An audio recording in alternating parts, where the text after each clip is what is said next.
Either you be a nina, you would choose to like your own. One is Pema, take Desinago Yagadu, Dota Tui Hiroya. Gonzon Desambu, Hanton Lanza, Gonzon Bambu, Mossy, Gonzon Lila, Sus. Oh, Napasco Sulaba. Gonzon Zadamasu, one is bad Zadmia. One is bad. The thing a big pay.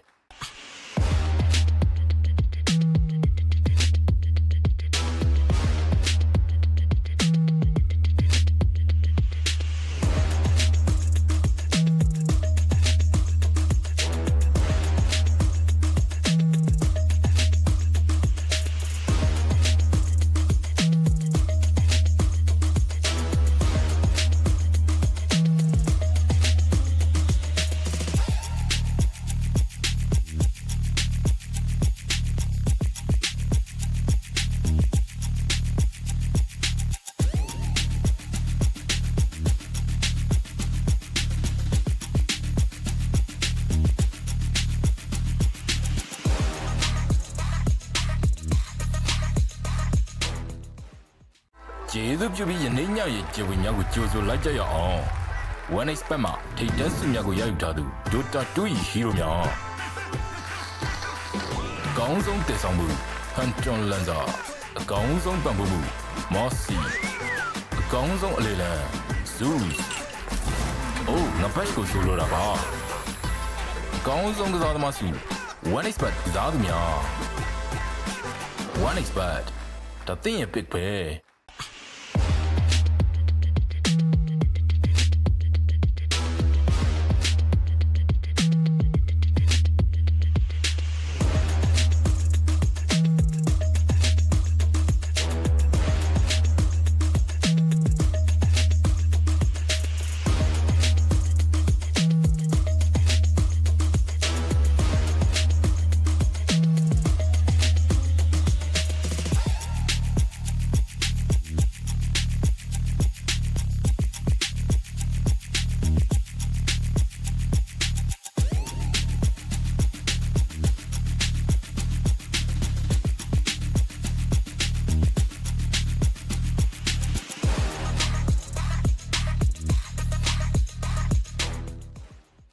Either you be a nina, you would choose to like your own. One is Pema, take Desinago Yagadu, Dota Tui Hiroya. Gonzon Desambu, Hanton Lanza, Gonzon Bambu, Mossy, Gonzon Lila, Sus. Oh, Napasco Sulaba. Gonzon Zadamasu, one is bad Zadmia. One is bad. The thing a big pay.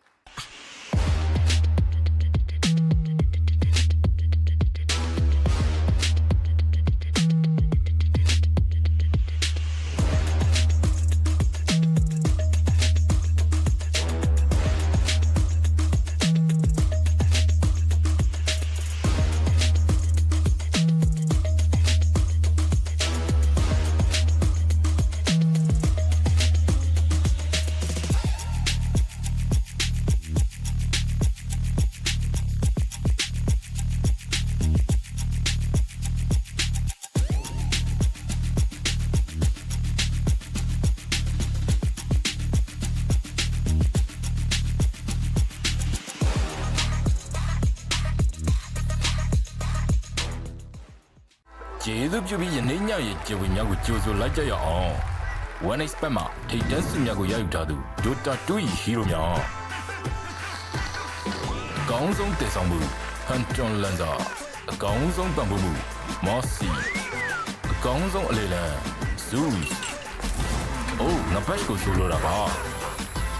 Gonzon Zadamasu, one is bad Zadmia. One is bad. The thing a big pay.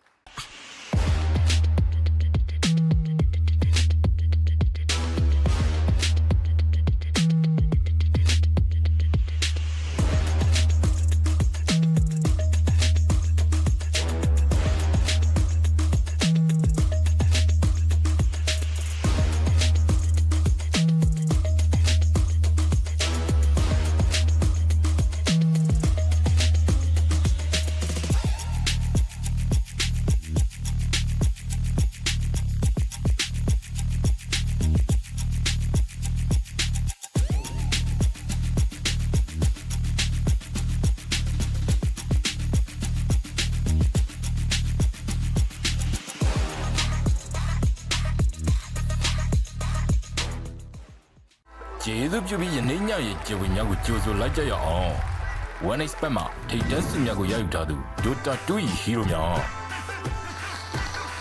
အကောင်းဆုံးတည်ဆောင်မှု Hunton Lanza အကောင်းဆုံးပံ့ပိုးမှု Mossy အကောင်းဆုံးအလေလံ Zeus အိုးငါဘက်ကိုဆိုလိုတာပါအကောင်းဆုံးကစားသမားစု One Expert ကစားသူများ One Expert ဒါသင်ရဲ့ pick ပဲ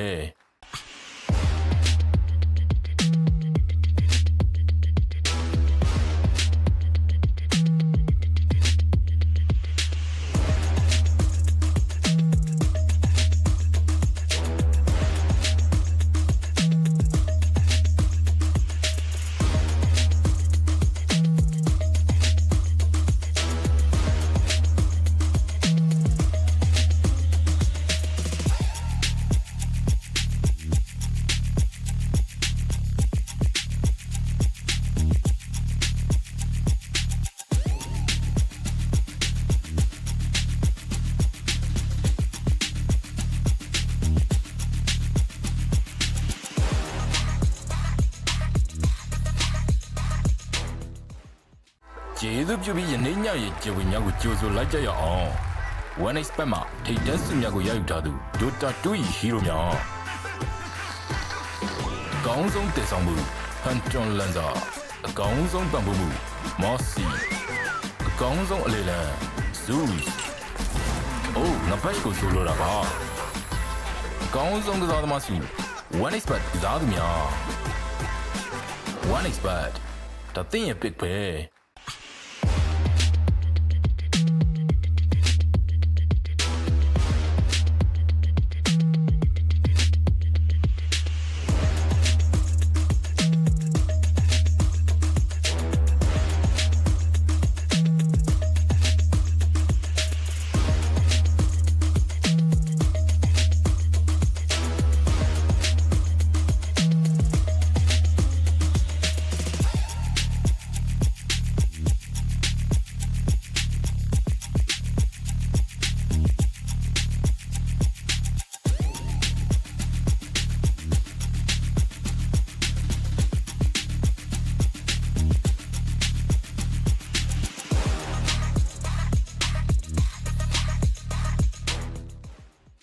ကျေးဇူးပြုပြီးယနေ့ညရဲ့ကျေဝင်များကိုကြိုဆိုလိုက်ကြရအောင် One Expert မှာထိတ်တန်းစုများကိုရယူထားသူ Dota 2 ၏ hero များ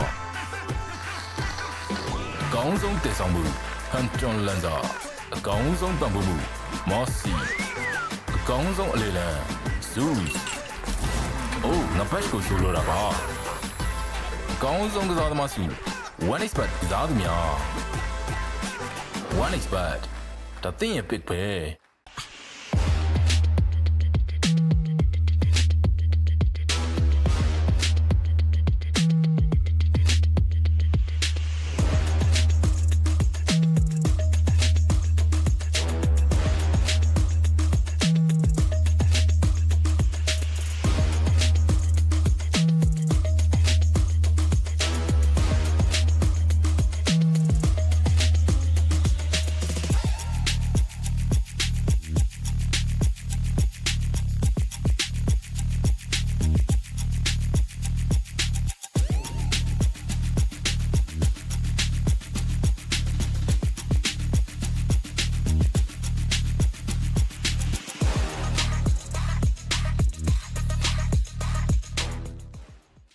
ကျေးဇူးပြုပြီးယနေ့ညရဲ့ကျေဝင်များကိုကြိုဆိုလိုက်ကြရအောင် One Expert မှာထိတ်တန်းစုများကိုရယူထားသူ Dota 2 ၏ hero များ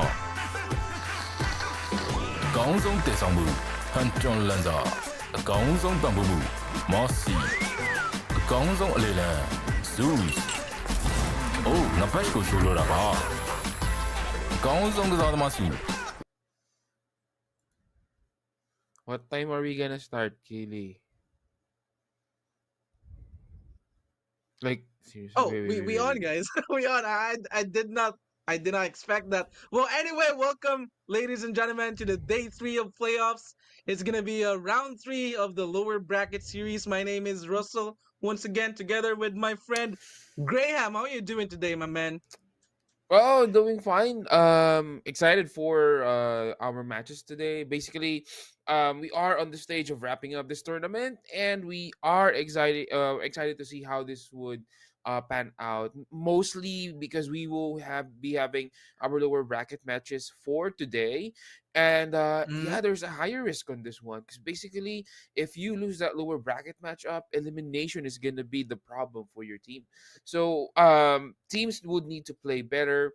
Teams would need to play a lot tighter right now for them to to avoid elimination in our tournament. Oh yeah, definitely. And this is the basically top four, right? Because we are at the round three of the lower bracket final. Oh, never mind. It's still they're guaranteed for a top 6 minute finish. Should they win this series, they're gonna be moving on to the top four. And I want to talk about the first series gonna be kicking off today, Graham. OG up against Essence, the brand new Essence. This is not the Essence that won the regional collision a couple months Yep. ago. And most notable players are Raven and Armel teaming up together, the TNC boys, and they're up against OG. With they have a new kid on the block in the form of Days from the Navi junior roster. And what are your thoughts about this? Because the first match of OG was Dire a team little bit battle. underwhelming, right? They got 2-0'd by Mongols, and still credit to Mongols, right? They're a very strong team, but Dire everybody was just team battle. expecting for OG to win that series.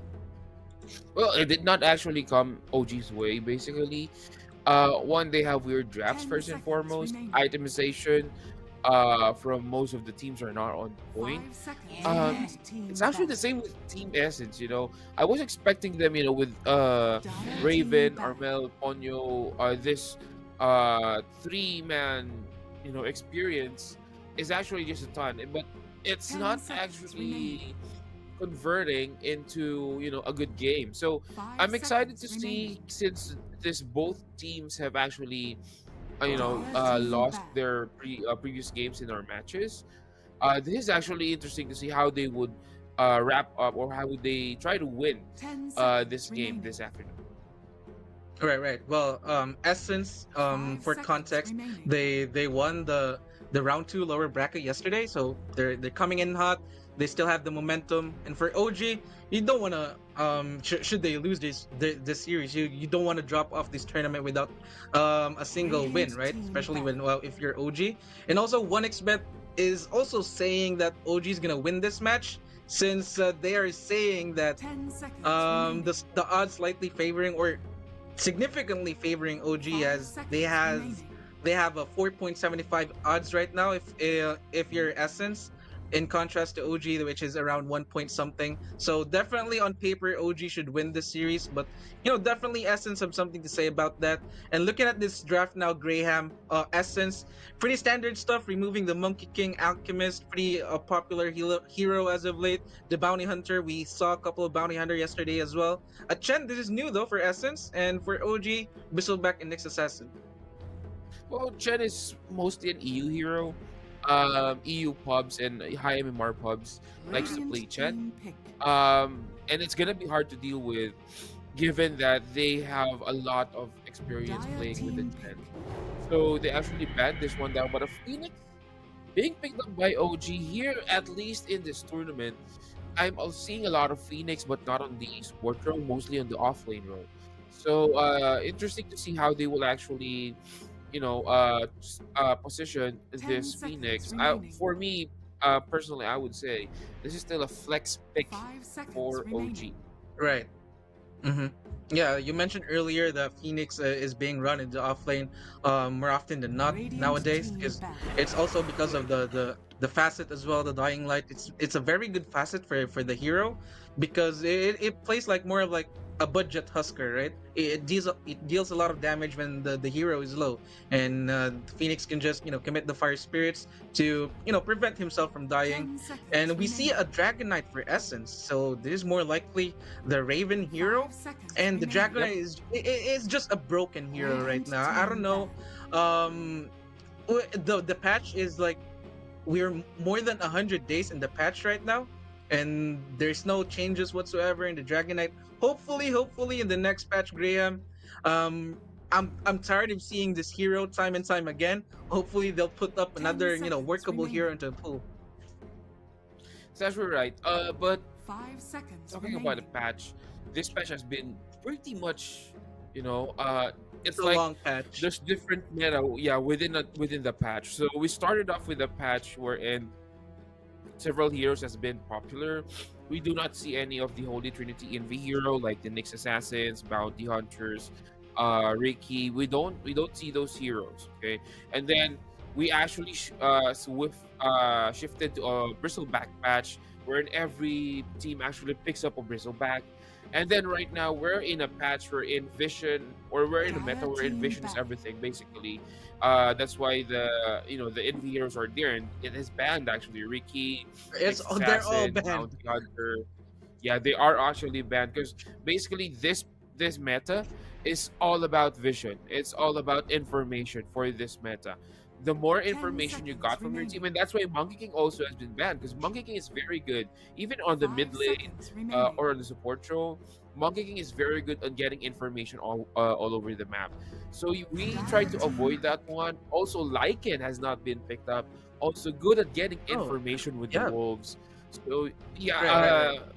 even though we have a long patch, but the thing is the meta in between actually shifts from one tactic to another, one meta to another. So 10 seconds remaining. I'm not really trying to get a new 5 patch yet. seconds I remaining. think if I were to be Valve looking at the patch right now, Radiant team the patch is still viable. There's a lot of things that can be discovered still within the patch, mostly after the facets were introduced into Dota. But on the other side, Essence picking up a Shadow Demon. Yep. Absolutely. So a shadow 10 demon, seconds a good remaining. saving hero for Essence. That's one of their 5 seconds up in remaining. their tools right now. And for OG, you mentioned earlier that the patch is more about the vision game. I wouldn't really mind if OG just picks up a Dawnbreaker right now because with the every daytime it gets the vision and it pairs up with the Phoenix very well as well. Radiant The miss team chance also because they don't want Raven to just right click his way through victory, and that miss chance is very nice from the Solar Guardian. I'm gonna go for a more standard pick with the Muerta. So very nice, the calling, dead shot. It Dire delays a team pick. pick off as well with the Pierce the Veil. You can't just really just burst this hero. And a Magnus though. Oh, you're thinking it's a mid hero if you're OG right now.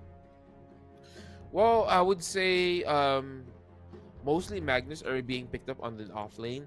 So this 10 will actually seconds push remaining. Phoenix down to a sure position role.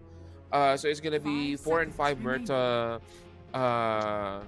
Murta Phoenix, and then a off lane Magnus. But you know what? I haven't really seen Seb playing a lot of Magnus. So it's interesting to see. Maybe he will play this one, maybe he will not. So let's see. There's a lot of factors coming in for OG. Magnus is a stable, off lane pick. But again, I'm questioning if Seb is actually a good player, but I just don't see Magnus as one who as a hero in the arsenal of Seb's heroes. But we're gonna get we're gonna get Dawnbreaker on Team Essence. Again, information game. They have now the information gathering. 10 Plus, they seconds actually remaining. have the support. Basically, 5 this seconds OT remaining. from Dawnbreaker is actually very, very good in supporting, people all over the map. TP not needed. Mhm. As long as you have your ulti up, you're just gonna land on that hero teammate to be specific, and then yeah, you're gonna go immediately into the fight. So a good Right. counter initiator for the side of Team Essence. Right. I haven't seen this yesterday where Panda played the Dawnbreaker, but yeah, like I mentioned earlier, the Dawnbreaker really goes along well with the Phoenix, more of like a Radiant deny team pick for pick. Essence. So they just picked that up for themselves. A Dark Willow for Essence, some chaos into the team fight, obviously, and they don't have any way to quickly deal with the egg right now. I mean, you have the Dragonite, Dragon 4 maybe under the cover of a Black King Bar, you can deal with the egg, but 10 seconds remaining. they have their support duos Radiant already, so team back. it's the Snapfire is not really popular too as of late. So I think they'll just completely ignore the fact that OG has a Phoenix pick, they'll just focus the egg should they get to that point. And I don't see any a 9 hero for to OG so far. I 10 mentioned seconds earlier that remaining. maybe 9 will play the Magnus, but we know 9 is gonna play a 5 natural mid seconds heroes like a remaining. Jackiro Yep, mid or a Winter that's Wyvern right. mid whatsoever. Absolute shenanigans gonna show into this game. But a Entire life team stealer, banned. okay, so a little bit of counter for the Dragon Knight. He can itemize into the Aghanim Scepter, the mischance for the Radiance as well. He can disarm the Dragon Knight, and yep, there we go. What are your thoughts about this draft so far, Graham? Well, this life stealer pick is actually a 10 good pick seconds overall. remaining. But what I'm concerned is Team Essence will have their early 5 game. seconds remaining. Life Stealer is really not an early to mid game hero. This hero to be effective needs a lot of farm. Like when I say a Dire lot, team a back. lot of farm. He doesn't deal really that much damage on the early to the mid game. Even though he has the Radiance, even though he has Hangyasha, you would see how strong he would hit if this Life Stealer would get his Nullifier, maybe a Basher. But even after that, there might be some issues dealing out damage 10 since seconds DK is remaining. actually a very tanky hero, and so is Dawnbreaker. This will be interesting. 5 I think seconds they need to remaining. pick a mid lane that could actually support that lack of damage department. Because I've Radiant seen team OG banned. played this Life Stealer, I think that was 2 days ago, versus Team Mongolz, and it doesn't really do well. Mongolz actually initiated early into the game, and this Life Stealer isn't really a factor at 10 all. seconds remaining. So that's why I was thinking, like, if they need to get, or if they want to 5 get this seconds Life Stealer, they remaining. need to get some sort of an early game to mid game hero. Maybe an Invoker would do on the mid lane. Radiant Yeah. That's not gonna team be a pick. bad pick for OG. Maybe another, or maybe a Storm, or even an Earth Spirit. Other than that, Maybe Storm. Storm is they- not bad because the Storm can just yeah. infiltrate the backline, just to go for the Shadow Demon right away, just to prevent that saving potential the 10 Essence have. seconds remaining. And you mentioned earlier that Life Stealer needs 1 billion gold 5 just to seconds get remaining. online and start right clicking people. And maybe the Magnus is the answer. He can just buff the Life Stealer and farm very fast. He's gonna itemize for the Radiance as well, and you have the Empower too. So yeah, I think that's what's OG's thinking right now, just all in into 2023. I'm actually surprised that OG just didn't go for the Morphling pick. I thought 23 is a player wherein if the Morphling is available, just go for the Morphling. Even if you first face Morphling, 23 doesn't care. It's like his trademark hero. Dire But yeah, team they're gonna go for the Life Stealer now. And Oh, there you go. Yeah. from what I know, Days is a Muerta spammer, so I think they're gonna go for is Days position 4? Yes, he's position 4. It's gonna be a 4 Muerta and a 5 Phoenix. 10 Well, there we seconds go. remaining. It's gonna be a mid Pangolier. You mentioned about the early to mid 5 game. The seconds Pangolier exactly offers that. All of a sudden, OG has that because the Exto or the Pangolier, all he needs to do is just to Rolling Thunder people and just go for an Aghanim Scepter maybe just to provide chaos into the team fight. A Diffusal Blade is a good And pickup as well. that's actually correct. Also, this actually solves the problem of lockdown outside of Magnus, because basically, outside of the reverse polarity, they do not have any lockdowns anymore, and that's gonna be the issue. Nice pick is what I've said. They actually need this early to mid game hero, which is Pangolier is a good one as long as his ulti is available.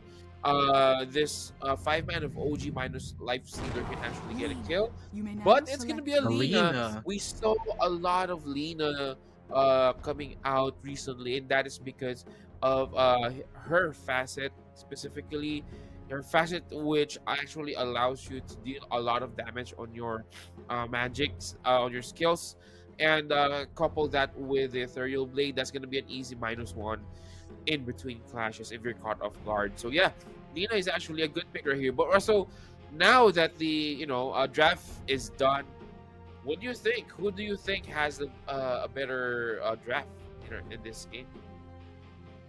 Um, Yeah, I said OG is gonna win this tournament based on my fantasy. OG is number one, Execration number two. 10 So, seconds but remaining. looking at this draft right now, OG is running a triple melee 5 course. seconds remaining. I don't know if they're gonna be in trouble with this kind of lineup. But if it gets into the late game, OG has a really nice scaling draft.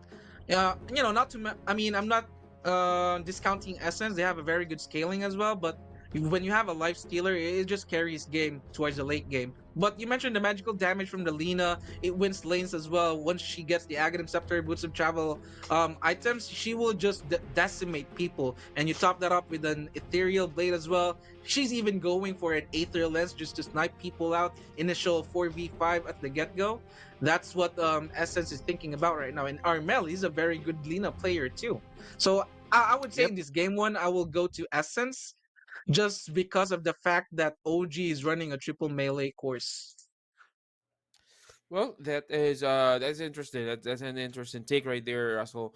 But we're gonna go ahead into the game. We see the heroes right now, and yes, it's gonna be a carry DK, and Seb will be positioning himself on the off lane with the Magnus. So it's gonna be an X Nova Phoenix right here. And talking about X Nova, Russell, this player specifically X Nova has a lot. I would say second to Seb in terms of experience here within this OG Right. team. We've seen him played in China. We've seen him played in. I believe he also played for a while in Southeast Asia with the Southeast Asian team, and also played right now playing in EU. If I'm not mistaken, he has also a stint in NA. So yeah, in terms of experience, this I mean X Nova is just a book of experience, if you may, for the side of OG. Well, yeah, the composition of OG right now, they have a 2 TI title under Seb's name, and also X Nova as well. Second, they're the runner-ups when OG won their first TI. So definitely a lot of experience for the side of OG. You have 23 as well. Our very own Southeast Asian player. So I would still see OG as a Southeast Asia team whenever I'm watching tournaments with OG in it. I'm kind of rooting for OG solely because of 23. But this time around, Essence, they have two Filipino players, and my Filipino ass would be going for Essence right here, Graham. But we have a quick pause. Hopefully, it's just gonna be a quick pause. No crazy shenanigans whatsoever. But OG, they're boot camping in EU, right? So hopefully their ping is around 70-ish or something, because I believe we're playing in Singapore servers. Yep, that's actually right. VPN works magic in these cases. They usually use VPNs in cases like this that they need to go outside of their region. It's the same thing that actually we do here in Southeast Asia when we're trying to play in the Chinese server, like scrims to be specific, because most of the scrims that happens here in Southeast Asia for the pro team specifically are actually, if not within Southeast Asia, they are jumping into China. So Mm-hmm. that's why we're kind of used to it. But Southeast Asia, Singapore to EU is just too far in terms of pings. The difference. So let's see. Hopefully this does not affect their game. Last game we haven't seen any concerns regarding connectivity issues with OG, so I think they would be fine for this time. Thank you, you precious. Oh yeah, you said wayfarer. earlier that Seb doesn't play a lot of Magnus, maybe an unofficials, but this guy has a Grandmaster tier Magnus. So we are in for a treat today.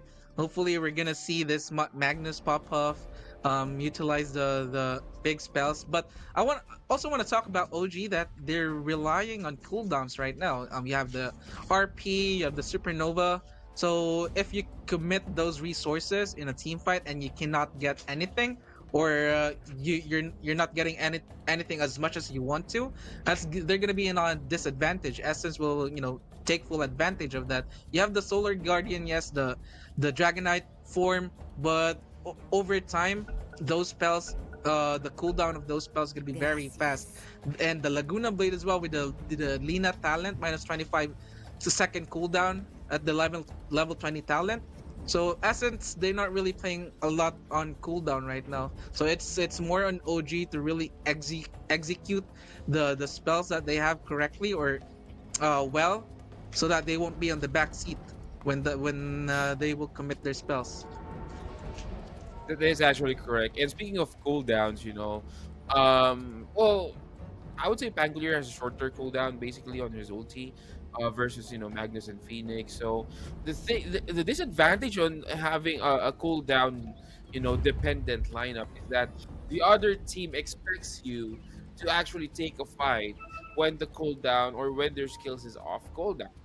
Basically, these pro teams actually know 30 they have seconds like to some battle. sort of a cooldown counter in mind in terms of the skills, the ultimates for the heroes, and sometimes they actually take note of that one. So this is going to be interesting, and as what I've said, the Team Essence a lot of experience as well. So basically, they will count this cooldown, and the only disadvantage that I think OG has would be if they're cooldown The reliant. So battle basically, Team begins. Essence would definitely know if they can fight or not at that Oh, they point in found time. But Raven though. fight or Raven, not, what are you doing? Raven.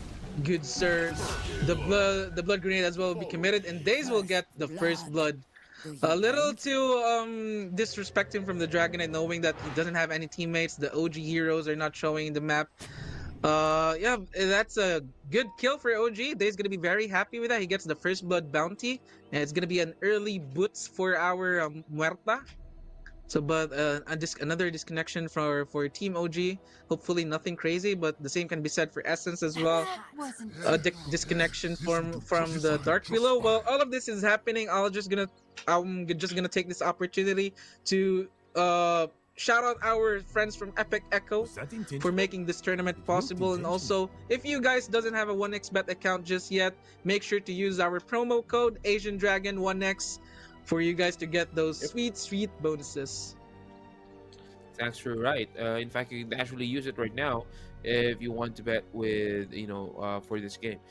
But yeah, looking at it, oh, they're gonna reconnect already. So Seb, I think would be with a Muerta right here because X Nova is playing position 5. So it's gonna be an a Muerta Magnus lineup, and this is gonna be a very very painful lineup right here. In the lane specifically, and Muerta with the right dead shot angle can actually lure you into Magnus into a skewer, far away from the action on the lane. So Team Essence needs to be careful, specifically DK. Yeah, he is tanky, but not tanky enough to deal or to receive the damage from both Muerta and Magnus. They have the ability to, or they have a high kill potential in this laning stage, and yeah, OG might consider trying to get that advantage for themselves. I want to talk about our mid matchup. We've seen this a lot of times, Lina Pangolier, but I would lean slightly to the Lina simply because of the harassment from the Dragon Slave and the fact that it is a range hero up against a Pangolier. Yes, you can secure CS with the Swashbuckle, but over time you're just gonna run. The Lina just has more resources as compared to the Pangolier. So if Nine can get away with the early to mid game, without any casualties or minimal casualty for this Pangolier, then OG is gonna be in a really good spot. Up top though, it's gonna be Daze and Seb. They're running the off lane, and they're up against Raven in his Dragonite, and supported by the Shadow Demon. What do you think about the Okay, so the bottom lane. Dragonite lane here, Rhea? Well, the Dragon Knight lane, for DK, I mean, he needs to be careful. That's what I've said. This Magnus Muerta combo does a lot of wonders right here. Speaking of, Ponyo might be dying right here. One more shot, and Muerta will reach out with that gun of hers. It's gonna be second kill coming in for the side of OG, and that's what we're talking about. We haven't seen the action on top, but I think what I saw is that on the mini map at least is that the angle of the dead shot into a skewer. So yeah, that combo is really deadly if you're out of position. So if you are Team Essence on the top lane, you really need to mind your positioning, because if you're caught off position and with that combo of Magnus and Murta, it's an easy death for you. Right, and Daze has a lot of right click for this support hero as well. He gets second kill already, so the Daze is gonna be very happy with that. Most of the Muerta are going for Athos build first item just to set up the calling, so it's gonna be closer towards that target. If you're Daze, getting those first 2 kills. For Essence now, they have to, respect the damage of this Muerta can provide, especially like you mentioned, the dead shot. They can be caught off guard from time to time. Bottom lane though, it's gonna be the Phoenix together with the 23's Life Stealer. They're up against the Pandas 3 and Narman's Dark Willow. In this lane, I think Phoenix should have the advantage here, just a little bit, just because of the DPS damage, and Lifestealer will just secure off the mind of the carry. They just want to right click time and time again, but the Narman's Dark Willow can provide just chaos because of the Bramble Maze, right? There we go, they cut off the HP of both heroes from OG to half, and they're gonna be forced to use their resources. That's actually right, and Narman trying to counter pull the creeps right here for Team Essence, but still the pull will be successful for Phoenix. This pulls actually for you guys watching at home, this pulls are very, very important.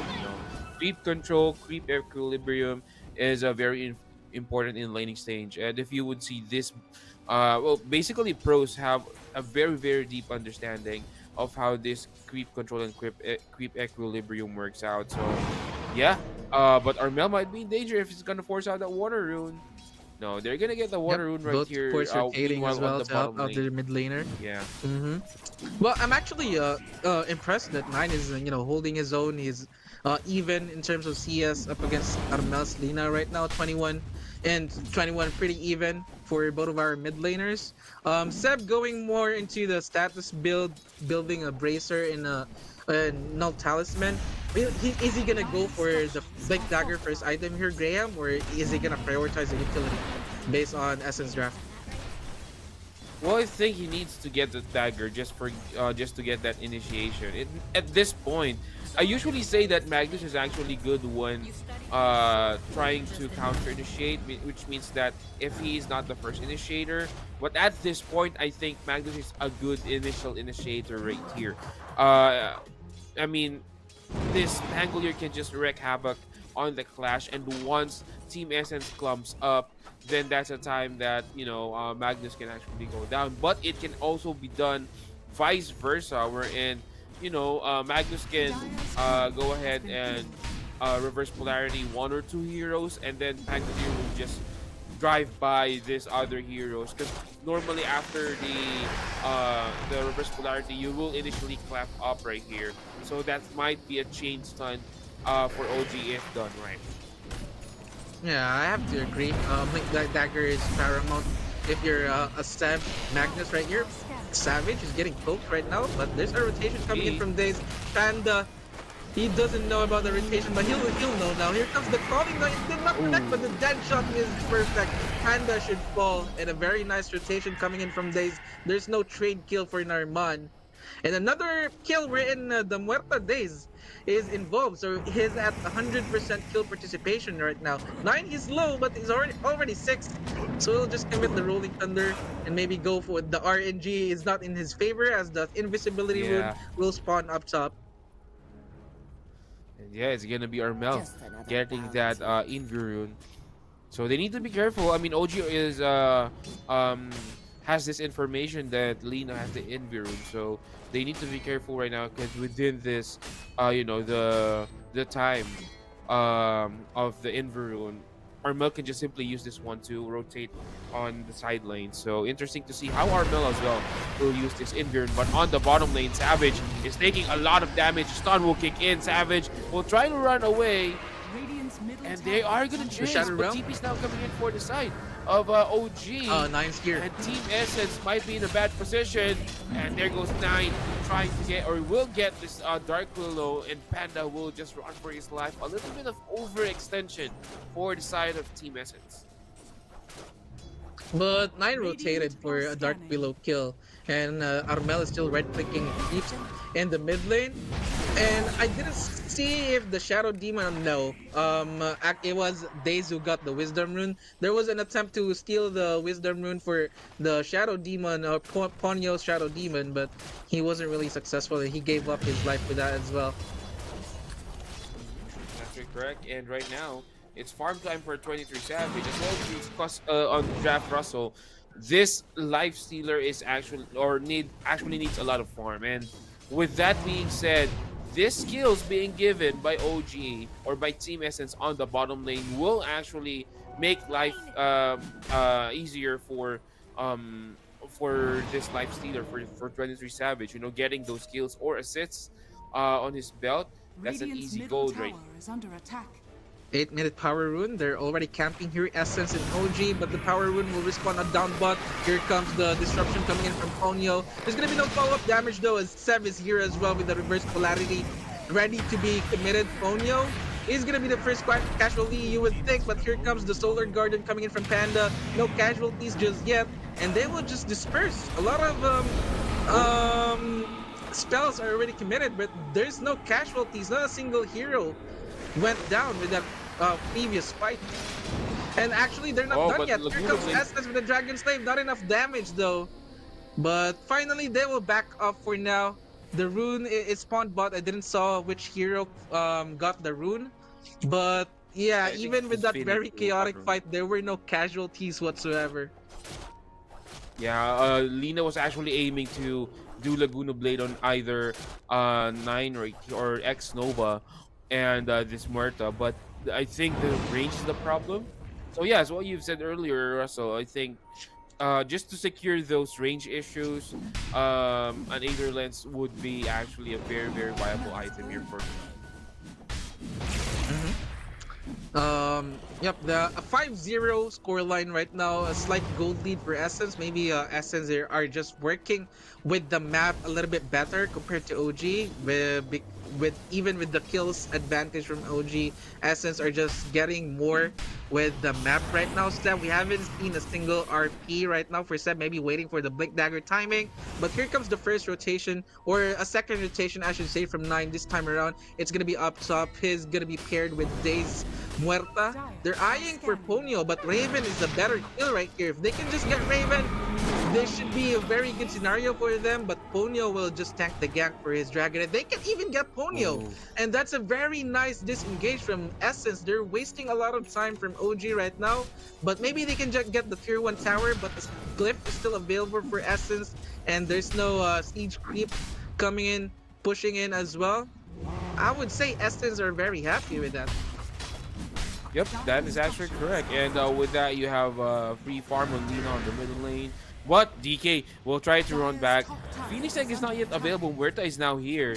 I think Essence wants to fight this one out. Dark Willow also rotating up top. So they want to secure for the side of Team Essence a kill at least on their end. They have no kills yet on their on the scoreline. So I think they wanted to get a kill, at least one. And it would be better if it could be Seb who they're gonna get. And I like this for X Nova, just going for the earn build, maybe completing that in the full Spirit Vessel, so they can just take care of their Dragonite problem. And on top of that, you have Dawnbreaker as well, which is, you know, a tanky hero too, so Spirit Vessel can come in handy for the side of OG. 23 Savage, as much as possible. You mentioned earlier that this hero needs a lot of farm. As much as possible, he want to stay at this bottom lane. So with what we're looking at right now, Savage has no pressure whatsoever, in contrast to the Dragonite that has been pushed a couple of times by the rotations from OG. 23 is in a really good spot, but I say that it's actually Raven who's got the more farm or more gold is compared to the Life Stealer. It's only 500 though, nothing crazy. But this Dragonite is also a very big threat for OG as well. They're smoking up now as they will reveal the Blink Dagger from Seb. It's gonna be a fresh Blink Dagger. Ideally, this Dawnbreaker should be an okay target for them. But they're looking for the Lina. As you can see, they're grouping up in the mid lane right now. But Armel, he knows what's going on. It's a 12-minute timing. And, it's it's very obvious that Sev has his dagger right now, so that's why he positioned himself into the jungle. So I think they will just settle for the Panda kill if they can get that. The RP is not even needed. Who needs an RP if you can just clear it back to the calling as well? Panda's still staying alive though, but only for a little bit more as they will secure that kill. Nice rotation, nice blink timing for OG right here. It's gonna be Magnus getting a good blink, a surprise right here for Team Essence. And right now, I think OG is trying to pressure lanes just because they want to get at least one tier 1 tower on either of the side lanes. This would actually open up the map for them and give them a lot. Mostly now that Magnus has his dagger, I think the next priority right now for OG is to open up the map by getting those tier 1 tower down, specifically in the mid lane. But I think on the side lane they will take it so that they could actually roam around the map a lot better. And I like that 23 actually went for the Midas right here. So we mentioned the scaling potential of the Life Stealer. Doesn't really do much in the mid game. He does not have that timing. Maybe the Life Stealer can start to fight with 3 or 4 items. That's the time that he will just right click people to death. And for Essence, they don't have a kill yet into the board, but nothing to worry about. It's still a very even game in terms of gold, but a slight difference in terms of experience maybe in the side of OG. For 13 minutes into this game, no clear winner whatsoever. There's no huge gold gap, and Seb is just sitting pretty. Actually, I would like for OG to be more proactive right here, knowing the fact that they still have an RP. They did not commit it to Panda earlier, so I would love for them to just re-smoke and just go for another round. That's actually right. In fact, there's really no RP yet here in our game. I haven't seen any RP, but on the top lane, Team Essence is actually trying to get the same idea. They want to get the tier 1 tower taken down, and they will. Both teams right now, Magnus mostly can actually rotate on the map. But on the middle lane, this is the main target for OG, and there goes Nine just trying to go in with his Bango, just making sure that he will this OG team will or this Team Essence will keep distance from the tier 1 tower for them to secure it for themselves. That was actually a failed attempt for Nine right there. I don't know what he was doing. He committed the Rolling Thunder, but Lina is just a little far off, and there's no teammates nearby for Nine as well, so a little bit tricky for him to actually commit for that. Seb, he's farming towards that Echo Saber right now. Echo Saber upgrade might be very nice for Seb just to catch off heroes, and also ideally to just burst the Shadow Demon right away. And here comes the first kill for Team Essence, and a huge kill at that, as Panda will take 23 Savage's life, and that's the first death of Team OG. And on top of that, they'll get a tier 1 tower as well, so both side lanes are going to be cleared by Team Essence unless some resistance are going to be showed by Team OG. But I don't think that's happening anytime soon. The Dragonite still have a decent amount of time with that other Dragon form. They should get this tower, no problems whatsoever. In the mid lane, though, there's a fight going on. Armel is very low. Can he survive? The answer is no. Daze is already in the killing spree. And Panda is very mad. He wants revenge, but here comes the RP that we're talking about. That's a 2-man RP. It's a 2-for-2 so far, but make that 3 as Fonyo will fall down as well. Raven and the Dark Willow, they have to fall back for now. And what a sequence of events for OG. A fight broke off in the mid lane while Essence was taking a tower. And very nice RP as well. Only supports from OG went down there. And Lina and the Dawnbreaker was the trade for Team Essence. That's right. Also, I would like to commend Daze right there. That was a good calling positioning. I mean, there's really no way, because usually when you drop the calling on a clash, you could just simply walk on the side. But the thing is, OG or Team Essence actually fought on a choke point in the on the stairs. So basically, there's no sides to go from. It's gonna be trees that they would actually, in the cliff, actually prevents them from going out of that the calling, and the whole fight actually stayed within that calling of Muerta, allowing them to have reduced attack speed, reduced movement speed, and taking damage over time. That was a good fight for OG. Nice calling placement as well for Muerta. Dyer's top Mhm. tower has fallen. 17 minutes into this game, tier 2 neutral tokens should be found anytime soon. But the Lina died from the previous fight, so that's gonna delay the Aghanim Scepter of Armel. He's not far off. He's only 200 gold away from getting the Aghanim Scepter, and that's the time where Armel will just spam his abilities and just burns down one hero. That was a nice Solar Guardian actually earlier from Panda, but the whole team was not there when the fight broke out.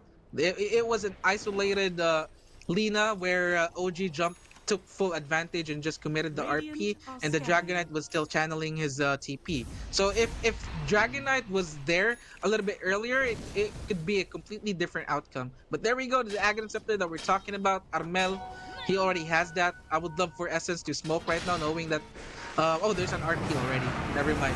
Look at this, a very nice backdrop. And this should be a very nice RP. And it did, but here comes Solar Guardian saving his teammate, but it's not gonna be enough. The Dragonite still will fall. It's good for none straight so far. And Panda, he's in danger as well. OG, they're looking for more. And they will find themselves a Panda kill. Not to mention the Dark Willow is stuck on enemy lines as well. It's only Armel surviving that. He was in the mid lane while all of that was happening. Wow, that wasn't nice, and that was we were discussing a while Russell. The Magnus Pangolier combo. So Magnus actually tried to initiate it first, Pango after, and then the Phoenix Egg. Just nice layering of skills right here for OG, getting that 4 kills on the board. Yeah, execution is much more better on the side of OG right now than they have 2 days ago when they played with the upper bracket. So yeah, this is actually for me at least. This is a new OG. It's a renewed OG, as I would say, and it is not as chaotic and as disconnected as we saw on their upper bracket. This is what we're talking about. Daisy cannot burst this hero because of the Pierce of the Veil. But here comes the Laguna Blade. I say that Armel is still a very is a problem for OG, but it's still a 1-for-1 trade, and the gold lead now for OG with the Aegis, it's already 4K. And if you're Essence right now, if you're Raven, I'm not gonna be I don't mind if I'll just go for SNY right here, simply because of Seb. A lot of chaos will be provided by the Pangolier as well, so you would love to have some status resistance, and there we go. It's actually went for the Sage and Yasha that's available for the Dragonite now, so some status resistance in his sleeve. Yep. And this will actually amplify his sustainability on the lanes. But again, we haven't seen any damage yet. But so far, OG is not really, takes care of that damage department very wisely. The layering of the skills, as what we discussed earlier, is actually just too good for OG right now. And with that, they are capitalizing on it. And Team Essence is getting choked out of the map right now. I mean, they cannot go far ahead from their tier 2 tower, and they need to be careful because they know that OG can actually punish them if they overextend. So mostly that now OG's ultimates are up. They want to take a fight right here. In fact, 23 Savage just being the bait on this on this lineup. But on the other side, Lina Magnus might fall right here. Nice pickup coming in for the side of Team Essence, and Rolling Thunder right now onto that lane. Lina might die, but nice save from that Shadow Demon. Will there be enough damage though on the tank of OG to get the skill on Lina and go 1 down? Make it 2 possibly for side of Team Essence, and that is gonna be securing 2 kills. Lina just couldn't burst Magnus as fast as he can. I mean, Magnus died, but the thing is, it took time that OG actually rescued Magnus, even though Magnus died, but still they got 2 kills for that, and a tier 2 tower possibly. Essence, that was, initially it looked good for Essence since they were able to cut Seb off guard, but the response from OG was just instantaneous. But that's simply because you mentioned earlier the advantage the OG has in terms of map control. OG are just residing into the essence part of the map right now. Look at this. That's a very nice ward from X Nova as well. He placed that earlier, a lane ward down bottom. So they know what's going on. They spotted the Dark Willow and the Shadow Demon down bot. So they can easily close down into the core heroes of Essence if they can find them. And look at this, Seb is already joing into the map. He knows that all of Team Essence are playing into their side of the map right now since they don't have any vision whatsoever at that bottom triangle. Well, that's right. They actually saw Linus LSA. They are currently playing Magnus, though. They have the idea right here, and they will actually saw RC Seb. But TP is now coming out. Ponyo will TP out as well. Team Essence just needs to be safe right here, and they are gonna try to go for the chase. They know that someone is here. And Raven might be in danger. He will be found out, but on the other side it's gonna be a reverse polarity off camp. But we are focusing right now on Raven, and Raven is gonna go down as well. Dark Willow and this Dragon Knight will be the victim on that clash, and possibly another tier 2 tower on top lane. Just like that, it's 18-5 is our scoreline. 7k advantage in favor of OG. And look at the vision from OG, man. Both mid and bot, they have information on the whereabouts of the Essence heroes. At least they can get their Tormentor. It wasn't stolen earlier. So who will be the lucky player to get that? It's gonna be Narman. So at least the Curse Crown can provide Bramble Maze after it will pop. A little bit of essence that they can work on. But I'm a little bit worried. I'm starting to get worried about this Dragon Knight right now. He died a couple times already without much impact. I mean, earlier Raven was farming very well, but the movements from OG are just superb. They're choking Raven time and time again, and the Dragon Knight just doesn't have the damage right now to actually fight. It's actually correct, and I think that's that's one critique I could say with Raven in general. He likes to play this heavy farm carries, but the thing is, not like other carries wherein they are comfortable fighting even though they're missing one or two items. Raven is much more concentrated on farming, that sometimes he tends to over farm even though they have the power or the ability to win a team fight. So that is currently what the issue that I see with Raven is. But here, I'm hearing a Rolling Thunder, and Armel might be in danger. He is caught up position. He's caught from Dark Willow and Dawnbreaker right now coming in. Will there be a follow-up? And then a nice bait out. Oh, but DK will come in on the side. Two-man RP. And Step just doing the play of this game. Raven is now in danger. Dead shot. Raven is low, but they're not gonna kill Armel Raven, though. but yeah, Armel is There's no Aegis also anymore. low. 23. Oh my god. Yeah, almost. They almost got rid. Aegis is expiring at the nick of time, but they're still not gonna get Lifestealer. But again, Seb is doing an immaculate job of just finding this valuable 2-man, 3-man RP for the side of OG. And I think Team Essence is confusing, or OG is confusing Team Essence right now. So they're waiting. Sometimes they're waiting for Pangolier to come in. Sometimes it's Pangolier coming in. Sometimes it's Seb. So they really don't know how to react one, and they just need to play safe. This dual initiator lineup for OG is working wonders for them. Raven, again, he almost died from the previous team fight. Initially, it looked good for Essence. They found the Phoenix without casting his egg, and they were able to dispatch the X-Nova Phoenix, but the counterplay from Seb off camera though, 23, another kill for him, and that's a big kill. It was Panda who's gonna go down, and all of his teammates are on the other side of the map. OG can actually just, tried to poke the tier 3 tower. There's no blip available for Essence anymore, and so definitely 23, that's something that he's considering right now. Essence are desperately trying to, you know, get something in the map as well, as they will show some creep wave here up top to force OG to back off. But I don't think that's happening. There's no blip available. But Essence though, they can easily take care of the waves. Yeah, speaking of take care, they might take care of OG right here. Cooldowns are off for their ultimates, and that's gonna be a stun right there onto Huerta. Ooh! Angolier might be in danger as well. He's got off position right here. Can he drive properly? Nine just trying to run away with this rolling thunder. Got demonic purge right there. Will there be available damage for Team Essence? Wow. And yes, there would be a little bit of comeback if you may for Team Essence right here, Russell. This is the timing Essence is looking for. That was a mistake for OG. They overstayed their welcome. They didn't realize that Essence already has vision on. I mean, they know that they have vision because they got the sentry and the observer ward in the cliff. But Essence chasing down heroes, I'm not sure how 23 died. He might be low from the get-go, but that's a triple kill from the Dragon Knight. And if you're Essence, that's exactly what you need. That was a 6k gold sweep.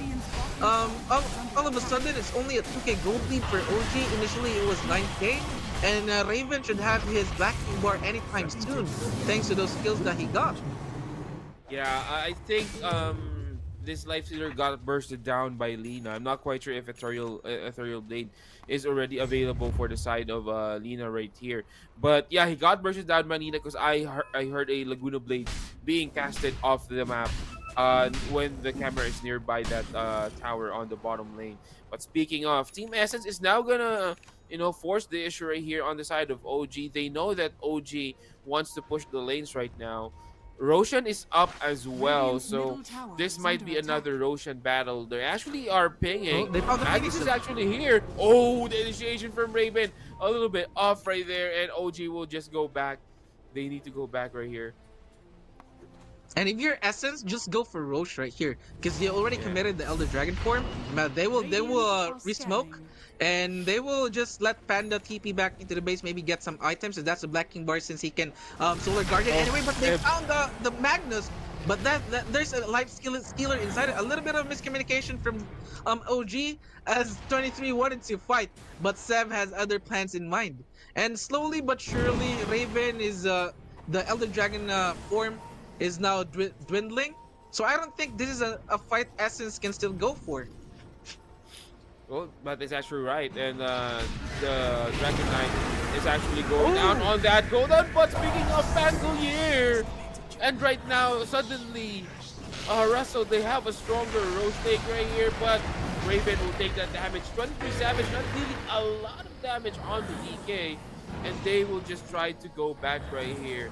I was about to say that OG has a big advantage in this Roche fight due to the fact that they have Pangolier, and Pangolier is really, you know, a nightmare if you're caught off position inside that Roche pit with the with this ulti, with the Rolling Thunder.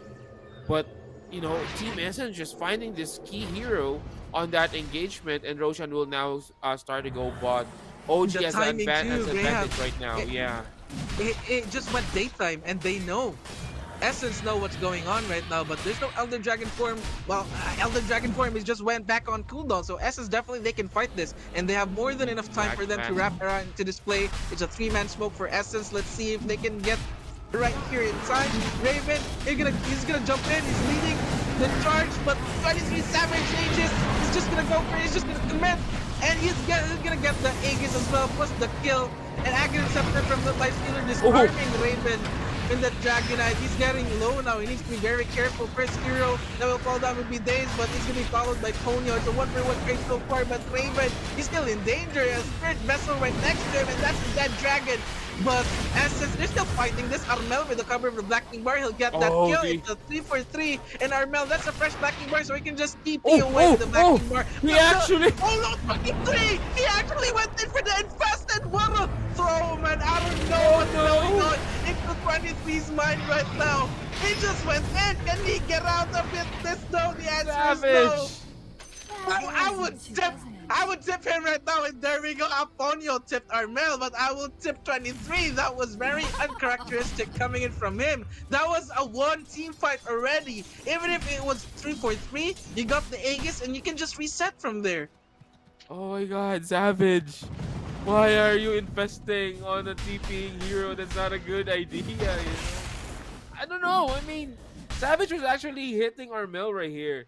And suddenly Armel TP'd, but you know, I'm not quite sure, Russell, how Maybe Savage it thinks, but was a split second decision, Graham, wherein he just wanna infest bomb the Armel, but the damage was just enough. Even if the infest bomb was successful, he's gonna be Armel will take him down with the grave with him because the TP was already far off.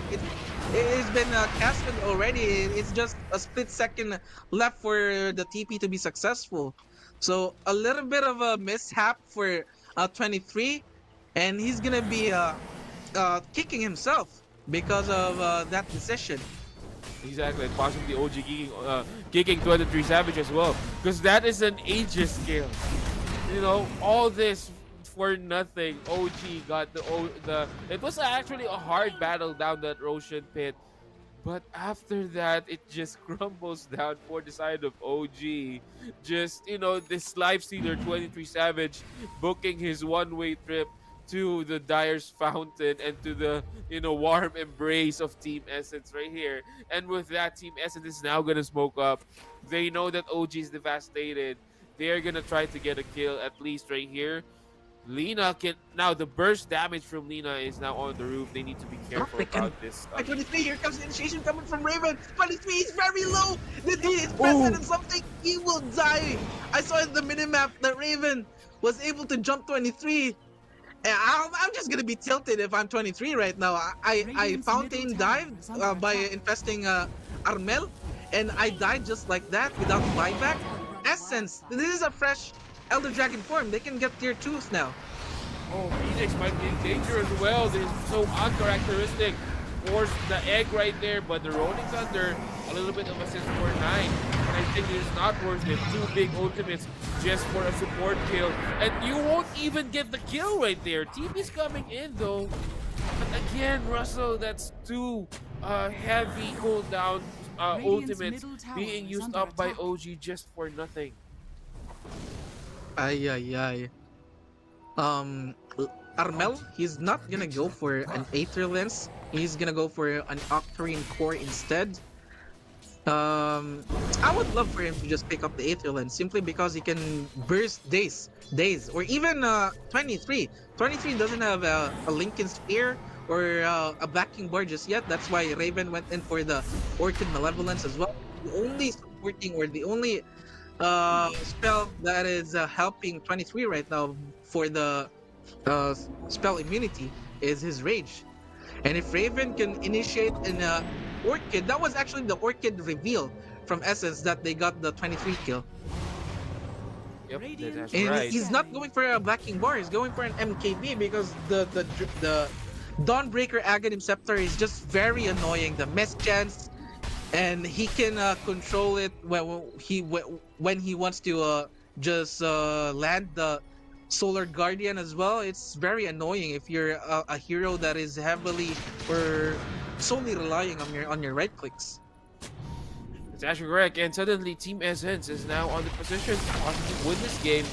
This was not a conversation that we will be having, that I think we will be having, Russell, like 10 minutes ago, 15 minutes ago to be specific. But right now, you know, it's more of OG. If they lose this game, it's more of OG losing the game than Team Essence winning the game, if you know what I mean. OG Yeah, has this was their just game to lose. Yes, exactly. OG has just had a big lead, but you know, a series of unfortunate events happen, and suddenly we are now in this position for Team Essence. Right. A little too uncharacteristic for OG. I mean, I'll give them the benefit of the doubt since they have a new player. But it's not Days that are making the misplace right now. It is 23, and you know, some Rolling Thunder shenanigans from 9 earlier as well. So I don't think that has something to do about Days. So OG, Exactly. there is still very much in it. It's not over yet. It's 24-16, and it's a very even Dota game. If Essence, or I mean, if OG can finish their mistakes, oh, here we Oh, go. They Lina. found Alina, and RP will be committed. A back bar TP out for Armel this time around. The TP will not be successful, and that's what I'm talking about. If Essence would commit a grave mistake just like that, that's a huge kill for OG to take, and there's no buyback for this Lina as well. Exactly. This is a go time right now. This is go time for OG if they want to pursue high ground. This is gonna be a very good high ground timing for them. They still have their ultimates though, not on Magnus and on Pangolier, but they still have the Phoenix Egg. Pangolier will get his in a short while as well, if he got the talent Ooh, Seb. right here. But Seb, just scouting out this one. Will they Oh, find this Dawnbreaker? they found Panda. Yeah, Dawnbreaker is now in danger. TP's not coming in, but safely, Panda will secure that TP for himself back to the base.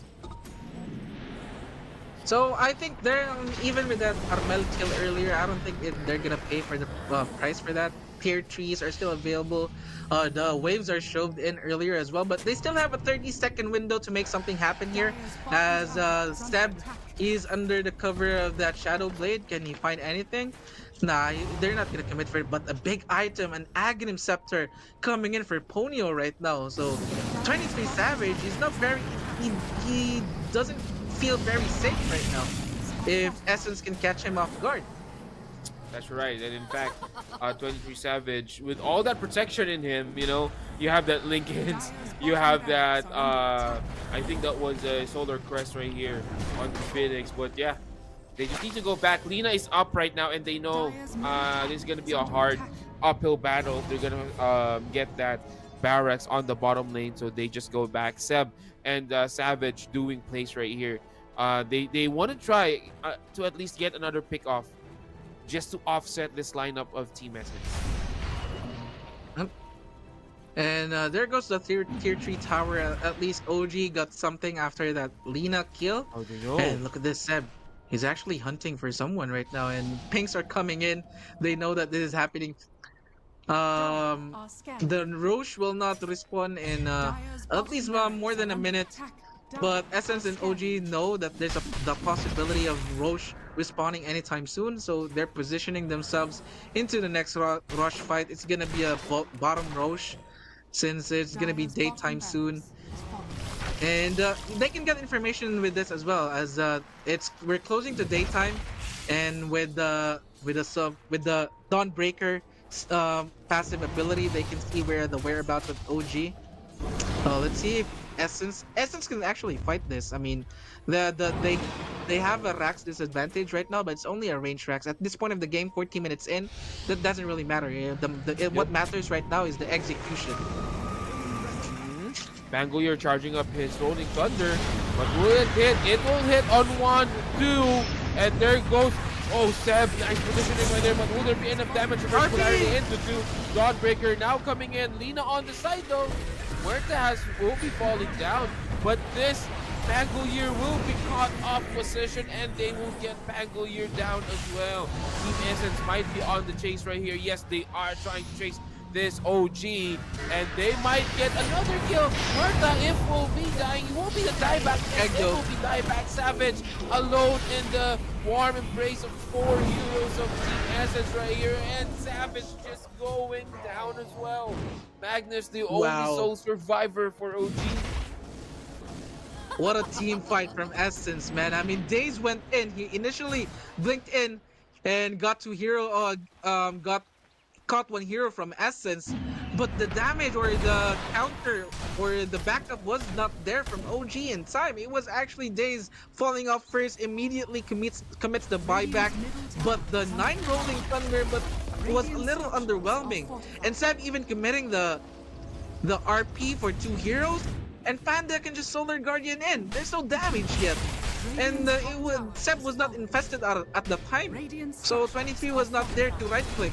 They're even ignoring the rush for now. They're just gonna go for tier 3s, even go for a melee barrack or a set of racks right here and just go back Roche.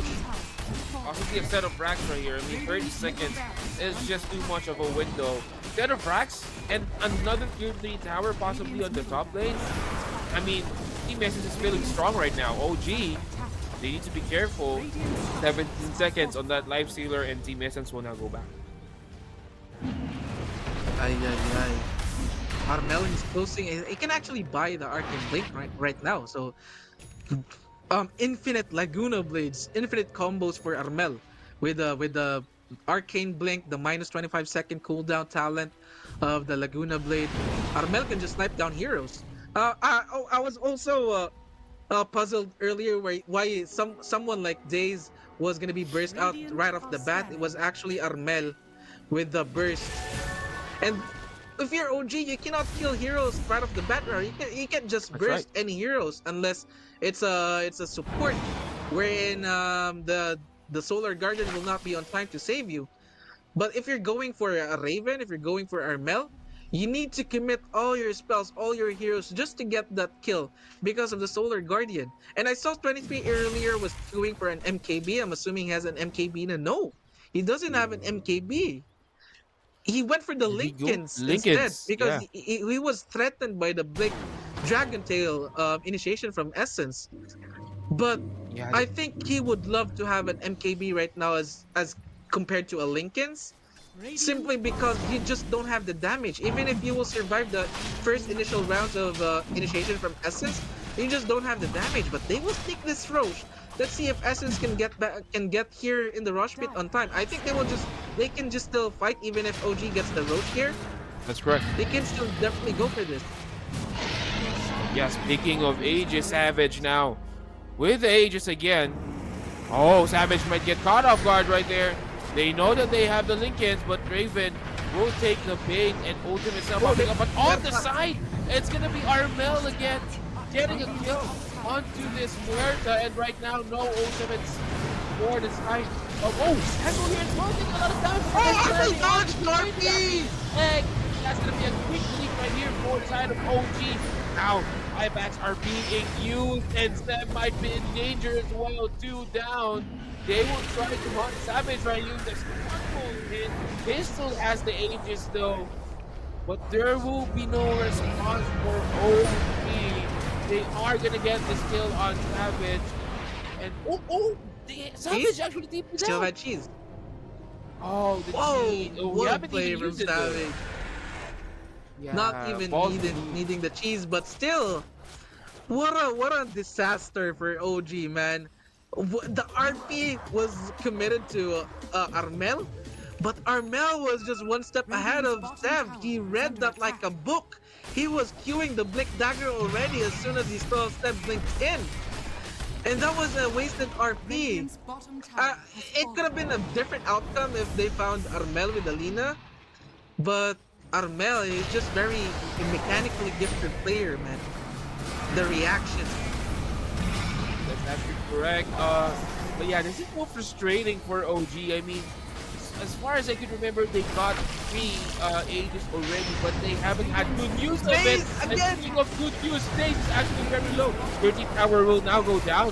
They will now try to face this Team Essence lineup. Buybacks now coming in for both Tangolier and Magnus. They have come what they have wanted for, and right now, Team Essence, I think it is go back after Team Essence. They will get 2 supports for the side of OG, but that's a costly defense right here with the buyback on Tangolier and Magnus. Those are 2 core buybacks, and all they got are the Essence supports. I mean, to be fair, the Shadow Demon and the Dark Willow doesn't have a buyback as well, so OG can definitely capitalize on the fact that it's gonna be a 3v5 in the next full minute. So 23 Savage identifying the fact that that's the case right now. So they are now marching down mid, but the glyph is still available for Team Essence. If I'm Essence right now, I will just give up this tier 3 tower. Yeah. Yep, just you give just it. give up the tier 3 tower, even the melee barracks, since you can just refresh the glyph anyway, and wait for the two support heroes. Yep. Or maybe Team Essence have a different, tactic in mind. What? They're gonna go ahead? Yeah, there you go. 40 seconds out for 2 supports though. They still have the wagons right here. So this backdoor protection Dire's won't middle be barracks has showing up fallen. anytime soon. 30 seconds on the two supports. This might be two clean racks for them. Dire's bottom barracks are under For attack. OG, clean set of racks. So that's Radiant's gonna be a bottom bottom barracks are under and attack. a It took a middle time, the lane creep being got taken. time. Scanning. Dire's middle barracks 23 are Savage under attack. will easily take care of that. Essence, they did not time their Dragonite and Lina to catch straggling heroes from Team OG. But still, that's the right decision for Essence. Just, don't force a fight since it's gonna be 3v5. No buyback for Ponyo and Dark Willow. So, yep, even if you're a Barracks disadvantage right now, the momentum is definitely still on the side of Essence. If they can get another 5v5 fight, it's more likely that Essence will win that fight if OG cannot land a good RP. And Yeah, a that's sheep right. stick for the Phoenix, though, for X Nova, this can definitely, it's a game turning item if they can find Raven or Lina initially, even Ponyo. Ponyo is very annoying right now with three purges and also the saves from the disruption. Ponyo is a good target or an ideal target. That's right. And I think this is the time for Essence to find a team fight. They need to force out the skills right here. They still have the buyback advantage, at least for the side of Team Essence. So this is a very good time for them to take a fight, possibly get a kill on one of the two buybacks that OG have used on Pangolier and Magnus. This is a time for them. I mean, they need to find fights. In fact, they're actually positioning themselves onto this middle lane. It's gonna be a middle lane stare an down. AD. There's an AD up top. Will they give it to Savage? Yes, they will. And it's a fresh refresher for Sev as well. So Essence can be caught off guard. They will give it to Nine. Nine has the bottle. All is good with the Agons after Rolling Thunder as well. And they found Raven. That's a big target. But the BKB will be popped. A Solar Guardian to follow up as well. Raven is staying alive for now. But where are his teammates? Here we go. Round 2 of initiation. Oh, Savage! The secondary RP is just yet, but Savage just like that, he went down. A buyback will be committed instantaneously. But again, Armel with the blink place, he will get away from danger for now. But Nine is still going for this. The Rolling Thunder, there's no backing bar anymore for Armel. And here comes Steph under cover of the backing bar, but he has a buyback. Armel, he will not use it immediately. Raven is still going for this. It's a 2v4 right now. Essence, all of a sudden, their backs against the wall right now. Although the two dead heroes for Essence has buyback, but the save cannot be said for Ponyo. Ooh, Dark Willow, just in the nick of time with a sliver of HP, will TP out of there, and he doesn't have a buyback to speak of as well. So, na lucky escape from Narman, but it's gonna be a 4v5. If Days will commit his buyback. Wow, Savage getting caught off guard right there. I mean, he actually Raven! infested onto Dragon Knight and then just pops out of nowhere off position. That was a bad kill, but then OG turned it around, just focusing on Armel. They know that Armel is, the damage dealer, the difference maker for the side of Team Essence. So they focus on Armel right here, and they can fight this one out. I mean, two buybacks available. You don't want to give the set of frags for Team Essence. You need to defend this one. Dire's structures are fortified. And this game is so back and forth, man. Essence earlier, I thought they got that game in the bag, but OG has something to say about that. Here we go. Everybody, double right. buyback will be committed by Team Essence, but can they find the 9 Pangolier though? No, they cannot. And Raven, they are just kiting Team Essence right now, Team OG. But That's right. how can they capitalize on this? Essence, they need to find a fight right now because they committed their buybacks for that. And this might be the final fight. I mean, whoever wins this one has a big advantage in the buyback department. We're looking at the buybacks right now. Only DK, Phoenix, and Muerta has a buyback. Other than that, there are no buybacks available unless or until 2 minutes later on. And I think, This is a Aegis- BKB. That's right. So this will be another layer of damage and initiation that OG can do. But speaking of Roshan into 4 seconds, let's see how long will the Roshan timer be. And that's going to be another minute. This is actually a crucial Roshan for both of the teams. They will try to find this one and position themselves onto the Roshan now, but Essence has a lot of things to do. They need to push the lanes first, make sure that, you know, OG won't go onto the high ground while they are trying to attempt or at least defend this Roche fight. This next Roche fight is going to be crucial for both teams. And 23 has his Black King bar right now as well. So that Hex from Panda, he better get that Hex to 23 before he will react, because 23 doesn't have a buyback too. If Essence can, for some reason, get 23, pop his Lincoln, and then chain their stunts without him reacting into a rage, they are in a very advantageous position, Team Essence. But Roche, you mentioned it's going to be respawning in 3 seconds. It's a daytime Roche. Let's see if Essence will contest this. Then they're planning to do so. They're now grouping up down here, but let's see. OG, I like this from OG. They're actually gonna go for a fight first before going for a Roche. And Essence doesn't leave this well. Here comes the initiation coming in from OG. Raven, he's silenced. He doesn't have a backing bar. The RP is gonna be committed to Raven. He does have a buyback though. But here comes Panda with a Solar Guardian. Blacking bar will be committed as well, but he needs to run. It's a defensive BKB. Ponyo, he's in danger as well. He's right next to the heroes of OG, but here comes Armel. The damage from Team Essence. He'll get a Daze kill, but Daze has a buyback. He can just commit this right away. And there we go, a buyback from Daze. They're going for 23. And the Essence, they just cannot lock down these heroes. I say that. Here comes Raven again. Going into 23 or 9. Oh, Lina! But, he sniped a Phoenix, but there's a buyback as well. But there's no backing bars for Essence now. I don't know if he can still take this fight. And slowly this Elder Dragon form doesn't have any duration as well.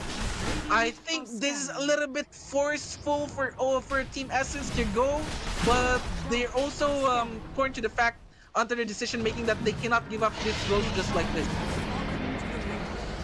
Oh, this is actually a bad timing to fight right here, but on the sides, Armel is trying to snap someone, but they're gonna try to change their focus onto Armel right now. Armel is taking a lot of damage, but the Hex will be used, and who will go down is gonna be worth it going down as well. Phoenix on the other side.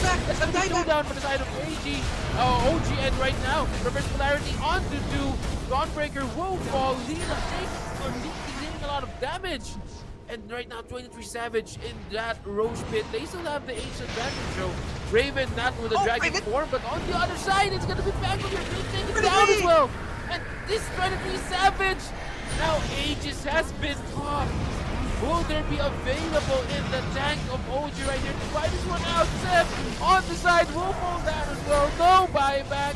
And there you go, 9 just left alone in the middle. Armel lifestrike my days! Forward down, making possibly a Team Wime and Team Essence. They are now gonna push. I think the push is not even needed.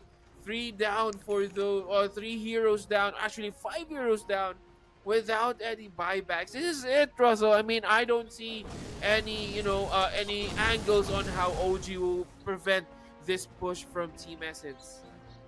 That's it, man. That's it. All these heroes doesn't have a buyback. Even if Daze will respawn and X Nova, what's Merta and Phoenix supposed to do up against a Raven Dragonet? He's very bad. He's very angry.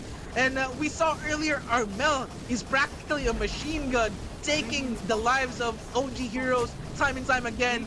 And the ankle breaking from Armel with the blink daggers, man. He dodged at least 1 RP. I saw he dodged 1 RP. And this is the problem. If OG cannot lock down Armel, then Essence just wins the fight. They tried to lock down Armel, but then they weren't successful. They still have a glyph available, but I don't think it's gonna be more than enough time for you to actually wait for Seth to respawn. And that's it, everybody. Essence will take first game against OG, although I say that they still going for this. He wanted to defend his base. A fresh Black King bar for him, but there's no damage for him, and Raven will just right-click you up, even with the Phoenix ultimate, and that's it. OG, 3 games in a row, they lost. And Essence, what a performance from Armel, man. I mean, credit to Raven as well, but Armel is just is a different beast right now. 18, That's right. 3, and 12. What a stat line for this Lena. And Chief Armel, our chef, is cooking, Russell. Just as what I've said, as He what you said, is. Armel is actually a very, very good, player, and it shows in his positioning in fights. He rarely got Look at caught the damage. with. Look at the damage. Yeah, that's just too much 75k. damage. He rarely got caught on any reverse polarities. Pangolier is chasing him, and he knows he is the target, so he is positioning himself well so that Magnus and Pangolier can focus on him, and Armel knows that he can't die easily. These two heroes cannot burst him down with all those evasion that he has, and DK on the other side of the clash just wiping them out while Magnus and Pangolier is focusing onto Armel. Armel is a very costly target right here for OG. It's just that they were too fixated on Armel that at some point in the clash, they don't know when to release Armel from their target. But Armel, again, his positioning is just so divine in these games. The last Roche fight, he just keeps on the side lanes, just cooling down his skills, bursting down heroes. It looks in a while that OG actually has the advantage of on the fight. But then Armel just keeps sniping down the skills from afar, and that is why Team Essence will get the first game on our series. Yep, very well played from Essence. But yep, it's still game one. OG is not out just yet, but they are back against the wall right now. It is a must win for OG into this game two. But we're just gonna have a quick break, everybody, and just give you a few reminders, and we're gonna be back as soon as possible. ကျေးဇူးပြုပြီးယနေ့ညရဲ့ကျေဝေများကိုကြိုဆိုလိုက်ကြရအောင် One Expert မှာထိပ်တန်းစုများကိုရယူထားသူ Dota 2 ၏ဟီးရိုများအကောင်းဆုံးတည်ဆောင်မှု Hunton Lanza အကောင်းဆုံးပံ့ပိုးမှု Mossy အကောင်းဆုံးအလေလံ Zeus အိုးငါဘက်ကိုဆိုလိုတာပါအကောင်းဆုံးကစားသမားစု One Expert ကစားသူများ One Expert ဒါသင်ရဲ့ pick ပဲ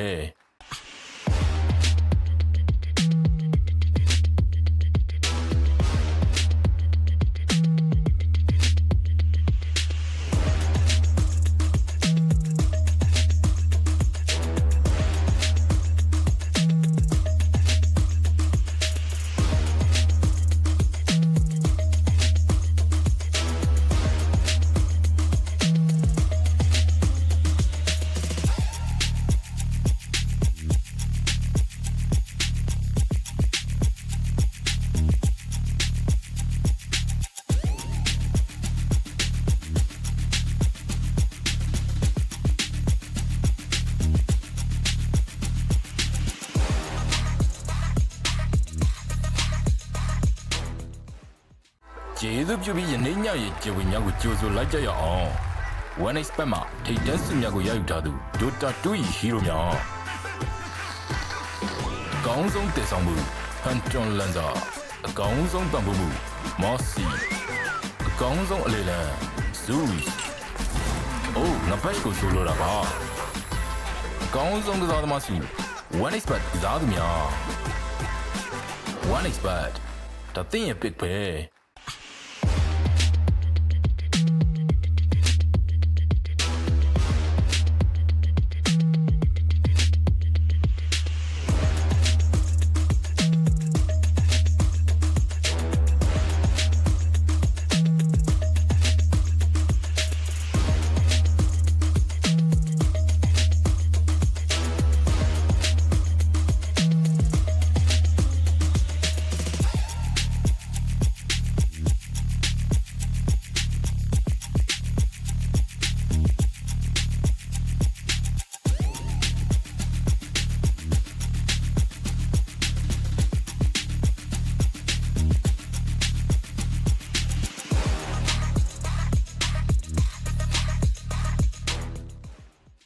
ကျေးဇူးပြုပြီးယနေ့ညရဲ့ကျေဝေများကိုကြိုဆိုလိုက်ကြရအောင် One Expert မှာထိပ်တန်းစုများကိုရယူထားသူ Dota 2 ၏ဟီးရိုများအကောင်းဆုံးတည်ဆောင်မှု Hunton Lanza အကောင်းဆုံးပံ့ပိုးမှု Mossy အကောင်းဆုံးအလေလံ Zeus အိုးငါဘက်ကိုဆိုလိုတာပါအကောင်းဆုံးကစားသမားစီOne expert ကစားသူများ One expert ဒါသင်ရဲ့ pick ပဲ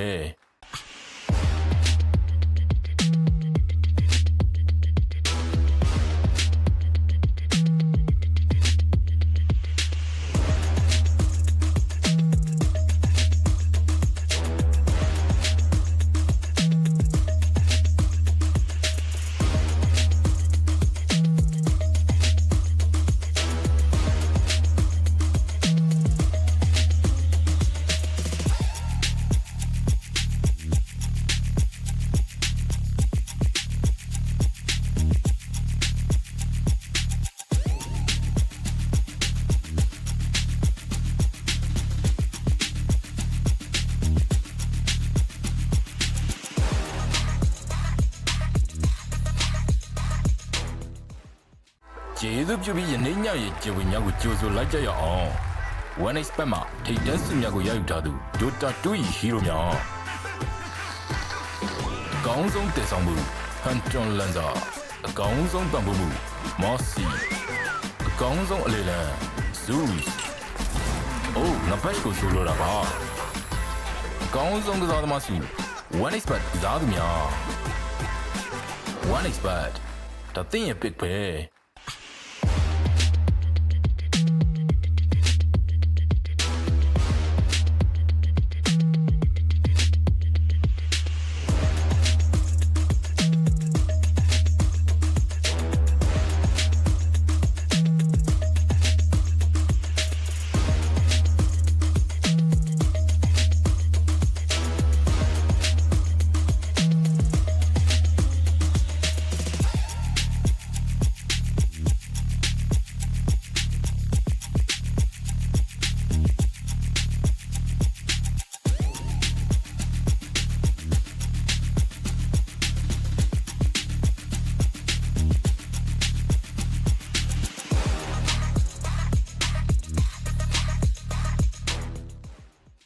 ကျေးဇူးပြုပြီးယနေ့ညရဲ့ကျေဝညကိုကြိုဆိုလိုက်ကြရအောင် One expert မှာထိတ်တန်းစုများကိုရယူထားသူ Dota 2 ဟီးရိုများအကောင်းဆုံးတည်ဆောင်မှု Hunter Lanza အကောင်းဆုံးပံ့ပိုးမှု Mossy အကောင်းဆုံးအလေလံ Zeus အိုးငါဘက်ကိုဆိုလိုတာပါအကောင်းဆုံးကစားသမားစီ One expert ကစားသူများ One expert ဒါသင်ရဲ့ pick ပဲ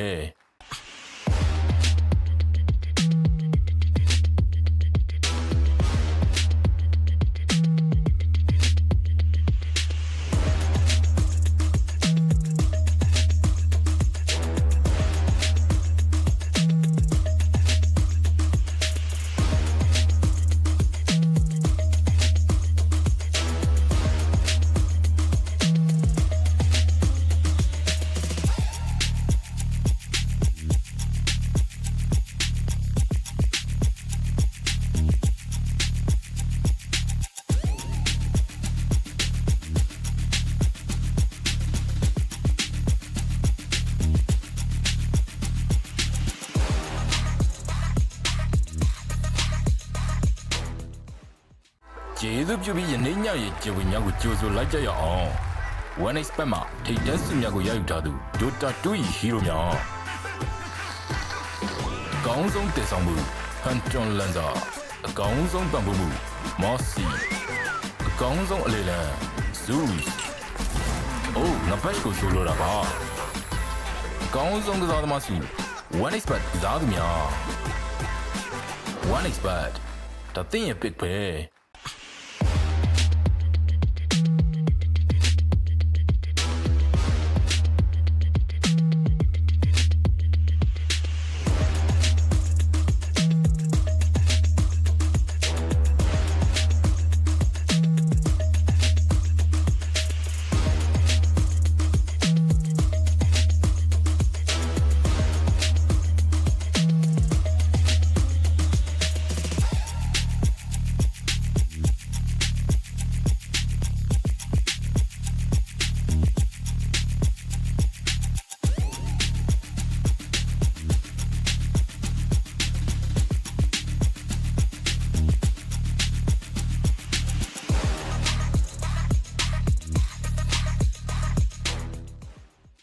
ကျေးဇူးပြုပြီးယနေ့ညရဲ့ကျေဝေများကိုကြိုဆိုလိုက်ကြရအောင် One expert မှာထိတ်တန်းစစ်များကိုရယူထားသူ Dota 2 hero များ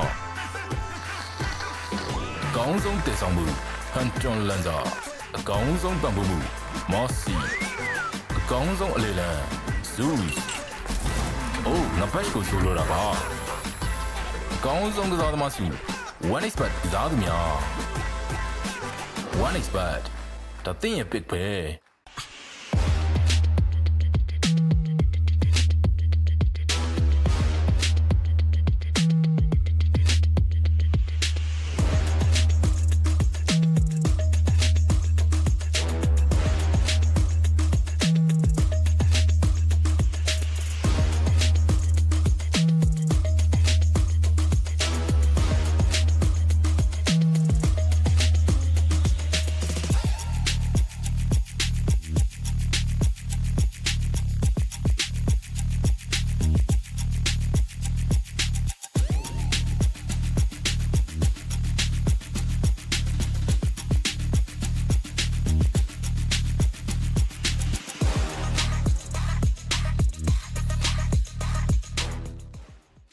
ကျေးဇူးပြုပြီးယနေ့ညရဲ့ကျေဝေများကိုကြိုဆိုလိုက်ကြရအောင် One expert မှာထိတ်တန်းစစ်များကိုရယူထားသူ Dota 2 hero များ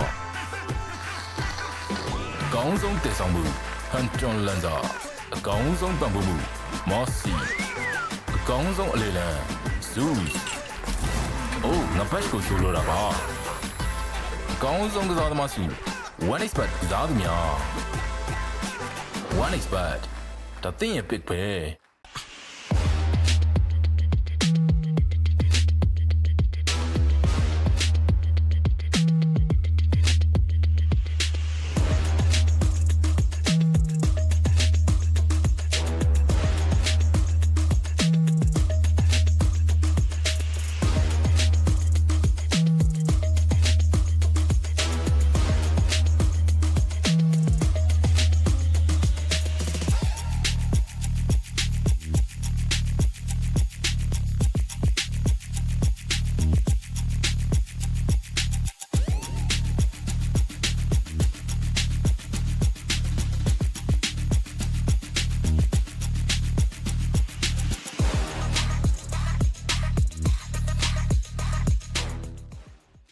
ကျေးဇူးပြုပြီးယနေ့ညရဲ့ကျေဝေများကိုကြိုဆိုလိုက်ကြရအောင် One expert မှာထိတ်တန်းစစ်များကိုရယူထားသူ Dota 2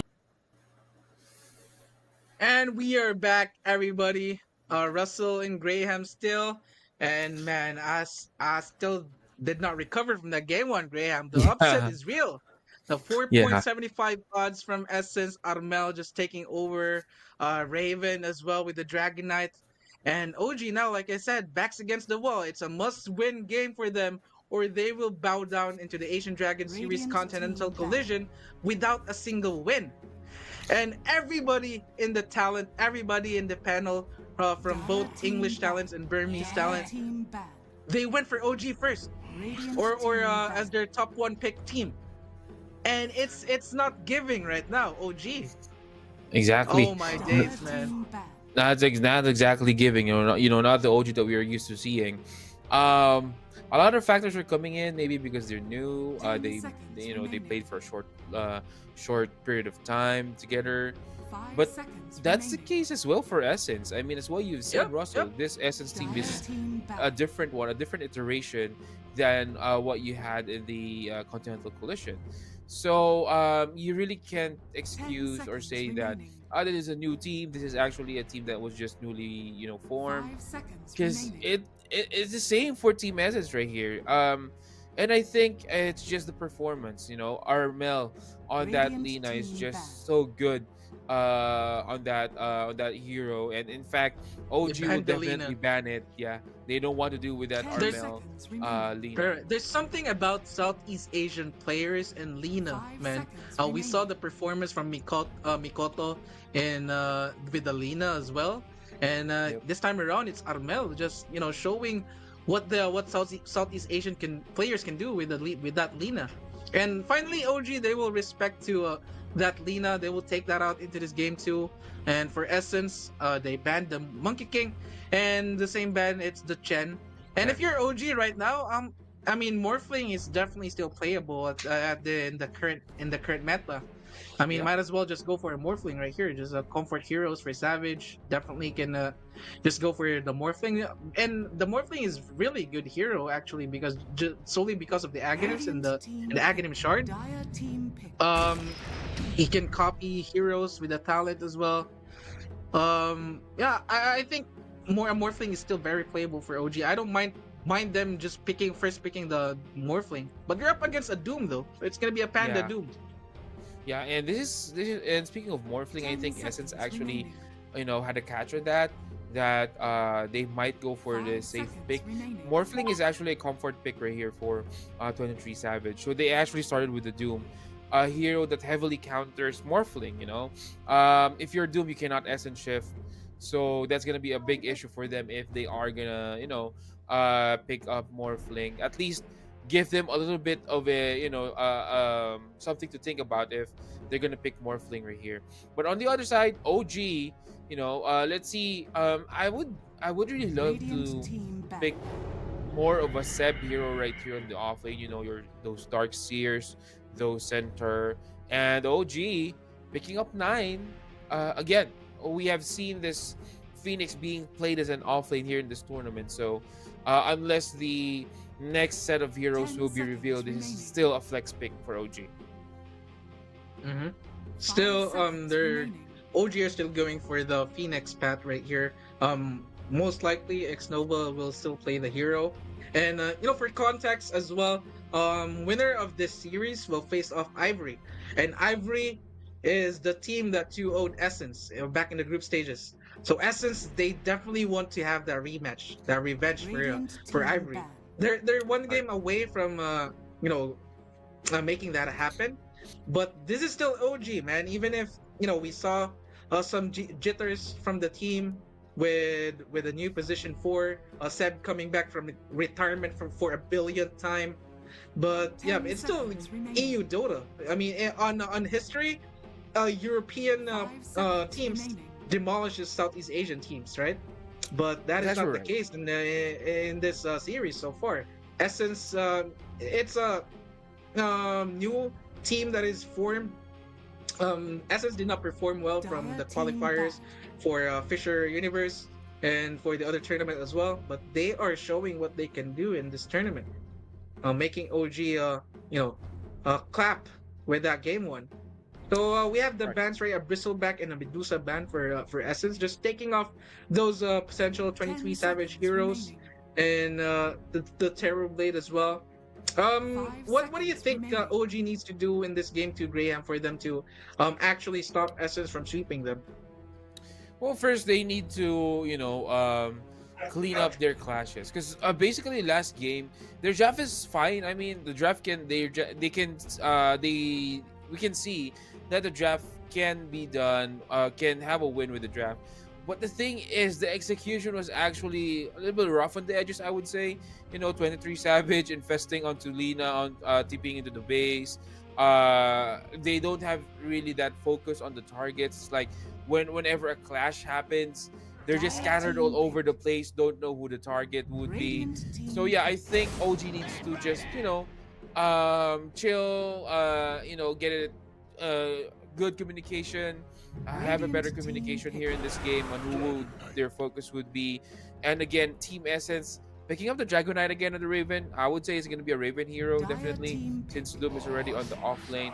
And it's going to be another Shadow Demon. This Shadow Demon Dragonite combo is just too powerful in the lane. I mean, it's hard to kill. Shadow Demon is a hero wherein you're easy to kill but not DK. So you can assure that Armel or Raven right 10 here can seconds secure his remaining. farm up until the mid game or up until they got the dragon. 5 OG seconds this time around, I'm remaining. gonna go for the Bat Rider, so heavy on the single target burst potentially for OG. But you're up against a Dragon Knight now. I mean, Yeah. if you can layer your skills towards the Dragon Knight, I mean, Raven wasn't an issue or a Dire team threat pick. at the mid part of game Phantom one, early assassin. to mid game. I mean, he was very Radiant farmed, team but pick. into the mid game, 23 Savage was just taking over. But as soon as Armel popped off, it paved a way for Raven to actually get some things done. And for OG, it's gonna be a 23 Phantom Assassin, and Warlock too. So Radiant still team a lot of double kill. cooldown. OG is still playing around those cooldown game. But Essence they have a Doom as well. But a puck now for Armel. This is one of his signature heroes as well. We Yeah, saw that's right. earlier that Red team back. the Pangolier up against Alina. The Knight actually hold his ground pretty well up against Alina during the laning phase, but Armel's puck is just he's been spamming this hero time and time again. I think he's in the Grandmaster tier as well. So let's see how can OG counter that. So Doom is already in 10 the hands of seconds Essence. remaining. So maybe a Night Stalker could be a good pick for OG or a 5 Legion seconds Commander. But remaining. ideally, the Doom is just a better hero to deal with the puck. That's correct. That's actually correct. Also, I would just like to highlight that this is not gonna be a feel good um game for Batrider with that Shadow Demon. Once the lasso kicks in, you just disrupt that teammate of yours, and then Lasso's gone. Dire team back. So this is gonna be a very hard game for the side of OG in terms of the Batrider getting lassos in the early game at least. But in the late game, I would say they need to push their focus first on getting the Shadow Demon, because Shadow Demon can just save a lot right there 10 seconds on the remaining. lineup of OG. For the Phoenix stun, 5 you can just seconds. disrupt Team back. Batrider, disrupt Golem, stun, disrupt. There's just a lot of things that Shadow Demon can do against this lineup of OG. And Essence doesn't have any stuns right now, and they're Yep. missing one support hero. A Shadow Shaman is actually a Radiant good pick for team Essence right now, simply because of the Bat Rider, the Cluster Clock save. You have two saves now. If you'll pick the Shadow Shaman, you have the Shadow Demon and Shadow Shaman. So both Shadow heroes for some reason. And Essence or OG, they're missing the 9 hero. Let's see if OG will cheese 10 their way out seconds into this game remaining. too. Another 9 mid shenanigan hero maybe 5 seconds remaining. if they can Dire make that team happen. pick. So they Let's banned the see. Tiny, which is Oh, good against the puck since Spirit simply because he Breaker. can secret us with a tree grab, but a Spirit Breaker. Okay, Yeah, I like so this. you have that status resistance. It's a very hard hero to kill, and just 10 provides seconds chaos remaining. into the team fight as well with the charge, 5 and seconds it remaining. can lock down hero. We're talking about the CS earlier. Essence doesn't have that as much as OG, but all of a sudden you have that in the form of the Spirit Breaker. Also, Spirit Breaker can reach out, heroes in the back lanes, heroes who want to stay in the back lane. Specifically, that's what Warlock do. So basically, you can just simply charge into Warlock. Choose But your yeah, hero. Russell, you're correct. It's gonna be a Night Stalker for the side of OG just to prevent that proper initiation coming in for Doom, and also a good counter versus the Puck. Yeah, this is actually interesting to see. I would like to, check how this would pan out for both teams right here. And again, as what you've said, Russell, OG is now in a pinch. Their backs against the wall. Mm-hmm. One game. You don't want to get out of this tournament without a single win. Definitely, That just definitely. doesn't feel any good. Mostly after you have actually fixed your roster. Basically, you fix your roster right here, going to the tournament, and then you didn't win any a single game. That's gonna be bad for 10 OG, seconds remaining. considering as well that they are actually, they 5 came from the seconds upper remaining. bracket straightly down to the lower bracket and not even winning a single game. So yeah, it does not bode good for OG if that would happen. Yep. I would be very mad, man, if OG will not win a single game, and my fantasy was OG as my top pick. But Same. yeah, that last ban, Night Stalker, Seb definitely plays the hero. Good counter to Armel as well with the crippling fear. Interestingly, if we what facet will Seb go? Maybe for the nighttime first, the first 5 minutes. Definitely we'll see career CS.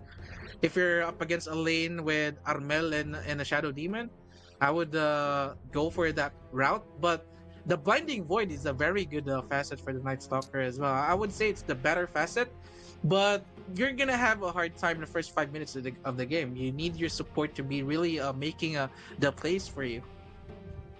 That is actually correct. There's a lot of pros and cons. And it's actually good, that Dota introduced us to this facets. It added a different dimension into the game. You know, there are some heroes which you could do support, like Bristleback. When Bristleback actually came up, there are players, pro players to be specific, who plays this Bristleback support, just doing snot rocket all over, Prepare for spreading battle. goo all over the clash with that snot rocket facet. And yeah, it is actually interesting to see how they will utilize this Night Stalker, and would they, OG specifically, can they get a win at least right here in our series, or possibly win the series for them to advance onto the lower bracket? Yeah, definitely, it's a possibility. OG is still OG. They're not out just yet, but one game a disadvantage in a team like Essence, a team with Raven and Armel. It's a tough task, but OG will be for sure is up for this task. And yeah, 30 well, seconds to battle. they're still waiting for this game to start. Let me just grab this opportunity to again um let you guys know that you can use our promo code Asian Dragon 1X whenever you guys are signing up in 1xBet to get those sweet bonuses. Also, huge shout outs to our friends in Epic Echo as well. Hopefully, we're gonna be seeing a different game. I'm not completely a different game because I enjoyed that game one. It was a The back and battle forth game. begins. Essence was leading. All of a sudden, OG came back, and then Essence eventually closed out that game. But here we go. No first blood. Raven fed first blood into that game one, but there's no first blood this time around. And bounties, I think it's just 2 for 2. They did not secure the bounty at the bottom side of the river just yet, but surely the Night Stalker will pick that up. It's actually a Night Stalker. Okay, so a Seb Bat Rider. Okay. I did not notice. Oh, sorry, it's a Seb Warlock Bat Rider. I don't know. Yeah, it's a Seb Bat Rider. So Night Oh, so Stalker. it's gonna be Interesting. an offlane bat. Yeah, it's interesting. This is actually quite, normal for Nine to pick up this awkward mid heroes. So let's see if this would work out. The side of OG, I would say, in the matchup in the middle lane, Night Stalker is really not a very good matchup against Puck. You really don't have a kill potential early game. Dire's Puck top can tower just is under simply attack. fire infuse raindrops just to make sure that he won't get bursted down by Night Stalker right here. So yeah, interesting to see Nine again playing how this weird mid lane heroes. We've seen him use Winter Wyvern before on the pro scene. Winter Wyvern mid lane. It actually works out, but let's see if it will work. Mm-hmm. Oh, it's actually a Seb. It's an offlane Phoenix. So Seb, that's a Seb Okay, Phoenix. And yeah, Nine went for the Night Rain as well, simply because it's really hard for you to CS at this early during daytime, and you're up against a Puck as well. You're just gonna have a hard time. So at least securing those levels and CS in the first 5 minutes is available for Nine. And he actually have 5 denies, so definitely experience advantage for Nine right now because of the bonus damage from that Night Rain. But Armel, he is all good. He's getting last hits as well. That's actually correct. I'm looking at Night Stalker right here. I think what they want to do is to have at least semi-permanent nighttime. I've seen this being played on some pro games internationally, wherein you pick this Night Train. But speaking of Night Train, there goes Ponyo, very low right now. Will there be enough damage to kill Seb? Chasing him down into that tower, Ooh, getting the those flickering. stacks and the damage. Ponyo, will he survive? This might be first blood. Yes, it will be first blood. And Daze Daze will again get with the that first blood. Yep, that's right. So Mhm. going back into that Night Stalker, I've seen this being played out wherein you have a semi-permanent nighttime, for the side of Night Stalker. Because Night Train allows you to have a longer nighttime right Mhm. here.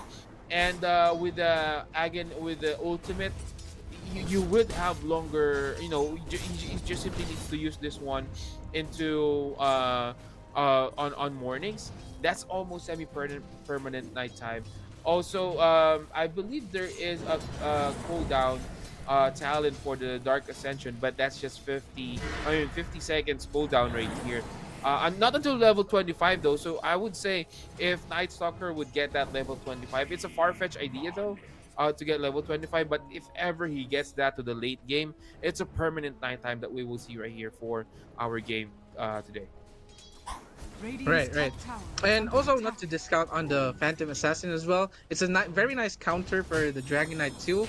Simply because you can break the Dragon Knight with the Shard and deals a lot of damage. Can easily burst down the Shadow Demon, the Spirit Breaker if they can catch it. And mid matchup, it's still heavily 9 favored because the 99. That's 99, man. Definitely 9 will get level 6 first, unless he'll die a solo kill from Armel.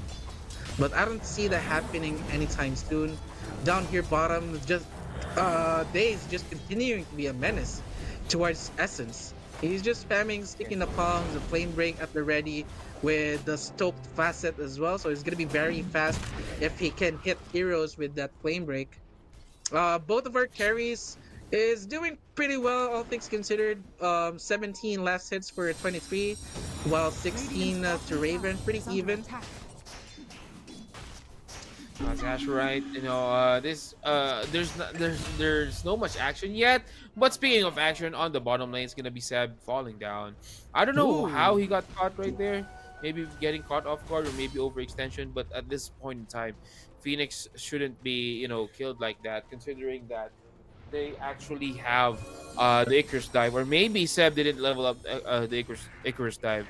Normally, you do get one level for that, just to make sure that you have an escape mechanism. But speaking of escape, and Puck escaped this one. Silence man. right now onto that Puck, and that is probably gonna be a kill. Yes, it will be for the side of OG9, working wonders on this Night Stalker. And that's 3 more seconds before daytime. They got a kill for it, a big kill as well. That's Armel and his Puck. Just in time for them to get that before daytime comes. And this is what we're talking about earlier, the counter towards that Puck, the Night Stalker. It's working so far with the help of the rotation from the Bat Rider as well. But I don't think it was needed. I mean, 9 can just walk in and crippling fear, avoid the Puck. But just for good measure, they got the kill anyway. No harm, no foul. Panda will be forced to TP back to base. He's gonna be walking back into his lane. So 23 free farming in the next couple minutes. Yep, it is gonna be a free farm for 23. But yeah, this is actually a good sign. It's actually quite different from on the middle lane there might be another engagement, but 9 needs to be careful. Level Just 6 on the sides, Ponyo getting slowed right here. Will there be enough damage? I think Ponyo will go down unless Norman will do something about it. Puck will now go in. No Dream Call yet for Puck, and that is gonna be a kill for OG. 3 kills on the board right now, and we're just 5 minutes or 6 minutes into the game. This is the power of the Night Stalker, and I'm happy that they gave 9 the Night Stalker because he'll get the early experience for the Dark Ascension, and we saw the Dark Ascension getting them another kill in the mid lane, and Raven, he will TP out. OG are just shooing all the heroes of Essence right now, forcing them to TP out and then walk back into base. And look at the level disadvantage right now. 23 is already level 5, level 5.5, while Panda, he's not level 5 yet. Slowly but surely, OG is solidifying their laning pace. It's a 2k advantage 7 minutes into this game. Wisdom runes gonna be 1 for 1. So at least in the level department, Essence can secure the levels for their support, which is badly needed. They definitely need the purge from the Shadow Demon to make things happen, and also the Spirit Breaker Nether Strike as well. And Seb continuing to harass, and Ponyo, this will be his second kill, I should say. But Raven, just in time to save the day, but here comes the egg, will be committed by Seb, can kill the egg inside. Armel will rotate as well. The coil will not connect though, but I don't think it's gonna matter. Here comes the charge from Norman as well. They get a secondary kill. Armel actually almost falling down. Careful with that Phase of bonds. the DPS from the Warlock. Scanning. But it's actually Shadow Demon falling down too. And 9. He doesn't have a Dark Ascension yet for 25 more seconds, so I don't think he will commit for this. The rune up top, it's gonna be a haste rune for 9, potentially. And we're 2 minutes. There's 2 minutes left for this daytime. It's a big rune for 9. Yep, definitely a big rune right here for 9. Oh, Armel got the haste. Nine did not go for it. Oh, okay. So let's see. I mean, that was a nice TP for the side of Team Essence right there. They know that Seb, and I think it is very characteristic for Seb to really do those overdrives right there. You know, we have seen him play several times on TI, and there's sometimes a tendency for Seb to really overextend at some point. And that is one of those. You know, he gets punished. The egg is actually on a good position, not until TPs have actually came in for the side of Team Essence, wherein they easily broke down this Oh, they TP. found But Raven. Raven might be in danger. Yep, he'll get pulled back right there. He's one tanky guy, but will there be enough damage for the tank for OG? The stun will kick in. No TPs coming in for OG. They're just gonna give or for Essence, they're just gonna give this one out and a kill for the side of Team Essence or OG DK. Getting Yep, they know there's no helping Raven right there. So they will just, get some resources in the map right now. Armel slowly threatening the mid tower as well. Seb is right here to defend the tower. So all is good for OG. They got a Raven kill. And they're slowly choking Raven right now. Raven doesn't have a lane to get back in. And OG, they did not put a deep ward anyway. So I think Raven can just farm back into the jungle. Here comes a charge from Narman.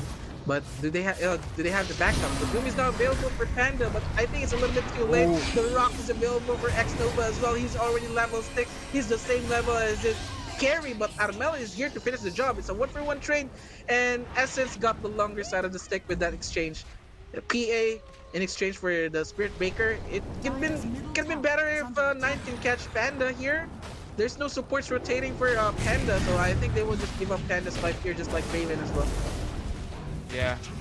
Even though this Doom has been killed, I think OG still, or Essence still got the better trade off that one. I mean, PA, you stop his farm, you stop his, you stop how this PA is actually farming, while your DK is farming on the other end. So that's still a good win. This kind of equalizes the clash that happened earlier, Russell.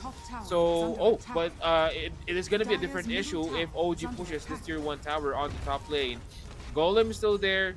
Will there be any backups on the middle lane though? There is actually an engagement happening with Puck, and 9 is going to kill this Shadow Demon into the middle lane. And yeah, another kill on the board for OG. 9 is just rolling Team Essence right now. He's already level 9. He's leading the net worth 5,300 gold compared to Puck only has 4,600. They found Panda again. He just respawned, my guy. And that's a second kill for the Doom. And 9 is already dominating. A face boots for Doom did not help him very much. And Night Stalker already have the double bracer, the power treads. He can buy the blink dagger now. And if Essence can't do anything about this Night Stalker, OG can just snowball right here, right now. Yep, that is right. And well, I think Team Essence knows that their timing is not on the early game, and they know that OG is strong in the early game, so they're just gonna give these kills. They want to get those timings though. They need to get that blink DK. They need to get the Puck, a little bit of items right here, maybe at least Witch Blade, just for that additional damage, and maybe get this OG off guard. But Savage is running around. Speaking of getting off guard, Spirit Breaker is just too far away, so I think they won't push through with this charge. They're not fast enough. Ponyo doesn't have the range for that demonic purge as well. A little bit unfortunate for Team Essence, but they will find themselves as Phoenix. But here comes 9 with the blink reveal, silencing 2 heroes, a Puck and Raven, Dragon Knight. What can they do about that? The answer is nothing, and Armel bites the dust. They're looking for more. They want Ponyo. Ponyo should be a dead man walking. And Savage, it's actually Steph gets the double kill. Very nice rotation coming in from OG, and that was the blink reveal from 9 as well. And on the other side of the map, OG is just relentless in getting the kills. They will get another kill in the form of that Panda Doom again. A mega kill streak already for the mid laner of OG. Yep, that is right. And well, this is OG's timing. I mean, this is where they're strong, the 10-minute to 25-minute mark. But things are gonna be different once Team Essence gets their defensive items, but OG knows that, and they're not gonna stop. They're not They're gonna stopping, chase man. this Puck. Puck is actually falling down, or DK will actually fall down. The Golem will fall down as well. Lasso wants to Puck. Doom has been casted out. What a cost right here, and I think Phoenix will fall down as well. Armel just alone, can they escape this one, or can he escape? I don't think not. It's gonna be OG getting that early team wipe on our game 2. Yeah, this is the thing. They can just snowball from here. I mean, yeah, Essence does have a mid to late game timing, but if OG will not prevent that from happening, they can definitely contest for an early game right here. OG, it's practically a 500 gold per minute, as they have a 7k gold lead already, and again 9 just being a menace, gonna go for the Shadow Spirit Breaker. But they're not getting the kills. They will not get the kill to the Barret room. But it's about sending a message. It's still 14 minutes in. 9 still have a decent amount time left with that night time. He can definitely go again. Dark Ascension will be not up for maybe 20 more seconds. But they're just very strong right now. And look at this. The fights or the pickups are non-stop from OG. Savage are getting involved with this early kills as well. So it will just further boost the farm of their carry. And on the other side of the map, Daze will get himself a Puck kill. It's just completely out of control for Team Essence right now. Raven, he cannot even farm his own jungle. That's actually right. This is so unfortunate for Armel right here. Armel had a very good game, and OG so far is doing a good job of shutting down Armel onto this mid lane. In fact, if you would look at our net worth chart right here, you would see Armel on the mid lane, on the 5th spot, almost 2k gold lead away by Night Stalker. This might be the start of something new for OG. 9 is gonna try to run away, but no avail. It's gonna be Team Essence getting that kill. And it's already daytime. At least Essence can finally move around the map. And I cannot help but think, during the draft, Essence, they banned traditional mid heroes at the last, when OG doesn't have their last hero just yet, as we see another kill potentially for Ponyo again. He will not get a chance to cast his ultimate spell, but here comes Narman. He wanted to fight this. Raven is in the dragon form, but there's no rock available for X-Nova as well. But where's the damage? It doesn't exist. X-Nova, though, is very low, but he will dodge the Crucial Orb. But Armel have other plans in mind, but he will sacrifice his life for that. But that's a double kill for the Puck. But 9, he's already alive with the Dark Ascension to be committed as well. It's a 2-for-2 trade. But I think Essence are happy with that if they can let Panda escape. But I don't think that will be the case. The same from Ponyo. It's just not there in time. I think. Panda, is still alive though. And Raven is back for more. He doesn't have the Elder Dragon form anymore, but it's not gonna be a problem as he will kill off Daze. So at least Essence are slowly but surely fighting back now. As I was saying earlier, Graham, they did not ban the Night Stalker. Obviously, it's a counter to Puck, because they already saw that there's a Phoenix and a Bat Rider already, so either of those heroes are playing offlane. They did not anticipate the fact that 9 plays absolute unorthodox heroes in the mid, and he went to play for the Midnight Stalker instead. So I think if Essence can maybe ride this storm out, and for some reason get into the late game, they have a good chance to actually turning things around. And we saw that earlier, that Essence definitely have the damage to kill off the Night Stalker if they can catch him off guard. If they will continue to play safe, just avoiding fights right now, they will definitely get into the point of the game. That's actually correct. And I think for Puck, this would be the few moments, or this would be the few games that you need a BKB. There's just a lot of disable for OG, specifically that crippling fear for Night Stalker. Just shuts down Puck's mobility, and for you to overcome that one, you would need to get at least a BKB for yourself. Also, DK on Raven as well. On that, DK is doing a good job just farming their items, also lining up a BKB as what I saw earlier. But here comes I like Spirit this Breaker minus in the pick middle. from Oh, He's surely dead, right? He's dead, right? Yeah, There we he go. is The dead. last though, 23 Savage comes in as well, and the last coup de grace from 23 Savage will take that kill. 285 gold into his bank account. Yeah, we were talking about the I was talking about the Midas pick for Panda, as he is really struggling right now. The laning phase was disastrous for Essence. I think the same can be said to all the lanes of Essence, and this Midas pickup from him can definitely help him over time. No void available for 9 that time around to cancel the TP, so Ponyo will successfully TP out. Well, Russell, slowly but surely, OG is trying to claw back their way into this game, specifically into this tournament. But let's see if they can do so. Oh, Doom Oh, now Doom. used onto Batrider. TPL. No stun available. Oh, the golem has been used. Oh, that's a wasted OT right here for Warlock, and that is a long cooldown on his ult.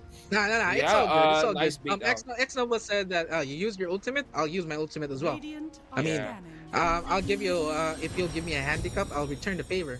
So, but I don't think that there's gonna be a fight happening in the next couple minutes anyway. I mean, it's already nighttime in the next 45 seconds, so maybe I was wrong. Yeah, that was a missed opportunity for OG to actually group up. You have the rock available, but they would go for Roche anyway, and it's a beautiful timing as well as we're closing into the nighttime. So OG, no contest whatsoever for Essence. Although I want to take note that Armel already has his big dagger, but I think that will not help him from the initiation from 9 anyway. Maybe she needs a Yule. You mentioned a Black Bar earlier. But I think I'm leaning slightly into the Yule Scepter simply because you can upgrade that into what's the upgrade of the Yule Scepter? Wherein you can move around while you're Yeah. being Yuled. I forgot the name. Well, so you can get away from the crippling fear. But a backing bar is a nice Dire's top tower pick up is for under a puck attack. as well in this specific game. But nighttime are here. OG should be looking to make a move, right? And just on right on cue, they find a puck, and Alasto was even committed with that Dark Ascension as well. They still have Yeah, that's they still don't have the solutions for this Night Stalker. So every nighttime they are very afraid to be showing in the map. Actually correct. I mean, it is now the timing right here, as what we have discussed earlier, or as well we have discussed one last time that we have casted with Vince G. Night Stalker is a pretty weird, hero in terms of scaling and timing. Normally his timing is on the night, and only certain item timings, maybe like BKB, possibly an Aghanims if you may. But Dire's bottom with tower this is one, under OG's attack. working well Radiant's with top tower Night is Stalker's under timings attack. right here. They know when they are strong, they know when they are not, and I think that's a must when you're playing on the pro level, like knowing when you are strong, knowing when you are not, so that you could capitalize on this timing that you got. This is a smoke for Essence without an Elder Dragon form, and you're playing up against an Aegis as well during nighttime. I don't think Essence can really make out of something with this smoke unless they can find a straggling hero from OG. The closest target was X Nova, but he TP'd down bot. So maybe it's just a farming smoke for Essence right now as OG are slowly marching towards that bottom lane, looking towards that tier 2 tower so that they can secure the outposts. Radiant's bottom tower And is under I think attack. Essence will not Radiant defend this. structures I mean, are you have a glyph fortified. available to delay things out, but that should be a tier 2 tower in the hands of OG. Uh, all coming in for OG right now. They have the Aegis advantage. Question is, who will be they finding? They're actually running towards that DK. I think they have Vision right They have there, an if not Inkling. mistaken.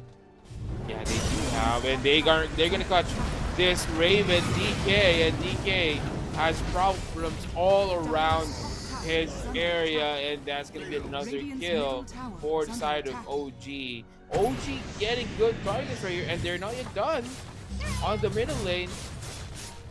They are gonna get a tier 2 tower as well. Radiant's middle tower has fallen. Thankfully for Raven, he bought the Aston Wipers before he went down there. But 9, he's just relentless right now. He wants Armel, but he is now being charged by the Spirit Breaker? Can he get Panda before he will be stunned though?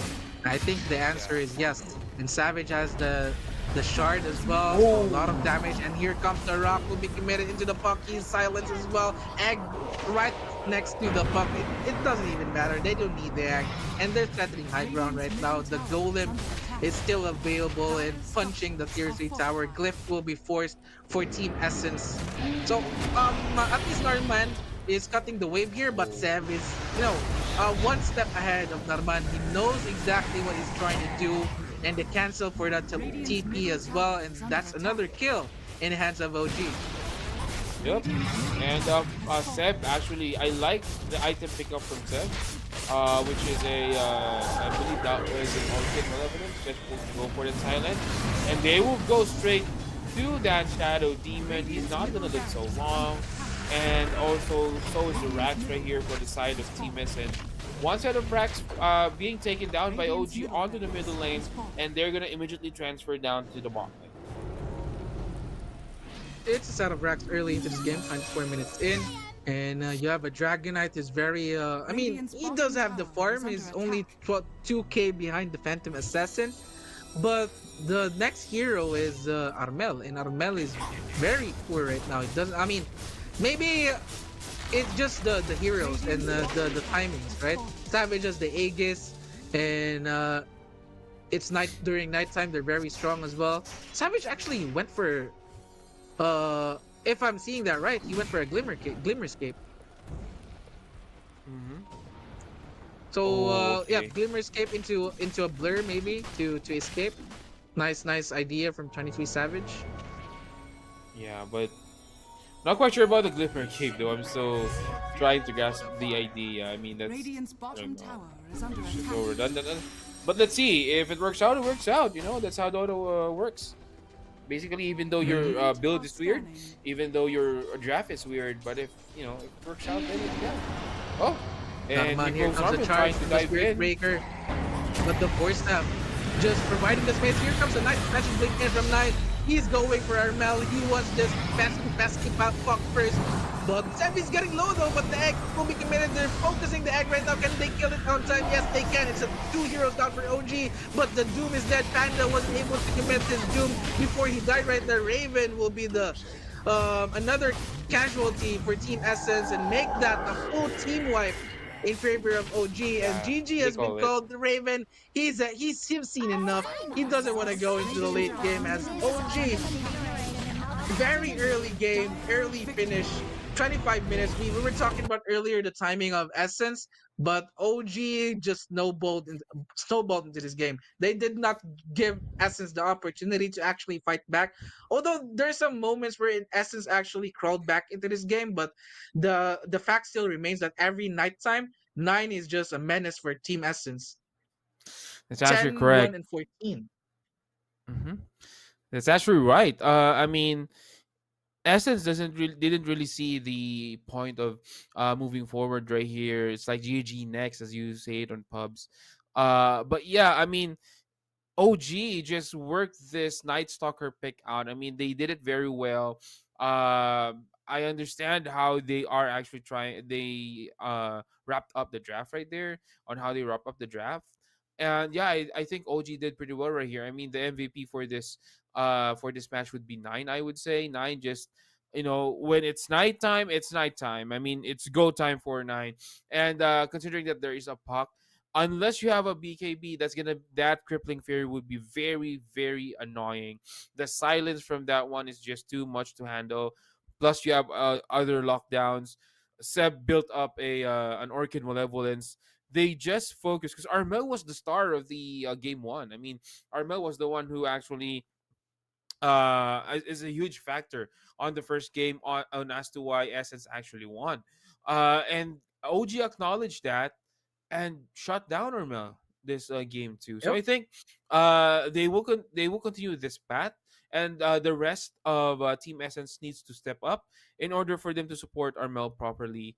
And yeah, I think I would say Team Essence actually woke up a sleeping dragon right here, if you may. OG, this An is kind of OG scary win for them. finally. Yeah, and then OG win finally. So this is kind of scary for OG right here, or for Team Essence right here. they would need to bounce back hard on our game 3.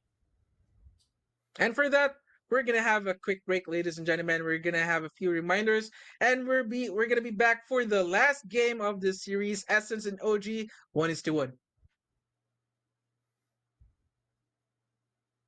ကျေးဇူးပြုပြီးယနေ့ညရဲ့ကျေဝင်းများကိုကြိုဆိုလိုက်ကြရအောင် One expert မှာထိတ်တန်းစစ်များကိုရယူထားသူ Dota 2 ၏ hero များအကောင်းဆုံးတည်ဆောင်မှု Hunton Lanza အကောင်းဆုံးပံ့ပိုးမှု Mossy အကောင်းဆုံးအလေလံ Zeus အိုးငါဘက်ကိုဆိုလိုတာပါအကောင်းဆုံးကစားသမားစီ One expert ကစားသူများ One expert ဒါသင်ရဲ့ pick ပဲ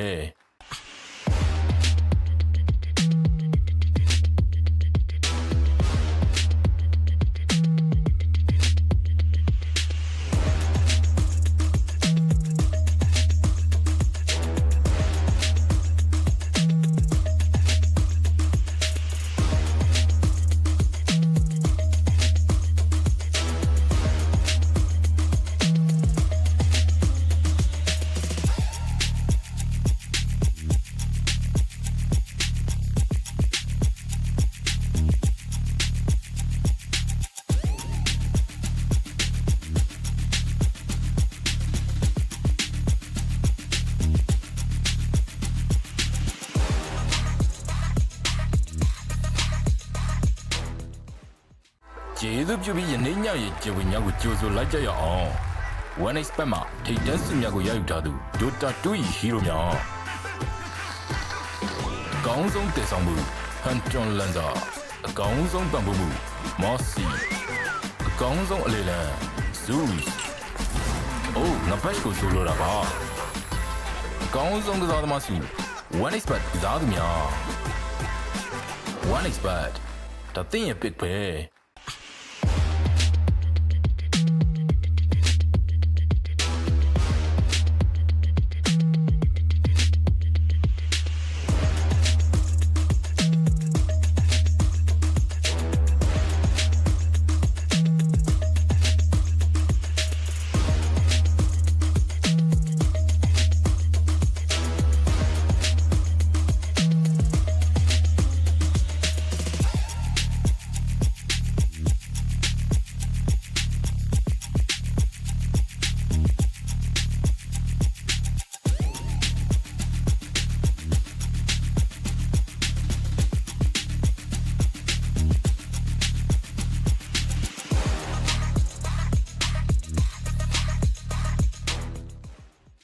ကျေးဇူးပြုပြီးယနေ့ညရဲ့ကျေဝင်းများကိုကြိုဆိုလိုက်ကြရအောင် One expert မှာထိတ်တန်းစစ်များကိုရယူထားသူ Dota 2 ၏ hero များအကောင်းဆုံးတည်ဆောင်မှု Hunton Lanza အကောင်းဆုံးပံ့ပိုးမှု Mossy အကောင်းဆုံးအလေလံ Zeus အိုးငါဘက်ကိုဆိုလိုတာပါအကောင်းဆုံးကစားသမားစီ One expert ကစားသူများ One expert ဒါသင်ရဲ့ pick ပဲ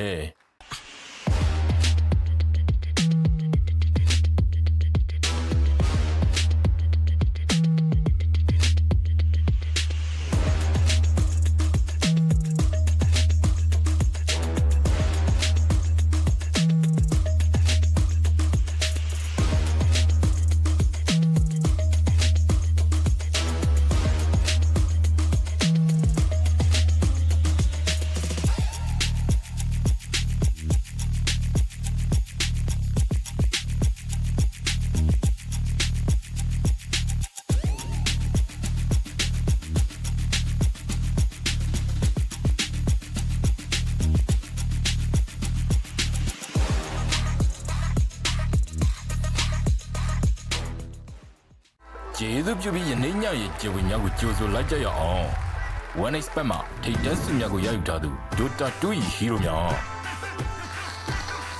အကောင်းဆုံးတည်ဆောင်မှု Hunton Lanza အကောင်းဆုံးပံ့ပိုးမှု Mossy အကောင်းဆုံးအလေလံ Zeus အိုးငါဘက်ကိုဆိုလိုတာပါအကောင်းဆုံးကစားသမားစီ One expert ကစားသူများ One expert ဒါသင်ရဲ့ pick ပဲ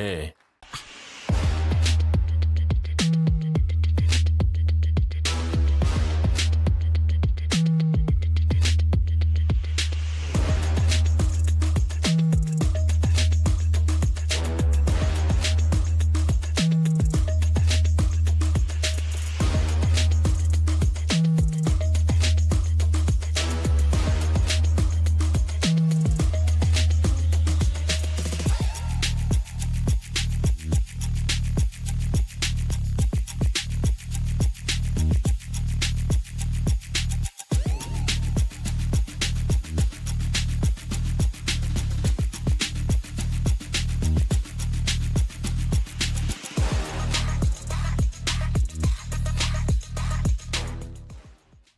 ကျေးဇူးပြုပြီးယနေ့ညရဲ့ကျေဝညကိုကြိုဆိုလိုက်ကြရအောင် One expert မှာထိတ်တန်းစစ်များကိုရယူထားသူ Dota 2 ဟီရိုများ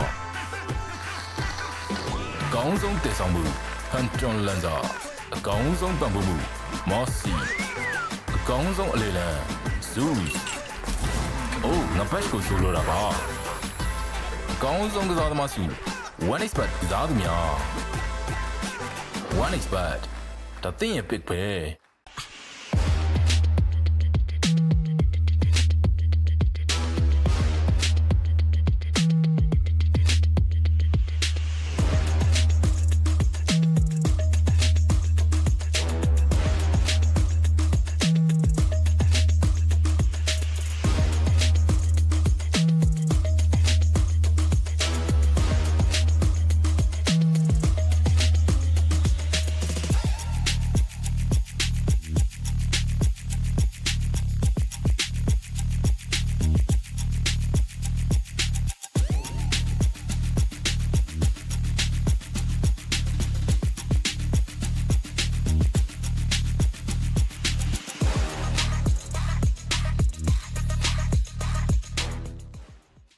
ကျေးဇူးပြုပြီးယနေ့ညရဲ့ကျေဝညကိုကြိုဆိုလိုက်ကြရအောင် One expert မှာထိတ်တန်းစစ်များကိုရယူထားသူ Dota 2 ဟီရိုများ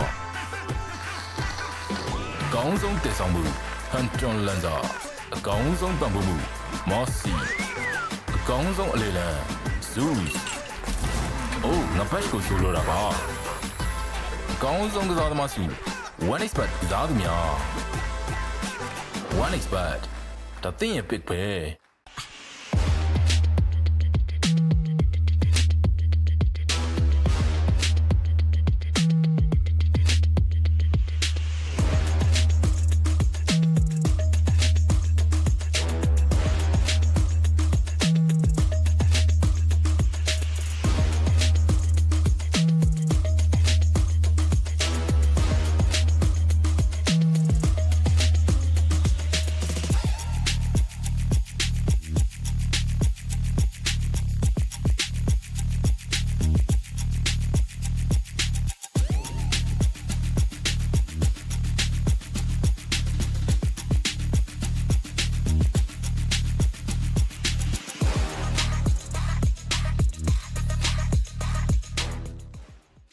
ကျေးဇူးပြုပြီးယနေ့ညရဲ့ကျေဝညကိုကြိုဆိုလိုက်ကြရအောင် One expert မှာထိတ်တန်းစစ်များကိုရယူထားသူ Dota 2 ဟီရိုများ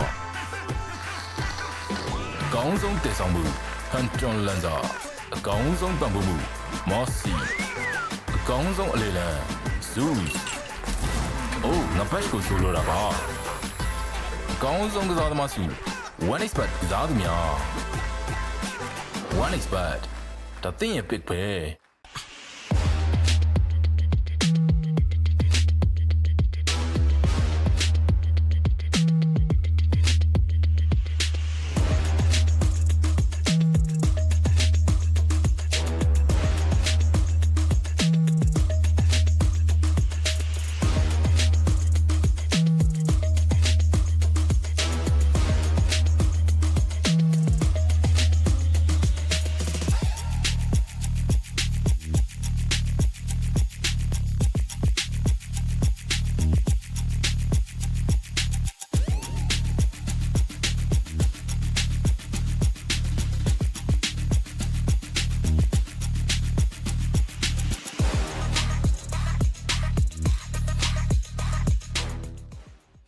ကျေးဇူးပြုပြီးယနေ့ညရဲ့ကျေဝညကိုကြိုဆိုလိုက်ကြရအောင် One expert မှာထိတ်တန်းစစ်များကိုရယူထားသူ Dota 2 ဟီရိုများအကောင်းဆုံးတည်ဆောင်မှု Hunter Lanza အကောင်းဆုံးပံ့ပိုးမှု Mossy အကောင်းဆုံးအလေလံ Zeus အိုးငါဘက်ကိုဆိုလိုတာပါအကောင်းဆုံးကစားသမားစု One expert ကစားသူများ One expert ဒါတင်ရဲ့ pick ပဲ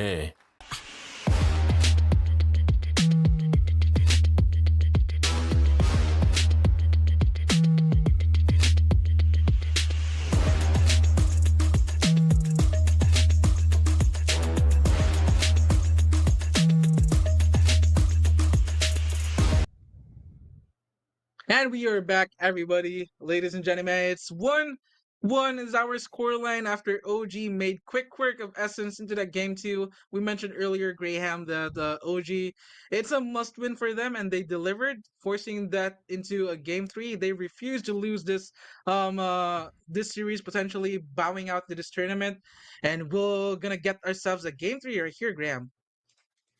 That's actually correct. And game three it is for us here. So if you guys are watching right there, just if you're in the Philippines, if you would say, so just grab out your dinner, get some food, get some snacks, or even if you are outside Southeast Asia and you're watching here on our stream, just go grab some food because we're in for a long haul right here since this is game three, and we're gonna go straight into the draft right here, Russell. So the usual bands: Alchemist, Bounty Hunter, um Monkey King. I bet Lena might be another ban right here. They might easily ban Night Stalker for the side of Essence as well. That was a nightmare for them. So yeah, let's see how this will draft go. Yeah, I would say for Essence is to not underestimate Nine because they set Mm-hmm. up Armel for success way back in game two since they picked up the Doom first and they picked the Puck as their fourth picked hero. So you under normal circumstances, Puck is all good because the offlaner of OG was showed already with Phoenix or either Phoenix or Batrider. But Nine can still definitely play a Night Stalker as mid. So Essence, they did not anticipate that. If Essence was able to or take out the Night Stalker, or if OG picked a more traditional mid hero, like a more orthodox one, I think Essence definitely have a good chance with that game too. Because Essence was actually doing it at the mid game, right? They cut the lead to That's right. 4K, 2K, and it's just a matter of time for Raven to actually get the backing bar, Puck to get her items as well. But Nine is just a menace with during nighttime, every single nighttime. OG definitely profited from all night times from that game too. So yep, that's the point. What I'm trying to say that Essence should consider that Nine plays weird heroes, so might as well just ban all heroes that counters your pick. And here comes the Bristleback finally. It gets away, Oh, no bans for both teams. They did not ban Bristleback, so Raven will have a Bristleback game three. that's right. So or it could be Panda on the offlane Bristleback. We still don't know. They could still, I mean, Essence could still switch things up right here in terms of the draft. OG, on the other hand, whoa, they banned Chen themselves. Normally, they are the one who is picking Chen, but right now it's actually them banning this Chen. So let's see who will be their support duo. Also, we're looking forward to what hero is gonna be. So there's a lot in the fray. Nine is a very unpredictable mid laner. But yeah, they're gonna go ahead and secure PA first, a direct counter to Bristleback once she got that Aghanim shard. I like this pick for OG. I mean, it worked out in game two, so might as well just go for Phantom Assassin. It's actually a better pick here. I mean, it's a better Phantom Assassin game compared to game two. I mean, it's still very early in the draft. We really cannot say yet, but on paper, a Phantom Assassin up against a Bristleback, she's very good against that hero. But the Magnus is taken out of the equation for this game. The Dragon Knight. What will be OG's ban here? Because I think the Magnus is really good to pair up with the Phantom Assassin as well because of the That's right. Empower. It's practically a double Battle Fury for you. It buffs your damage as well. Oh, the Lena is still available though. If they still want to go for the Lena path, definitely Armel can come up to the occasion. I mean, he carried game one with the machine gun Lena. It's not really the right click build Lena. It's more of a magical type, but That's he right. was hitting like a machine gun way back in game one. But it's way back into the past. Let's focus on this game three now. A Bloodseeker is banned for the side of OG. That's actually correct.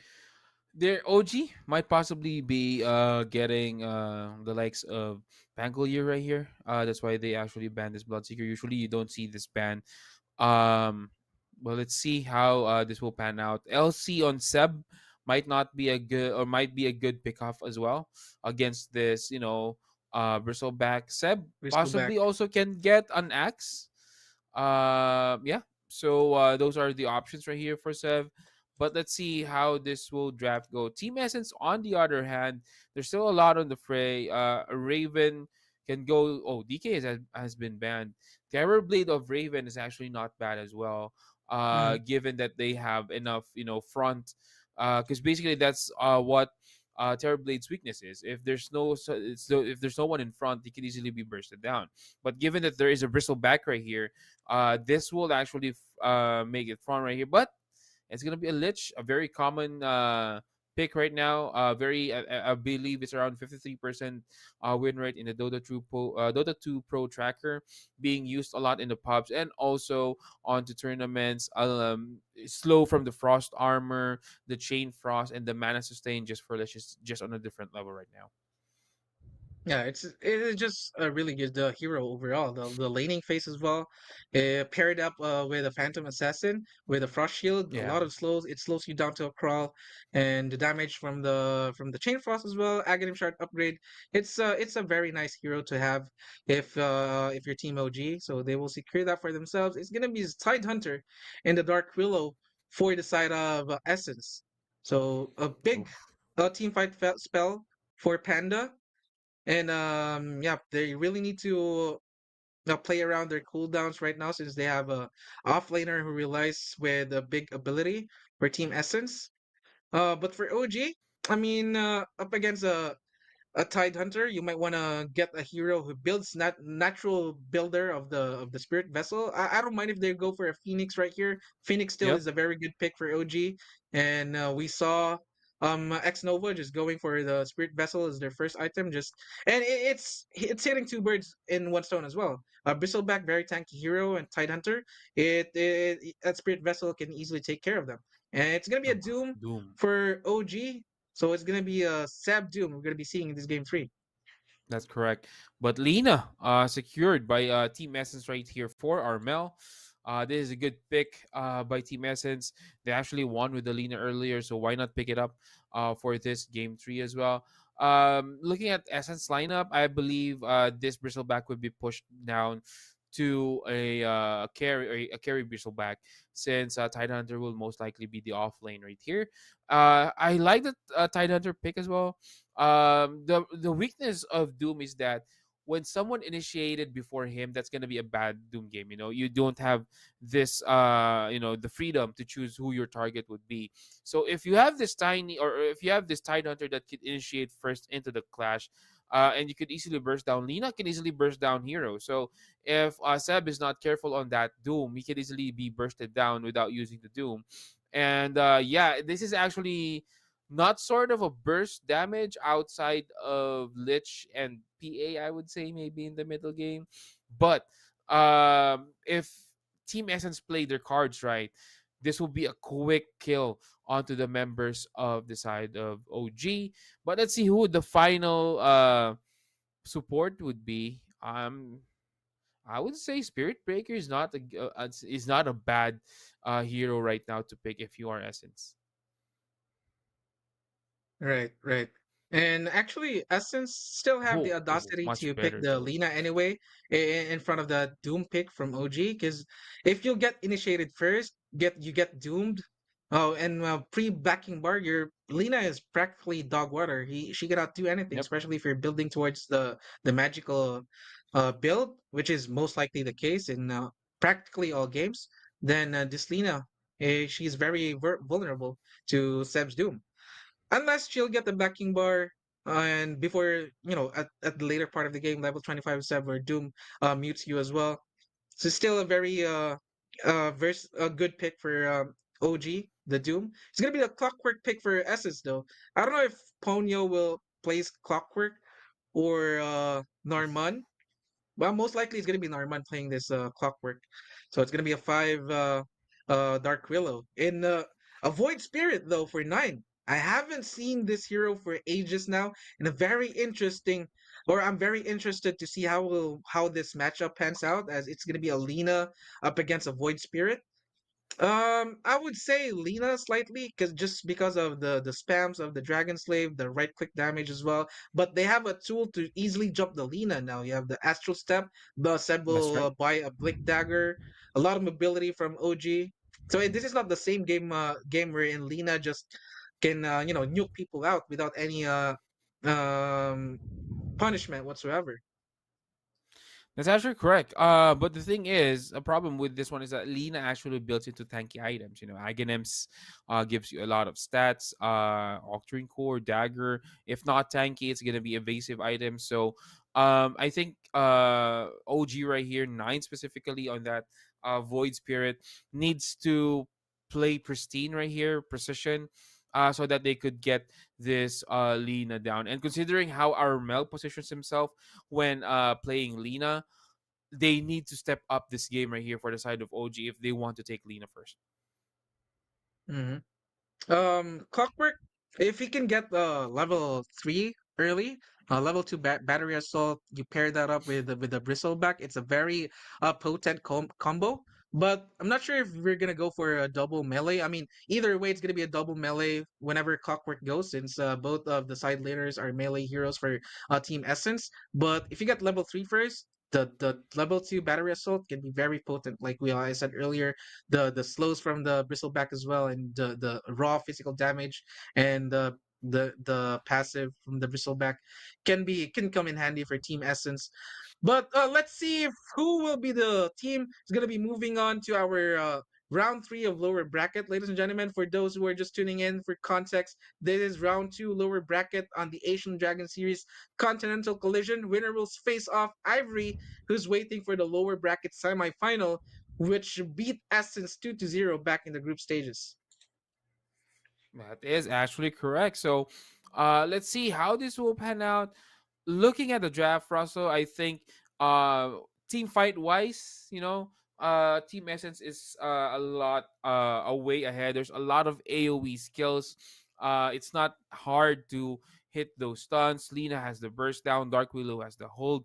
Clockwork has the initiation. Panda as well as the initiation. Raven will be the key right here. Raven needs to farm his items up, get tanky, and deal a lot of damage over the board. Because basically, either as what I've said, outside of the PA and the lich,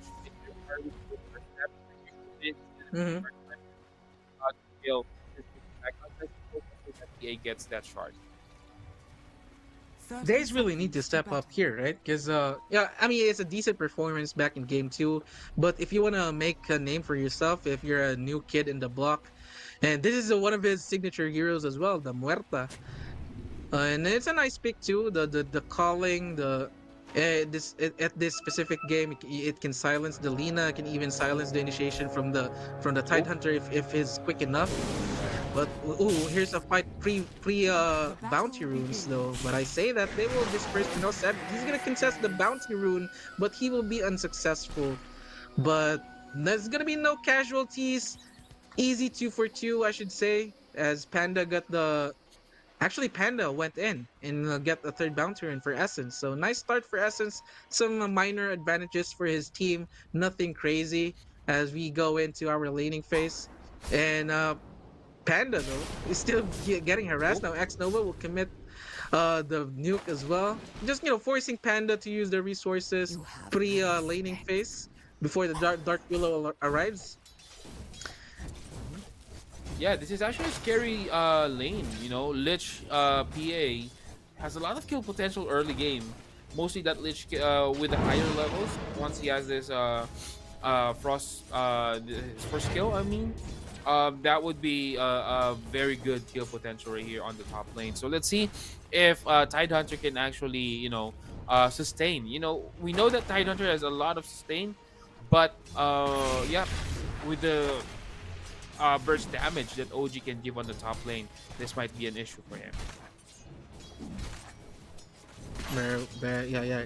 And it's actually, Oh, yes, the clockwork, and it's gonna be the bristleback lane for Team Essence. They're both low though, so I say low. Panda is very low, as 23 Savage is committing to this Tidehunter kill. oh, Lich. But actually, X Nova is gonna fall first, and Panda gets the experience as well, gets the credit, and he's not gonna even die for that. That's kind of a mishap for OG. A little bit too aggressive for them. It's obviously a panda kill is very lucrative for them to just go for it, commit. But that was not the case. Savage is very low on mana as well, but there's some magic wand charges. She can refill the mana for now. But that's the first blood, and Essence is gonna be very happy with that. Whoa, that's actually correct. I mean, overextension again from OG. As what I've said, they have the kill potential, but not yet now, you know. They just did it too early right here. And they just don't have the kill potential yet. Lich his level, needs his levels as well. You need the frost armor as well. So OG needs to be careful right here, because if they overextend like that, and as what we saw earlier, Tidehunter as a hero is a high investment hero. You need to invest a lot of skills, a lot of slow. In fact, if you would see Lich earlier in the lane, he actually threw a blood grenade right there onto Tidehunter, but still didn't get the kill. 50 gold early in the game, and that blood grenade is still costly early in the game for a support to use. So yeah, they need to carefully tread right here on the top lane for OG, because if they overextend, they'll be getting punished hard by the lineup of teams. And Armel is doing Lina things now. 6 denies already into the mid lane. And on top that off with the 18 last hits compared to 11 only from 9. He's on track to be Savage. the same Lina that we saw in game 1. The Bramble will connect to Savage. Do they have enough damage though? The blink out for Savage will be just in time, but he's gonna back off for now, use some resources, and gets back in the lane. Do they have a sub though? I think a Tango should be enough, and have some magic wand charges as well. Yep, but on the middle lane, that's Look, what you were saying, harassment, Russell. man. Get there. Yeah, this 9 is taking a lot of damage. There goes the remnant though, but I think 9 is just too low. He needs to be careful right here. That right click from Lina is slowly stacking up, and it's gonna be painful for him. Ponyo will try to help Armel out in this water rune. They're gonna try to secure this water rune for Armel. Dark Willow will get the other water rune as well, so there's gonna be no refill for this 9. Oh! And the Bramble actually connects, and that's another kill in favor of Team Essence. I would like them to just give that to Armel, but kill secure for Team Essence. And 9 is gonna miss another creep wave as well. And Armel is just continue to solidify his Lina lane. We talked earlier about this matchup that it's 9 is a melee hero, so at least maybe he can secure some CS for himself. But Armel, the Lina supremacy, man, it's just a menace at the laning phase. That's right, and in the bottom lane, we rarely talk about the bottom lane right here so far, Russell, in the game, but this Bristleback is having the time of his life. There's really nothing that could kill Bristleback so far yet for the side of OG. So this is going to be a free farm for him until maybe Doom gets his level 6 or rotation comes in for the side of OG. Look at this. Armel is a level and a half ahead of 9. If he doesn't have any problem yet, but definitely he has a Lina problem right now. And maybe a couple of supports from SN, if they will do that again, what they did in the water rune on the first power rune spawn, they can definitely secure the rune for Armel. It's actually level 6 now, while 9 is still level 4. But on the other side of the map, Ponyo will fall down. Finally, OG will get something for themselves. A little bit of an over-aggression for Essence, but still, it is still Essence's laning phase right now. It is, definitely is. This 9 Void Spirit needs to be careful. Lina has his Laguna Blade already. Armel has his Laguna Blade. If he's not careful and get caught off guard, yeah, he might get killed right here. In fact, they're gonna go on to this one. Nice. Oh, there goes the here comes the Ponyo Clockwork. Yep, Clockwork will secure the kill possibly for 9, and that's gonna be a kill. Again, it's just the revenge of the Sith right here for Essence. They gave a hard time to Armel on game 2, and right now they are continuing to give a hard time onto 9 in this game 3. Man. This is the same game 2. Only this time around, Armel is the one dominating. It's a 2k gold lead already sub 7 minutes into this game. At least the silver lining for OG is 23 is getting farm, right? He's got 35 CS, but the next hero closer to that is the Doom, who only has 25 last hit, as compared to the Bristleback has 44 already, and the tier 1 mid Bottom tower lane. is very low. And the haste, Armel has a haste. Is he gonna commit to 9? The answer is no. And bottom lane, Seb falling as well. It just went from bad to worse for OG. And on top of that, Russell, they also denied this middle tower. Yes, they denied it, denying the gold for the side of Team Essence. But the thing is, the map, the map control for OG right here is just long gone after that tier 1 tower has died down, which means that there's a lot of options right now for Team Essence if they want to go and play a gank right here, given that Armel is already level 7. Maybe push the issue on the top lane. Rotations now coming in for the side of OG as well, as we were talking about. And this Panda Tidehunter might be in danger. No ults yet. Panda will get cleansed right there by his passive. The stick will go in. Ooh, and still again, alive. yeah, it's gonna be a high, a very high. Oh, there Armel goes is here, Lina. though. Speaking of rotation, Armel might be in danger though. He's off position, but they will get the kill onto that. Then Tidehunter now still not level 6. Savage might be in danger as well. Panda is just too tanky and can't be killed so far. Ponyo needs to go back. Savage going in again. This might be bad decision. Panda, he might die right here. One more right click, and yes, they will.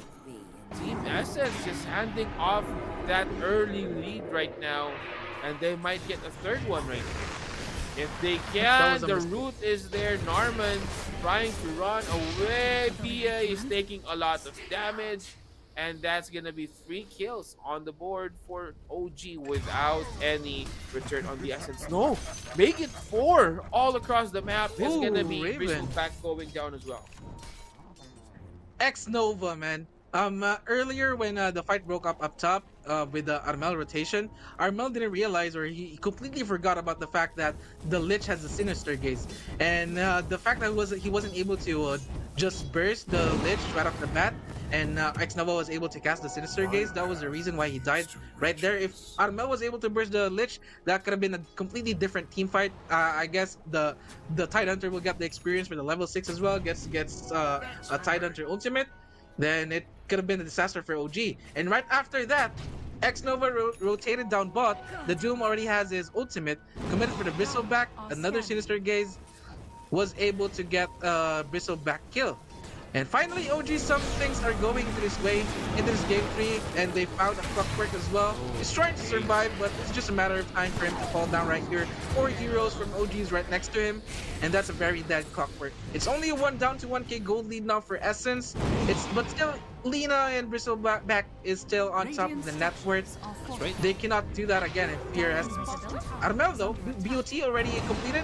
Savage, he's trying to escape.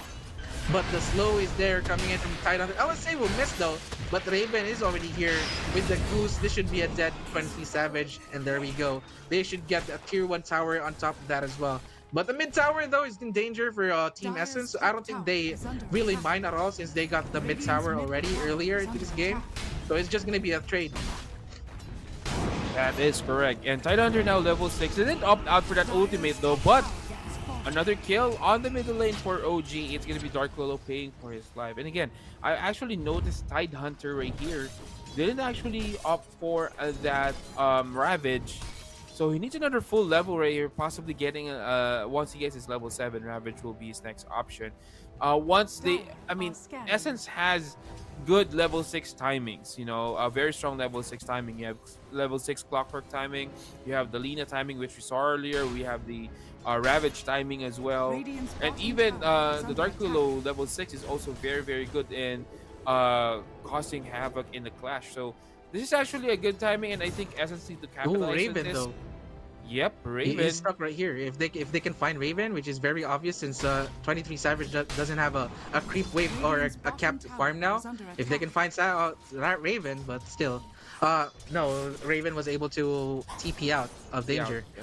So that's a heavy rotation from OG, and they did not get anything. 9 is still very poor right now. He's the lowest net worth of all 4 heroes into this game.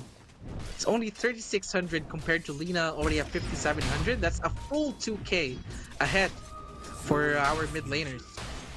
That's correct. And right now you have this level 6 on Clockwork. There goes the Doom. No Ravage though. But they are faking out this one. And Tidehunter will just try to walk away. But the Chain Frost Ooh, is there. Nova Will again. it bounce though? Armel might be in danger. And he's gonna go down without that Ravage. Finally the Ravage will be pop up. But that is just way too late. And OG might be cleaning house right here. They're gonna get this kill as well onto possible Dark Nine? Willow, but Nine. Oh, Bristol back or Dark Willow actually fall down. There's no kills on the board, and Raven just left alone right here. Dire's They middle are gonna is get under that attack. 4 kills onto a tower Radiant's bottom for tower is OG. under attack. X Nova, man, what a god. A very impactful Sinister Gaze again. Top that off with Chain Frost as well. And Essence cannot counter that since the initial fight resulted into a Tidehunter Doom. So he wasn't able to cast any spell. The Tidehunter ultimate was a little bit too late.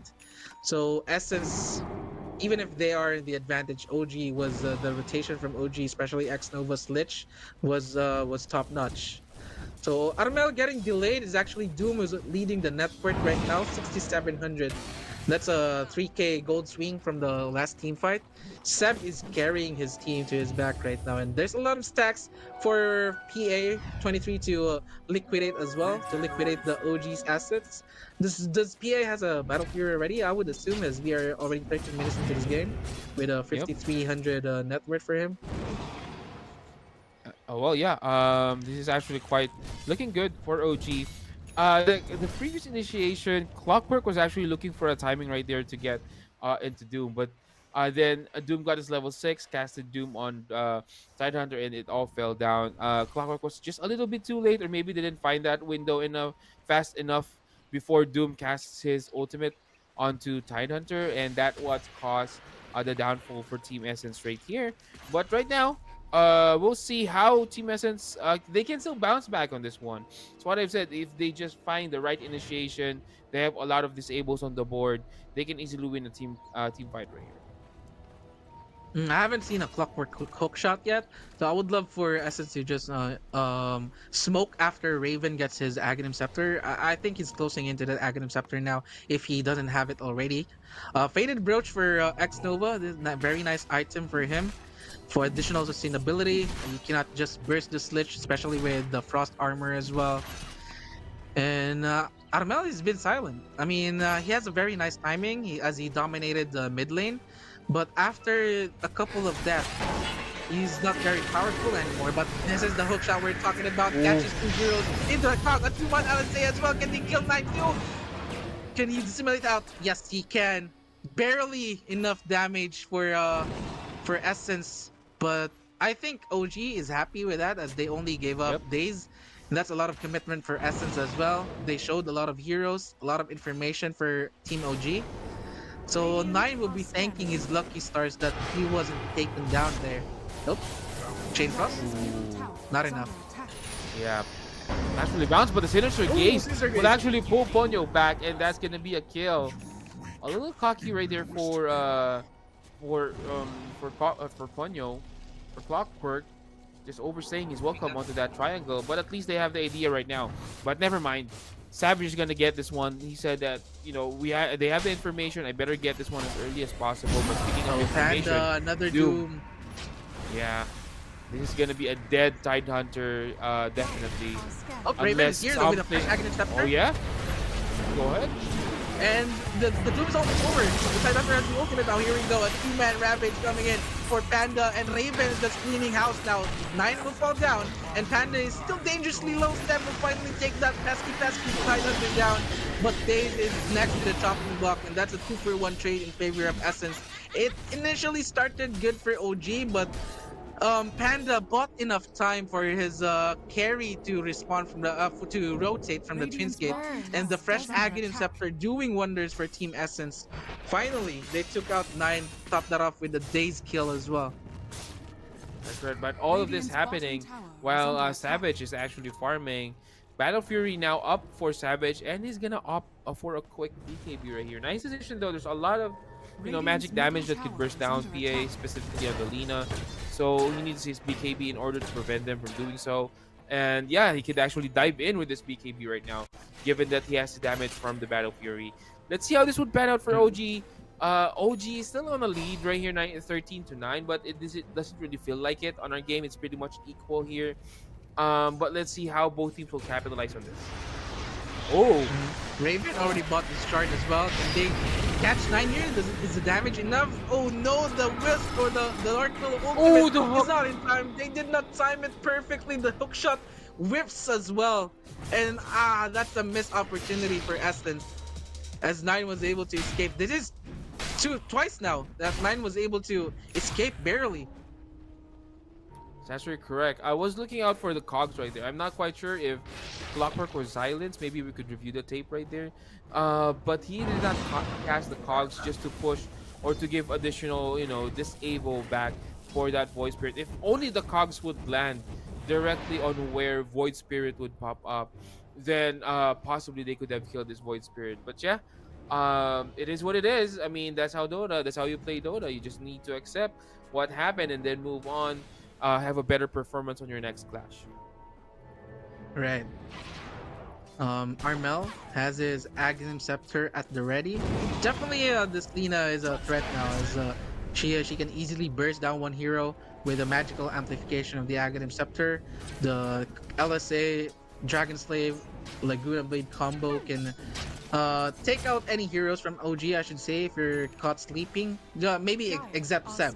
Seb is still very tanky, has a lot of HP pool.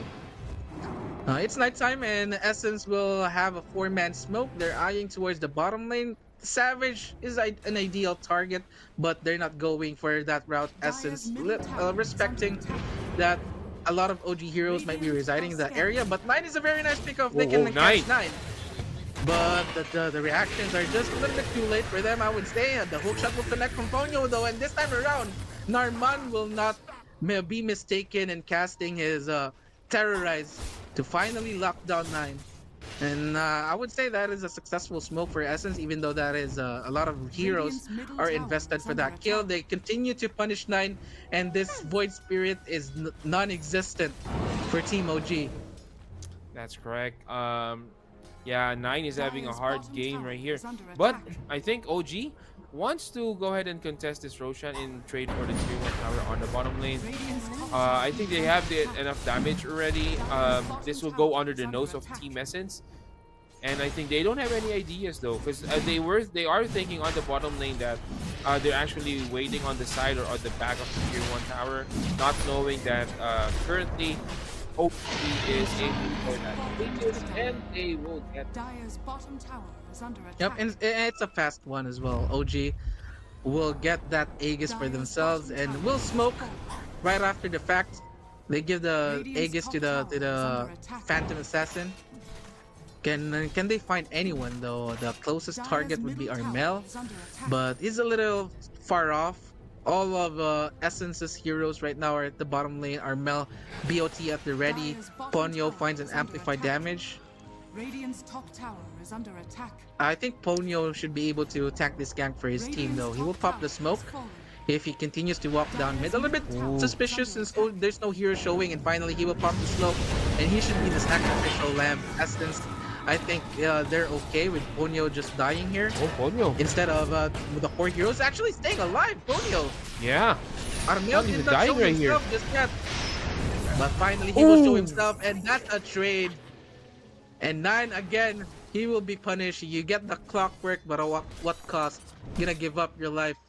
Again, that's what 4th death for the Void Spirit now. That's why I haven't seen this hero for a long time, because I think this hero is not really viable right now. 9 still choose to pick the hero anyway, and Raven is closing into that. I think he's going for the Lotus, right, or the Shiva's Guard. I would say Assault Cuirass is a good pickup as well, or just a casual plate mail, some armor up against that Phantom Assassin. Yeah, I think it's the Lotus Orb that is lined up for Bristleback right here. But yeah, it was a good. I mean, Clockwork is actually tanking good on that one. They will not make use of this Aegis possibly for OG. There doesn't seem to be any engagements because they know. I mean, Essence knows that PA has an Aegis, so they're treading carefully right here, making sure that while the Aegis is on to PA, they're just up for farming first. You know, once the Aegis is down, I think this may be the timing. As long as they have the Ravage, as long as they have the hook shot, Essence has a good chance of winning that clash, possibly getting another set of racks or another set of towers once they got it. Ooh. But Doom has been used. A lot of damage has been bursted out, but they're just gonna tread carefully right here for Essence. They still have the Doom, so they don't want to overextend that much. Mhm. And quickly they will smoke as 4 here in the middle. X-Nova, a lot of heroes from OG are rotating up top, so I don't think they will find anyone. It's actually Panda who's in danger right now. This smoke will not net them anything, Team Essence. Panda was able to escape. I don't think so. 23 Savage Tidehunter. will get the credit of the kill. And a little bit of a mistake there for Panda, overstaying. He doesn't have any teammates, but I don't think it's gonna matter anyway, since they got a 9 kill anyway. But Panda is a much more richer hero as compared to 9, so I think OG won that trade. But Yeah. at least Essence get something for themselves as well. It's not completely a 1-0 trade, and they will infiltrate the triangle of OG as well, threatening this tier 2 tower. This is playing against an Aegis, and that's a W if you're Team Essence. That's correct. Definitely right. You know, Aegis usually use the Aegis for pushing, you know, or for finding fights, pushing high ground. But either of those are done right here by OG. In fact, they might, you know, push, or they might actually force a fight right here. Oh, Panda might be in the wrong position. LSA, Ravage. they don't even need to meet the Ravage on the first try, and they are taking a lot of damage with that Chain Frost, but that pipe. The 5 pillar right here, they will now go in. Bristleback taking a lot of damage from PA. They still have the Ravage if they wanted to go in right here. Hook shot will connect onto PA, but will be forced out immediately. They are on the run right now. OG Lich getting slowed down by that Naso will get hit by the LSA, and still Tidehunter is still on the chase, and they're just gonna go back. OG just losing that Aegis, not even getting the tier 1 tower in the mid lane. And Lich died as well. Technically, it was a 2-for-0 trade, since that was an Aegis for the side of OG. Thankfully, 23 has his Black King Bar. The ready was able to escape, even if Ponyo, with a beautiful hook shot, the Force Staff, was there for OG to save their carry. And Panda doesn't have the... It's still... Actually, he didn't commit the ultimate. Yep. So they can definitely go for round 2 if you're Team Essence. But Panda doesn't have any teammates up top, so they're here down bot. And there's no Tormentor already, so they will back off. I think the tier 2 tower might be available for Essence to go. OG will steal this one out under the noses of Team Essence, but they have to be careful, as there will be mass TPs coming in, but that's not the case. Essence choose not to fight. They will just continue to farm the OG side of the map right now, while OG is also doing their thing up top, pushing the waves. Panda is there to deal with the creep wave as well. This is just continuing to be a stalemate right now. Nothing crazy happening, but at least Savage, he's the most farmed hero, and that's what you want if you're OG, right? But the problem is Armel already has his Ethereal Blade at the ready, so she can definitely snipe a Phantom Assassin if they can catch 23 off guard. The damage should be more than enough. Oh, they found Daze. There we go. Damage from Armel. And Yeah, there's one more here. Estes, the Tidehunter. Oh, the Tidehunter was doomed. He cannot cast his ultimate right now. Instead, he's already in the mega kill. It's a 1-for-1 trade so far. Black King Board pops for Seb. Here comes Raven with the furball. He's going inside. Savage! Trying to kill Savage, but the... What was that? Was that a 1 from Savage? The 20 charge 1. And he's back to full. He's still under the cover of a Black King Board, but he doesn't have 1 in the next team fight. So Raven is just gonna beat down that 9 Void Spirits. It's a 2-for-2 trade, and they're right next to a tier 2 tower, so definitely Essence can still go for this. But Armel, though, this is what I'm talking about. He can snipe the PA, but he doesn't have any spells anymore. A little bit too short on the damage department. If Lina has another teammate, that could have been a dead 23 Savage. Yeah, and maybe a couple more seconds, because LSA, or I'm sorry, Laguna Blade has already been off cooldown. But I think Tidehunter is just holding so much with that Ravage, you know. He's just trying to find uh, a good Ravage. At some point, he's losing the Ravage already, you know. That's a problem. It's like when you are playing against Magnus, you are trying to find that 5-man RP, and then at the end you're not gonna use it because you're trying too much to find that very good RP wherein you could just get at least 2, 3 heroes, and that's the case right here for the side of Tidehunter. I mean, he's just keeping that Ravage too long, and not putting it out there, rather than being used for a clash. So let's see how Panda will actually, try to get this one. And finally, there you go, Ravage onto 3, and I think it's gonna be a dead Muerta. But on the backlinks, Armel is keeping his distance right here. LSA, Armel, they need to go back. Panda is taking a lot of damage from PA. We'll get Ghost Scepter. Will there be a follow-up damage right here? There goes Raven now coming in. LSA leading on PA. And there goes your Laguna Blade, but will not hit properly though. Narmon is very low. They're gonna try to chase this Essence team. Armel might be in danger without any mana. LSA will hit. Raven will be there. Raven is also very low on mana as well, but the break is there The damage. for PA, and they will go back. Armel with only being the sole survivor top tower for is under this attack. Team Essence. Really love the prioritization for the Doom from Seb there. He committed the Doom towards Raven, so he wasn't able to cast his spells initially. The Hairball and the Quills is not there, even if Panda was able to pop off his ultimate. And the damage from Armel was just not enough. Savage was just styling towards the team fight, and another healing Lotus actually was committed there, just like the previous team fight. And just like that, OG's lead ballooned into 6k all of a sudden. And Armel's Lina is not very effective as we saw in game 1. But you still have, many opportunities, as this is still very early into this game. We're still less than 30 minutes in. It's only a 6k gold lead for OG, a very manageable lead if you're Team Essence. But you need to be very careful on how you approach it now. Seb, he's just being a menace for Essence right now. It's practically a 4v5 at the start of the team fight if OG starts it with the Doom from Seb. So maybe a backing bar should be paramount for a Bristleback. He's still committing for the Saint Yasha. It's a good item for the status resistance, reducing the duration of the Doom too. But yeah, I think he really needs a backing bar right now. The same can be said for the Lina as well. Sash Frag, and right now, OG is gonna opt out for that Aegis. So this is gonna be an easy Aegis for them, but are they gonna contest this one? Hookshot is available though. Oh, Ravage will actually hit, and only one LSA will not even hit right there. Skills being missed for the side of Team Essence, and Clockwork won't pay the price. They will fall down. No buyback on Clockwork, no Ravage and Tidehunter. Bad, and Panda just swimming on the They don't have any field. moves anymore. And there goes the break and the Doom from Raven. They don't have anything to fight. Essence, I don't know what the idea, why they still went, even if the hookshot whiffed and the Tidehunter only catched Daze.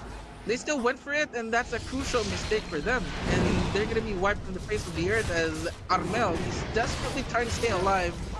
But that's not going to be the case, as 23 Savage is on a godlike streak already. And oh my, that's going to be an Aegis as well for OG if they choose to go for it first. And it's daytime, it rotated, the Roche rotated down bot. 23 Savage is on his way towards the Rush Pit. And it's actually a trend. 23 Savage just goes for the Glimmer Cape.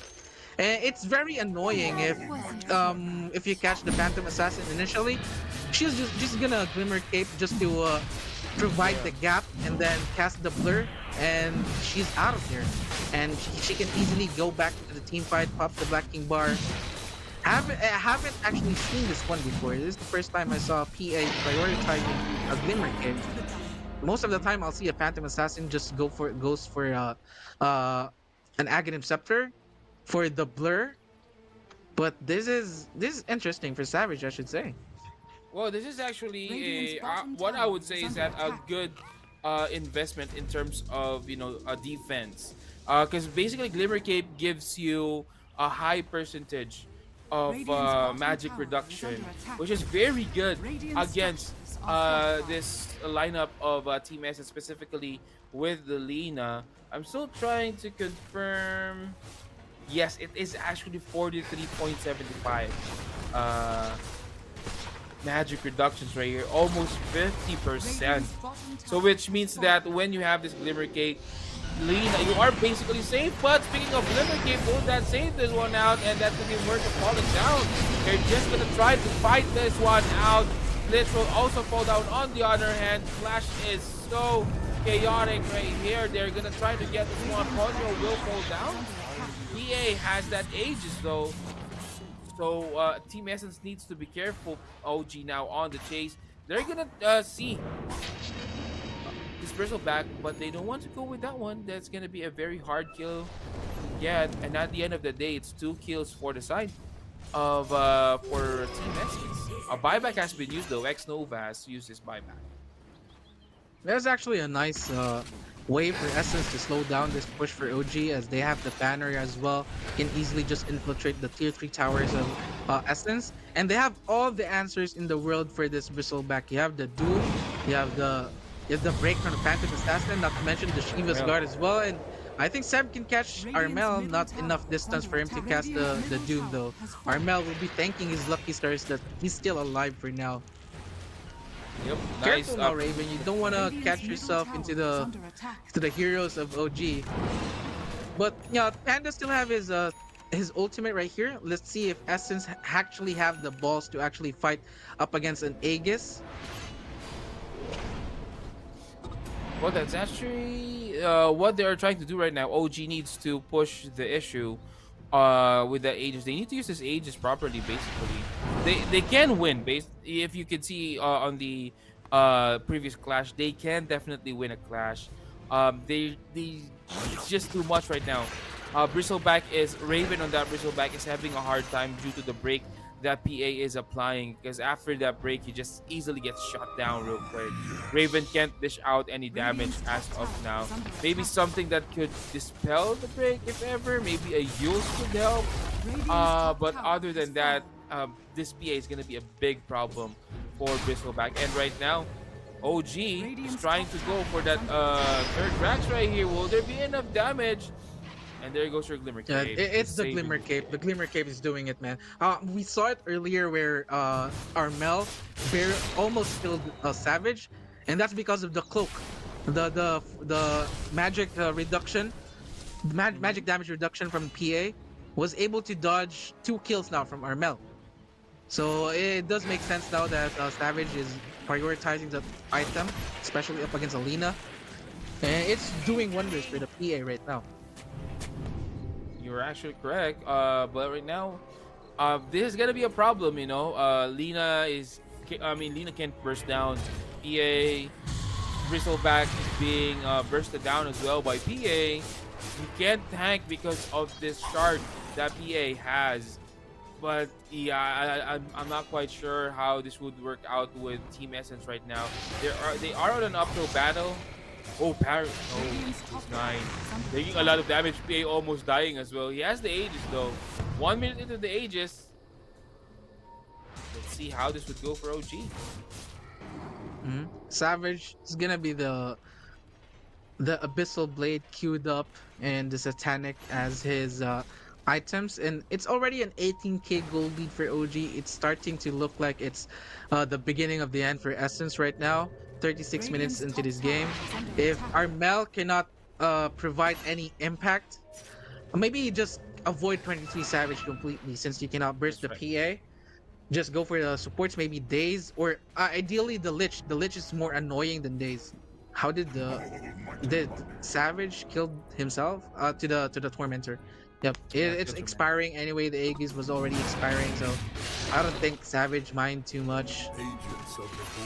That's actually correct. 3 minutes and Aegis is expired, so we have 3 minutes right here before possible Roshan picks up. There might be an additional Roshan timer that may pop up later on after 3 minutes. And this would be advantageous for OG right now. I mean, they're farming well as much as it gives a gold to Team Essence, but at the same time, OG right here is actually farming also. I mean, we might see some nullifier on PA later on. Satanic is up on PA, which will give her additional survivability on a clash, plus the BKB. It's gonna be hard for Team Essence to fight into this PA. Credit where credit is due. This is just performance from Seb, man. He's Yeah. on top of the network right now, always getting to cast his doom to the ideal target, and it's offlane diff. The Tidehunter is practically at the bottom right now. It was 9 earlier, was the poorest core hero, but Radiant's top it's tower is under Panda. attack. He's not finding any impact whatsoever with the Ravage, and Correct. it's the complete opposite to Seb, as he's always finding impact. He has the Octarine core as well, some cooldown reduction from that Doom. PA has his Abyssal Blade right now. I mean, they can fight this even without an Aegis if you're Team OG.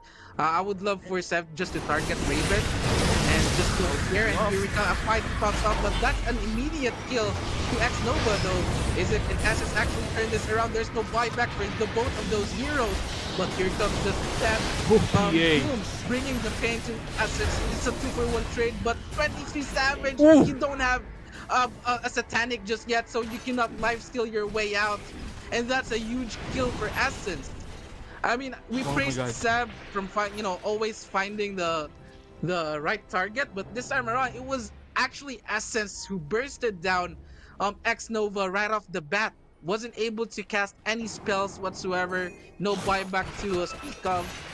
And that's actually an opening for Essence to actually crawl back into this game. There's no buyback for 23 for 60 more seconds, so they can farm for now. Team Essence, Roche might spawn in 30 seconds, so that's something that Essence might actually consider. So maybe at tier 2 down, but that's something that they can get after that team fight win. That's right. And Russell, you were talking about the impact of Tidehunter right here, like the lack thereof here in our match. But on that clash, we could see that if Tidehunter lands his ultimate well, just look at what happened. I mean, OG just crumbles down. Team Essence has the ability to burst down heroes right here, and I think they need to recognize that one and play around this Ravage timing for Tidehunter. You know, it all depends on Ponyo, or I'm sorry, on Tidehunter right now. If they could find that good Ravage initiation, then I think Team Essence can win this team fights. And Radiant are actually, scanning. I missed it that Armel already has his sheep stick, so definitely she can burst down someone. And I think Raven is building towards the Lincoln Spear, and the Lina is building a Lincoln Spear as well. So double Lincoln for Team Essence to counter out the Seb Doom. So at least Essence, they're not out just yet. It's a 16k gold lead for OG. It's a tough task to actually pull off for Team Essence, but it's doable now, especially with you have the items now to counter the Doom. Lincoln Sphere already completed for Raven, and if they can just do that again, especially right now with the Tidehunter ready, the Ravage is ready, they can smoke and actually fight this Roche, as Roche will respawn right about now. That's correct. This is gonna be a crucial Roche though, Russell.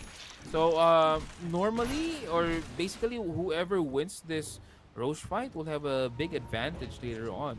And remember, PA doesn't have a buyback. So if PA dies right here, and we see the timer, I mean, PA was at 90 seconds earlier when he died. So basically, this might be a game for Team Essence if they get this OG off guard.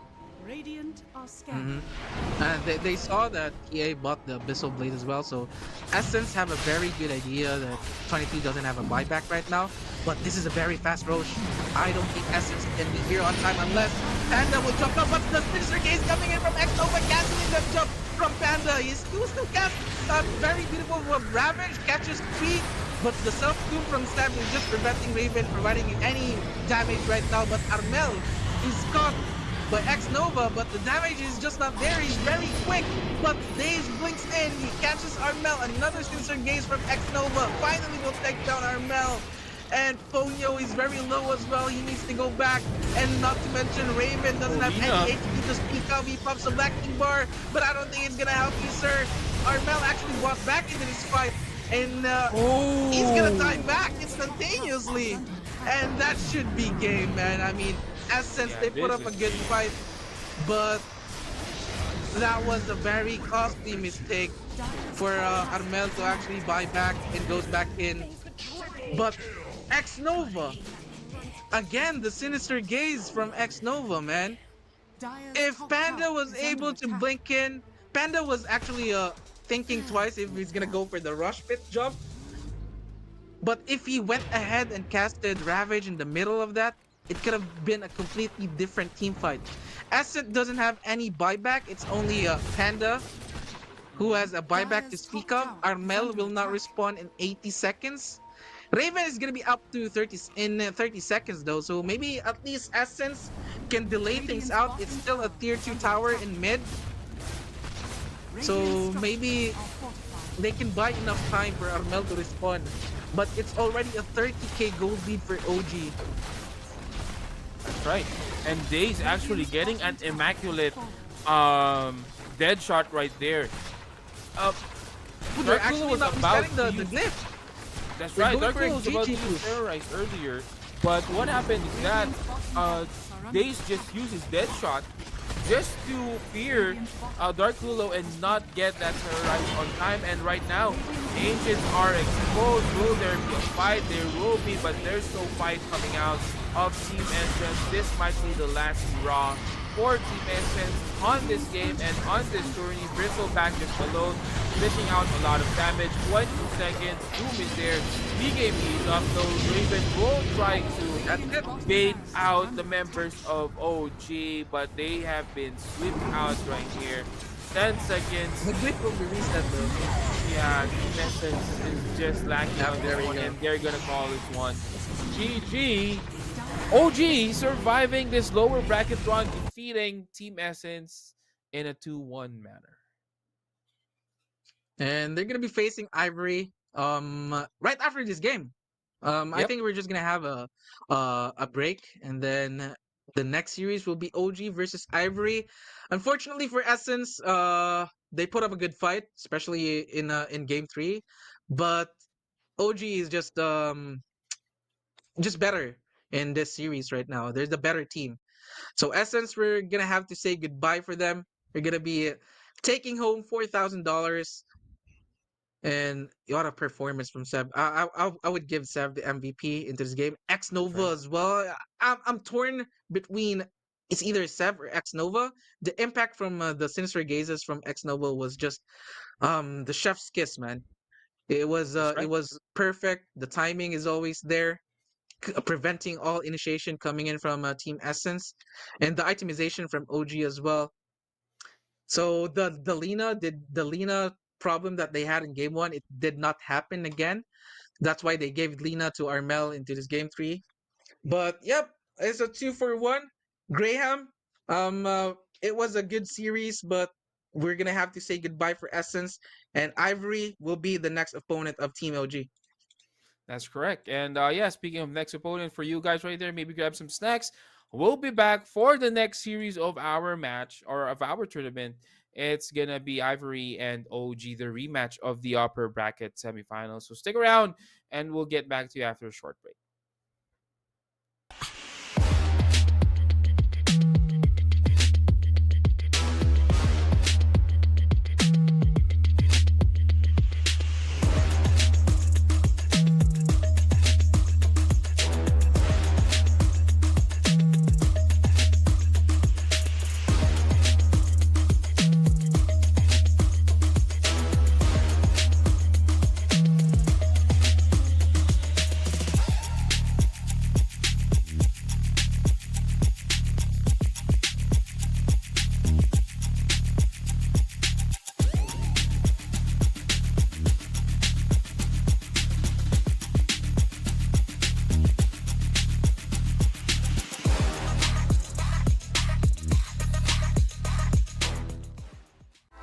သူပြုပြီးယနေ့ညရဲ့ကျေဝညာကိုကြိုဆိုလိုက်ကြရအောင် One expert မှာထိတ်တန့်စုများကိုရယူထားသူ Dota 2 Hero များအကောင်းဆုံးတည်ဆောင်မှု Hunton Lanza အကောင်းဆုံးပံ့ပိုးမှု Mossy အကောင်းဆုံးအလေလံ Zeus အိုးငါဘက်ကိုဆိုလိုတာပါအကောင်းဆုံးကစားသမားစု One expert ကစားသူများ One expert ဒါသင်ရဲ့ pick ပဲ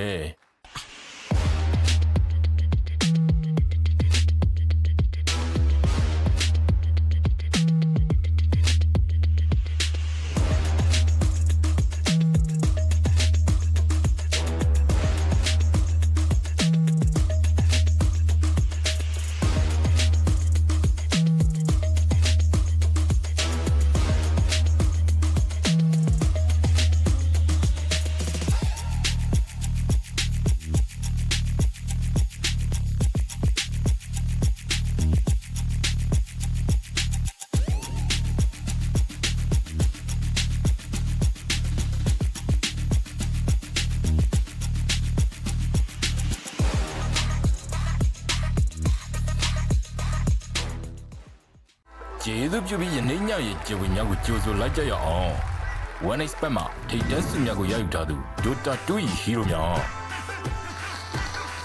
အကောင်းဆုံးတည်ဆောင်မှု Hunton Lanza အကောင်းဆုံးပံ့ပိုးမှု Mossy အကောင်းဆုံးအလေလံ Zeus အိုးငါဘက်ကိုဆိုလိုတာပါအကောင်းဆုံးကစားသမားစု One expert ကစားသူများ One expert ဒါသင်ရဲ့ pick ပဲ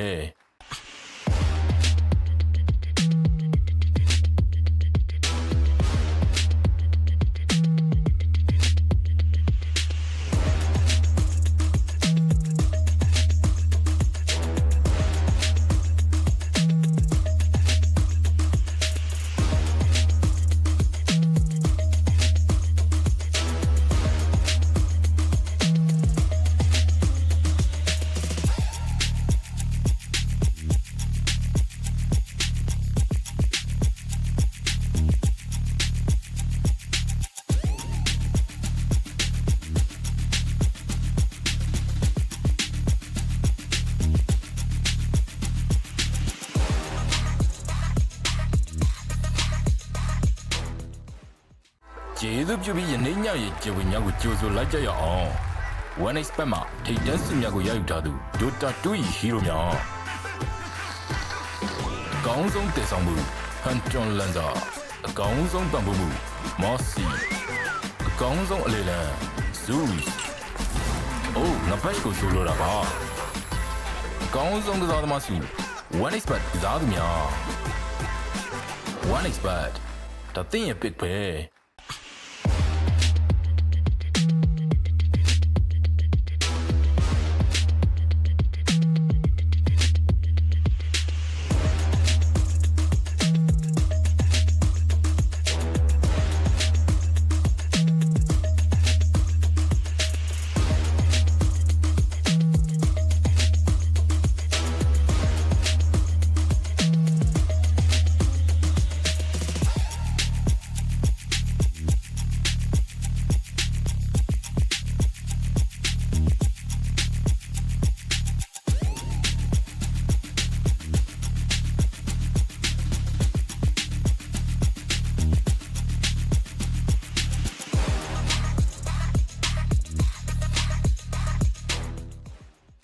ကျေးဇူးပြုပြီးယနေ့ညရဲ့ကျေဝညာကိုကြိုဆိုလိုက်ကြရအောင် One expert မှာထိတ်တန့်စုများကိုရယူထားသူ Dota 2 Hero များအကောင်းဆုံးတည်ဆောင်မှု Hunton Lanza အကောင်းဆုံးပံ့ပိုးမှု Mossy အကောင်းဆုံးအလေလံ Zeus အိုးငါဘက်ကိုဆိုလိုတာပါအကောင်းဆုံးကစားသမားစု One expert ကစားသူများ One expert ဒါသင်ရဲ့ pick ပဲ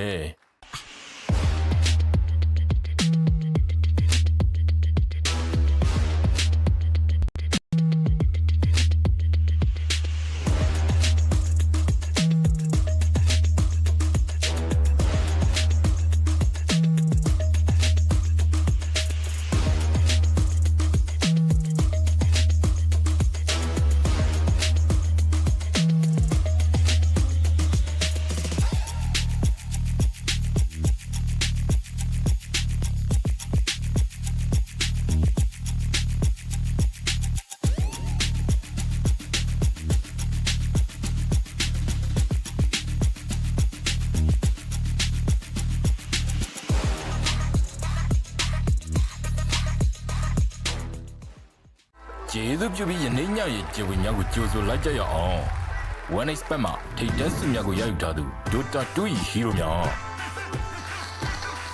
အကောင်းဆုံးတည်ဆောင်မှုဟန်ဂျွန်လန်ဒါအကောင်းဆုံးပံ့ပိုးမှုမော်စီအကောင်းဆုံးအလေလံ Zeus အိုးငါဘက်ကိုဆိုလိုတာပါအကောင်းဆုံးကစားသမားစု One Expert ကစားသူများ One Expert ဒါသင်ရဲ့ pick ပဲ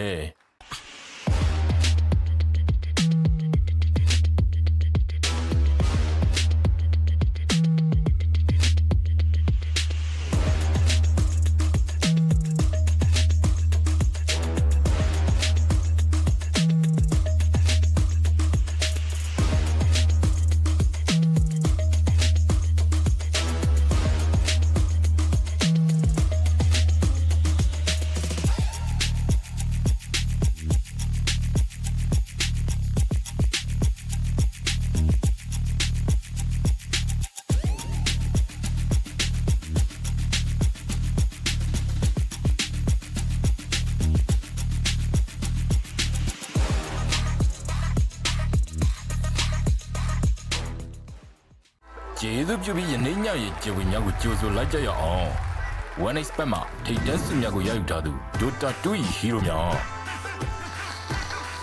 အကောင်းဆုံးတည်ဆောင်မှုဟန်ဂျွန်လန်ဒါအကောင်းဆုံးပံ့ပိုးမှုမော်စီအကောင်းဆုံးအလေလံ Zeus အိုးငါဘက်ကိုဆိုလိုတာပါအကောင်းဆုံးကစားသမားစု One Expert ကစားသူများ One Expert ဒါသင်ရဲ့ pick ပဲ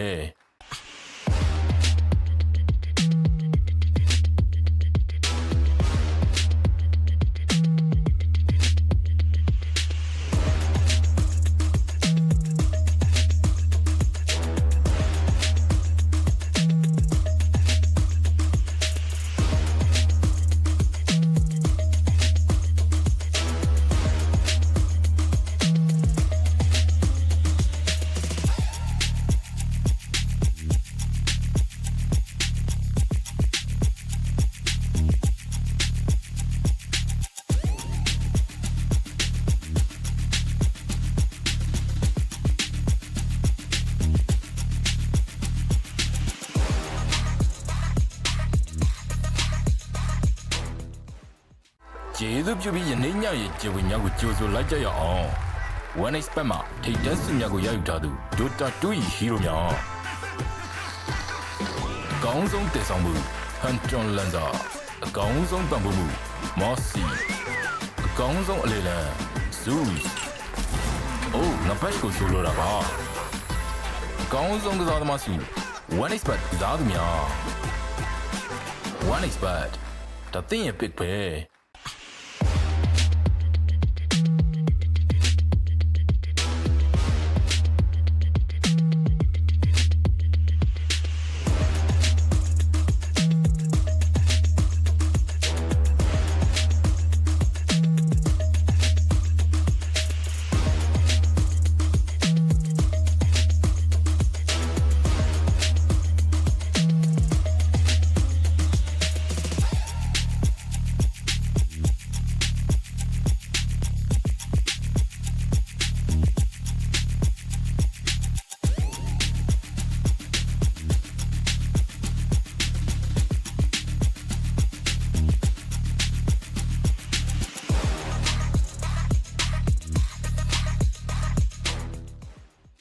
ကျေးဇူးပြုပြီးယနေ့ညရဲ့ကျေဝေများကိုကြိုဆိုလိုက်ကြရအောင် One Expert မှာထိပ်တန်းစစ်များကိုရယူထားသူ Dota 2 ဟီးရိုများ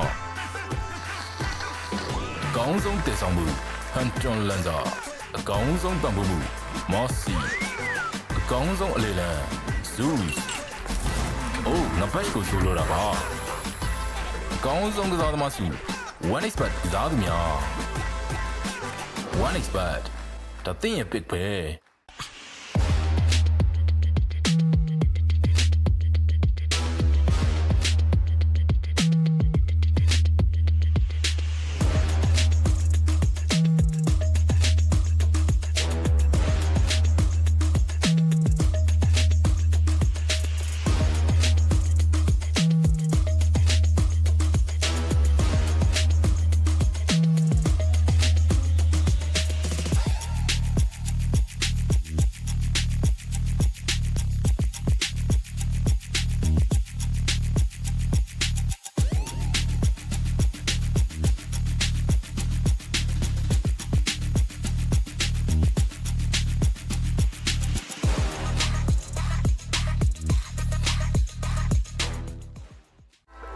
ပြုပြီးယနေ့ညရဲ့ကျေဝင်များကိုကြိုဆိုလိုက်ကြရအောင် One Expert မှာထိပ်တန်းစုများကိုရယူထားသူ Dota 2 Hero များအကောင်းဆုံးတည်ဆောင်မှု Hunter Lancer အကောင်းဆုံးပံ့ပိုးမှု Mossy အကောင်းဆုံးအလေလံ Zeus အိုးငါဘက်ကိုဆိုလိုတာပါအကောင်းဆုံးကစားသမားစု One Expert ကစားသူများ One Expert ဒါသင်ရဲ့ pick ပဲ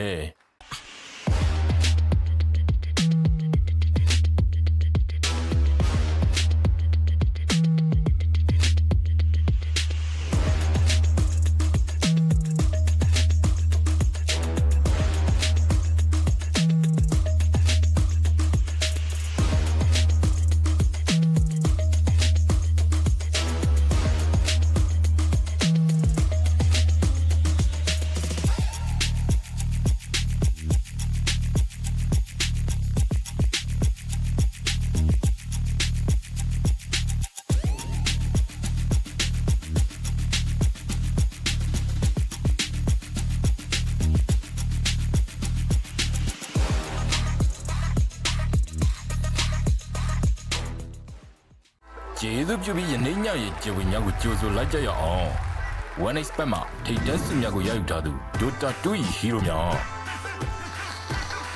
အကောင်းဆုံးတည်ဆောင်မှု Hunter Lancer အကောင်းဆုံးပံ့ပိုးမှု Mossy အကောင်းဆုံးအလေလံ Zeus အိုးငါဘက်ကိုဆိုလိုတာပါအကောင်းဆုံးကစားသမားစု One Expert ကစားသူများ One Expert ဒါသင်ရဲ့ pick ပဲ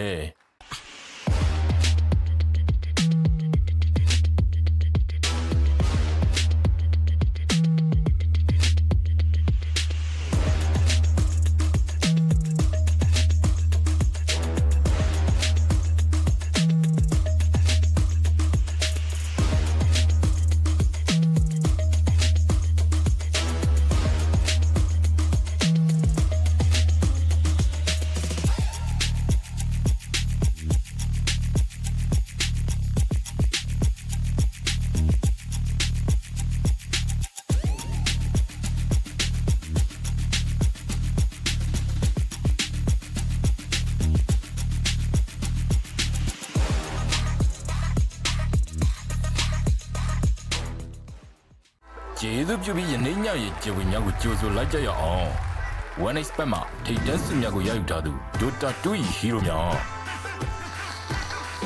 အကောင်းဆုံးတည်ဆောင်မှု Hunter Lancer အကောင်းဆုံးပံ့ပိုးမှု Mossy အကောင်းဆုံးအလေလံ Zeus အိုးငါဘက်ကိုဆိုလိုတာပါအကောင်းဆုံးကစားသမားစု One Expert ကစားသူများ One Expert ဒါသင်ရဲ့ pick ပဲ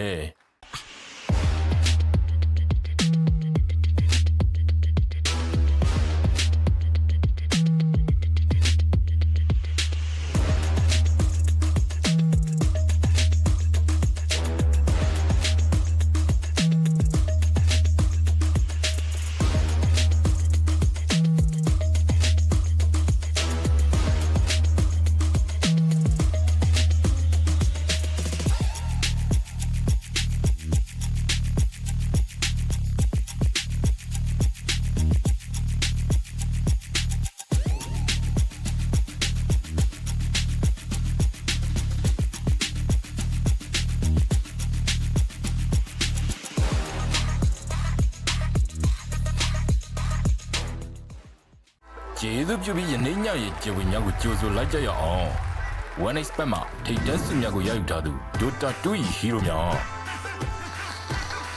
အကောင်းဆုံးတည်ဆောင်မှု Hunter Lancer အကောင်းဆုံးပံ့ပိုးမှု Mossy အကောင်းဆုံးအလေလံ Zeus အိုးငါဘက်ကိုဆိုလိုတာပါအကောင်းဆုံးကစားသမားစု One Expert ကစားသူများ One Expert ဒါသင်ရဲ့ pick ပဲ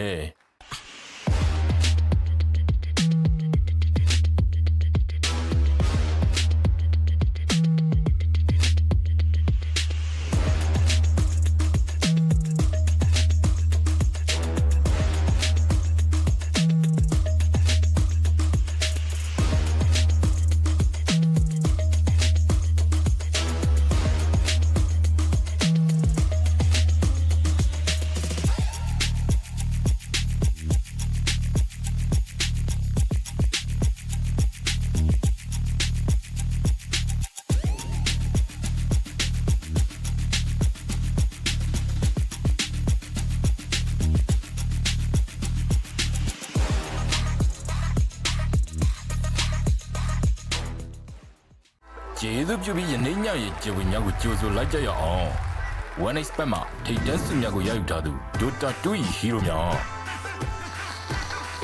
အကောင်းဆုံးတည်ဆောင်မှု Hunton Lanza အကောင်းဆုံးပံ့ပိုးမှု Mossy အကောင်းဆုံးအလေလံ Zeus အိုးငါဘက်ကိုဆိုလိုတာပါအကောင်းဆုံးကစားသမားစု One Expert ကစားသူများ One Expert ဒါသင်ရဲ့ pick ပဲ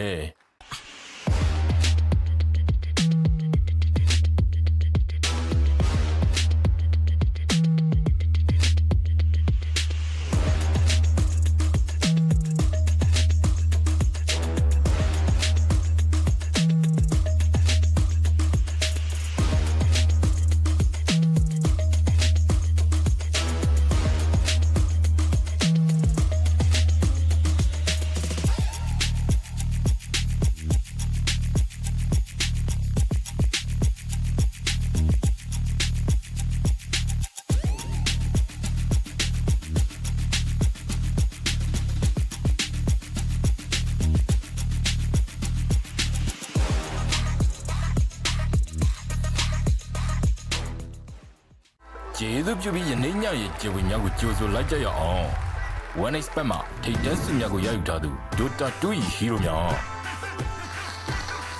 အကောင်းဆုံးတည်ဆောင်မှု Hunton Lanza အကောင်းဆုံးပံ့ပိုးမှု Mossy အကောင်းဆုံးအလေလံ Zeus အိုးငါဘက်ကိုဆိုလိုတာပါအကောင်းဆုံးကစားသမားစု One Expert ကစားသူများ One Expert ဒါသင်ရဲ့ pick ပဲ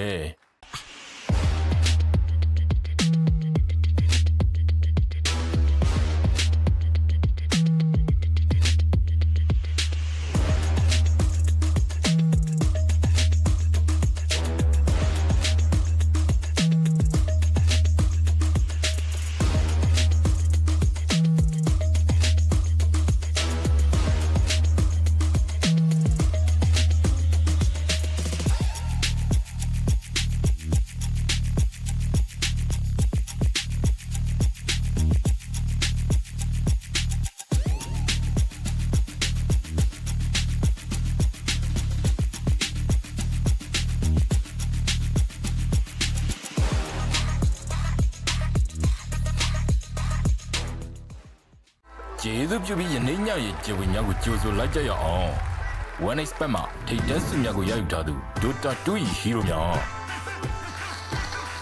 အကောင်းဆုံးတည်ဆောင်မှု Hunton Lanza အကောင်းဆုံးပံ့ပိုးမှု Mossy အကောင်းဆုံးအလေလံ Zeus အိုးငါဘက်ကိုဆိုလိုတာပါအကောင်းဆုံးကစားသမားစု One Expert ကစားသူများ One Expert ဒါသင်ရဲ့ pick ပဲ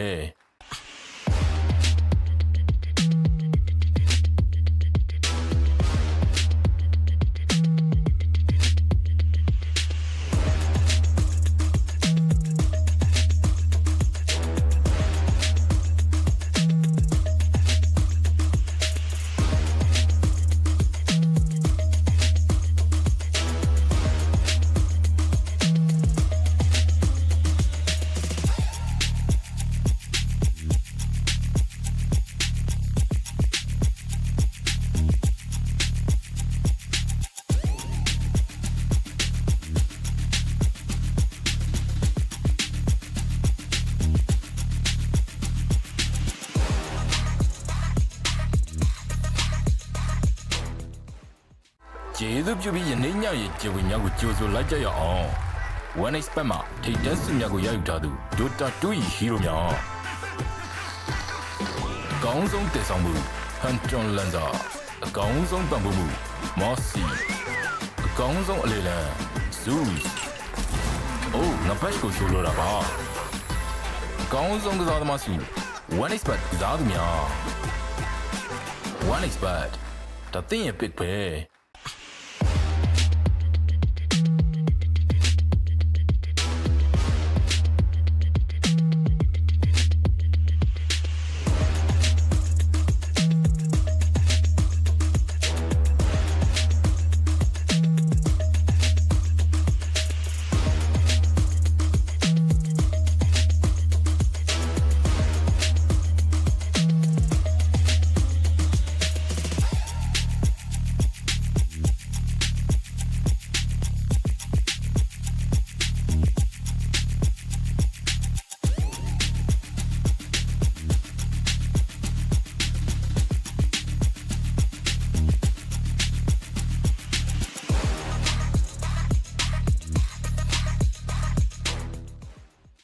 ကျေးဇူးပြုပြီးယနေ့ညရဲ့ကျေဝင်များကိုကြိုဆိုလိုက်ကြရအောင် One Expert မှာထိပ်တန်းစစ်များကိုရယူထားသူ Dota 2 Hero များ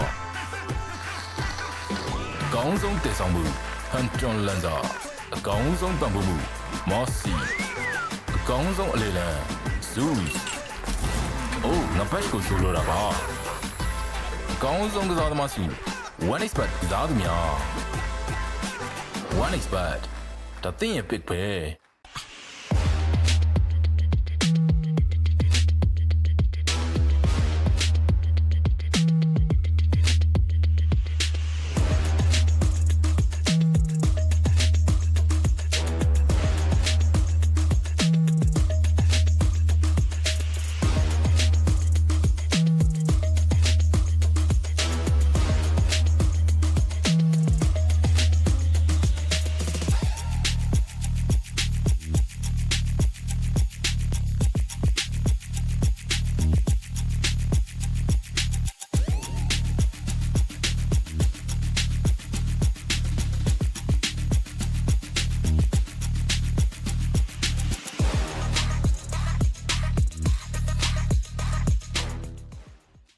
ကျေးဇူးပြုပြီးယနေ့ညရဲ့ကျေဝင်များကိုကြိုဆိုလိုက်ကြရအောင် One Expert မှာထိပ်တန်းစစ်များကိုရယူထားသူ Dota 2 Hero များ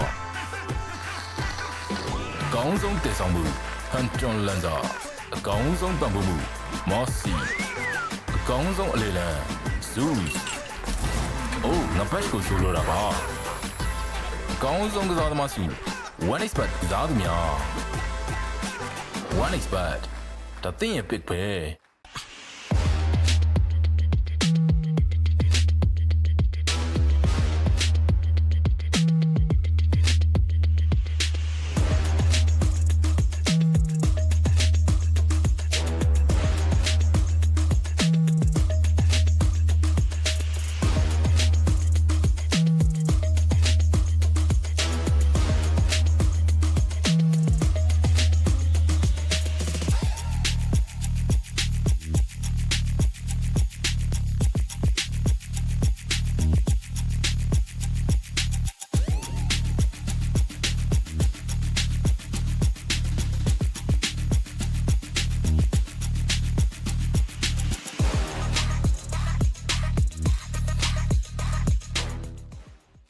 ကျေးဇူးပြုပြီးယနေ့ညရဲ့ကျေဝင်များကိုကြိုဆိုလိုက်ကြရအောင် One Expert မှာထိပ်တန်းစစ်များကိုရယူထားသူ Dota 2 Hero များအကောင်းဆုံးတည်ဆောင်မှု Hunter Lancer အကောင်းဆုံးပံ့ပိုးမှု Mossy အကောင်းဆုံးအလေလံ Zeus အိုးငါဘက်ကိုဆိုလိုတာပါအကောင်းဆုံးကစားသမားစု One Expert ကစားသူများ One Expert ဒါသင်ရဲ့ pick ပဲ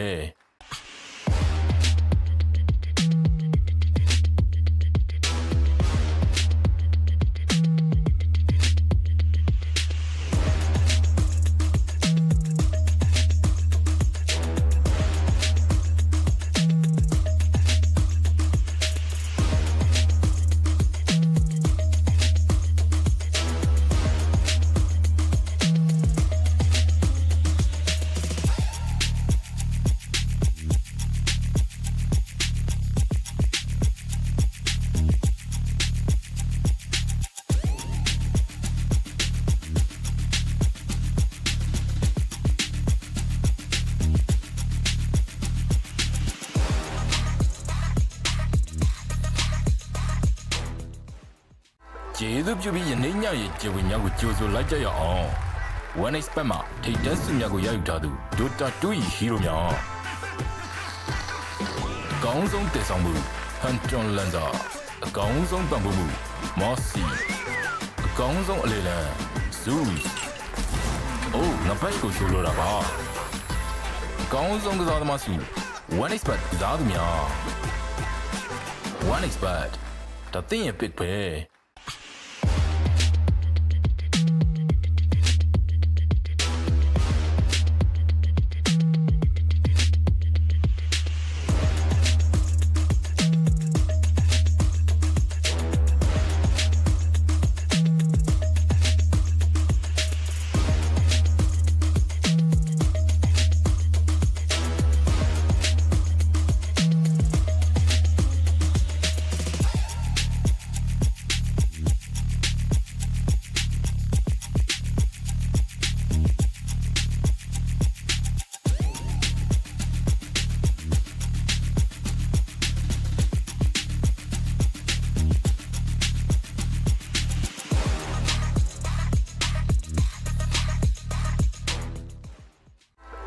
ပြုပြီးယနေ့ညရဲ့ကျေဝေများကိုကြိုဆိုလိုက်ကြရအောင် One Expert မှာထိပ်တန်းဆုများကိုရယူထားသူ Dota 2 ၏ hero များ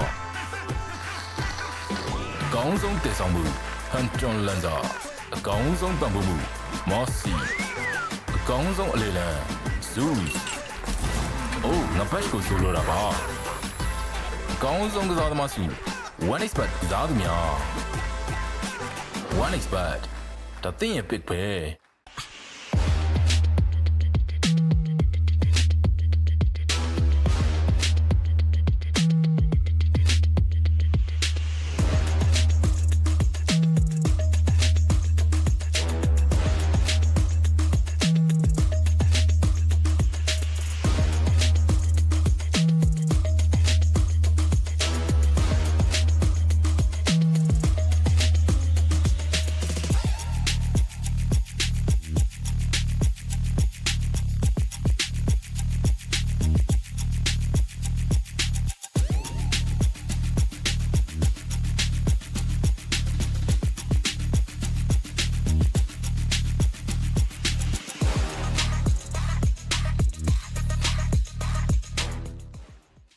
ကျေးဇူးပြုပြီးယနေ့ညရဲ့ကျေဝေများကိုကြိုဆိုလိုက်ကြရအောင် One Expert မှာထိပ်တန်းဆုများကိုရယူထားသူ Dota 2 ၏ hero များ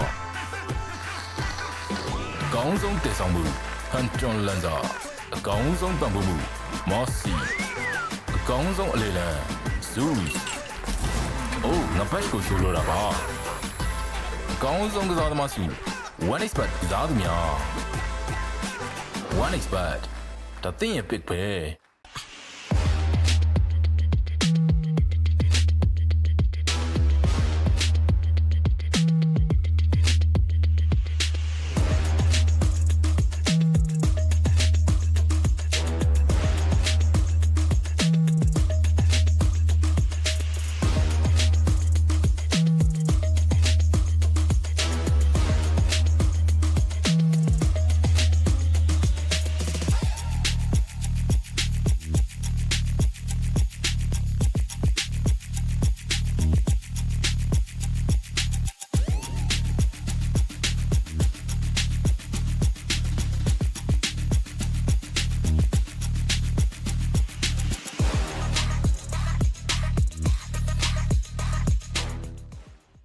ကျေးဇူးပြုပြီးယနေ့ညရဲ့ကျေဝေများကိုကြိုဆိုလိုက်ကြရအောင် One Expert မှာထိပ်တန်းဆုများကိုရယူထားသူ Dota 2 ၏ hero များ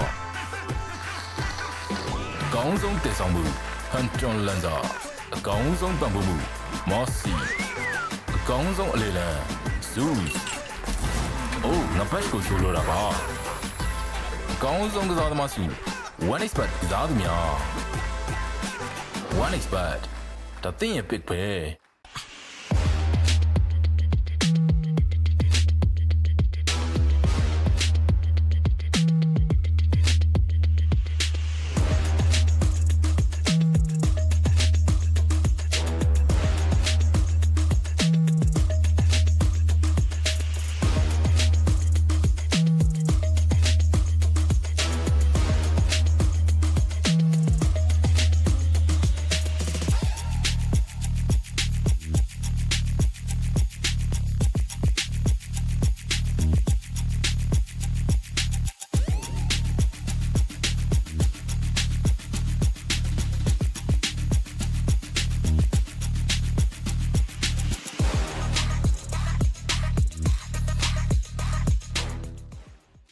ကျေးဇူးပြုပြီးယနေ့ညရဲ့ကျေဝေများကိုကြိုဆိုလိုက်ကြရအောင် One Expert မှာထိပ်တန်းဆုများကိုရယူထားသူ Dota 2 ၏ hero များ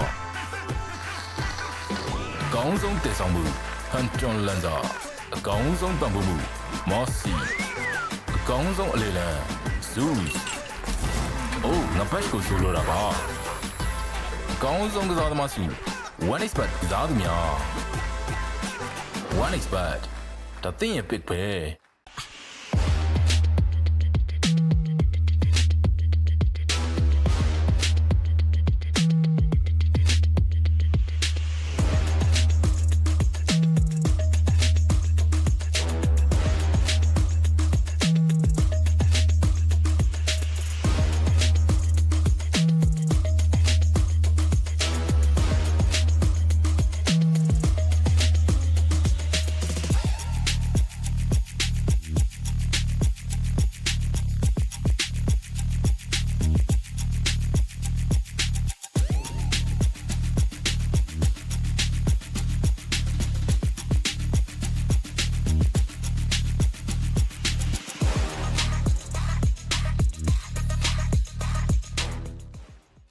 ကျေးဇူးပြုပြီးယနေ့ညရဲ့ကျေဝင်များကိုကြိုဆိုလိုက်ကြရအောင် One Expert မှာထိတ်တန်းစုများကိုရယူထားသူ Dota 2 ၏ဟီးရိုများ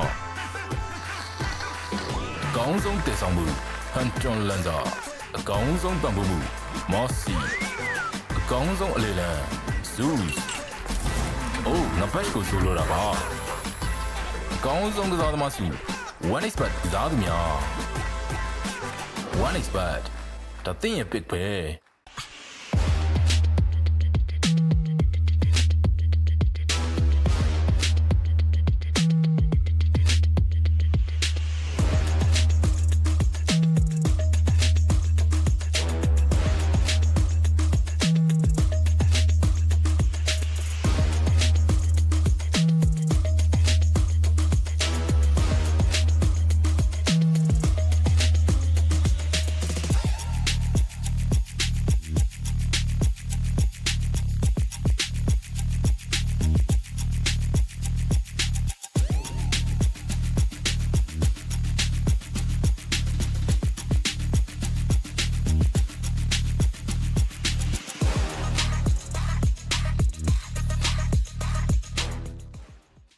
ကျေးဇူးပြုပြီးယနေ့ညရဲ့ကျေဝင်များကိုကြိုဆိုလိုက်ကြရအောင် One Expert မှာထိတ်တန်းစုများကိုရယူထားသူ Dota 2 ၏ဟီးရိုများအကောင်းဆုံးတည်ဆောင်မှု Hunton Lanza အကောင်းဆုံးပံ့ပိုးမှု Mossy အကောင်းဆုံးအလေလံ Zeus အိုးငါဘက်ကိုဆိုလိုတာပါအကောင်းဆုံးကစားသမားစု One Expert ကစားသူများ One Expert ဒါသင်ရဲ့ pick ပဲ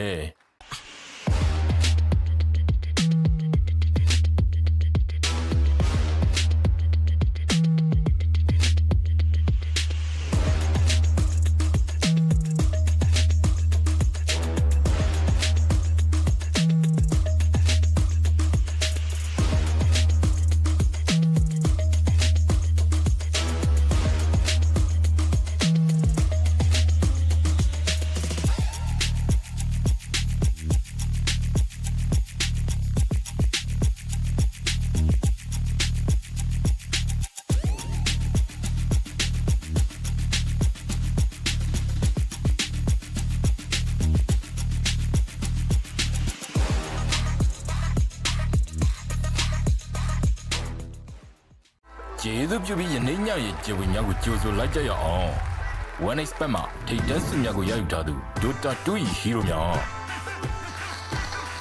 အကောင်းဆုံးတည်ဆောင်မှု Hunton Lanza အကောင်းဆုံးပံ့ပိုးမှု Mossy အကောင်းဆုံးအလေလံ Zeus အိုးငါဘက်ကိုဆိုလိုတာပါအကောင်းဆုံးကစားသမားစု One Expert ကစားသူများ One Expert ဒါသင်ရဲ့ pick ပဲ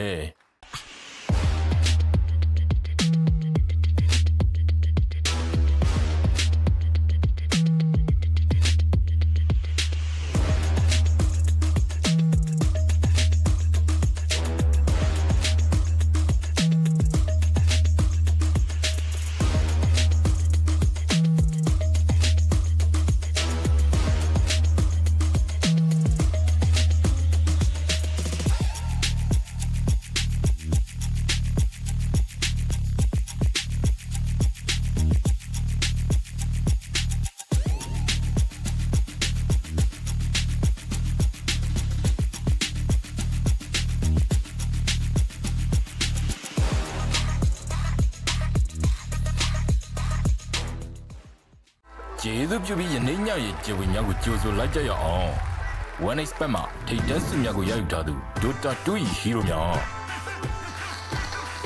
အကောင်းဆုံးတည်ဆောင်မှု Hunton Lanza အကောင်းဆုံးပံ့ပိုးမှု Mossy အကောင်းဆုံးအလေလံ Zeus အိုးငါဘက်ကိုဆိုလိုတာပါအကောင်းဆုံးကစားသမားစု One Expert ကစားသူများ One Expert ဒါသင်ရဲ့ pick ပဲ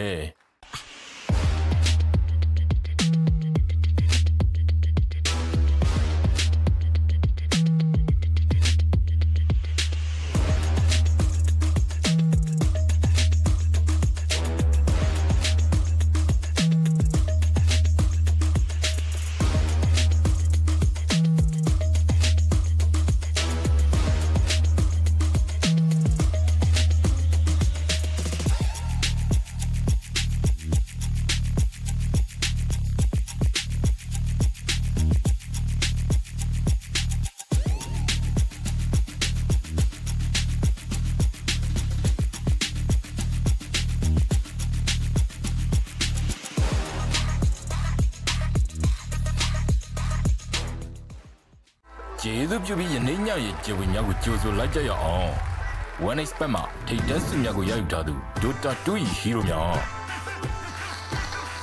အကောင်းဆုံးတည်ဆောင်မှု Hunton Lanza အကောင်းဆုံးပံ့ပိုးမှု Mossy အကောင်းဆုံးအလေလံ Zeus အိုးငါဘက်ကိုဆိုလိုတာပါအကောင်းဆုံးကစားသမားစု One Expert ကစားသူများ One Expert ဒါသင်ရဲ့ pick ပဲ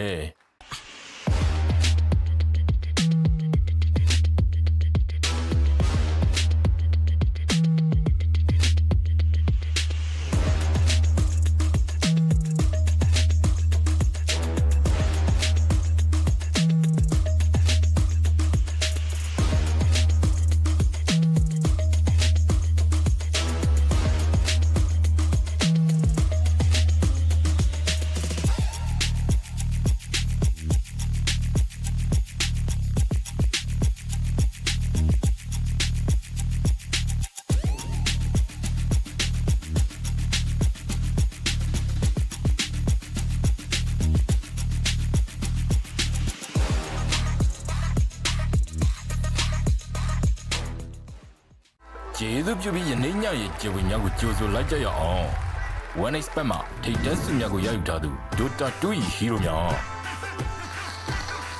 အကောင်းဆုံးတည်ဆောင်မှု Hunton Lanza အကောင်းဆုံးပံ့ပိုးမှု Mossy အကောင်းဆုံးအလေလံ Zeus အိုးငါဘက်ကိုဆိုလိုတာပါအကောင်းဆုံးကစားသမားစု One Expert ကစားသူများ One Expert ဒါသင်ရဲ့ pick ပဲ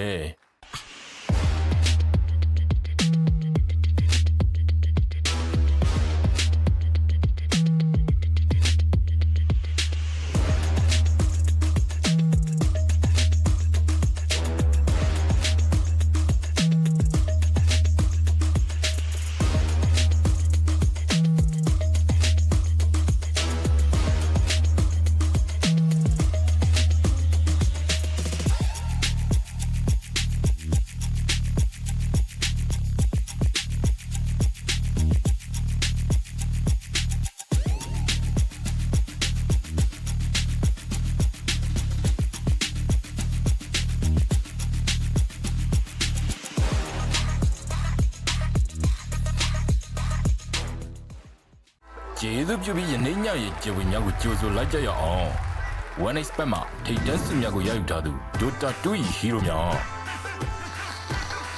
အကောင်းဆုံးတည်ဆောင်မှု Hunton Lanza အကောင်းဆုံးပံ့ပိုးမှု Mossy အကောင်းဆုံးအလေလံ Zeus အိုးငါဘက်ကိုဆိုလိုတာပါအကောင်းဆုံးကစားသမားစု One Expert ကစားသူများ One Expert ဒါသင်ရဲ့ pick ပဲ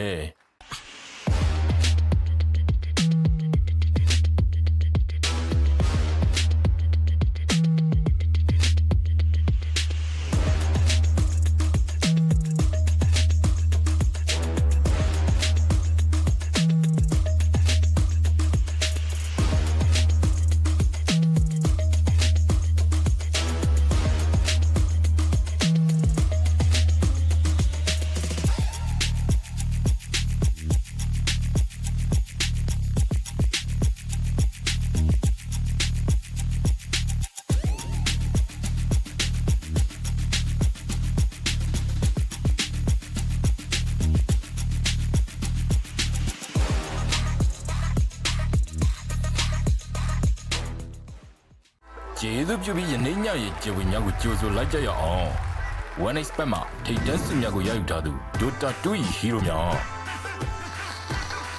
အကောင်းဆုံးတည်ဆောင်မှု Hunton Lanza အကောင်းဆုံးပံ့ပိုးမှု Mossy အကောင်းဆုံးအလေလံ Zeus အိုးငါဘက်ကိုဆိုလိုတာပါအကောင်းဆုံးကစားသမားစု One Expert ကစားသူများ One Expert ဒါသင်ရဲ့ pick ပဲ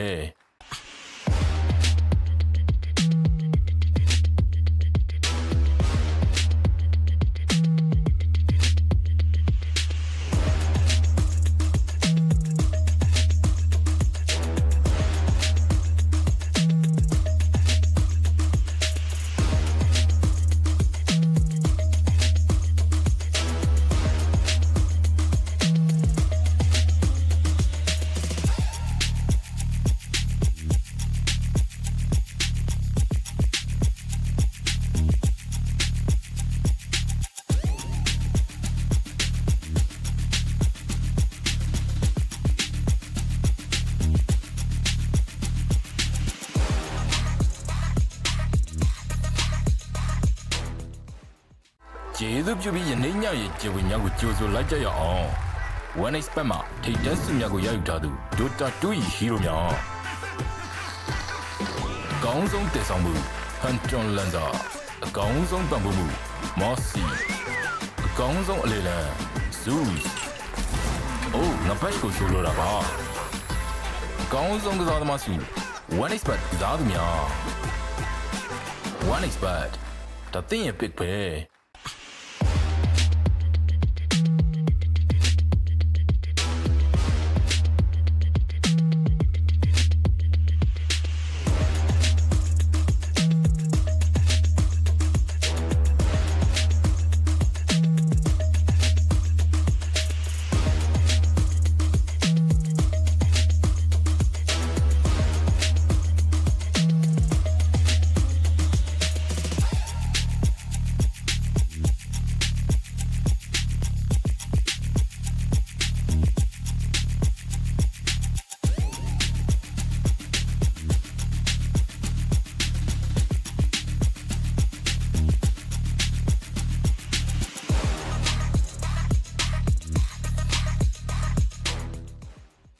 ကျေးဇူးပြုပြီးယနေ့ညရဲ့ကျေဝင်များကိုကြိုဆိုလိုက်ကြရအောင် One expert မှာထိတ်တန်းစုများကိုရယူထားသူ Dota 2 hero များအကောင်းဆုံးတည်ဆောင်မှု Hunter Lancer အကောင်းဆုံးပံ့ပိုးမှု Mossy အကောင်းဆုံးအလေလံ Zeus အိုးငါဘက်ကိုဆိုလိုတာပါအကောင်းဆုံးကစားသမားစု One expert ကစားသူများ One expert ဒါသင်ရဲ့ pick ပဲ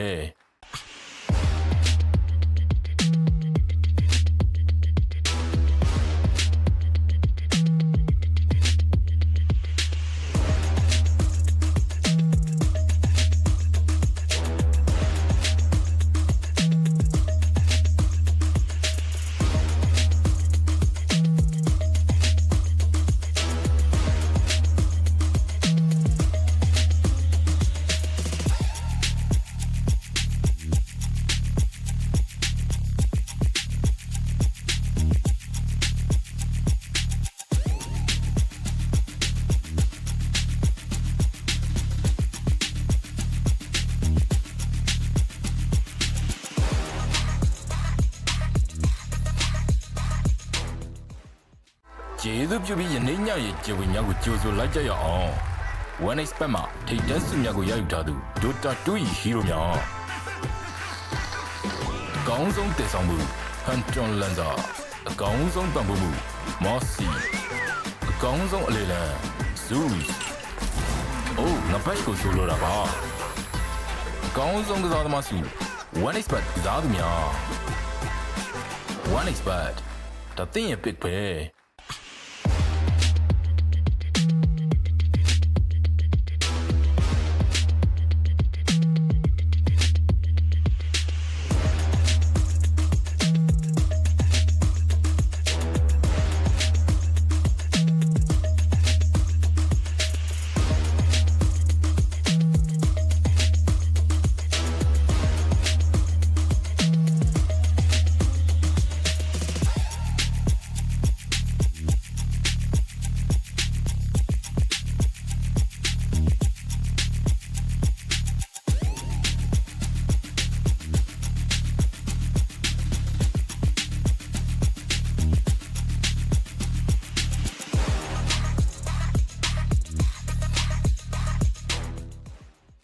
ကျေးဇူးပြုပြီးယနေ့ညရဲ့ကျေဝင်များကိုကြိုဆိုလိုက်ကြရအောင် One expert မှာထိတ်တန်းစုများကိုရယူထားသူ Dota 2 hero များ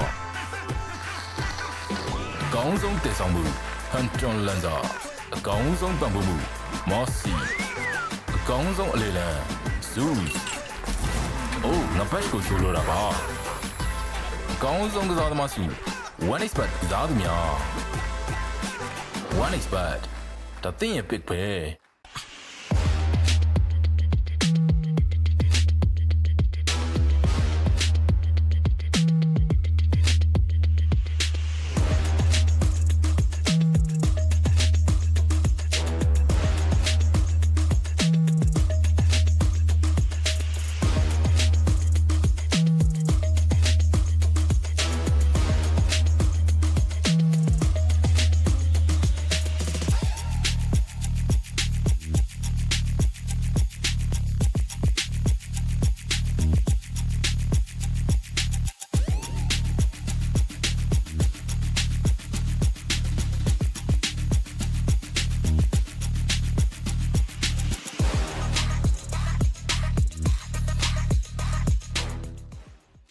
ကျေးဇူးပြုပြီးယနေ့ညရဲ့ကျေဝင်များကိုကြိုဆိုလိုက်ကြရအောင် One Expert မှာထိပ်တန်းဆုများကိုရယူထားသူ Dota 2 ၏ hero များအကောင်းဆုံးတည်ဆောင်မှု Hunton Lanza အကောင်းဆုံးပံ့ပိုးမှု Mossy အကောင်းဆုံးအလေလံ Zeus အိုးငါဘက်ကိုဆိုလိုတာပါအကောင်းဆုံးကစားသမားစု One Expert ကစားသူများ One Expert ဒါသင်ရဲ့ pick ပဲ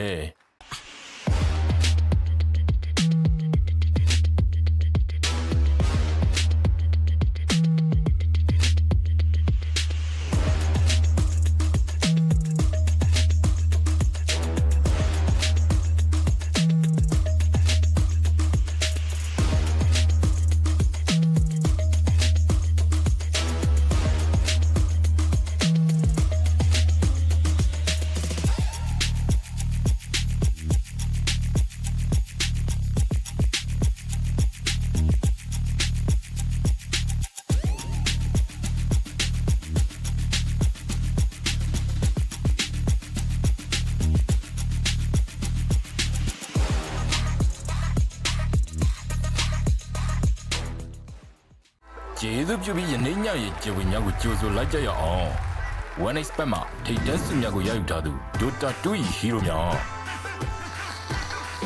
အကောင်းဆုံးတည်ဆောင်မှု Hunton Lanza အကောင်းဆုံးပံ့ပိုးမှု Mossy အကောင်းဆုံးအလေလံ Zeus အိုးငါဘက်ကိုဆိုလိုတာပါအကောင်းဆုံးကစားသမားစု One Expert ကစားသူများ One Expert ဒါသင်ရဲ့ pick ပဲ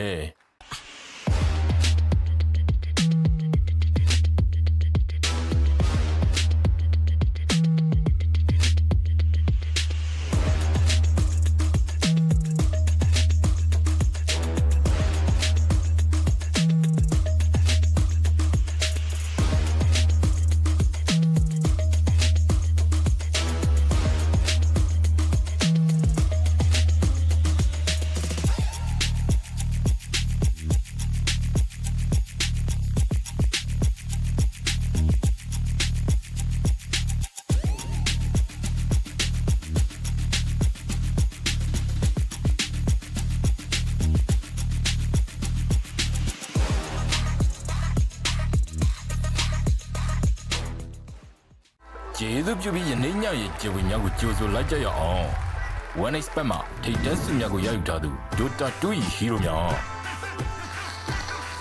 အကောင်းဆုံးတည်ဆောင်မှု Hunton Lanza အကောင်းဆုံးပံ့ပိုးမှု Mossy အကောင်းဆုံးအလေလံ Zeus အိုးငါဘက်ကိုဆိုလိုတာပါအကောင်းဆုံးကစားသမားစု One Expert ကစားသူများ One Expert ဒါသင်ရဲ့ pick ပဲ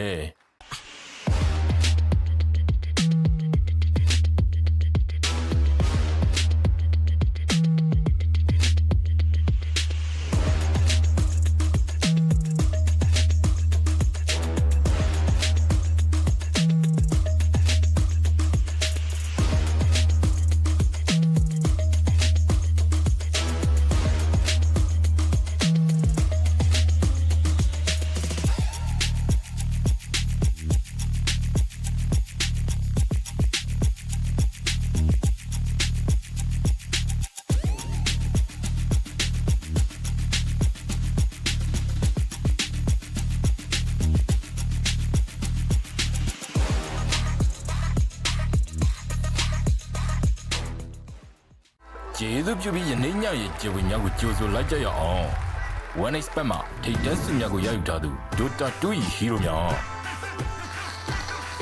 အကောင်းဆုံးတည်ဆောင်မှု Hunton Lanza အကောင်းဆုံးပံ့ပိုးမှု Mossy အကောင်းဆုံးအလေလံ Zeus အိုးငါဘက်ကိုဆိုလိုတာပါအကောင်းဆုံးကစားသမားစု One Expert ကစားသူများ One Expert ဒါသင်ရဲ့ pick ပဲ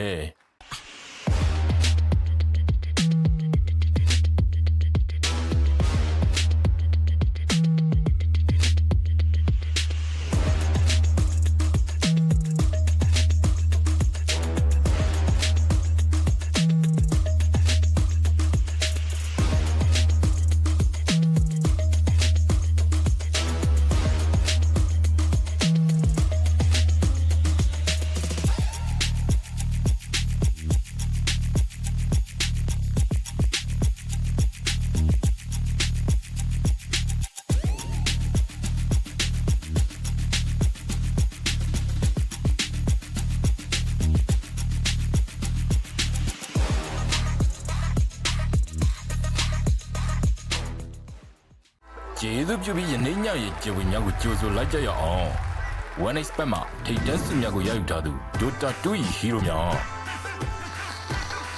အကောင်းဆုံးတည်ဆောင်မှု Hunton Lanza အကောင်းဆုံးပံ့ပိုးမှု Mossy အကောင်းဆုံးအလေလံ Zeus Let's go.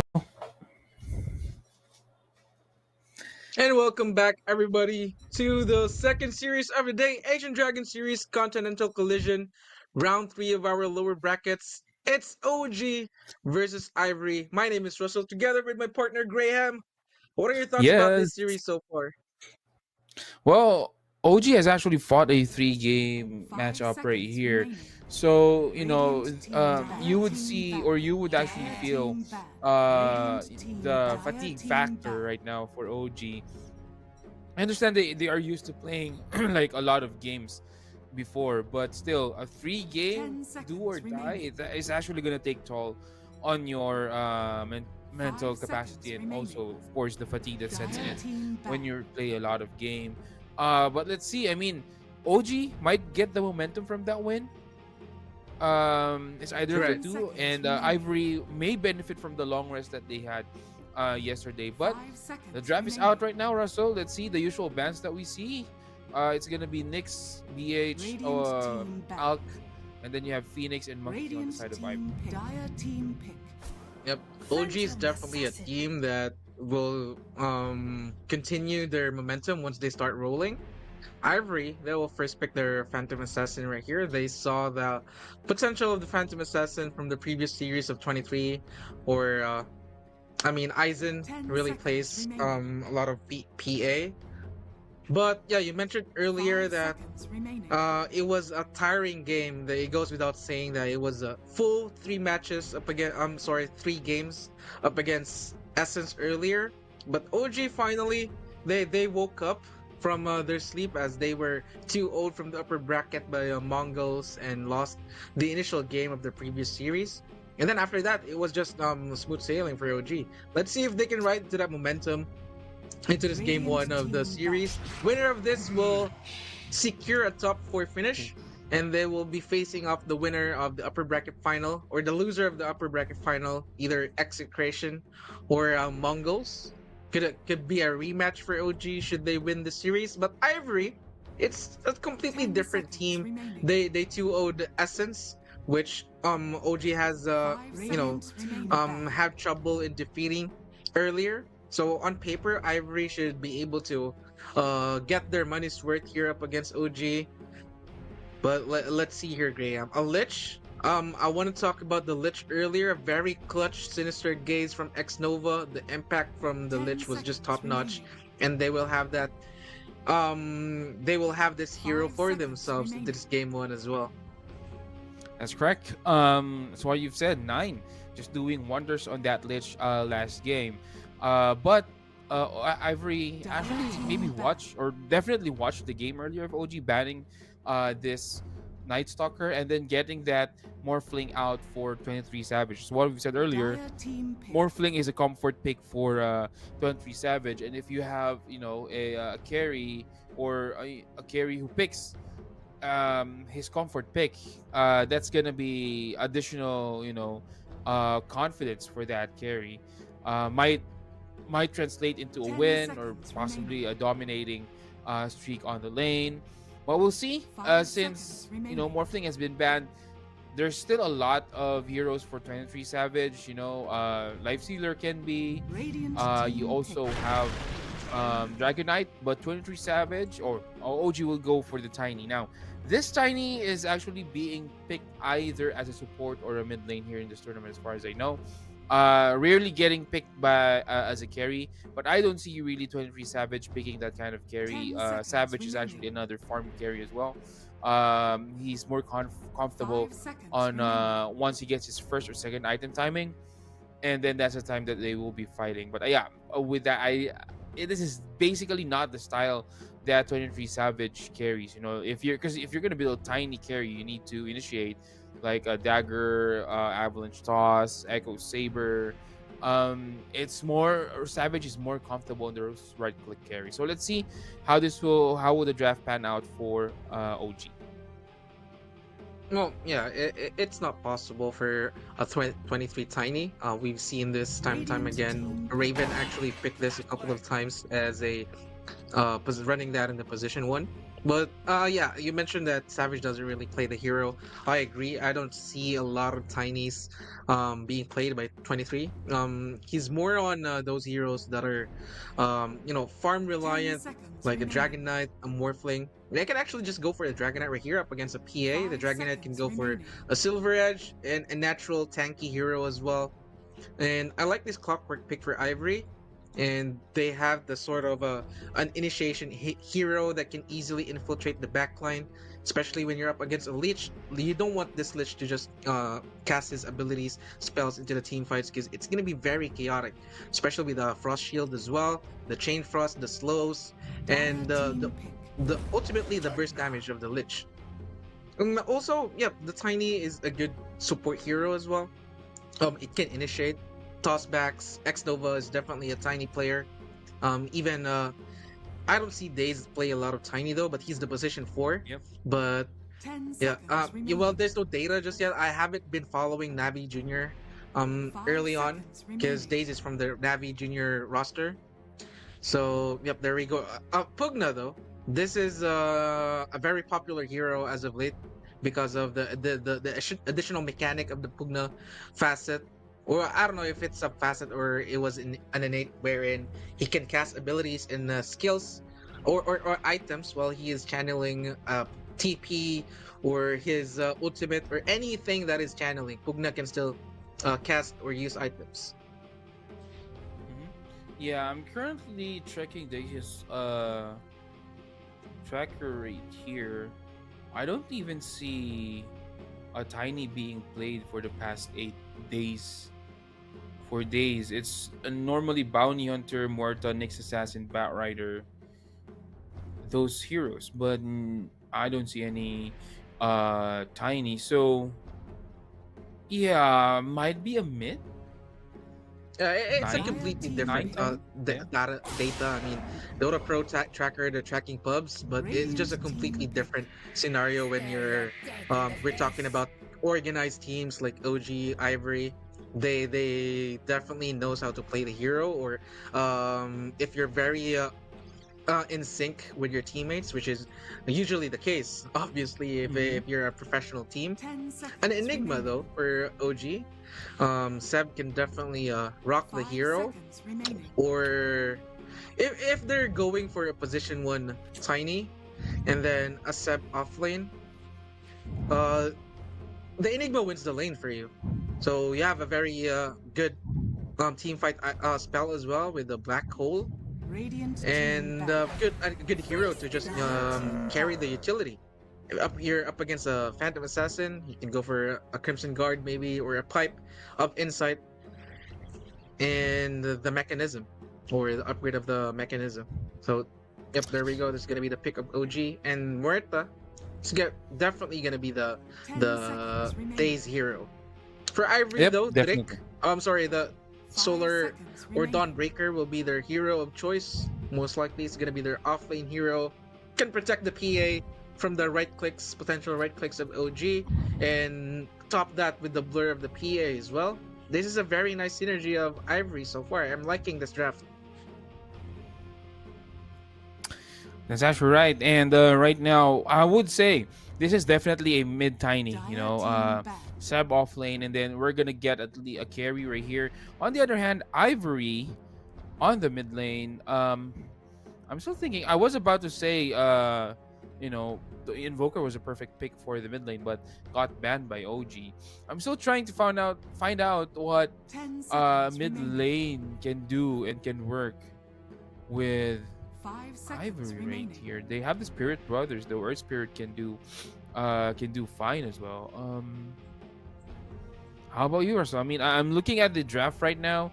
OG, on the other hand, lacks that 23 Savage hero. Radiant So it's team gonna back. be OG picking up carry and then Ivory picking up a mid laner. I was stupid. I was gonna say Invoker for Ken because it's very good with a hero. Actually banned by OG, and Lina will be taken out of the equation as well 10 since seconds remaining. it's a good hero too. I mean, they don't have a lot of 5 answers to seconds the Lina remaining. right now.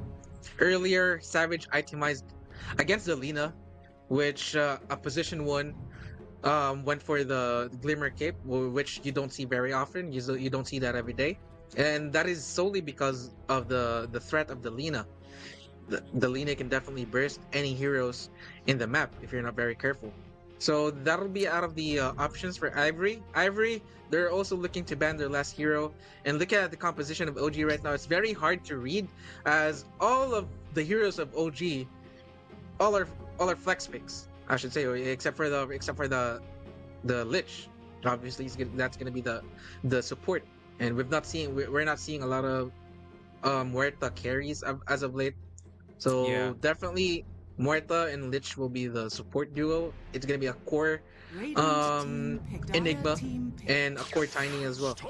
Storm Spirit. Yeah, Well, I did not see that coming, but it's a good hero that can infiltrate the backlines.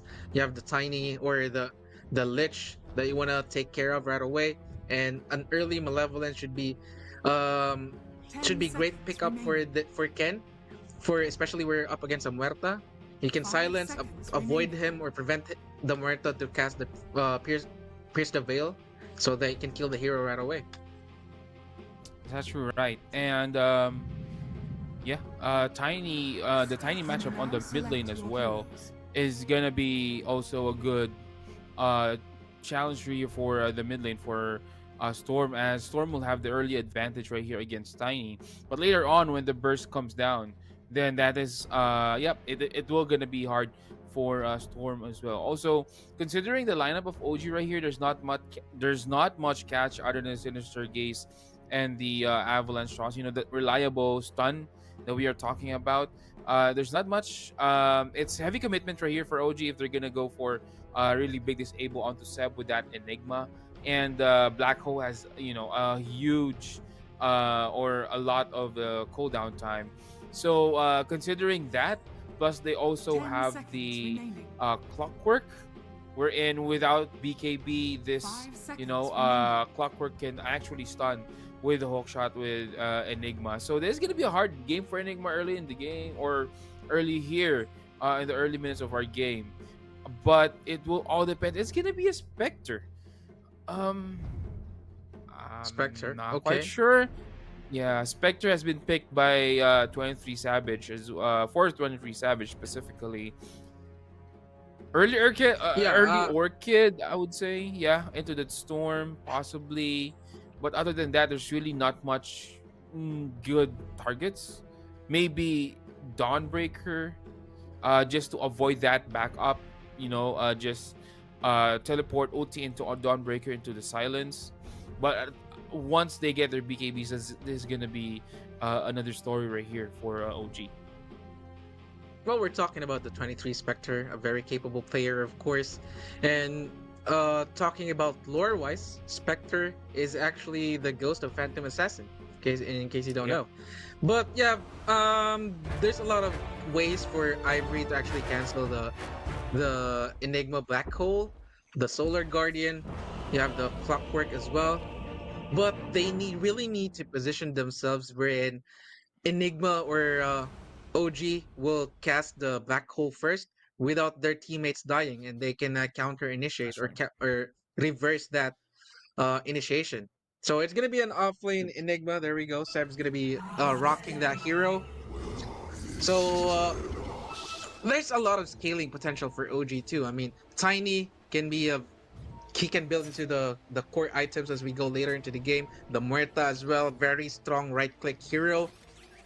As compared to Ivory, wherein it's pretty straightforward. You have the carry Phantom Assassin who's gonna be 1v5 everyone into the late game, but the Storm Spirit should make space for his Phantom Assassin. And yeah, while we are still waiting for the game to start, I'll just take this opportunity yet again to give our friends from Epic Echo huge shoutouts. And if you don't have any 1xBet accounts just yet, make sure to go ahead and use our promo code 30 Asian Dragon seconds to 1x to get those sweet bonuses. That is right. And right now, this is gonna be an interesting matchup, Russell. Again, OG will be playing with the back of their walls or with the walls to the back because this is another elimination game for them, and that's what I've said. It is quite tiring to play consecutive elimination games. But yeah, I think OG has the experience to The battle begins. possibly deal with it. But here, I think it's gonna be just an equal share of rune early into our game. Yep, 2 for 2 rune for each. Hmm. And the lane for Ivory up top, a very aggressive one. The Celestial Hammer, the Battery Assault can be very annoying if you're a PA. And Days just doing the creep manipulation trick. This should be the the tower. The creep should be right next to the tower. So that's a little advantage for OG as the creeps will be pushed in the favor of Seb. Let me just check on the lineups right here. So yeah, it is gonna be a mid tiny versus that Storm. As what we've said earlier, Storm will have this early advantage right here on the lanes, just because he could harass a Tiny. In fact, Storm is now level 2 and Tiny just short, a creep short of that next level, unless it get denied. Yeah, well, got denied. But yeah, Storm is having a hard time in this first minutes of the game. Yeah, sure, but the magical damage from the Storm can easily secure CS anyways, so I don't think it's gonna be in trouble anytime soon, unless there's gonna be a rotation from OG, ideally a Lich with a Sinister game. If Knight can toss back, and this is what I'm talking about, the harassment coming in from Ivory, and you're okay with not killing 23 Savage right away. You'll just keep him low in the red time and time again, and you're just gonna get back as soon as OG will run out of resources, or your skills are back off cooldown again. That's right. So that's one thing that I would maybe like to emphasize with our viewers right here. So in the lane, because I see a lot of pub gamers who really insist on getting that kill, but sometimes gets punished. So you don't really need to get a kill on that carry. Just make them hesitate on the lane. That will be fine. That's already a big disturbance for them. Mostly if they want to get those last hits, and that's what Ivory did. Just putting Savage on the back, making sure that he cannot initiate anytime and he cannot battle it out for that yummy range creep that we have. But on the bottom lane, PA on the same time having a lot of harassment, or you're receiving a lot of harassment right here. But on the top lane is going to be Drick getting the kill on that first blood. But they will get also a return kill for OG, but still Ivory getting that better end of the trade with that first blood gold. Yep. Again, this Clockwork just being a menace, and he got the experience before the Lich as well. So this is gonna be early level 3, and as you can see, the live odds, ladies and gentlemen, OG. I mean, 1xBet are still liking the odds of OG 1.2 compared to Ivory, who has 3.8. But Ivory defeated Essence in a 2-0 fashion, in a dominant way at that. And OG, as we saw the game earlier, they gave up one game against Essence earlier. So, if you connect the dots, Ivory definitely should have a shot. And in this matchup, it's not really a complete OG domination, I should say. That's actually right. But, on the top lane, 23 Savage is again getting low on the top. He's having a hard time right here, getting harassed. Yep, constantly low, constantly in the red. Actually went for the Urn of Shadows build, not rushing towards Tread's Radiance. Not a lot of Spectre players are prioritizing Radiance nowadays. Most of the time, just go for a Blade Mail and then a Nullifier, just to prevent the support players to itemize into a Ghost Scepter, especially you're up against a Pugna as well. The ethereal form at the ready, a natural ethereal form. No need to buy the Ghost Scepter. So it's a paramount item if you're a Spectre. Here, Donbot Stab is just dominating this lane, man. 20 and 8 denies with the help of the Eidolons, of course. And I say dominating. Actually, Aizen is just doing pretty well. He has 19 last hits together with 5 denies as well.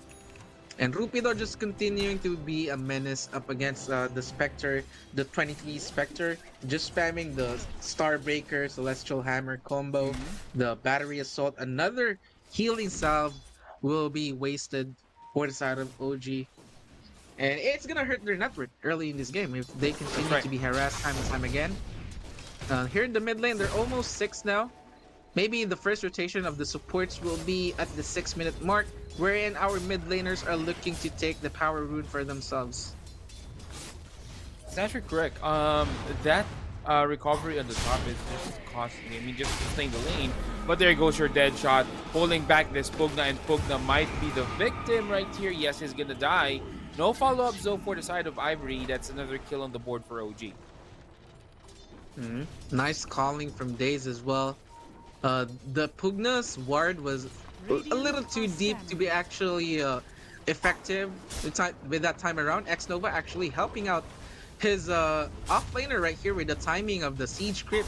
So it's definitely gonna be a lot of damage in this tier 1 tower with the Lich helping out. I say that they're actually just evaporating right now. It's just a warding mission for X-Nova, helping 9 to get the power rune as well. Will he gonna get it? Yes, he will. And that's an illusion rune in the hands of 9. And there you go. Sustain for 9 on the mid lane. So not much rotation. You know, if maybe it was an Envy or a Haze rune, you would probably see a rotation for Tiny, but an illusion rune, well, he will still go for that rotation. So he actually sent his illusion onto the mid lane, thinking that Storm might be you know, might be confident that this is the real Tiny. But Storm, on the other hand, making his own trip on the top lane. On the top, you see that Storm is not needed, and 23 Savage will fall down. Aizen though, on careful top now. lane. Yeah. Yep, it is very smart scan actually, because they were bamboozled. OG 9 actually rotated hoping that they can kill the PA, but PA Aizen rotated up top to help his team kill the 23 Savage Spectre. And it's just gonna be a trade as the siege creep is available for Ivory as well, not to mention Grims with the nuke in the structures. So just a trade-off of towers, but Ivory got the Spectre kill. And yep, it's gonna be adding up to this net worth that that Ivory has.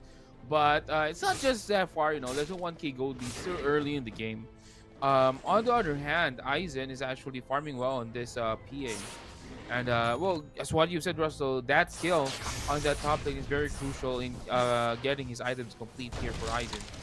So let's see if this would actually snowball into a good fight for the side of Ivory. For OG, they got the bottom rune or the bottom tower, but they will get Grims again right here, and they will get that kill onto Pugna. And they probably want to give it to Spectre, the Savage, but it seems that Tiny will get the kill on that. Tiny, another rune for himself, and an invisibility rune at that. And Seb is very happy right now. He's free farming, and he can get his items nice and early. And this will be a direct kill for OG as well. Savage should be able to secure that one out, but the Eidolon from Seb will steal the kill away from him. And the first black hole of the game will be committed for that Dawnbreaker kill. And all of a sudden, OG is now rolling towards Ivory. Although Ivory, they're still securing some resources around the map. Anyway, Grims slowly but surely pressuring this tier 1 tower together with Ken. And you don't want to give up the tower easily if you're Team OG. That's going to be holding a lot of your map control. Here comes the levels, the zip in coming in from Ken. Do they have enough damage for 9 though? But the silence from the calling is hurting Ken right now. He's very low, but that was up. But the snipe coming in from 23, it's not going to be enough. Barely surviving is Ken, but Daze, I don't think if I'm going to say the same thing to him, as he will be bursted down by Grims as well. And what a play coming in from Ivory. They get a couple of kills, And they will get a tier 1 tower in mid as well. Very well played coming in from them. And Aizen is just farming while all of that is happening. Ken was actually about to die right there on the middle lane. I mean, I actually saw him almost very low when the Orchid Malevolence damage kicks in. It's like just a sliver of health. He used Bottle to zip out of danger. 1v1. But then on the top lane, 23 Savage might be in danger. Can they follow this one up? TC's now coming in, and I think there are no stun available. Critical will hit, but not enough to get that kill onto Spectre. But instead, they will go on the bottom lane, and Grims will put the sacrificial lamb out here, and it's gonna be Storm going back region in a little bit. Diving is OG. Do they have the damage? No, they don't, but the dead shot will reach Storm Spirit and will get the kill. Add this to the list. Drift possibly getting down as well. That's 2 kills on the board for the side. Make it 3. It was a long clash there, but yeah, 3 kills on the board for OG in the tower. And all of that will be the infused raindrop did not save Ken that time around, as he was very low when Tiny committed the toss onto him. So nice play coming in from Savage as well. Just TP'd back into the base and ulted right away back into the team fight. Here up top though, 9, he's looking to get this rookie to flip. The calling is a little bit off the mark, but Drake is still inside. But OG, the damage should be more than enough for them to kill off this clockwork, and the toss will finish the job. Daze will get the credit for that kill, and OG will continue to get more kills all around the map. Seb, he's very rich right now. He's the farmest hero into this game with 6,000 in his net worth. I wonder if he went for a Blink Dagger or the utility first, if we can check his items. Dire's middle tower is under yeah, but PA is still around 1,200 gold away from that Battle Fury. Aizen really, that's still okay for a 12-minute item. Still, he would get his Battle Fury on time right here with the boots, but a rotation is coming in. OG knows that this PA is actually on the bottom lane. They're trying to but the rune is there, and it's a trap for Storm, and Storm will fall down. This will follow up Grims, and Grims will fall down as well. Nice trap setup for OG there. What a calling from the Muerta, man. It was picture perfect. Right next to the rune. They baited Ked into zipping to that rune.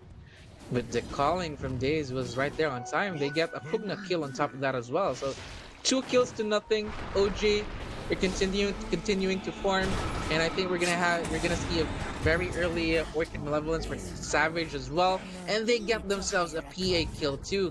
Killing spree for the OG Muerta, and just like that, it's a 2k gold lead for OG now. That's right, and OG starting to steamroll onto this game 1 that we have on our lower bracket matchup. This is actually what OG. This is actually what for the Dawnbreaker as well, but Dawnbreaker will fall down as well. Again, Savage Ivory. gets the kill. Yeah, getting killed 1 by 1. And the efficiency for 23's ultimate, he's very he's participating with a lot of team fights right now as OG's position 1, and Savage is gonna be very happy getting a lot of experience and bonus gold as well. And Ivory, they are lacking right now. I mean, PA, she's still getting the farm, still a decent timing to the Battle Fury, but they have an Enigma problem right now. And as I say that, OG, a 4-man smoke, Ken with the fresh Orchid Malevolence, they're looking for a target, ideally the Spectre. They saw the Spectre momentarily down bot, so it's an ideal target for them to reveal the Orchid Malevolence. But on the other side of the map, it's gonna be Dawnbreaker, who's gonna be in danger, but he's gonna get away from there. Nice play coming in from him, but Savage is not giving up. The silence, was that the Savage have the Orchid already? I don't think so, because if the Soulburn was there, that Dawnbreaker should be a dead man. But yep, Oh, fortunately for Ivory, they dodged that one out, and Radiant's Aizen has top his tower has fallen. Battle Fury already. He's right-clicking creeps, and he should be able to get the backing bar in around 18-20 minutes timing. yeah, this blacking bar timing would tell different right here. But Drake will now go in. There goes for Enigma on the cogs, but Enigma is not dying. He's taking a lot of damage, but to no avail. There goes your black hole being thrown out. Ken might be in danger. On the other hand, 2 down for the side of Ivory. They will make it 3 with Storm Spirit going down as well. Possibly making it 4 is Dawnbreaker. Dawnbreaker is gonna be left alone. Pugna is the only survivor for Ivory. That was ugly. That was ugly for Ivory, I should say. And very nice micro from Seb as well, putting the Eidolons in front of him. So the clockwork initiation was that did not connect. It completely whiffed, and that was the Orchid reveal from the Storm Spirit as well. It got them nothing, and they give up 4 heroes as well. So Dire's sad bottom days tower for is under Ivory right attack. now. But if they can continue to let Aizen have this space, I think they might have a chance. But OG are slowly but surely choking them into the side of the map right now. Seb is still Radiant's very middle farmed. tower The same is can be under said for attack. 9 as well. 23 is getting some kills, and Dire's at the bottom tower is under mid attack. game timing, this Spectre will Dire's it's gonna be structures a are menace for the fortified. Ivory supports. Radiant's middle tower is Right. under Oh, but they attack. find Ken right here. Do they have the ability to stop this one? And yes, they do. Silence right there by 23 Savage with the damage. And that's going to be another kill on that Storm Spirit. They're going to try to find more on the side of OG, but each members Dire's of bottom Ivory tower has fallen. just going away on their own way. But 23 Savage, Ooh. on the other hand, gets a kill onto Pugna. This early Orchid pickup is really paying out here for Savage. Mm-hmm. Yeah, he's a menace right now. All 3 core heroes of OG are on top of the net worth lead. And not to mention Daze is very farmed as well. Look at him go, 5,300 gold. Just 1,300 gold away from the Radiant's middle Ivory tower is under offlaner. attack. If you're looking at a net worth right like that, if you're Ivory, you're definitely in trouble. It's a 5k gold lead, 17 minutes into this game. Ivory, they're still continuing to give this PA some space. But I think their time is running out now. They need to do something around the map. Radiant's top tower And is under Seb, attack. we talked about earlier if he was gonna go for the Blink Dagger. No, he went for the utility build, went for the pipe, Radiant's and middle as well tower as the is under boots. attack. Might be building a Boots of Bearing Radiant soon. So the structures push are potential of fortified. OG is just off the charts. They're definitely gonna destroy buildings. And Dave's found a PA that's falling right next to it. Savage will ulti his way into the PA kill as well. The Soul Burn should be more than enough to kill off this PA, and that's a mega kill streak for the OG carry. Ivory right now is having the beatdown that they didn't want to get on this series, and OG just doing a good job of identifying the targets right here, having proper vision and information on the game. But Ken, woo, Days. Although Spectre has no OT, so basically he cannot respond to that one. But still, nice positioning by Days right there. But I think he is under the ward Radiant's of top Ivory tower is right under now. attack. But can they do anything? That's the question. The middle lane is pushing out against Ivory, and with the Eidolons, Jump there's going to be a Tower quick is tower under here. attack. Yep, that's gonna be a tier 2 tower for OG. They Radiant's can middle claim the tower outpost has now. fallen. There's an AD up top if 9 can find it. Oh, that's so definitely an Radiant's item middle or tower is a under power attack. rune. That will be handy for 9 if you can get that into the next team fight. We have a pause though Mhm. for the side of OG. Hopefully nothing crazy, just a quick disconnection and reconnecting, perhaps. Let's talk about Ivory. How can they possibly come back into this game now, Graham? As they are in a dire position right now, they're practically putting all their eggs into the Phantom Assassin right now because the Storm Spirit, you zip in, you silence, that's it. A lot of answers are available for OG. The sustainability from the Enigma with the help of the pipe as well. So this Storm Spirit cannot be very effective since the magical reduction is available for OG. And we didn't even talk about the lockdown potential of the Lich as well. I mean, we saw earlier the sinister gazes from X Nova, and they don't need it yet. OG, they're just dominating this game right now. And look at Daze, he's level 11. Yeah, there's just a lot of disparity in terms of gold and in terms of levels right here. So I don't think Ivory would have to a comeback in that time, but Grimm's just scouting out. He's just a walking ward at this point, you know. He just want to get information, making sure that his force are having a good time farming. He just want to know where OG is.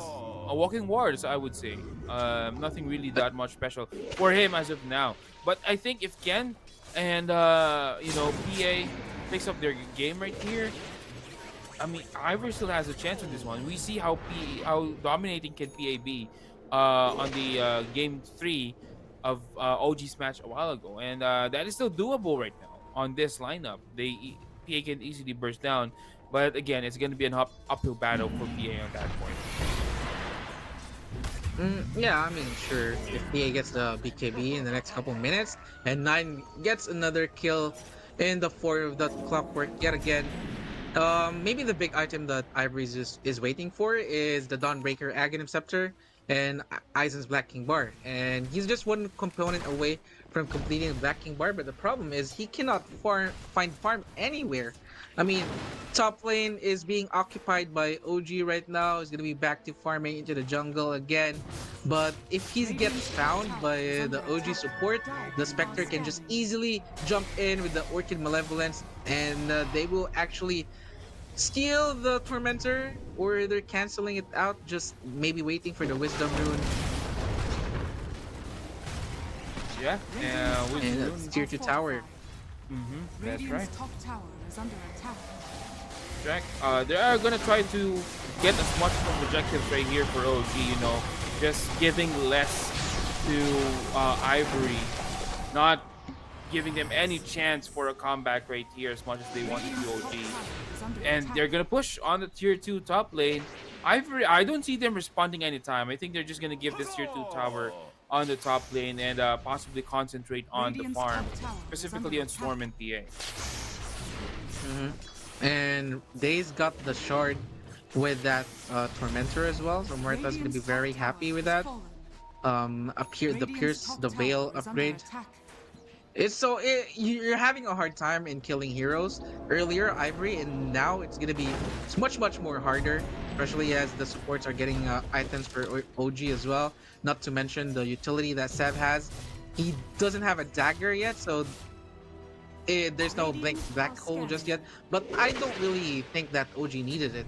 The initiation from the Spectre and the Tiny should be more than enough for them to buy time for Seb to just walk in and drop the black hole. And now they're walking down bot. They cannot find anything. PA is not here, but I cannot say the same for the Dawnbreaker, which is in danger right now. They know about his location, and OG is slowly but surely closing on in. As we can see, they found the Dawnbreaker. Did they find? Yep, there we go. The Rod of Athos on top of that crawling 23 Savage jumps in. Ivory. Seb will not even get the black hole for that. Ooh, nice find though, 9.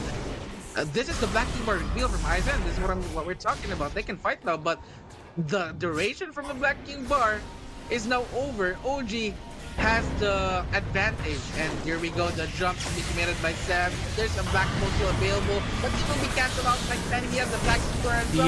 But here comes the ultimate, and they will crash into OG's 5, and that's going to be a 3-for-2 exchange so far. A buyback has been committed from the Dawnbreaker. Savage is still looking for this Pugna kill. He should get it, and that's a double kill for the Spectre. But he's in danger right now. The buyback from Rufido is well worth it, as Ken will get a double kill himself.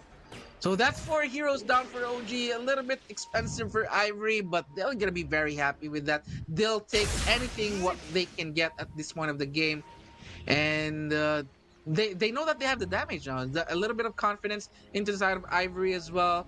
They're not really scared to fight now as they have the double backing bar timings. Rukido is closing towards his Aghanim Scepter as well. Just a little bit more gold for him to complete that. And Ivory, it's go time for them. Well, that is right. I mean, go time indeed right here for Ivory. The problem is if this black hole or this Enigma gets his BKB, that's gonna be another layer of problem for Ivory. At that point in time, I would say PA should have at least a nullifier or maybe an abyssal blade just to stop. Just to follow up on that one, because yeah, Seb is actually aiming up for that BKB right now, because they know that with this BKB, this Enigma is very, very hard to catch. And right now, they are gonna go for the Roche. Although I think Ivory has an idea that they are now going Roche, but again, they're gonna drop that idea of challenging the Roche yet, because they're gonna focus more on getting the AS or farm, and Savage will get that Aegis. They don't have the BKBs as well for them to really challenge the Roche take from OG. It's this is the first Roche, I believe. Nothing crazy for Ivory. They can give this one up.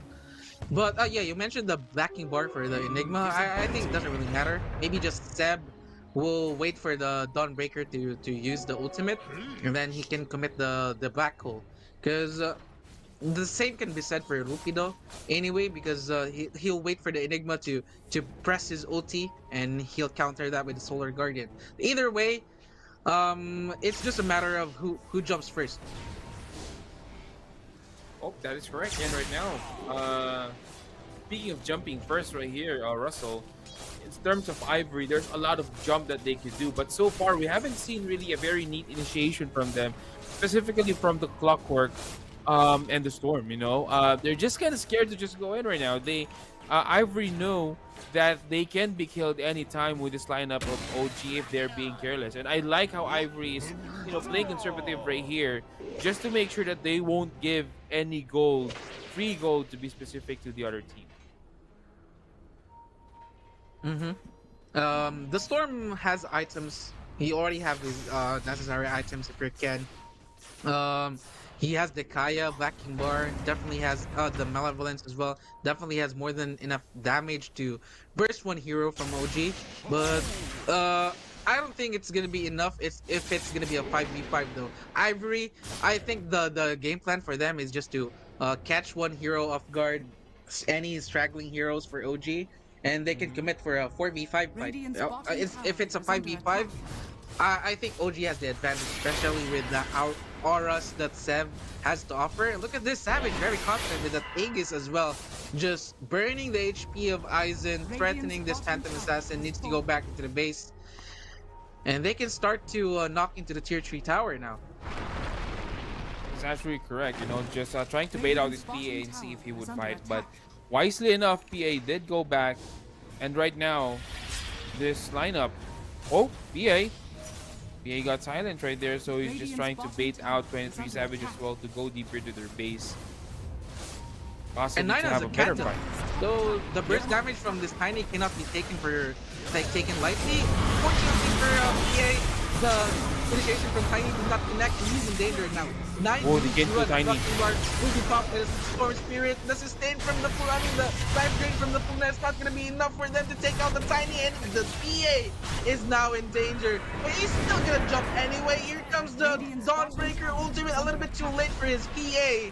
Well, that's gonna be a 1-for-1 so far. If they can get the Tiny, I think that should be okay. But the black hole will be committed for Rukido. And the Aegis is still intact after all of that chaos. OG, they'll take that trade. It's actually correct, and right now, possibly a tier 3 tower here for OG on the bottom lane. They still have the Aegis, so if they want to fight, they still can. Oh, but on the back lane, Spectre, possibly a kill here. Onto Pugna, not reaching out that fountain, and yeah, it's gonna be a kill again. On the side of OG, fortification has been used up though, but the creeps are coming in for OG. They are gonna march towards this tier 3 tower instead. OG playing safe right here, Russell. They're not gonna force any issues. Instead, they're gonna go back and farm again. There's no rush for OG. They still have a lot of scaling potential, so they're not really in a hurry in ending this game right now. If anything, they're happy that they're still farming.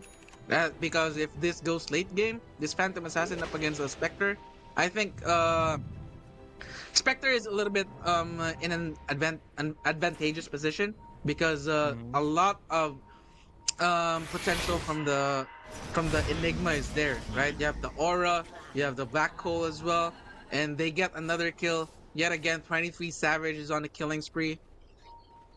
Clockwork has a buyback though, but it's a very quick spawn time, only 30 seconds. But they're bleeding a lot of kills right now all across the map. Ivory.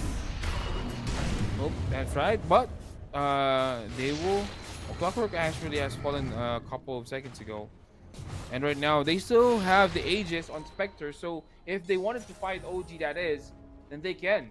It's just that I think they're grouping up right now. Well, Spectre is farming because Spectre can just simply go in anytime. Enigma will be here and they actually find. I hear a Spectre coming in, but it's going to be Savage killing Grims again. And right now, they are on the chase. The Storm Spirit might be in danger. Zip out by Storm. Will there be a TP available? No TP. 8 seconds on that TP. Oh, Storm. Almost getting killed right there. Thanks to the BKB, though, he will survive. But that was a close call. I mean, if they knew where Storm is, Storm would probably be dead. 8 seconds from TP, there's no TP out. So, well, good kill for OG, but also good initiation for Ivory. They minimized the damage right there. But they're going to see Rupido on the mid lane into the Avalanche. I haven't seen anything yet, my friend, but there goes Spectre right now with the Nullifier. Will get hit down, right click down, and that's gonna be Dawnbreaker falling down. Nine missed the Avalanche, but it doesn't matter. OG, the lead is just so massive right now that they can afford to make those mistakes. Team OG, the damage from the Spectre is now already showing, and look at Days go. He's got more gold compared to Rupido, and this Muerta, it's not a Muerta that you can burst right away, and it's a Muerta that has a lot of damage as well. The Muerta has a hurricane fight.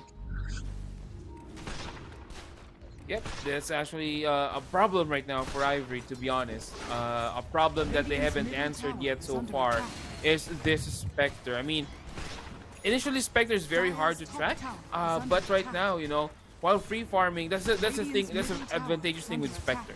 Spectre while farming can just suddenly join team fights, you know.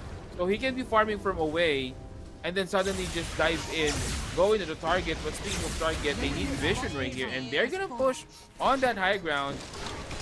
PA is still farming his items. I'm not quite sure if PA did go for the BKB or straight go ahead straight for the Satanic. What for the BKB? Okay, BKB, there you go, to slip in by Storm into that.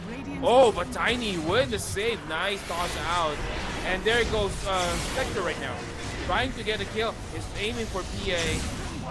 Immediately disengage and just, you know, get this tower onto that bottom lane.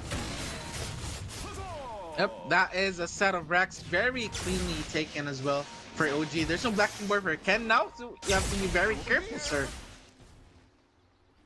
He zipped in. Thankfully, the X Nova wasn't there close enough to commit the sinister gaze towards that Storm Spirit. If I'm OG, even without an Aegis, I'm very comfortable in pushing to the high ground right now. Seb doesn't have a black hole yet, but I don't think it's really gonna matter. It's just the Eidolons.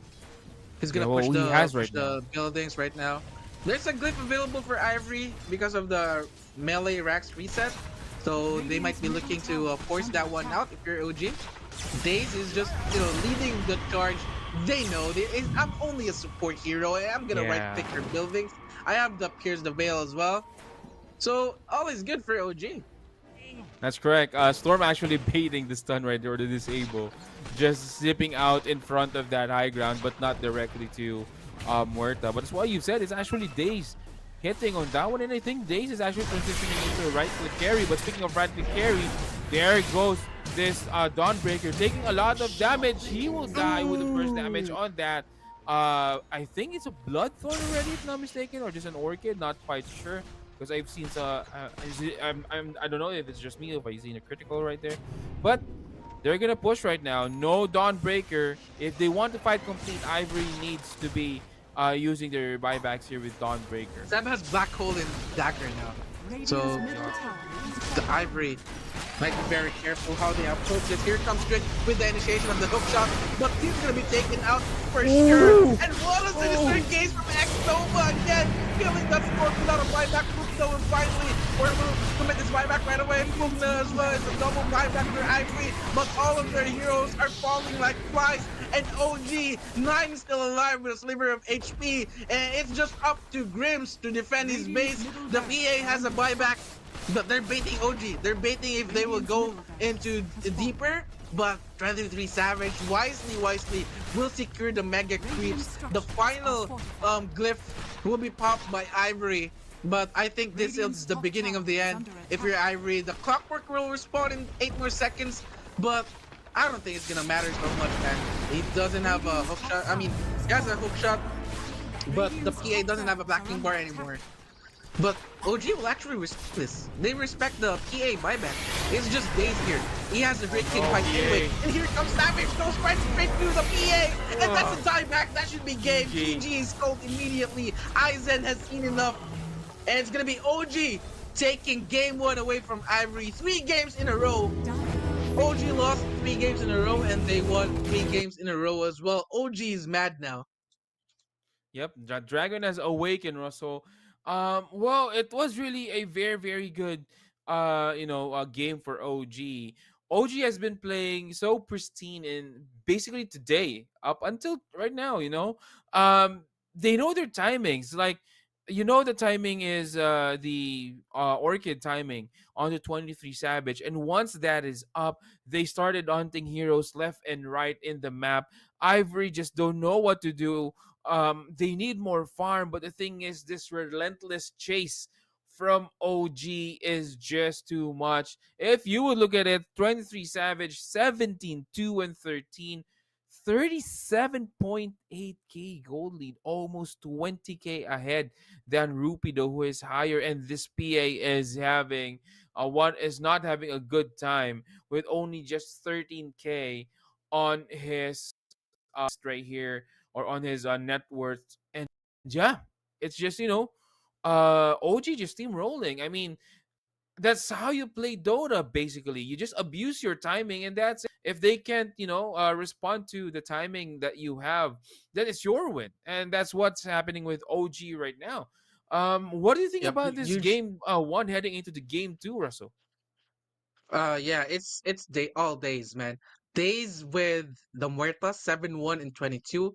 It's a very farmed Muerta, and the performance from Days was top notch. I mean, he caught Storm in a perfect calling a couple of times into the early to mid game, and they just snowballed from there. Not to even mention Right. Seb, where he's just chilling, getting the aura for his team. Went for the Blink Dagger late game. Doesn't even matter, man, if Seb doesn't have a Blink Dagger. It was just a very dominating game for Team OG. Savage getting all the items that he needs. They setting his team up. The clutch sinister gazes from X Nova.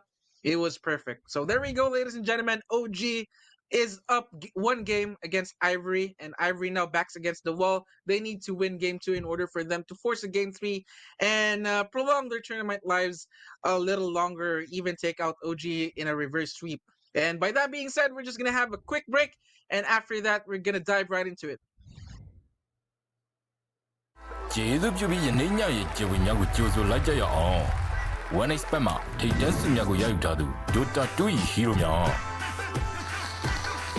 အကောင်းဆုံးတည်ဆောင်မှု Hunter Lanza အကောင်းဆုံးပံ့ပိုးမှု Mossy အကောင်းဆုံးအလေလံ Zeus အိုးငါဘက်ကိုဆိုလိုတာပါအကောင်းဆုံးကစားသမားစု One Expert ကစားသူများ One Expert ဒါသင်ရဲ့ pick ပဲ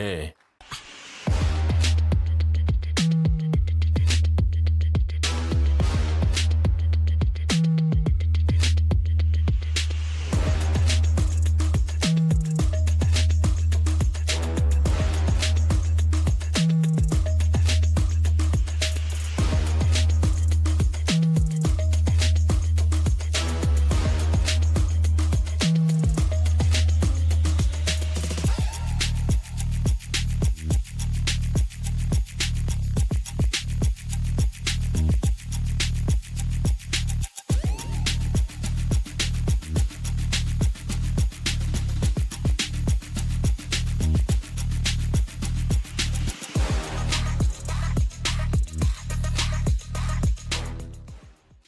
ကျေးဇူးပြုပြီးယနေ့ညရဲ့ကျေဝင်များကိုကြိုဆိုလိုက်ကြရအောင် One Expert မှာထိတ်တန်းစစ်များကိုရယူထားသူ Dota 2 ၏ဟီးရိုများ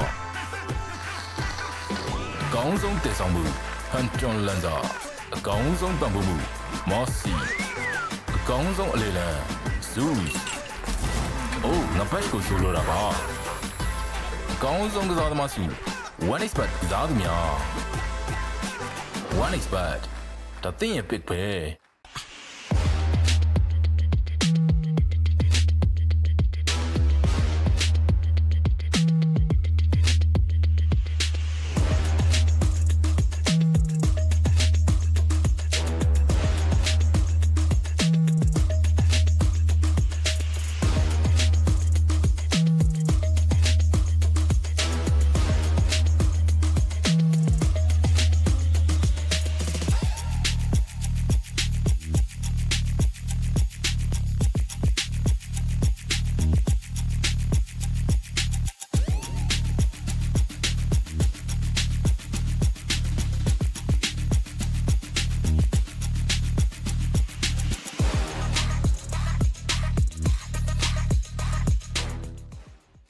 ကျေးဇူးပြုပြီးယနေ့ညရဲ့ကျေဝင်များကိုကြိုဆိုလိုက်ကြရအောင် One Expert မှာထိတ်တန်းစစ်များကိုရယူထားသူ Dota 2 ၏ဟီးရိုများအကောင်းဆုံးတည်ဆောင်မှု Hunton Lanza အကောင်းဆုံးပံ့ပိုးမှု Mossy အကောင်းဆုံးအလေလံ Zeus အိုးငါဘက်ကိုဆိုလိုတာပါအကောင်းဆုံးကစားသမားစု One Expert ကစားသူများ One Expert ဒါသင်ရဲ့ pick ပဲ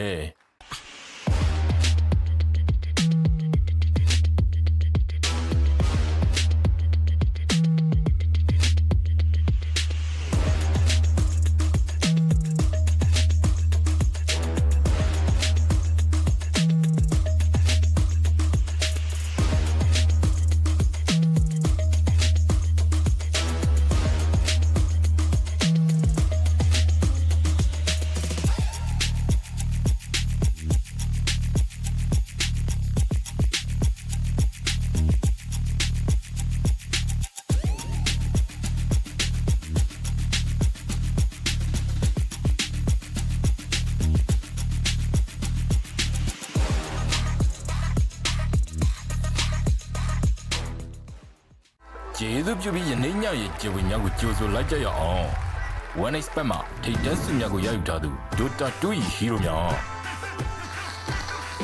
အကောင်းဆုံးတည်ဆောင်မှု Hunton Lanza အကောင်းဆုံးပံ့ပိုးမှု Mossy အကောင်းဆုံးအလေလံ Zeus အိုးငါဘက်ကိုဆိုလိုတာပါအကောင်းဆုံးကစားသမားစု One Expert ကစားသူများ One Expert ဒါသင်ရဲ့ pick ပဲ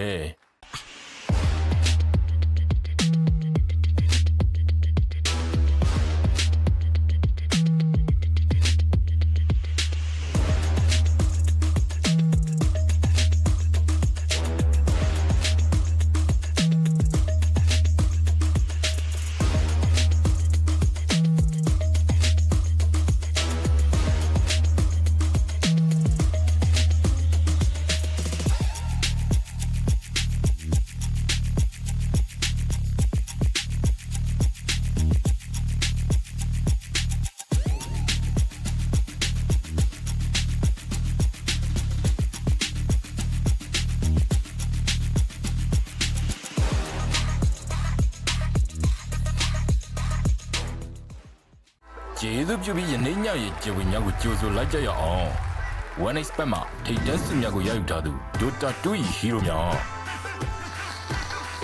အကောင်းဆုံးတည်ဆောင်မှု Hunton Lanza အကောင်းဆုံးပံ့ပိုးမှု Mossy အကောင်းဆုံးအလေလံ Zeus အိုးငါဘက်ကိုဆိုလိုတာပါအကောင်းဆုံးကစားသမားစု One Expert ကစားသူများ One Expert ဒါသင်ရဲ့ pick ပဲ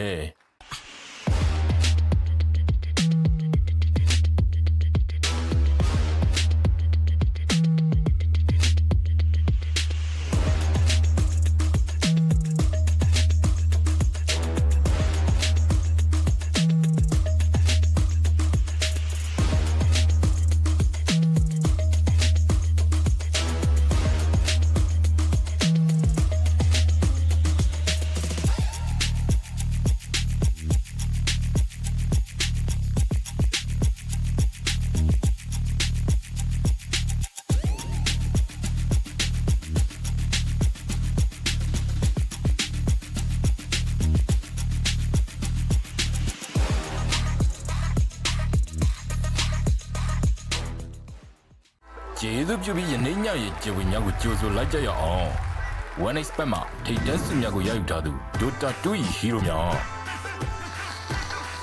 အကောင်းဆုံးတည်ဆောင်မှု Hunton Lanza အကောင်းဆုံးပံ့ပိုးမှု Mossy အကောင်းဆုံးအလေလံ Zeus အိုးငါဘက်ကိုဆိုလိုတာပါအကောင်းဆုံးကစားသမားစု One expert ကစားသူများ One expert ဒါသင်ရဲ့ pick ပဲ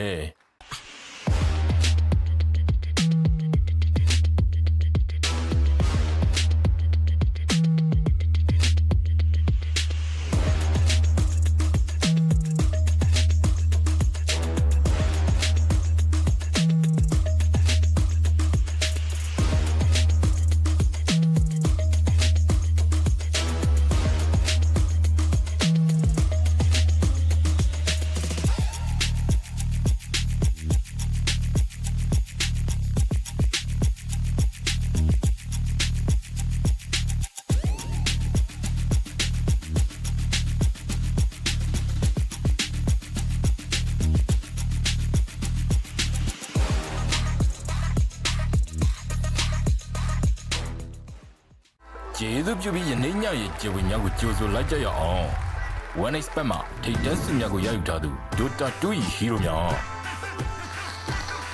အကောင်းဆုံးတည်ဆောင်မှု Hunton Lanza အကောင်းဆုံးပံ့ပိုးမှု Mossy အကောင်းဆုံးအလေလံ Zeus အိုးငါဘက်ကိုဆိုလိုတာပါအကောင်းဆုံးကစားသမားစု One expert ကစားသူများ One expert ဒါသင်ရဲ့ pick ပဲ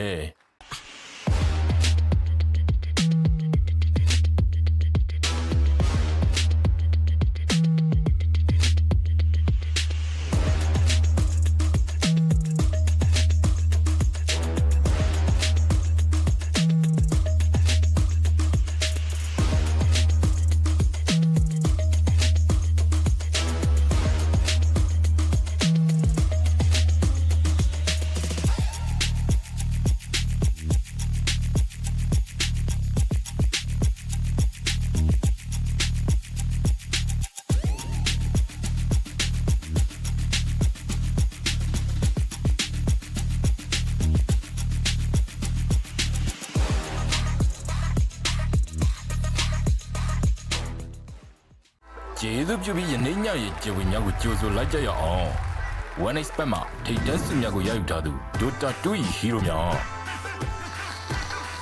အကောင်းဆုံးတည်ဆောင်မှု Hunton Lanza အကောင်းဆုံးပံ့ပိုးမှု Mossy အကောင်းဆုံးအလေလံ Zeus အိုးငါဘက်ကိုဆိုလိုတာပါအကောင်းဆုံးကစားသမားစု One expert ကစားသူများ One expert ဒါသင်ရဲ့ pick ပဲ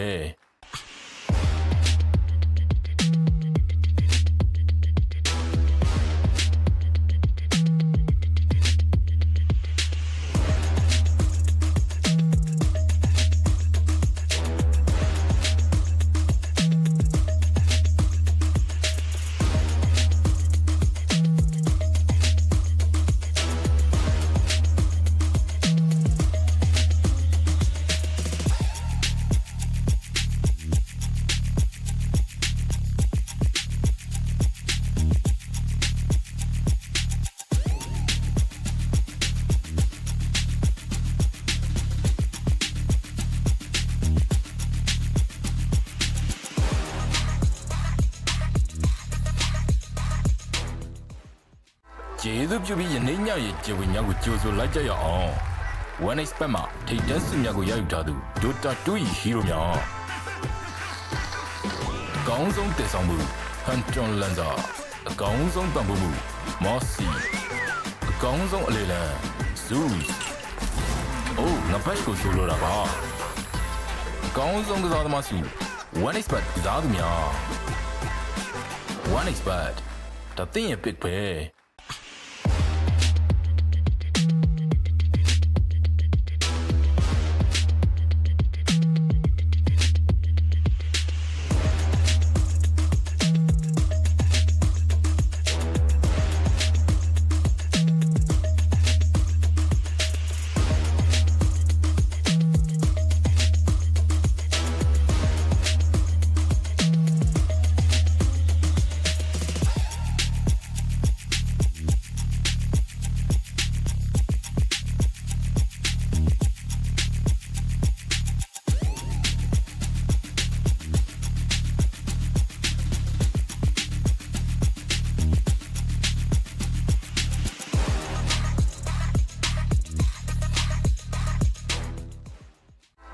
သူပြုပြီးယနေ့ညရဲ့ကျေဝေများကိုကြိုဆိုလိုက်ကြရအောင် One expert မှာထိတ်တန်းစုများကိုရယူထားသူ Dota 2 ၏ hero များအကောင်းဆုံးတည်ဆောင်မှု Hunton Lanza အကောင်းဆုံးပံ့ပိုးမှု Mossy အကောင်းဆုံးအလေလံ Zeus အိုးငါဘက်ကိုဆိုလိုတာပါအကောင်းဆုံးကစားသမားစု One expert ကစားသူများ One expert ဒါသင်ရဲ့ pick ပဲ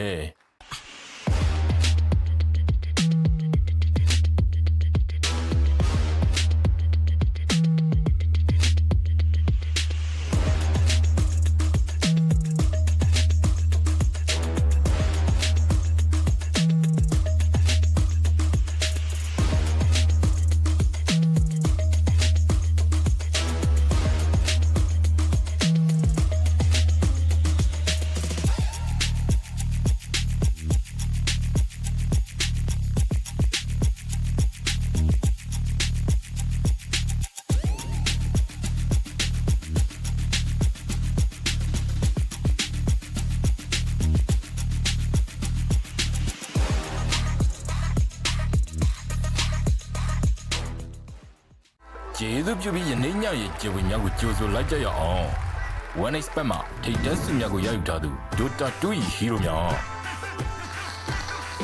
အကောင်းဆုံးတည်ဆောင်မှု Hunton Lanza အကောင်းဆုံးပံ့ပိုးမှု Mossy အကောင်းဆုံးအလေလံ Zeus And we are back, everybody, for the Game Tube, our second series of the day, Ivory and OG. For those who are just tuning in, OG won game 1, and Ivory, this is a do or die game for them right now. They need to they need to win this game 2 to force a game 3 for them to survive into the Asian Dragon Series Continental Collision. OG put up a very good fight into the game 1, especially with the performance of 23 as well, and not to mention Dazes Muerta. And if you're Ivory right now, I'll just maybe take off some of Daze's hero because the impact of the Muerta is just it's huge right now if you're Team Ivory. Not to mention you have the X Nova problem as well. The sinister gazes coming in from the Lich are just clutch. And OG will have the luxury of first picking here as well, as they are on the Radiant side, so Ivory more problems for them. And they are prioritizing to ban the broken heroes, right? Like the Monkey King, Phoenix. I think they can deal with those heroes a little bit compared to these heroes that they're banning right now. But if you're Ivory, if you're hiding something, any strat whatsoever, this is the time for them to actually lay that out on the table. It's actually correct. You're actually correct on that one, Russell. And yeah, I think they need to ban Xnova's Lich. It's just doing too much. I remember last clash we didn't have the time to discuss it, but last clash when last game on that last clash when Storm comes in, he was just on point preparing for that sinister gaze, and exactly when Storm landed, sinister gaze was actually put immediately into him, and then throwing out the chain frost at the same time. That actually created space for Seb to go in and do a 2-man 3-man black hole on the side of Ivory. So yeah, I think this OG or Ivory needs to focus more on removing these heroes I'm sorry, Ivory removing the heroes of OG for them to be, successful here. The supports right now is what you said earlier, Days and X Nova is just doing so much for OG right now. First pick for Ivory, they're actually the ones who are gonna pick this first pick, by the way. So they got the bristleback, and a nice. I like this pick for OG. 9. I mean, it's a Seb draft, right? They and That's you right. have 9 as well. It's very confusing if you're up against OG. Are they playing a support Abaddon, or are they gonna put this as their offlane or position 1? They can even put this as 9 hero as well. And this time around, they don't have the PA since Ivory banned it. They can build into a Silver Edge anyway. If you're OG, they can itemize up against a Bristleback and the innate ability for the Abaddon as well, which is the Withering Mist, which will reduce the HP regeneration or any item that has HP regeneration into 45%, if, or sorry, 35% if the HP is below 40. So they can definitely burst down the bristleback. So if you catch the bristleback right away and before using the bloodstone, and the not and the Abaddon is nearby, it's not as much as life steal as the Bloodseeker or the Bristleback is hoping for. So nice pick for OG, and they can itemize to the Silver Edge like I mentioned as well. It's actually correct. And yeah, OG picking up an Abaddon. That's what I've said. This is one of the heroes that is rarely picked here in our tournament, but is heavily picked internationally. Abaddon. Abaddon just resolves a lot of disable issues with a lot of lockdowns that we have. The roar, the lasso bat rider, the heavy stuns that you have, even just small stuns, just to make sure to offset that layering of disables that we have right here. And yeah, this is actually very interesting to see. As what I've said, Ivory banning also Lich. They're just fed of this Lich. No Lich for this game. Let's try a different support for OG. We don't want to give this Lich. This is just too much. And nice pick. I like this Pugna pick as well, since the physical damage from the Bristleback can be overwhelming. You have the Pugna to deal with that, and also it's a nice hero for Ivory to sustain the Bristleback as well. It's kind of broken right now, so it's more of like a deny pick if you're OG. Also, maybe Days will rock the hero or even X Nova. Most likely X Nova. Days can still go for the Muerta here. I don't mind him just picking up the Muerta. Muerta is the Muerta will just provide chaos into the team fight that it's gonna be very hard to deal with. But a Gyrocopter pick for Ivory, so Ooh. maybe it's gonna be an offlane Bristleback after all, or a support gyrocopter. I'm not seeing the support gyrocopter as of late, so most definitely it's gonna be the offlane bristleback, um, and then the position one gyrocopter. Yeah, this is definitely a pause one gyrocopter right here, a carry gyrocopter, but it doesn't feel really well against this Abaddon pick, and that's what we were talking about. That's what I've said. I was surprised that the Abaddon is not being picked here in our tournament right now, because Abaddon right now is very very strong. If we would look at his facets, the mephitic shroud is what you call it, wherein the aphotic shield feels like a blade mail. It's not more Mm-hmm. of a shielding mechanism right now, but it's more of a blade mail where it returns the damage, negates the damage, and return it. It doesn't give out that burst already, that damage burst after the aphotic shield uh duration. But the thing is, imagine if you put this one, because you could have two aphotic shields at a time at max. One for you, one for your teammate, and then you have a gyrocopter who just immediately flak cannons everyone. Imagine the effect it would have back on gyrocopter. So I don't know. I just don't feel very very comfortable picking gyrocopter into an Abaddon, that mostly with this facet that he has right now. And for OG, their draft is pretty straightforward actually. The Pangolier most likely is gonna be the 9 hero, which will itemize into the Diffusal Blade, Aghanim Scepter, and then the Lion, the mana drain from the Lion. The Bristleback, he's in a constant state of he's struggling to get mana. And the Gyrocopter is a somewhat mana reliant carry as well, as you need mana to cast the call down, and it's a very mana heavy spell as well. So with this Lion and Pangolier duo for OG, it can be very pesky if you're Ivory. And they finally went for an invoker pick. Okay, Ivory. I'm liking this so far. At Yep. least they have the chaos for themselves as well. The mana drain for EMP, and Ken is a very good invoker player. Like I mentioned in game Mm-hmm. one. So finally he'll be able to get the chance to show us what he's made of, what his invoker is capable of doing into this game too. So yep, there we go. A puck has been banned. A Terrorblade banned for OG, and Interesting band that they went for the puck band since they have the Pangolier anyway. They're not convinced that they're gonna put this in the mid lane, but let's see if that's gonna be working out for the side of Ivory. Maybe they just don't want to play around the puck since they have a lot of heroes that are spell reliant and they are very annoyed with the Waning Rift. That is actually right. Yeah, I'm also quite surprised that Ivory banned Puck. I'm thinking this is definitely an off lane Abaddon right here. Possibly a mid lane. Well, it is a mid lane Pangolier, so they're really missing a safe lane right here. On the other hand, Ivory, quite weird as well. OG actually thinking that this Gyrocopter is a support because they banned Bloodseeker.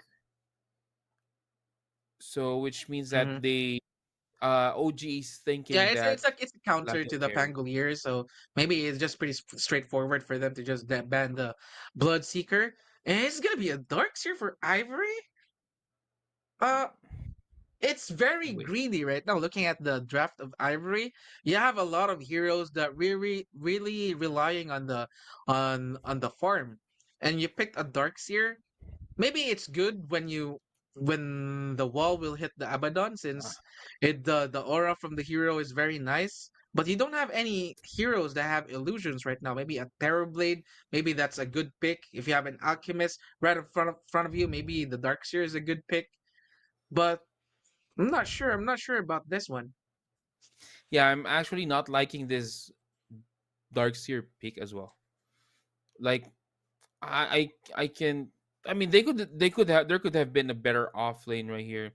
To be honest, for Ivory, Beastmaster still, you know, on the list. You also have Lycan. Lycan is actually free, which is a very good support as well, or off lane as well. And then OG picking up this DK. Suddenly this OG draft makes sense with a lot of stunts, a lot of sustain, and with that DK in front, this is gonna be a very very hard game for Ivory if they would give free fire. Imagine you have sustain on this Abaddon. You know you have the spell on Abaddon, you have save on Pugna, you have uh, Pugna can give you HP. You have also the stun from Lion, the burst down from Lion as well. You have also the lockdown again for Pangolier, and imagine DK in front of that. In front of that for it's just so hard to fight against this one Ivory. They would need to have more items. They need time to farm, and even with this Gyrocopter hero that they have, as far as OG or as far as his Gyrocopter is concerned, if he does not position himself well, he's just gonna burst it down into death every time there is a clash. Mhm. So it's an offlane Darkseer, and a support Bristleback. So the facet, the Rocket Goo, Yeah. we're gonna be seeing that into play right now. Drake with the Clockwork. It's a carry Gyrocopter. There we go, ladies and gentlemen. But I can't help but think that OG's draft is just pretty straightforward. No shenanigans whatsoever. No cheese Much like your like king, the like Bristleback Darkseid. support. It's so much easier to execute as well. But maybe Ivory is just banking on to the fact that they really need the goose, the minus armor, if you're up against a Pangolier and the Dragon Knight. So that's why they made the Bristleback as a support right here. But the last pick, the Darkseer, I'm still thinking about what made Ivory pick a Darkseer since it's not really a hero that will put so much impact into this game. Maybe the Aghanim Scepter will cancel Vacuum Bar BKB TP outs, Mm-hmm. and the 30 wall will seconds catch to the battle. DK under the Elder Dragon form. The Abaddon is a nice target as well, but that's pretty much it. I mean, maybe laning phase. He can win the laning phase with the iron shells and fires very fast as well. Gets the utility items, the assault cuirass, or sorry, the crimson guard, the pipe of insight. That might be the plan for Ivory, but it's very complicated, I should The say. battle Yep. begins. Definitely. complicated one right here for Ivory, but it's gonna be a 2 for 2 runes for our opening game right here. So let's see. It's gonna, yeah. I still can't see how Ivory would actually take this one. As maybe on pickoffs, they could actually do pickoffs right here. But on the other side, Ivory right now chasing this DK. They want to get this first blood, and it's not. Savage taking a lot of damage right there, and first blood will be on the hands of Drake. Nice aggressive. That's why. I think this is what. That is Yeah, why. this is the plan. That is why This the is the plan for bristleback Ivory. support. At least they This is the got plan a for first Ivory. blood. But I think in the long term, it's still very complicated for Ivory, even if they got the first blood there. But it's very much a very good start for Ivory that they got the first blood and a Dragon Knight at that. And our mid matchup, it's gonna be Pangolier up against an Invoker. 9 should definitely get the CS here, no problems whatsoever. And Ken getting the CS for himself as well. And up top, it's gonna be the Gyrocopter together with his Clockwork, I believe. No, the Bristleback. So the minus armor per stab can be, come in handy in harassing the Abaddon. Daze with his line. This is the first time I've seen Daze play the line in this tournament.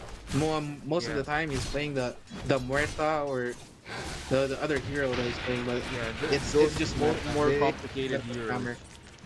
Mm-hmm. Yeah, and look at this.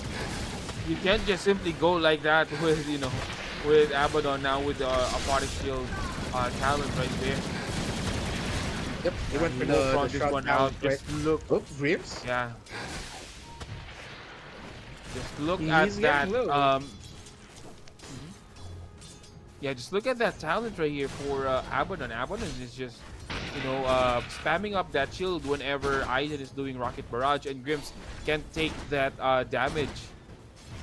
In fact, it's just Grims right here, or it's just Aizen taking a lot of damage from the reflect from the aquatic shield from that talent, and that's what I said. I'm wondering why this hasn't been picked here, here at least in our tournament, because Abaddon right now is just so strong. And like I said earlier, the Withering Mist as well just prevents the HP regeneration of the hero. So maybe that's why they're uncomfortable for... Ivory was uncomfortable to just let the Bristleback as their carry hero, since it's pretty straightforward, the counter in the form of that Abaddon. So they went for the Gyrocopter, which can dish out a lot of damage with backing bar timing, Aghanim Scepter, and the Daedalus is so much easier as to Bristleback is gonna play defensively since you're up against an Abaddon. Earthspike will connect to Grims. Grims is in danger now in the Hex. This should be a very good that Armadillo. And Seth will be credited for that. Daze is actually still staying alive, survived the whole Rocket Barrage. But it's not gonna be for long though, as Aizen will take that kill anyway. So a 1-for-1 trade up top. And down here bottom, they're just chilling after the 23 Savage first blood earlier. They're just chilling here down bot. I say that Drake. He waited for the Dragon Knight to use the stun and then just TP'd out. Very nice, cute play for Drake. But he TP'd back to the tower. He don't have he is forced to use the regen items, so a little of a net worth that will hurt his net worth a little bit. Yep, and on the top lane, this Daze might be very low right here. Being given duel, a lot of damage has been dealt out. Oh, but on the other hand, Seb is also taking a lot of damage right there. But Lion will fall down again the second time in just a couple of minutes right here. Ivory just pushing through this top lane. On the other hand, on the middle lane, there goes 9. Getting that cold snap. Oh, almost the Fairy Fire will actually save him. And the armor from the tower as well. So all good for 9. It's just some poke get damage coming in from Ken. Here down both Rupido.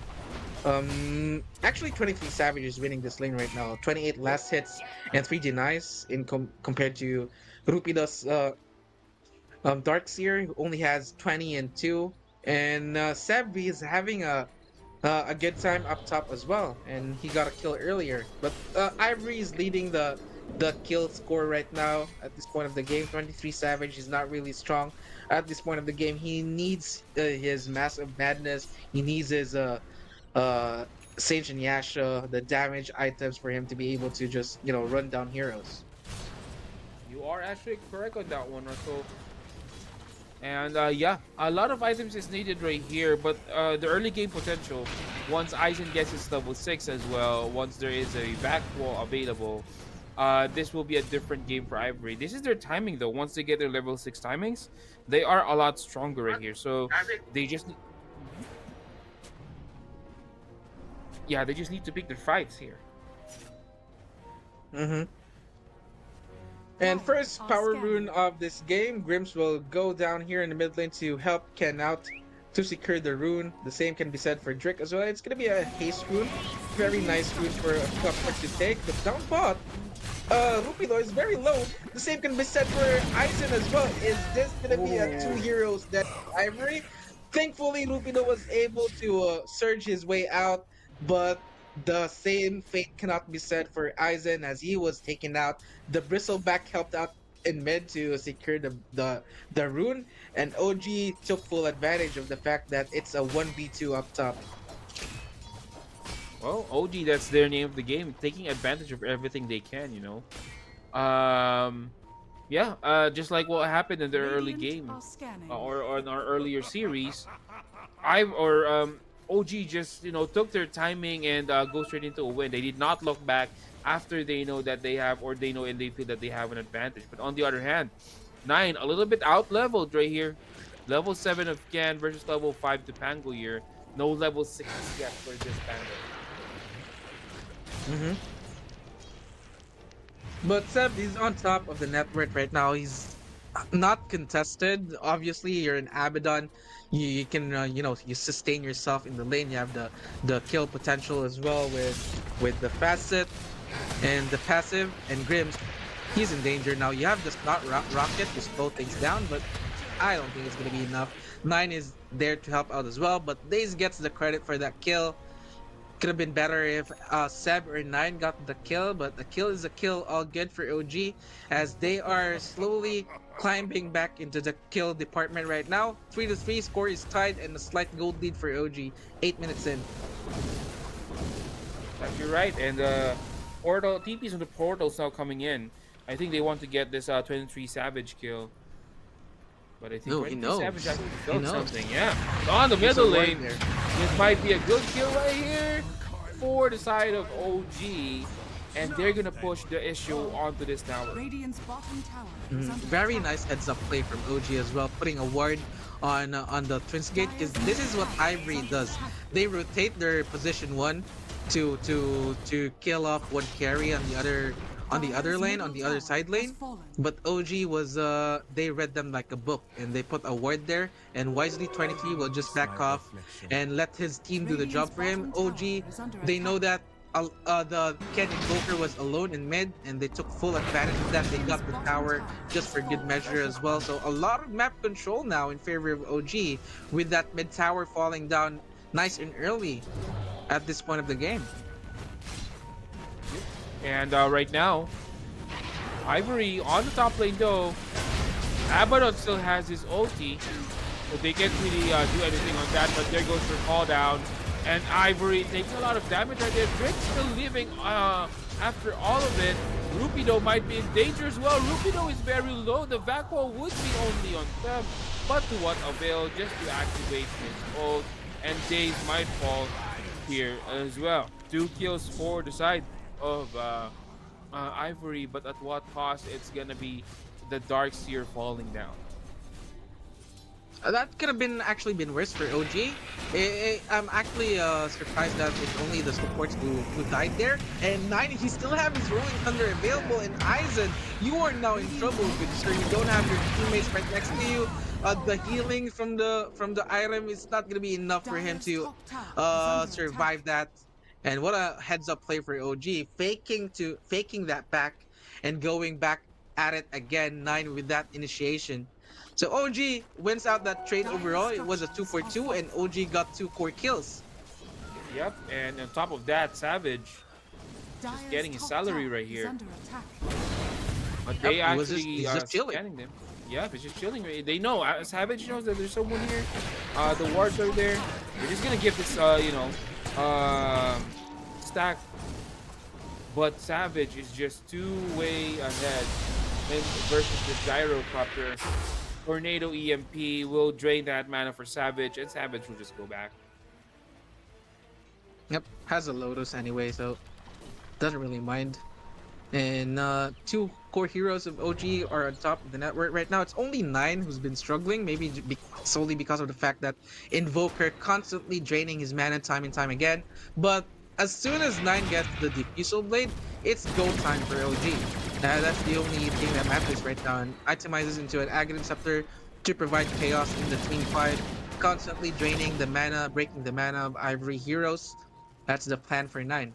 Yeah, I mean, he's not the carry here. It's actually Seb is more important for OG for him to stay alive, and compared to 9, because Seb will carry this game and Savage as well. 9 is more of like a hero or a core that will set things up for his carries or for his team. But I say that Savage, he's very low now. The backbone will be committed, but can they escape though? Ivory heroes, here comes Seb as well. A very tanky Abaddon, but all his mana was already drained out by that EMP. Nice rotation from Ivory, catching 23 off guard with no supports whatsoever. Ooh. But OG, they're not gonna let that ride. They want more kills. That's a 2-for-1 trade in favor of OG, but I think Ivory is happy with that. They slowed down 23's farm, Definitely. and they gave up 2 support kills. That's right. Even though it's a support kill, but it's a support kill for carry kill. Position 1 that is, so they will take that one all day. Savage already has his armlet, working towards that massive madness. I think it's flying towards him right now, or just a casual morbid mask.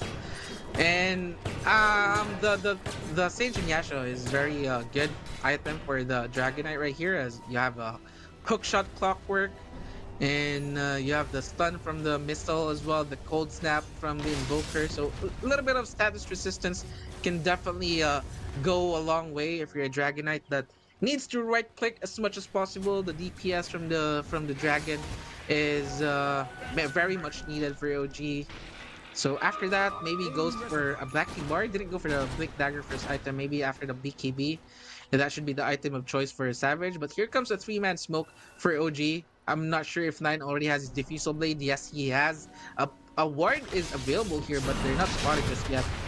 And X Nova, he finds himself a Grimm's Bristleback, and this support Bristleback is just, he's not having a game right now. Oh. They even find Aizen. And this is a big kill if you're OG, if they can find it. Seb is a very speedy hero. The Rupido rotation is not here on time, but can he get the revenge though? Catches 2 heroes on the wall, but the trick, a hookshot will be there to finish things off, but he's gonna be in danger as well. It's gonna be 3-4-1 in the end in favor of OG. Bristleback now respawning. It's a very long team fight. Initially, it was the Bristleback falling. It's now back up and running again. The Rockets slots. He's gonna be putting that into the OG heroes. But look at the Invoker, man, just draining their mana time and time again. And the Finger of Death will finish off that Bristleback, who just respawned. And Daisy's still alive, barely escaping, but in the end, Ken will finally get a double kill for himself, and that's 3 heroes falling down from OG. A little bit of an overextension, overstaying their welcome, but I think they are forced to fight there, since after they got the Gyrocopter kill, they're kind of stuck in a hard place and a rock. Yep. So they need to fight that one out. But I think OG, it's all good. 23 Savage and Seb survived that team fight. It was just 9 who's kind of like the big kill that Ivory got. But Bristleback died twice in the team fight. Well, well, for me, it actually did turn out good for OG. They actually killed Gyro on the process. They actually killed Darkseer. 2 kills on Bristleback and 1 kill on, Clockwork. So this is actually a good kill. But speaking of Nine, Nine is just not having the day of his life right here. Nice evade on that tornado, blood grenade, and this will secure the kill. Forward side of Ivory, and right now, there goes Bristleback being taken down by Abaddon as well. Will take a lot of damage, or an Abaddon will fall down, and Lion also falling down as well for the side of OG. No backups right now. OG knew that 23 Savage still needs his item, so it's fine. OG says we'll take this loss for now, and then we'll fight again once you have the proper item. Yep, Seb is carrying this game for OG right now, man. I guess the weak link for OG in this specific game is Nine. He's the lowest net worth core hero for OG. He's just ahead with almost barely 2k in his support Lion. Daze actually has a Blink Dagger now. Early Blink Dagger, I should say. X-Nova will be caught off guard, as Ken will find another kill for himself. The vacuum is for good measure. Tornado to finish him off.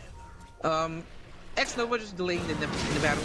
Eventually, Ivory gets the kill, but OG will get the kill for themselves here as well, as Daze will blink in with that Earth Spike and a Hex just for good measure. Savage is already on a monster kill. And speaking of monster, it is a monster performance for this Abaddon so far. And they're making space for 23 to get his item. He needs a Blacking Bar at the ready as soon as possible. And yeah, let's see how OG can bounce back on this one. But again, all of this happening while both of the carries are farming. But here comes DK right now. Gyrocopter might be in danger. I think he will fall. Yes, he will. Rolling Thunder still rolling onto the members of Ivory, and they will get that kill on Rupido as well. That's 3 down without any exchange on the side of Ivory. Clean fight for OG. It was the perfect Rolling Thunder from Nine.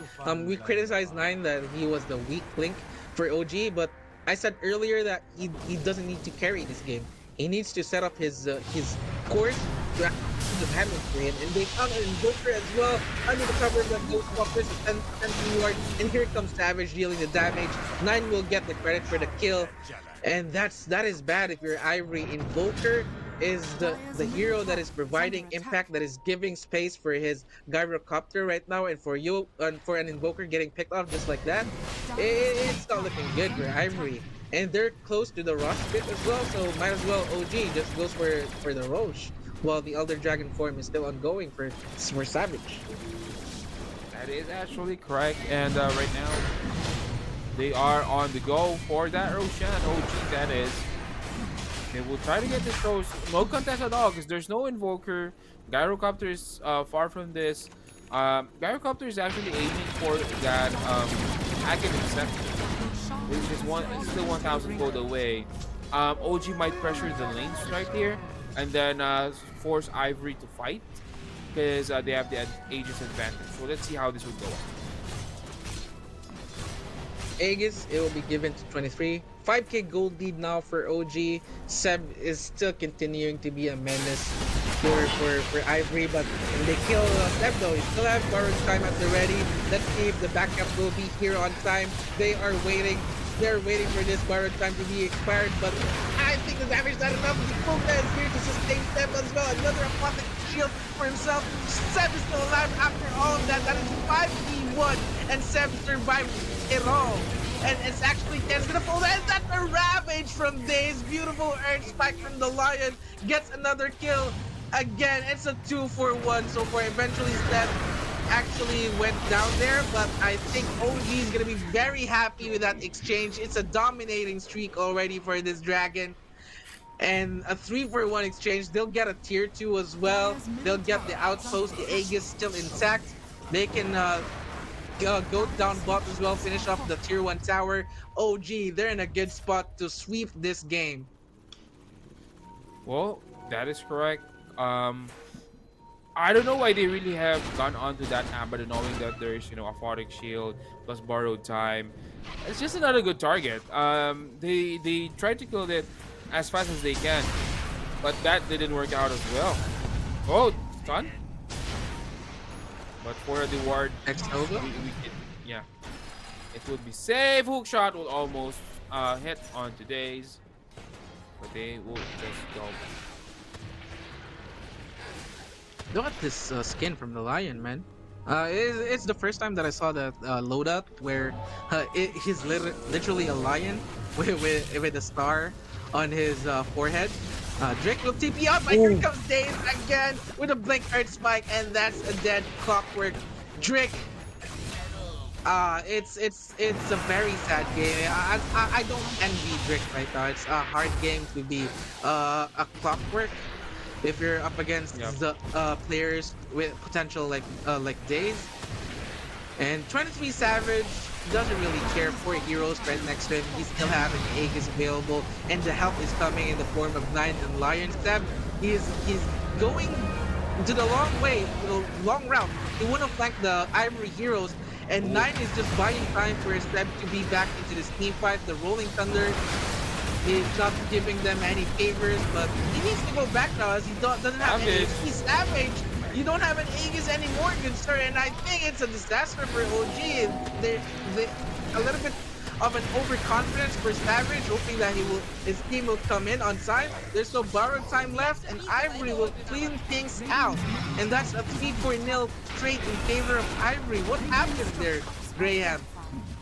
Well, what happened there is that Penguin didn't hit his ulti very much. I mean, he actually rolled towards that lineup of Ivory, but it was an open field. There were no really stairs or high cliffs to bounce off. So it's actually hard to find a chain stun for the side of Bangalore. And on top of that, other members of OG is actually far other than Abaddon. DK was also caught on a ice path that actually created, without the BKB of course, that actually slowed his back up onto that lineup, and wasn't able to reposition for the revenge kill. So that it actually just piles up right here. Just nice decision from Ivory in getting this. Hopefully they get this kind of position on the next fight, because this is just going good for them.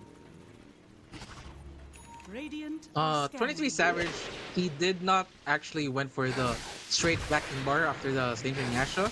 He went for just a casual Crystallis for the damage, of course, and back to the backing bar. Yeah, a little bit of a delay for the BKB, maybe a 26 timing or 25-minute timing for the backing bar. Aizen has his own backing bar now, so a fresh backing bar. Maybe Ivory are looking to group up, especially with the momentum that they had. I mean, they definitely has the damage to take down the Abaddon, the Dragon Knight. It's just a matter of catching these heroes off guards without their support, especially Days. He's on a hot streak right now with this Lion. The Earth Spikes are on point. It was beautiful 3-man Earth Spikes. Maybe Seb is a good target as he's alone here down bottom, but there's a tower right next to him. A 4-man smoke for Ivory. Let's see if they can find something. Ken, under cover of the Ghost Walk, would be the ideal initiator for Ivory. He's kind of afraid to go into this high ground though, as there might be a potential of a sentry ward up top. But Days, a beautiful hook shot, perfect landing into the Lion, and this time around Days will not have any impact whatsoever, and Ivory will clean up this tier 1 tower up top. Even a tier 2 tower will be up for debate if Ivory will take this one out. Yep. And right now, OG slowly losing control of the lead that they had earlier. He's just not having a game right now. He's bottom, and he doesn't have the Aghanim Scepter yet. Aizen, he has a backing bar at the ready. Seb just poking around. Amazing what you'll find around. Well, yeah, right now it's just Ivory slowly crawling back into this game. So let's see how this would work out for them. There's also a damage already for the side of Ivory with Ice and now with the Crystallis.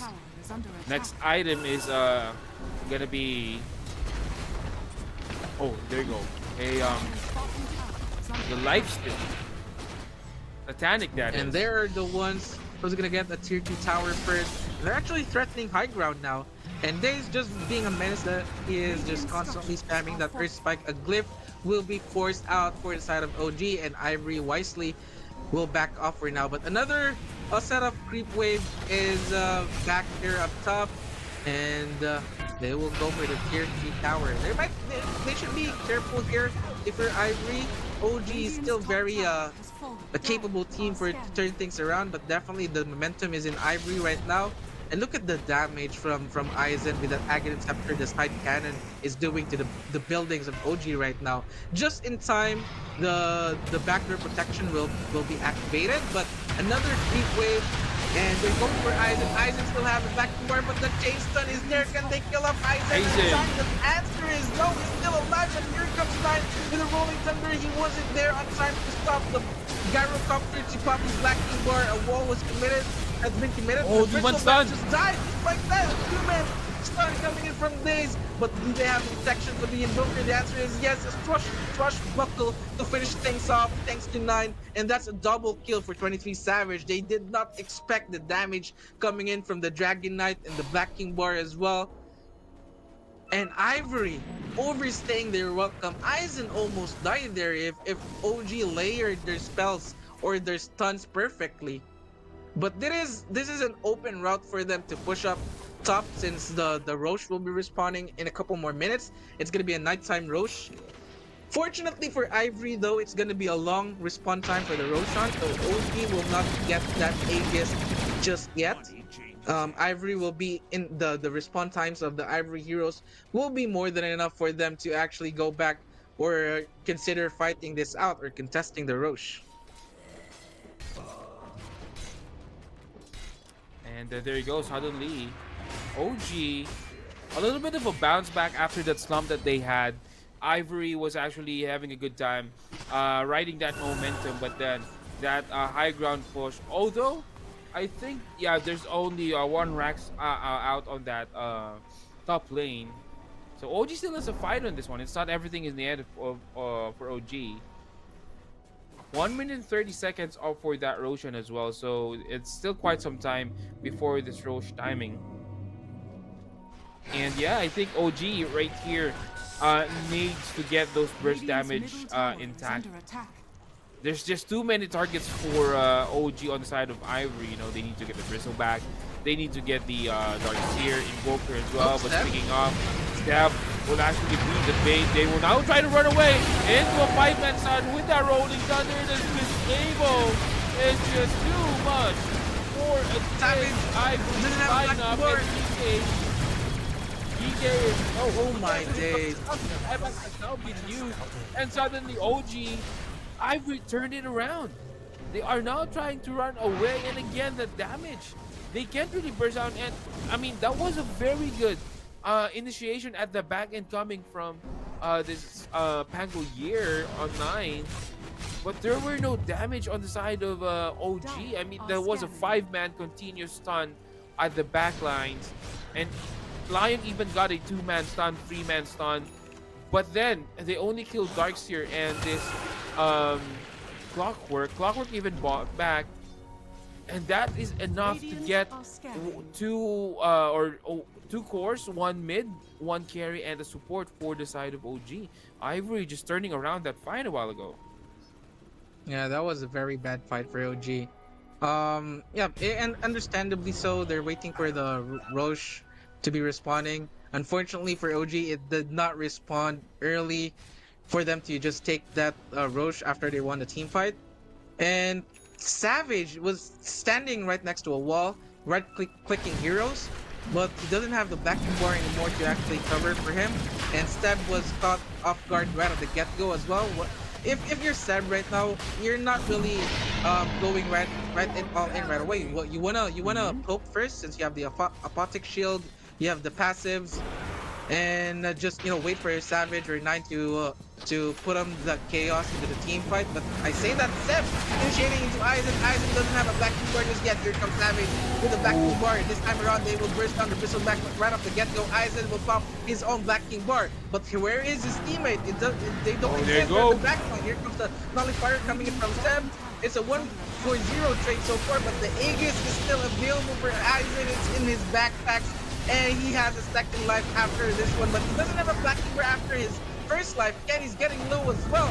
Eisen, Savage is committing for this gyrocopter in his first life, but Savage saving Savage right now with a fucking shield trick, desperately trying to kill off this dragon. And Savage, with that spirit vessel, he cannot toggle his armlet, but for now he will stay alive.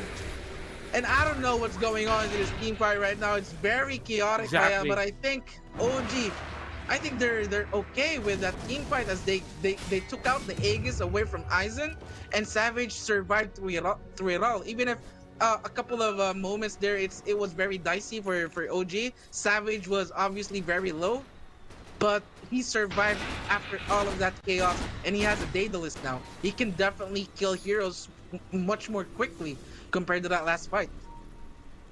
That's actually right. Yeah, this is actually. I'm not quite sure. I myself, Russell, am trying to think who has a better end of that one, because Ivory has the Aegis, so that was 2 lives pop, or 2 lives for this gyrocopter. They got 1 life out, but then it seems that other than gyrocopter, there are also some kills that OG did, but did not really matter at all. It was gyrocopter dishing out those damage and killing the heroes of OG. Wow, that is just, yeah, this is just so chaotic. As what you said, that's a very, very accurate description that you did give, Russell. But yep, stun onto Abaddon. Seb needs help. That's what I can say. Seb needs help right here. Seb is carrying this team as Savage. Little they know the Invoker is nearby. With that Ghost Walk, here comes Eisen with the Black Bar initiation. The Crystal Back falling right away. It's 2 heroes down right off the bat for Ivory, but Daze will fall down too. But the big kill for OG is that big bad gyrocopter. Gyrocopter will fall down, but he has a buyback available. But Savage, the hero of that last team fight, the Daedalus, was in full effect. The critical hits from the dragon was just too much for Ivory to handle. I mean, they initiated the fight. Eisen went in with the Black King bar, but OG's lineup are just very tanky right now. You have a Pugna that is very hard to kill. You have Seb that has a second life technically because of the borrowed time, a Photic Shield, and a dragon that is very tanky. And oh Yeah, my even- days, OG, right when we counted them out, OG have something to say, and they're up 9k right now. They still have the potential in sweeping this game up against Ivory. That's actually right. 30 seconds without any buybacks for gyrocopter. They could actually push this one out if they wanted to. Roshan is still far past 4 minutes, so I think the best way to deal with this one is to really, get this dagger, get this tower out for them, and maybe force an issue. Even that, as well, you were discussing the clash a while ago. Even that, actually, I mean, with all the damage that this gyrocopter can give, there's a lot of sustain. And that's what we were talking about on the draft, Abaddon has a lot of sustain. You have the life drain that could give life to a teammate here. But on the other hand, DK will got caught. That is a nice roll on the right there. Get very, very low. Heavy slow as well. But the hook shot will hit. There goes your sun strike. Will there be enough damage? And that standing Oh my days, what is that? Just standing still. And the heal coming in for Nova. The Eisen is not doing any damage, my friend. The sustain coming in for the side of OG is just too much. And right now it's Invoker only left. They still have a chance right here for OG. They can still get objectives right here. It's just the Invoker that is left on the base. Buyback is available though for Bristleback. But please be advised, this is not your carry Bristleback. This is support. This Bristleback is not built to give damage, but instead to give minus armor to the team. And without that gyrocopter, this might be a long hold for the side of Ivory. And this gyrocopter doesn't have a buyback as well. Thankfully for Ivory, a tier 2 tower is still standing up top, so it's not gonna be mega creeps just yet. But look at the creeps up top. At least Ivory, something is going to the side, but it's already a 20k gold lead at this point. Talking about the last team fight where Savage just practically carried OG with the last team fight. Okay. It was a fresh Satanic as well, and the timing could have been more perfect if you're Savage. You just bought the Satanic and you went into the fight right away. If Savage died there, he don't have a buyback. But the save from X Nova, Savage was able to press the Satanic as well and just continue to hit and Okay. hit and hit Aizen. And that that was the reason that they won the last team fight. X Nova, he's gonna go for Ken, but he'll just BKB. He doesn't have a TP out though. I say that. Here comes the TP. But the dash 9 back on your switch back buckle is there, and that's a dead invoker without a buyback, ladies and gentlemen. This might be a window for OG to just march up top and get mega creep. Savage gets even gets the shard for himself for the fireball. And oh my days, OG, they're on a clear path right now to finish this game right here, right now. Gyrocopter, what are you supposed to do with an eagle song and a butterfly? I think just go for a divine rapier right now if you're Yeah, at this Ivory. point. The only chance for Ivory to actually maybe beat OG or turn this game around, if for the Gyrocopter, just go for the divine rapier, because they're having some damage issues right now. Invokers not doing anything because of the blacking bars. Plus, you have the Pugna to sustain. You have an Abaddon with Seb Abaddon as well. So I think the Divine Reaper is the right option. But at this point of the game, you just bought the Eagle Song as well. I don't think they will have enough time for Gyrocopter to actually farm the Divine Rapier. And look at this Savage just working on the building.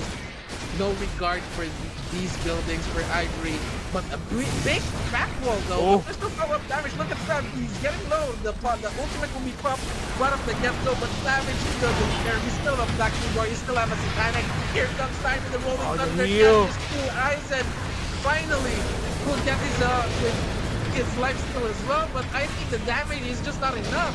Rockford, he will fall down, Bristle back to buyback instantaneously. Savage, he's still full HP. There's no heroes from OG who went down still.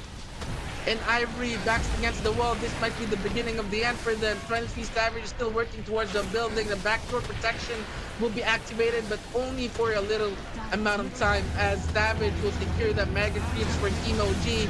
And he's going for the tier 4. the stun! Aizen doesn't have a black bar. He comes Sam with that initiation. But here comes Kendo. Wanted to push them away. As Savage, he doesn't have any mana, but there's enough mana for him to pop that Satanic. He's just standing his ground right now. He doesn't care about Ivory. You don't have enough damage to take me out. The sports will be there to, remove some armors. But yeah, I think this is done now. Savage. Can they kill Savage though? Yep. Okay. The Savage at the backline as well, just providing the apocalypse stone. There's no Elder Dragon form anymore, so Savage doesn't deal enough or more damage than before. But here comes Aizen though with the alacrity helping hand from the Invoker. But the sustain coming in from X-Nova, it's a very long team fight right now. And another Rolling Thunder. This will be the second Rolling Thunder in this team fight. Aizen's still alive, but the life grid from X-Nova should finally put him to sleep, and that's two heroes without buyback for Ivory. Jace can choose to just commit his buyback right now, but he's respawning in 15 more seconds. Ken will be next into the chopping block, and it's just a matter of time for Ivory to call good game well played. And there we go, ladies and gentlemen. OG will sweep Ivory, and they will be eliminated into this Asian Dragon Series Continental Collision. Congratulations to OG as they will move forward. The lower bracket run is real, Graham. I mean, yesterday I was very disappointed in OG's performance, and I realized that it's OG. They can just, do the all reliable lower bracket run, and they are exactly doing that right now. Ivory, they will be eliminated. As what a performance from Savage, Graham. As you can see, the damage 65k from the Dragon Knight. Definitely.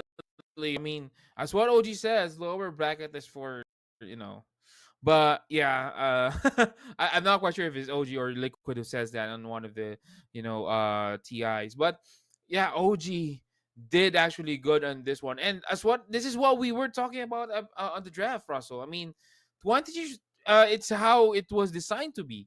23 Savage in front, you have Lion supporting, you have Pugna just giving out, HP, Lion giving out mana, a Photic Shield from Abaddon, and then you have that the Rolling Thunder from Pango Year. Mostly that I believe there's a talent where in Rolling Thunder has less cooldown.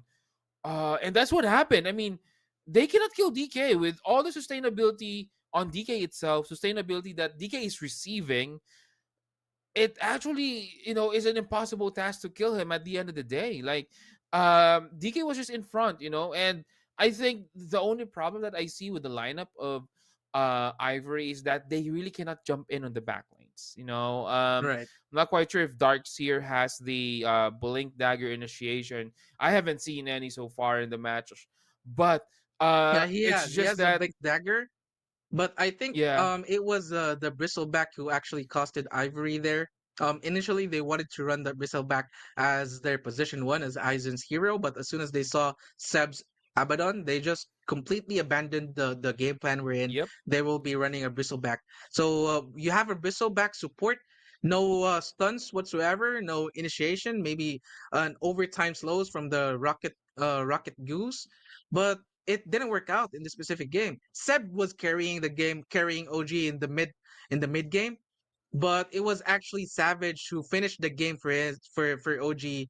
Thank you very much, Seb, says 23 Savage, as I will carry this game now.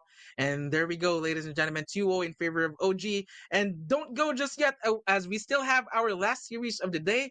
It's Execration versus Mongolz. We have the upper bracket finals winner will move on to the grand finals. That's gonna be played tomorrow. Loser will face off OG in the lower bracket finals. So we're just gonna have a quick break and we're gonna dive right into it after a few reminders. ကျေးဇူးပြုပြီးယနေ့ညရဲ့ကျေဝေများကိုကြိုဆိုလိုက်ကြရအောင် One Expert မှာထိပ်တန်းစုများကိုရယူထားသူ Dota 2 ၏ hero များအကောင်းဆုံးတည်ဆောင်မှု Hunton Lanza အကောင်းဆုံးပံ့ပိုးမှု Mossy အကောင်းဆုံးအလေလံ Zeus အိုးငါဘက်ကိုရှိုးလို့တာပါအကောင်းဆုံးကစားသမားစု One Expert ကစားသူများ One Expert ဒါသင်ရဲ့ pick ပဲ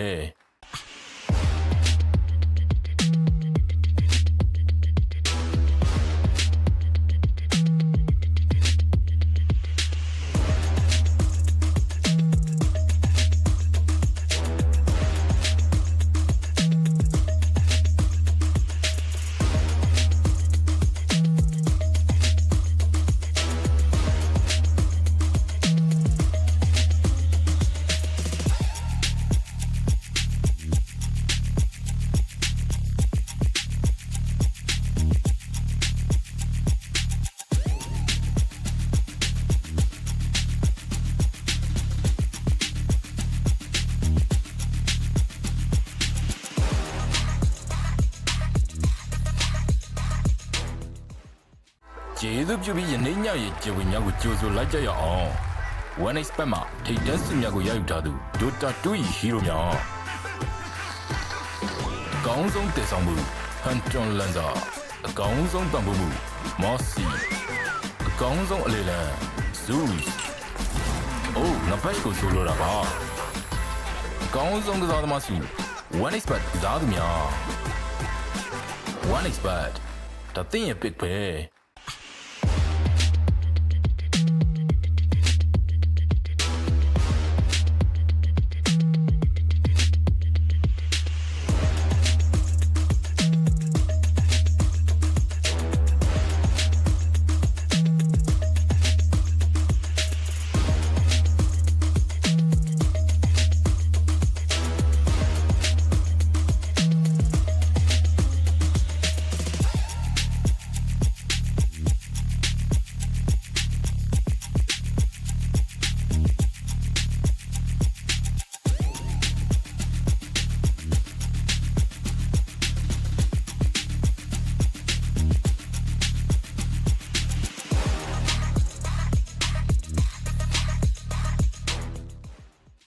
ကျေးဇူးပြုပြီးယနေ့ညရဲ့ကျေဝေများကိုကြိုဆိုလိုက်ကြရအောင် 1 expert မှာထိပ်တန်းစုများကိုရယူထားသူဒိုတာ2 ဟီးရိုများအကောင်းဆုံးတည်ဆောင်မှုဟန်တွန်လန်ဇာအကောင်းဆုံးပံ့ပိုးမှုမော့စီအကောင်းဆုံးအလေလံဇူးအိုးငါဘက်ကိုဆိုလိုတာပါအကောင်းဆုံးကစားသမားစု1 expert ကစားသူများ1 expert ဒါတင်ရဲ့ pick ပဲ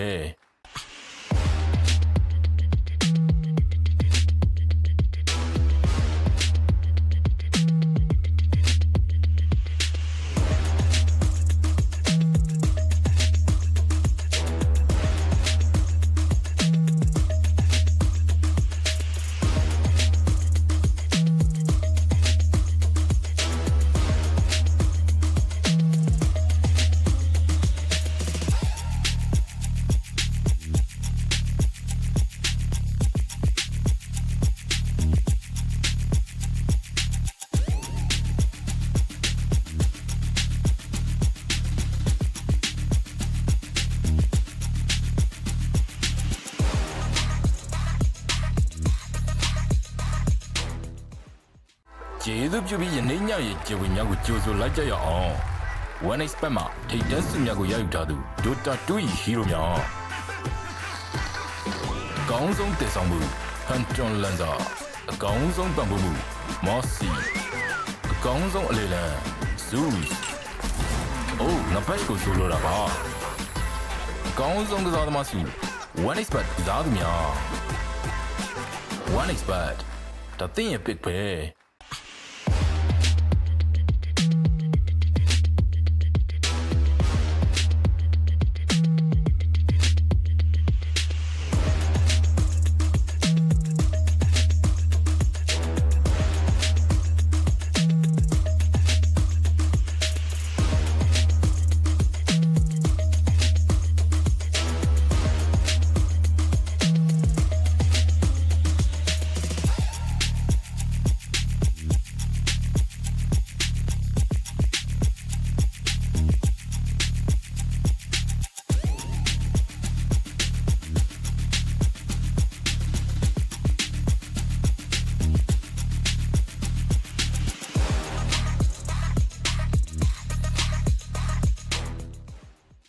ကျေးဇူးပြုပြီးယနေ့ညရဲ့ကျေဝင်များကိုကြိုဆိုလိုက်ကြရအောင်1 expert မှာထိပ်တန်းစုများကိုရယူထားသူဒိုတာ2 ဟီးရိုများ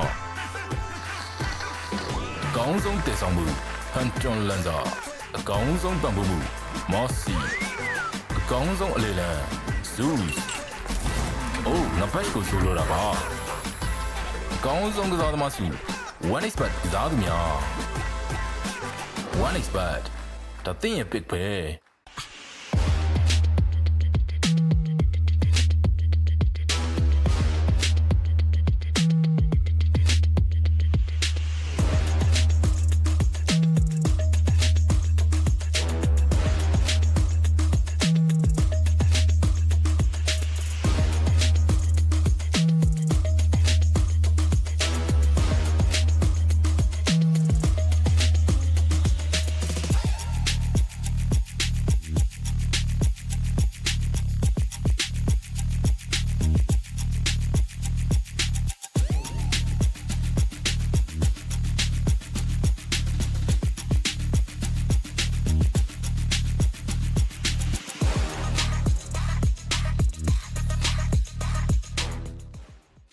ကျေးဇူးပြုပြီးယနေ့ညရဲ့ကျေဝင်များကိုကြိုဆိုလိုက်ကြရအောင်1 expert မှာထိပ်တန်းစုများကိုရယူထားသူဒိုတာ2 ဟီးရိုများ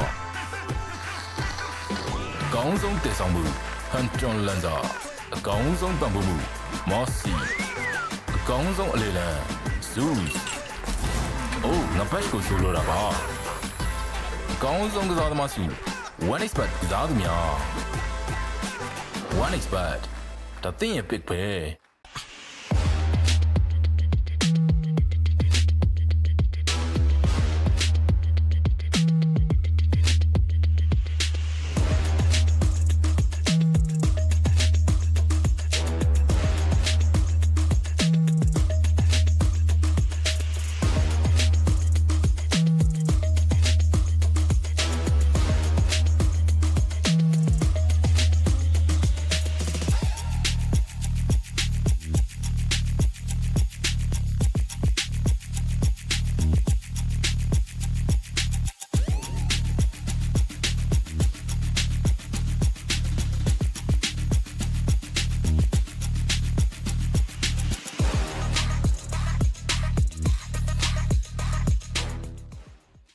ကျေးဇူးပြုပြီးယနေ့ညရဲ့ကျေဝင်များကိုကြိုဆိုလိုက်ကြရအောင် One Expert မှာထိပ်တန်းစစ်များကိုရယူထားသူ Dota 2 Hero များအကောင်းဆုံးတည်ဆောင်မှု Hunter Lancer အကောင်းဆုံးပံ့ပိုးမှု Mossy အကောင်းဆုံးအလေလံ Zeus အိုးငါဘက်ကိုဆိုလိုတာပါအကောင်းဆုံးကစားသမားစု One Expert ကစားသူများ One Expert ဒါသင်ရဲ့ pick ပဲ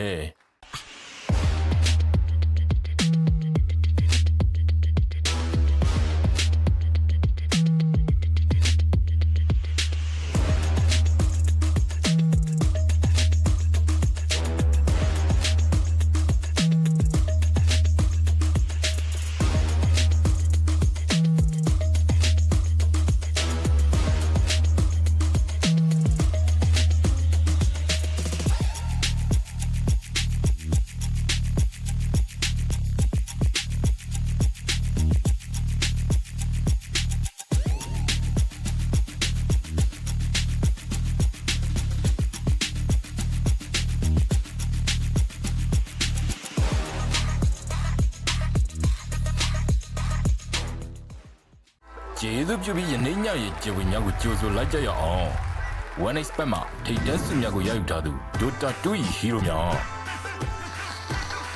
အကောင်းဆုံးတည်ဆောင်မှု Hunter Lancer အကောင်းဆုံးပံ့ပိုးမှု Mossy အကောင်းဆုံးအလေလံ Zeus အိုးငါဘက်ကိုဆိုလိုတာပါအကောင်းဆုံးကစားသမားစု One Expert ကစားသူများ One Expert ဒါသင်ရဲ့ pick ပဲ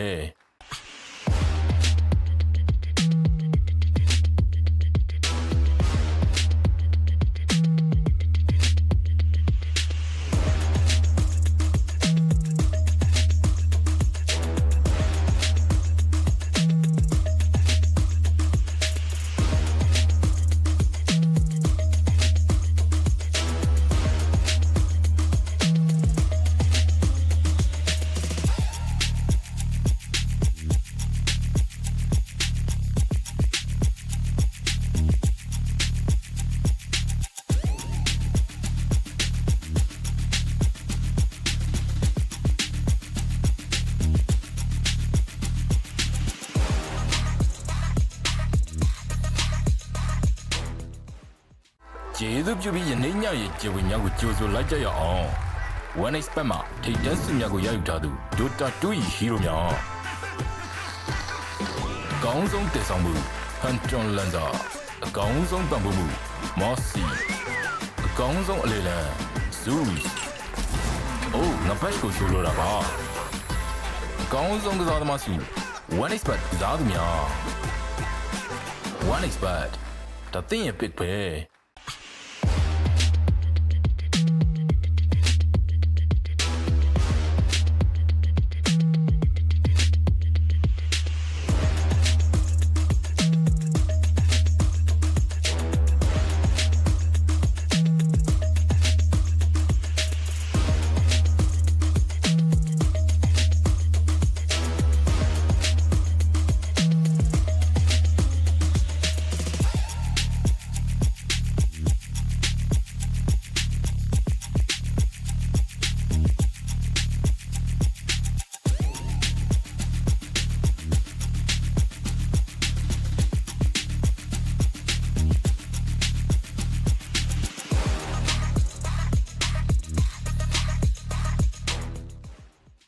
ကျေးဇူးပြုပြီးယနေ့ညရဲ့ကျေဝင်များကိုကြိုဆိုလိုက်ကြရအောင် One Expert မှာထိပ်တန်းစစ်များကိုရယူထားသူ Dota 2 Hero များအကောင်းဆုံးတည်ဆောင်မှု Hunter Lancer အကောင်းဆုံးပံ့ပိုးမှု Mossy အကောင်းဆုံးအလေလံ Zeus အိုးငါဘက်ကိုဆိုလိုတာပါအကောင်းဆုံးကစားသမားစု One Expert ကစားသူများ One Expert ဒါသင်ရဲ့ pick ပဲ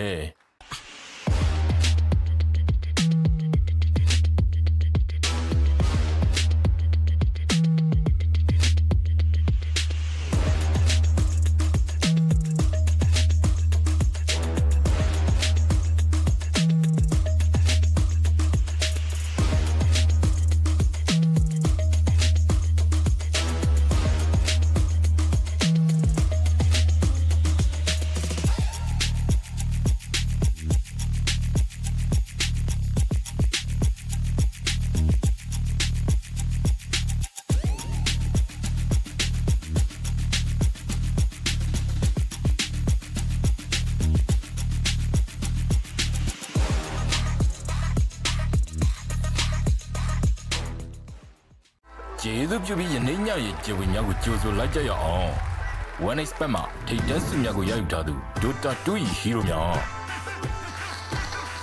အကောင်းဆုံးတည်ဆောင်မှု Hunton Lanza အကောင်းဆုံးပံ့ပိုးမှု Mossy အကောင်းဆုံးအလေလံ Zeus အိုးငါဘက်ကိုဆိုလိုတာပါအကောင်းဆုံးကစားသမားစီ One expert ကစားသူများ One expert ဒါသင်ရဲ့ pick ပဲ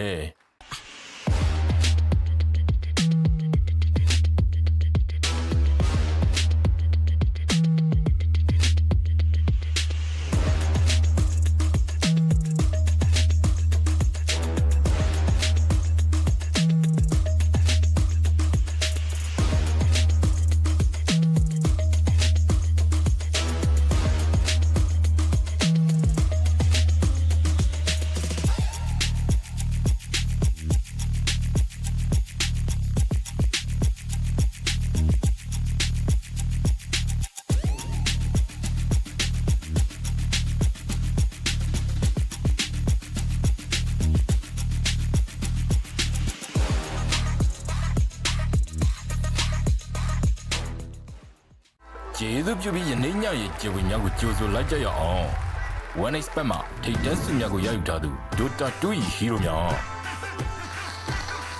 အကောင်းဆုံးတည်ဆောင်မှု Hunton Lanza အကောင်းဆုံးပံ့ပိုးမှု Mossy အကောင်းဆုံးအလေလံ Zeus အိုးငါဘက်ကိုဆိုလိုတာပါအကောင်းဆုံးကစားသမားစီ One expert ကစားသူများ One expert ဒါသင်ရဲ့ pick ပဲ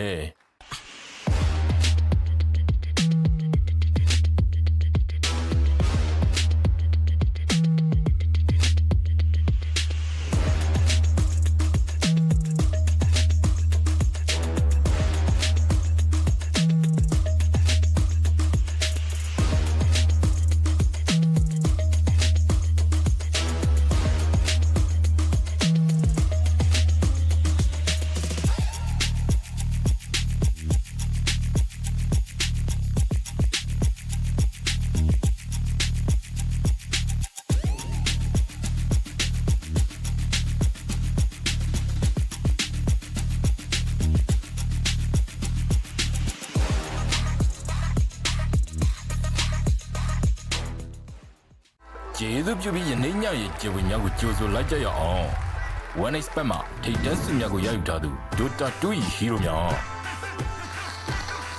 အကောင်းဆုံးတည်ဆောင်မှု Hunton Lanza အကောင်းဆုံးပံ့ပိုးမှု Mossy အကောင်းဆုံးအလေလံ Zeus အိုးငါဘက်ကိုဆိုလိုတာပါအကောင်းဆုံးကစားသမားစီ One expert ကစားသူများ One expert ဒါသင်ရဲ့ pick ပဲ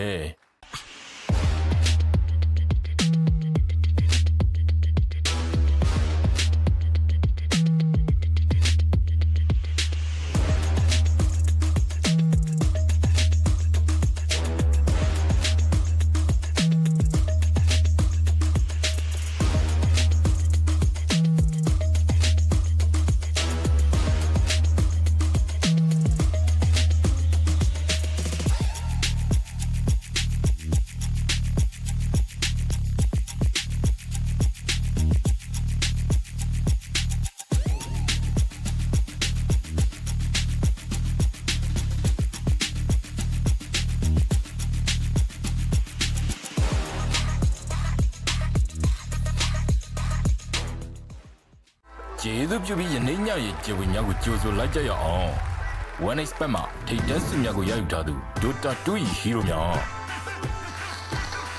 အကောင်းဆုံးတည်ဆောင်မှု Hunton Lanza အကောင်းဆုံးပံ့ပိုးမှု Mossy အကောင်းဆုံးအလေလံ Zeus အိုးငါဘက်ကိုဆိုလိုတာပါအကောင်းဆုံးကစားသမားစီ One expert ကစားသူများ One expert ဒါသင်ရဲ့ pick ပဲ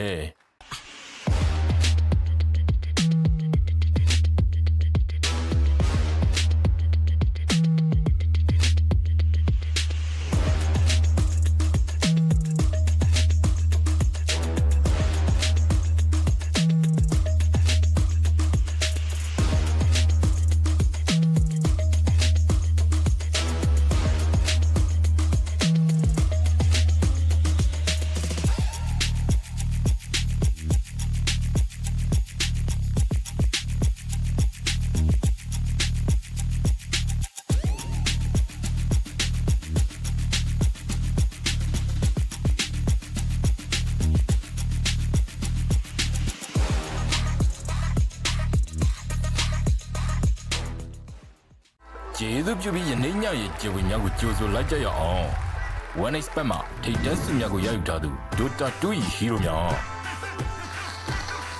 အကောင်းဆုံးတည်ဆောင်မှု Hunton Lanza အကောင်းဆုံးပံ့ပိုးမှု Mossy အကောင်းဆုံးအလေလံ Zeus အိုးငါဘက်ကိုဆိုလိုတာပါအကောင်းဆုံးကစားသမားစု One expert ကစားသူများ One expert ဒါသင်ရဲ့ pick ပဲ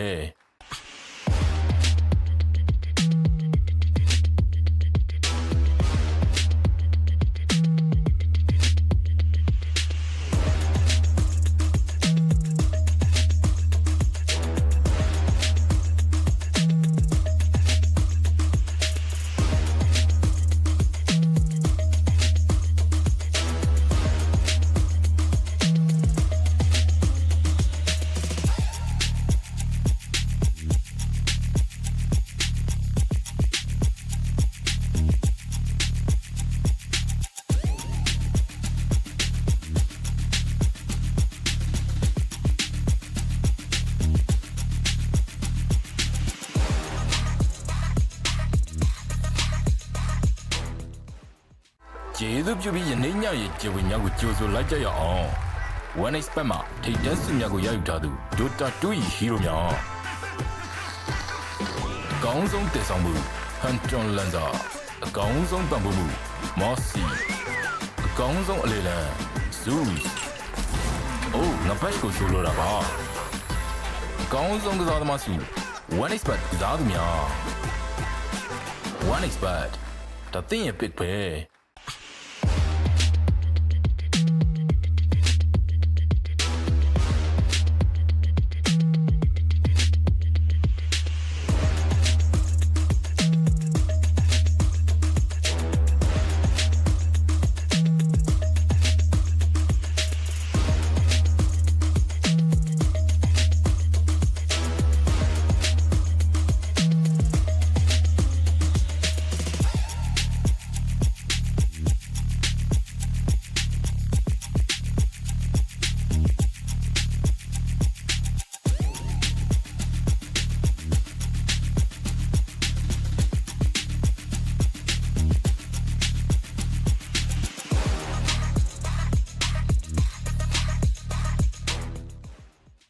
ကျေးဇူးပြုပြီးယနေ့ညရဲ့ကျေဝင်များကိုကြိုဆိုလိုက်ကြရအောင် One expert မှာထိတ်တန့်စုများကိုရယူထားသူ Dota 2 ၏ hero များအကောင်းဆုံးတည်ဆောင်မှု Hunton Lanza အကောင်းဆုံးပံ့ပိုးမှု Mossy အကောင်းဆုံးအလေလံ Zeus အိုးငါဘက်ကိုဆိုလိုတာပါအကောင်းဆုံးကစားသမားစု One expert ကစားသူများ One expert ဒါသင်ရဲ့ pick ပဲ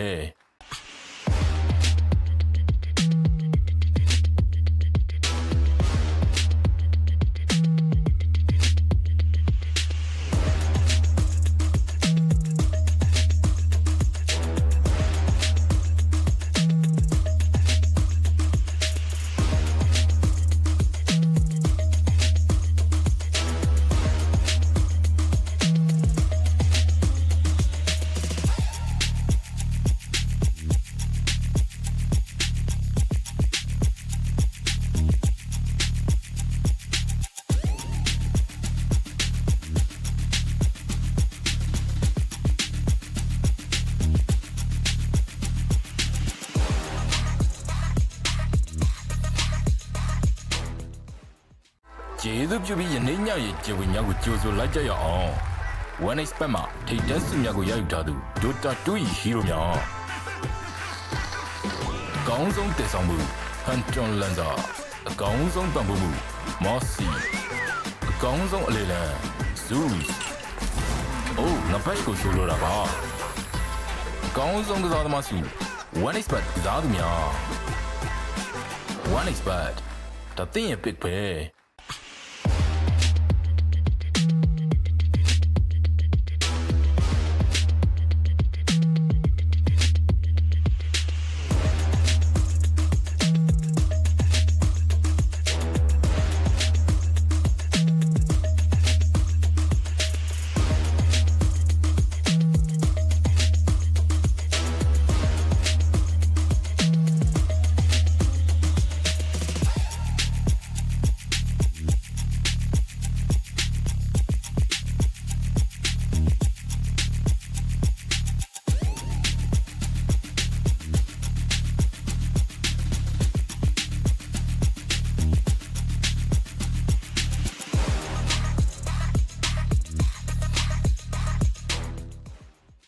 ကျေးဇူးပြုပြီးယနေ့ညရဲ့ကျေဝင်များကိုကြိုဆိုလိုက်ကြရအောင် One Expert မှာထိပ်တန်းစုများကိုရယူထားသူ Dota 2 Hero များ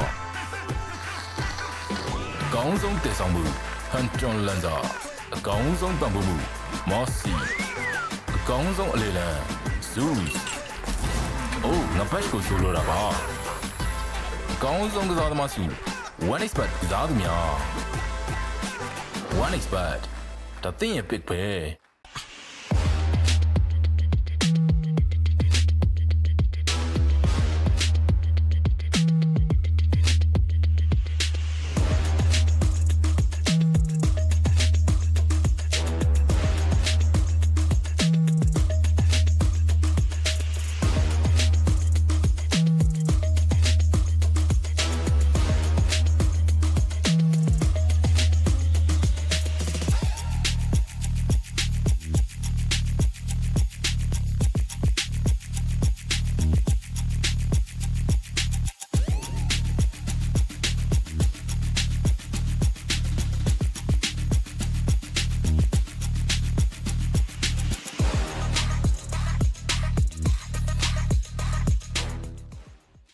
ကျေးဇူးပြုပြီးယနေ့ညရဲ့ကျေဝင်များကိုကြိုဆိုလိုက်ကြရအောင် One Expert မှာထိပ်တန်းစုများကိုရယူထားသူ Dota 2 Hero များအကောင်းဆုံးတည်ဆောင်မှု Hunter Lander အကောင်းဆုံးပံ့ပိုးမှု Mossy အကောင်းဆုံးအလေလံ Zeus အိုးငါဘက်ကိုဆိုလိုတာပါအကောင်းဆုံးကစားသမားစု One Expert ကစားသူများ One Expert ဒါသင်ရဲ့ pick ပဲ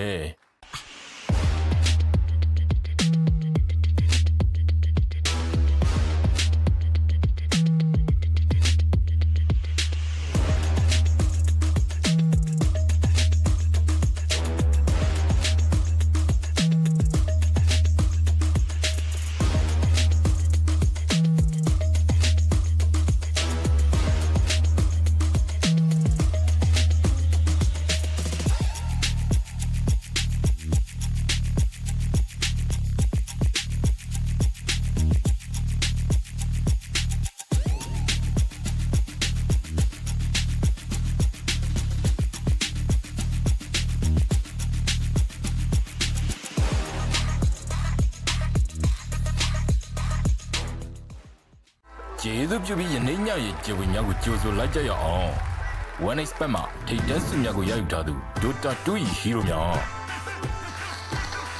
အကောင်းဆုံးတည်ဆောင်မှု Hunter Lander အကောင်းဆုံးပံ့ပိုးမှု Mossy အကောင်းဆုံးအလေလံ Zeus အိုးငါဘက်ကိုဆိုလိုတာပါအကောင်းဆုံးကစားသမားစု One Expert ကစားသူများ One Expert ဒါသင်ရဲ့ pick ပဲ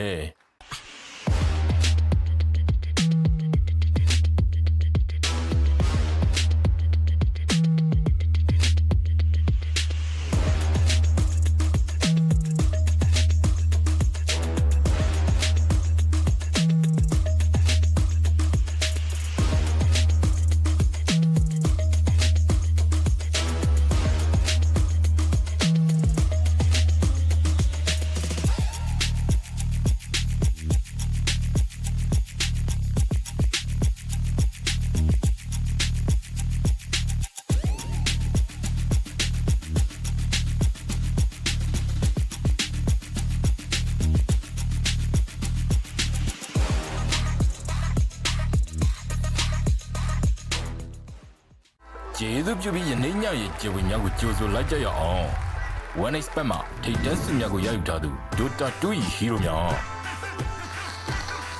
အကောင်းဆုံးတည်ဆောင်မှု Hunter Lander အကောင်းဆုံးပံ့ပိုးမှု Mossy အကောင်းဆုံးအလေလံ Zeus အိုးငါဘက်ကိုဆိုလိုတာပါအကောင်းဆုံးကစားသမားစု One Expert ကစားသူများ One Expert ဒါသင်ရဲ့ pick ပဲ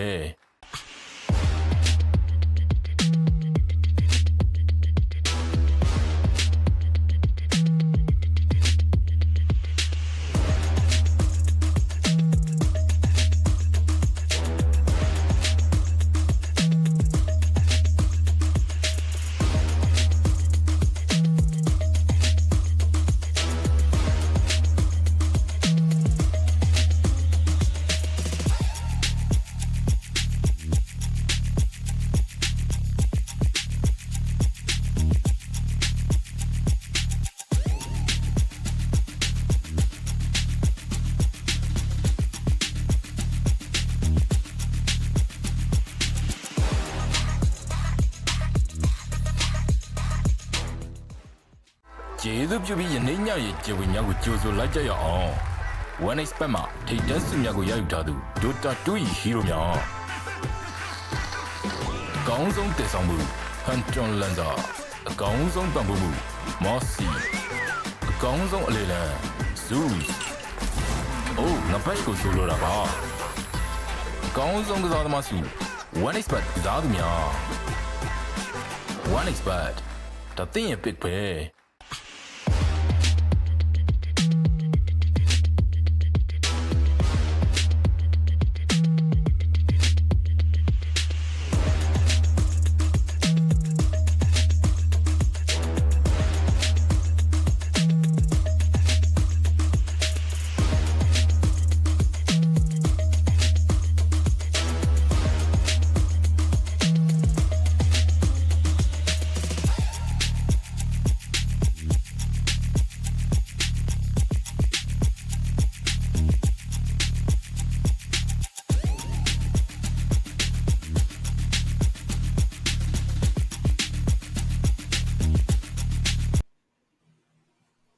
What is up, everybody, and welcome back to the Asian Dragon series broadcast. And this will be the last series for today, Execration up against the Mongols. My name is Russell. How are you doing today, my friend? I'm good. So yeah, it's been a long while since I've casted here last time for Asian Dragon Series Continental Collision, but now, okay, it is going to be the match here of the Mongols versus the team of the Execration. So I think, Russell, again, for this last series that we are going to have today, it is some of the most exciting part of the last part. It is, but yeah, we just need to look Definitely. on So how they try. Execration, Mhm.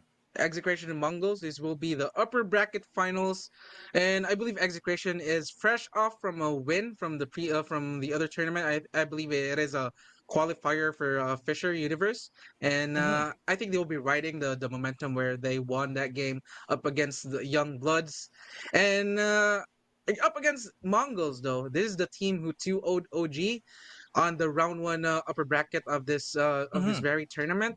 But Execration definitely a very capable team. We've seen them for multiple international events already. And if I would pick anyone, I would go on paper. Execration should be the better team. 1xBet says so, as they have a 1.6 odds. In contrast to Mongols, it's around 2 point something. So definitely the bookies from 1xBet are expecting the Execration are going to win the series. But what are your thoughts about this matchup so far, Kurtz? Possibly for me, like I've seen already the Mongols play, but still the same thing as well. When it comes to execution and also experience, I would go for the Execration. I've seen them play already for a big tournament here in the Philippines, and it was really clean for them. So I think if ever that it would just carry out up until this time, then it won't be any problem here for Execration to win it. Right, right.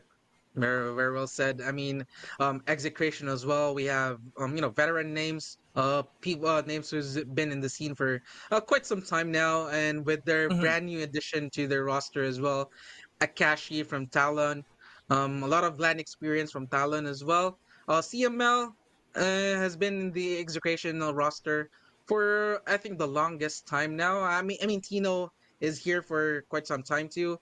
Luis, it's an up and coming name, but they are slowly, surely making a name for themselves right now.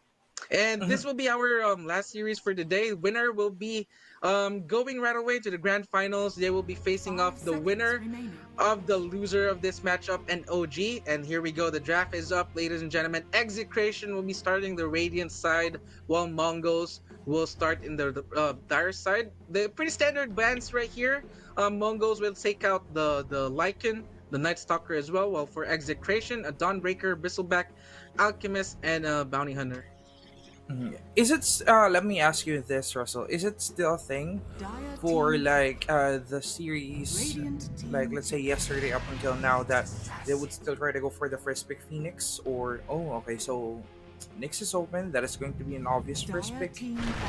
And that is going Yeah, to be a definitely. tiny. So, Phoenix is yeah. a popular hero. It's a flex pick as well. You can run it as a support or an off lane. The Mhm. facet Dying Light is a very good facet, especially in the laning phase as well. As you can, as the DPS is just gonna be overwhelming for the Phoenix. 10 You have a good seconds team fight remaining. spell as well in the form of the Supernova and some sustainability with 5 the Sunray. seconds remaining. So I wouldn't be surprised if either Execration or Dire Mongols will team just ban. first face the Mhm. Phoenix. Yeah, that is going to be such a good thing. But Execration here did go for the first pick onto the tiny. I think what they just want to do is disrupt the formations of the Mongols. Because if ever that you just have the kits in order to go in, then possibly you can easily pick up 10 one, seconds and remaining. that is going to be also -1 power force from the other side. So still a good 5 pick, but seconds remaining. as for this Nyx, it just needs to do the next things. Have the vision on the map, try to go and have a pick off on someone as well, and maybe also get their careers so that it would just be a delay, especially for the middle lanes. Yep, we were talking about earlier with Graham about the current meta is really focusing more on the information, the vision. It's all about vision now. And now when you have a next assassin, you can just scout things out for you. The vendetta play, it's it's an advantage, and Mongols will fully take advantage, take care, or first pick the next assassin. Bounty hunter, it's out of the option, so they're gonna go for the other Radiant alternative team in the ban. form of that next assassin. Although I would Radiant love, team pick. I mean, I think bounty hunter is just better compared to the Mhm. next assassin, since you can track heroes, you can get additional Yeah. gold from the track kills. So, but it's out of the options now since it was banned, and it is a first pick tiny for execration 10 and seconds another remaining. flex pick as well. You can run this as a support or a mid carry hero 5 for seconds execration. remaining. And quick fact about our viewers, player CML for execration.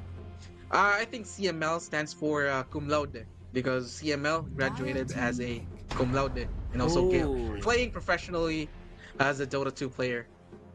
Oh, I see. So hitting two birds with one stone. So that's why it is CML for Right, execration. right. I see. So that is really something 10 great. That seconds remaining. one of our fact checks. But okay, so Elder 5 Titan is seconds being picked remaining. here. I think I've seen them. Wait, let me remember.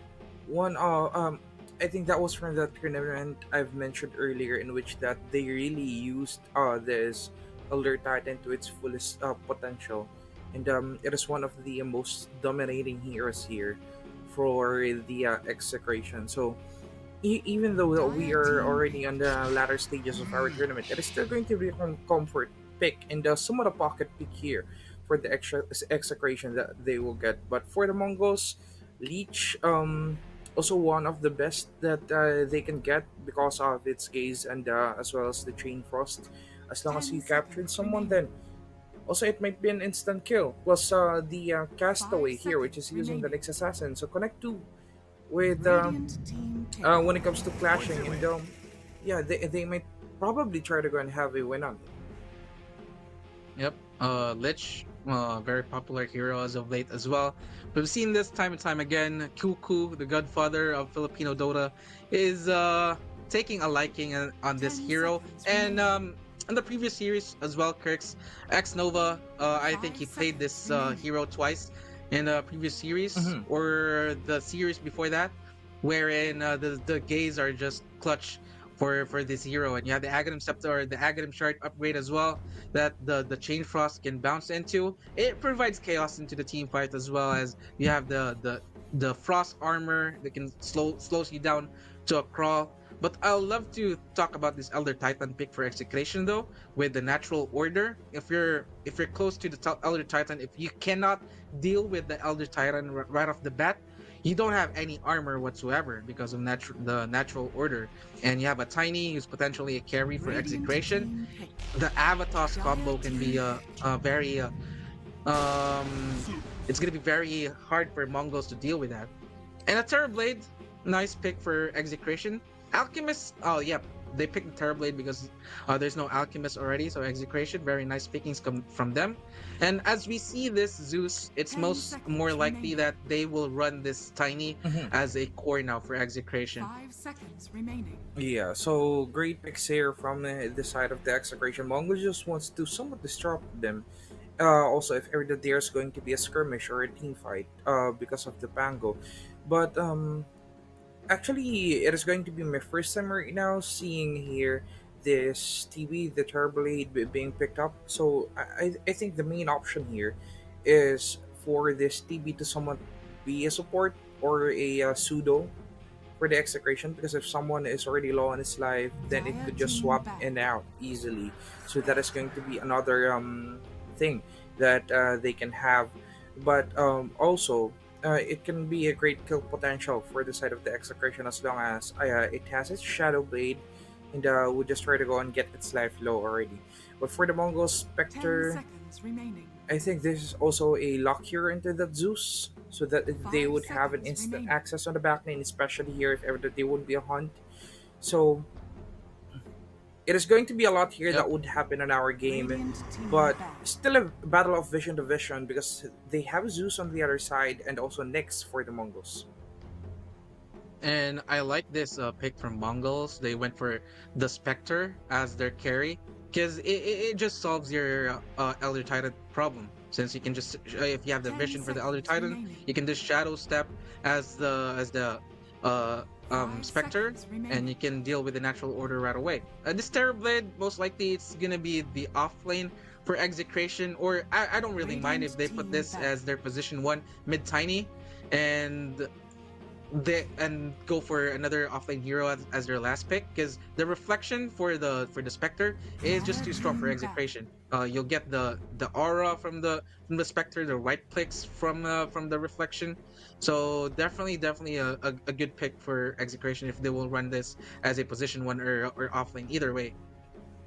Yeah, and that's why they really should be careful 10 about it. seconds But one remaining. of the most shocking thing right now here, Russell, is even though that 5 we did seconds have the remaining. Doom earlier, there's no one that did try to go and have a pick on that. Instead, it was one of the last bans here for the execration, and well, I somewhat didn't expect that to happen, but still a great thing though. At least they canceled out Dire someone team pick. that can also silence them up if ever that there's going to be a clashing. And here for the Mongols, it is going to be the ban of Radiant Tidehunter, team pick. and as well as we are going to see here the Enigma, two of the best AoE heroes in Dota, already being cancelled out. Somewhat, it looks like they don't want to be captured here, or they don't want to have that hard stunt, the hard crowd control 10 from seconds the remaining. execration. But Lina, also here from the Mongols, one 5 of the seconds best right remaining. clickers and still up to date. You can have you can easily use it and just pair it up with cooldown skills. Almost every time you would have that instant Laguna Blade. Yep, there we go. It's gonna be Bob's Lena in this game 1, ladies and gentlemen. Execration. I think they are flexing the Tiny and the Terrorblade right now. They can actually go for the Puck, as the Puck can go toe to toe with the Lena in the mid lane. Because if you pick a more conventional hero, Lena will just destroy them. And Lena, she's very popular right now because she will just dominate the mid lane and just get a quick Aghanim Scepter, Boots of Travel, and you're good to go. You can snipe heroes with the magic amplification thanks to the Aghanim Scepter. Choose Even your goes for hero. an Ethereal Blade later at the game. And so yeah, it's gonna be either Zeus or Tiny in the mid lane. I would say I'd love Zeus in the mid lane simply because of the Lena problem that they have. At least Zeus can reciprocate the harassment that Bob will provide Yeah. in the form that Lena as well. And a centaur for execration, a form of initiation, and the stampede is very strong in this current game, as well as we see a Spectre whenever he jumps to support the Centaur can just pop the Stampede, and he can itemize into an Aghanim Scepter as a sort of saving mechanic for execration, the workhorse. So yep, Mhm. I think Execration, they have a complete draft, but I'm still liking the Lina for Mongols. The win rate for Lina is just ridiculously high right now. That whenever I see a Lina, I wouldn't think twice in slightly favoring the team that has a Lina. Oh, I see. Yeah, because it is really still one of the great heroes here that we've seen. The only problem for the Mongols is they don't have a hard CC or a stun lock for their side. So they have the gaze, they have something from DJ, and also from the Pangolier if it would try to go ahead and have here the Rolling Thunder. But in terms of other things, it would just be a problem here because of the stampede that was being secured by the side of the execration. So if ever that there's going to be a clashing, that would just be an instant pop, and they can back it off right away Prepare easily. for But battle. let's see if what would be their execution, because for the Mongols, I think they would try to go here for the pick off style since that is their strong suit here also. Play a bit Mhm. harder next time. Especially that they have the Spectre as well. Play a Very, bit very harder nice next time. Arcana from our carries. As Terrorblade, what's the color? I think it's a white Terrorblade Arcana. Very nice. Spectre with that Battle Pass Arcana as well. Well, we're still waiting for this game to start. Let me just grab this opportunity to thank our friends from Epic Echo for making this tournament possible, and also for those guys who are signing up for 1xBet. Please go ahead and make sure to use our promo code Asian Dragon 1x for you guys to get those sweet bonuses.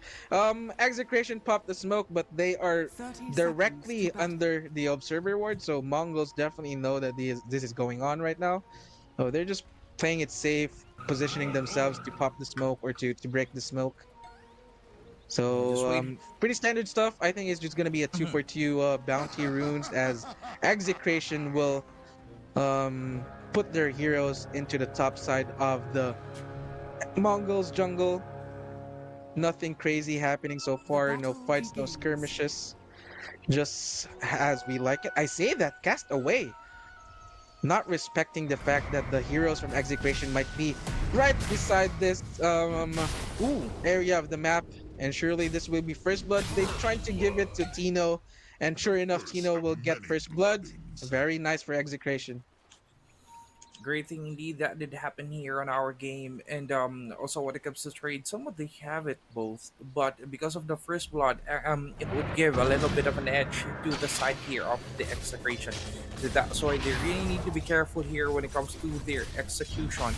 But as of now, that would just be a lot of players on our team, give a lot of information, and be at your best performance as we are already on the late stages of our tournament, and they can even afford here to lose that point, especially that this is going to be best of three. But Kino just trying to go and tank them up versus AMQ here.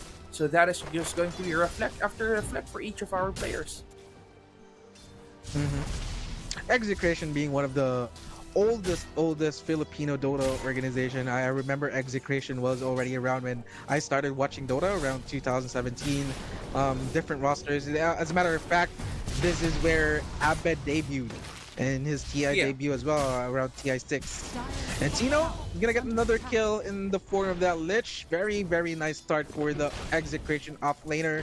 Here, the mid matchup. We've seen this matchup multiple times today. Tiny versus the Lina, and Lina will have a slight advantage, but Lewis should be okay holding off in his own right here, simply because of the tree grab, the additional base Radiant's damage that turret Tiny can has been have. killed. He can easily deny. There we go, and then get a last hit as well.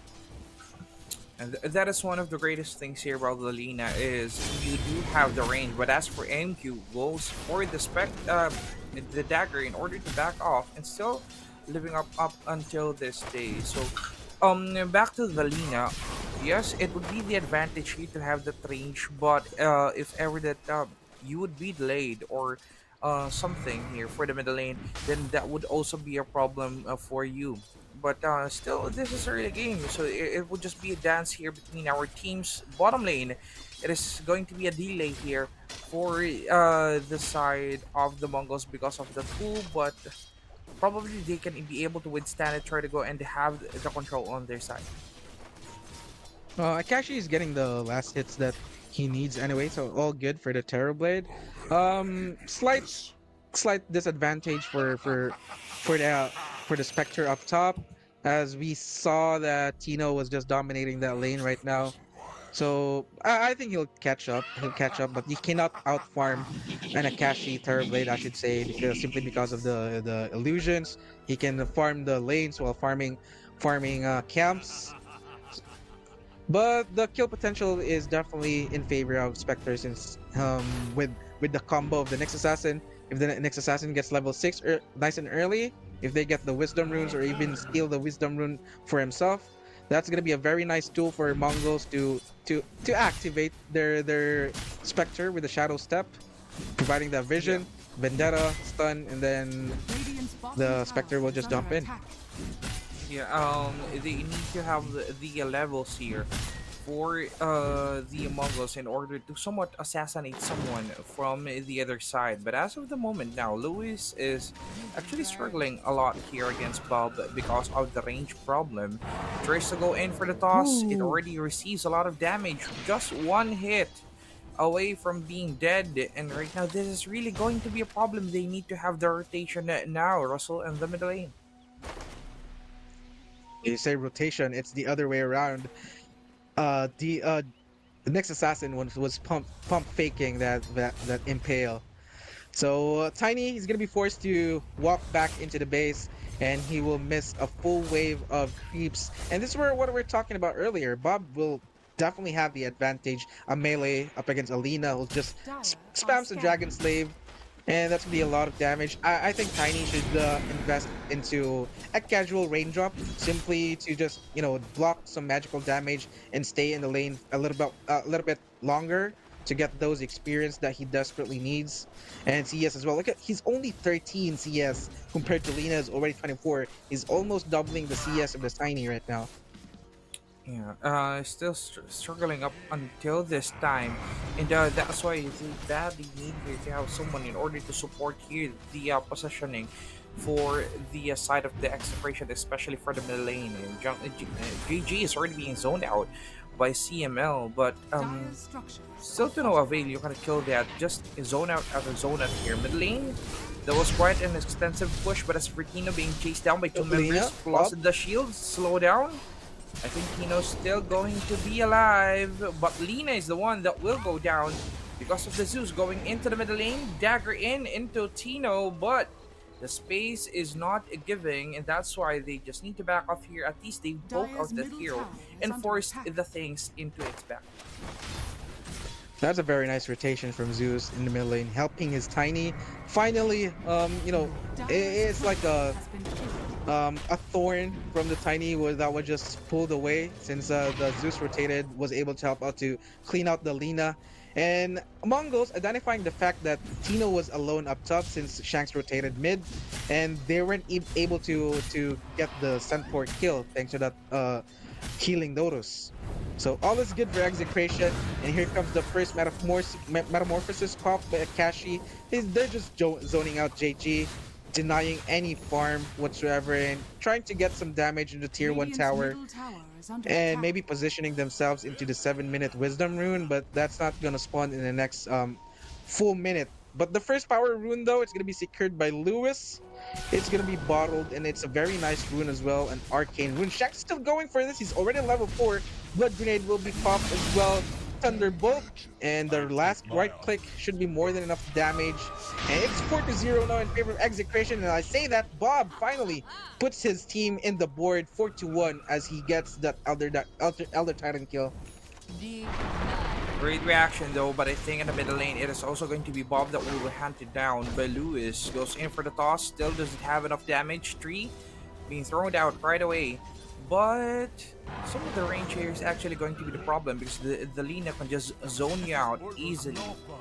And now they will try to go and somewhat secure their level level 6 here to just have enough damage in order to also deal some damage into the other side and even just get that Sunder out.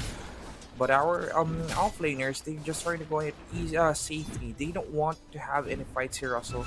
They just want to have their farm, get their levels, and also try to go and delay the opposing side. Yep, Tino, he's now level 6, so Stampede is now available for execution should they want to use that offensively or defensively. Both of our mid laners are level 6 as well.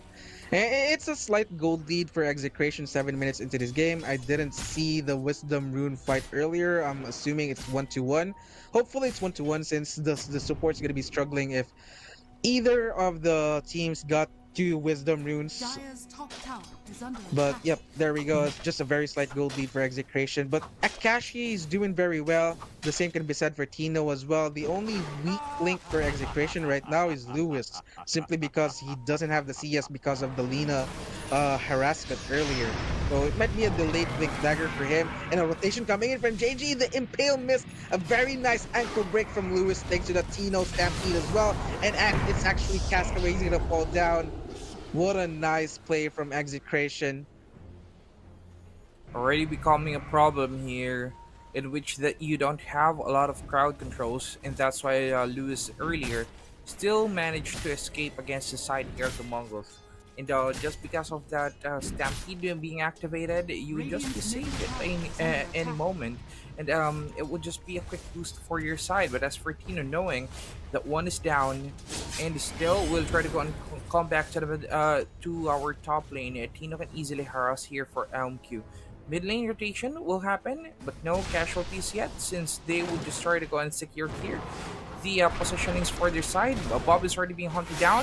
Here goes the avalanche and also the toss, but the hunt will connect into Lewis. Lewis will be the one that will go down. 5-2 as of the moment, and a great rotation indeed, and as well as a kill for the Radiant's side of the middle tower Mongols. is under attack. Yep, that time around, there's no stampede to save the Tiny. And heavy commitment from Mongols as well. They want to punish this Tiny hard. Committed 4 heroes in the mid lane. I was gonna say this next assassin is very underleveled. He's still level 4 right now. But I mean, it's because he's the one who's always rotating. Lewis, he want to fight this out. He want to save his tier 1 tower. Up top, Tino. That was a solo kill, I'm assuming, towards the Spectre. Or I say that there's the Terrorblade, there's a rotation from Akashi, actually. But the tier 1 tower won't be stopped from being taken down by Mongols. The last right click from Bob gets Lewis. That's another death for this Tiny. I mean, everything is all good for execution, but Lewis is just really struggling right now. Dire's top tower He's has being fallen. destroyed a lot here by that Lina, and because of the somewhat the advantage over the position, you could just have the upper ground, just easily have the free hit, and then Lewis would be Dire's top tower is poked under out attack. each time that it would happen. So really, the strength right now of the Lina is going to be different.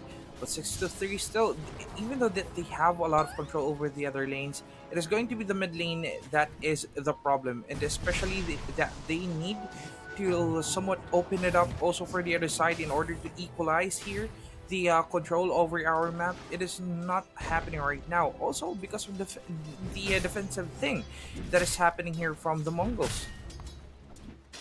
And this is a very rich Centaur, man. I mean, he has the blade mail at the ready, on top of the completed boots as well. And he's not far off with the Blink Dagger. Lewis, he finds himself an assassin toss right in time before the Impale.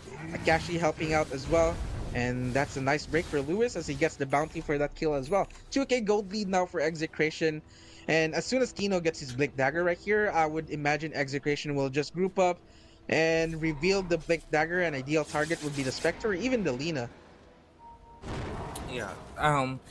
Jumping out into the perfect targets here, jumping out into the perfect victims, possibly would be the main choice of the execution, especially you have that stun, and you have the utility in order to back off. That is one of the things here that Tino needs to do. But still at this point here also, they really need to go and get a grab here against Bob, because Bob is just enjoying its time having here the mid lane, so even having some kills for their side. GJ just backs it off. It has here the thing in which that it can just go back off easily, but mid is really a problem right now. Yes, they have the leads for their side, but because of the Lina, it is going to just be in easy control as well. Radiant's bottom tower is under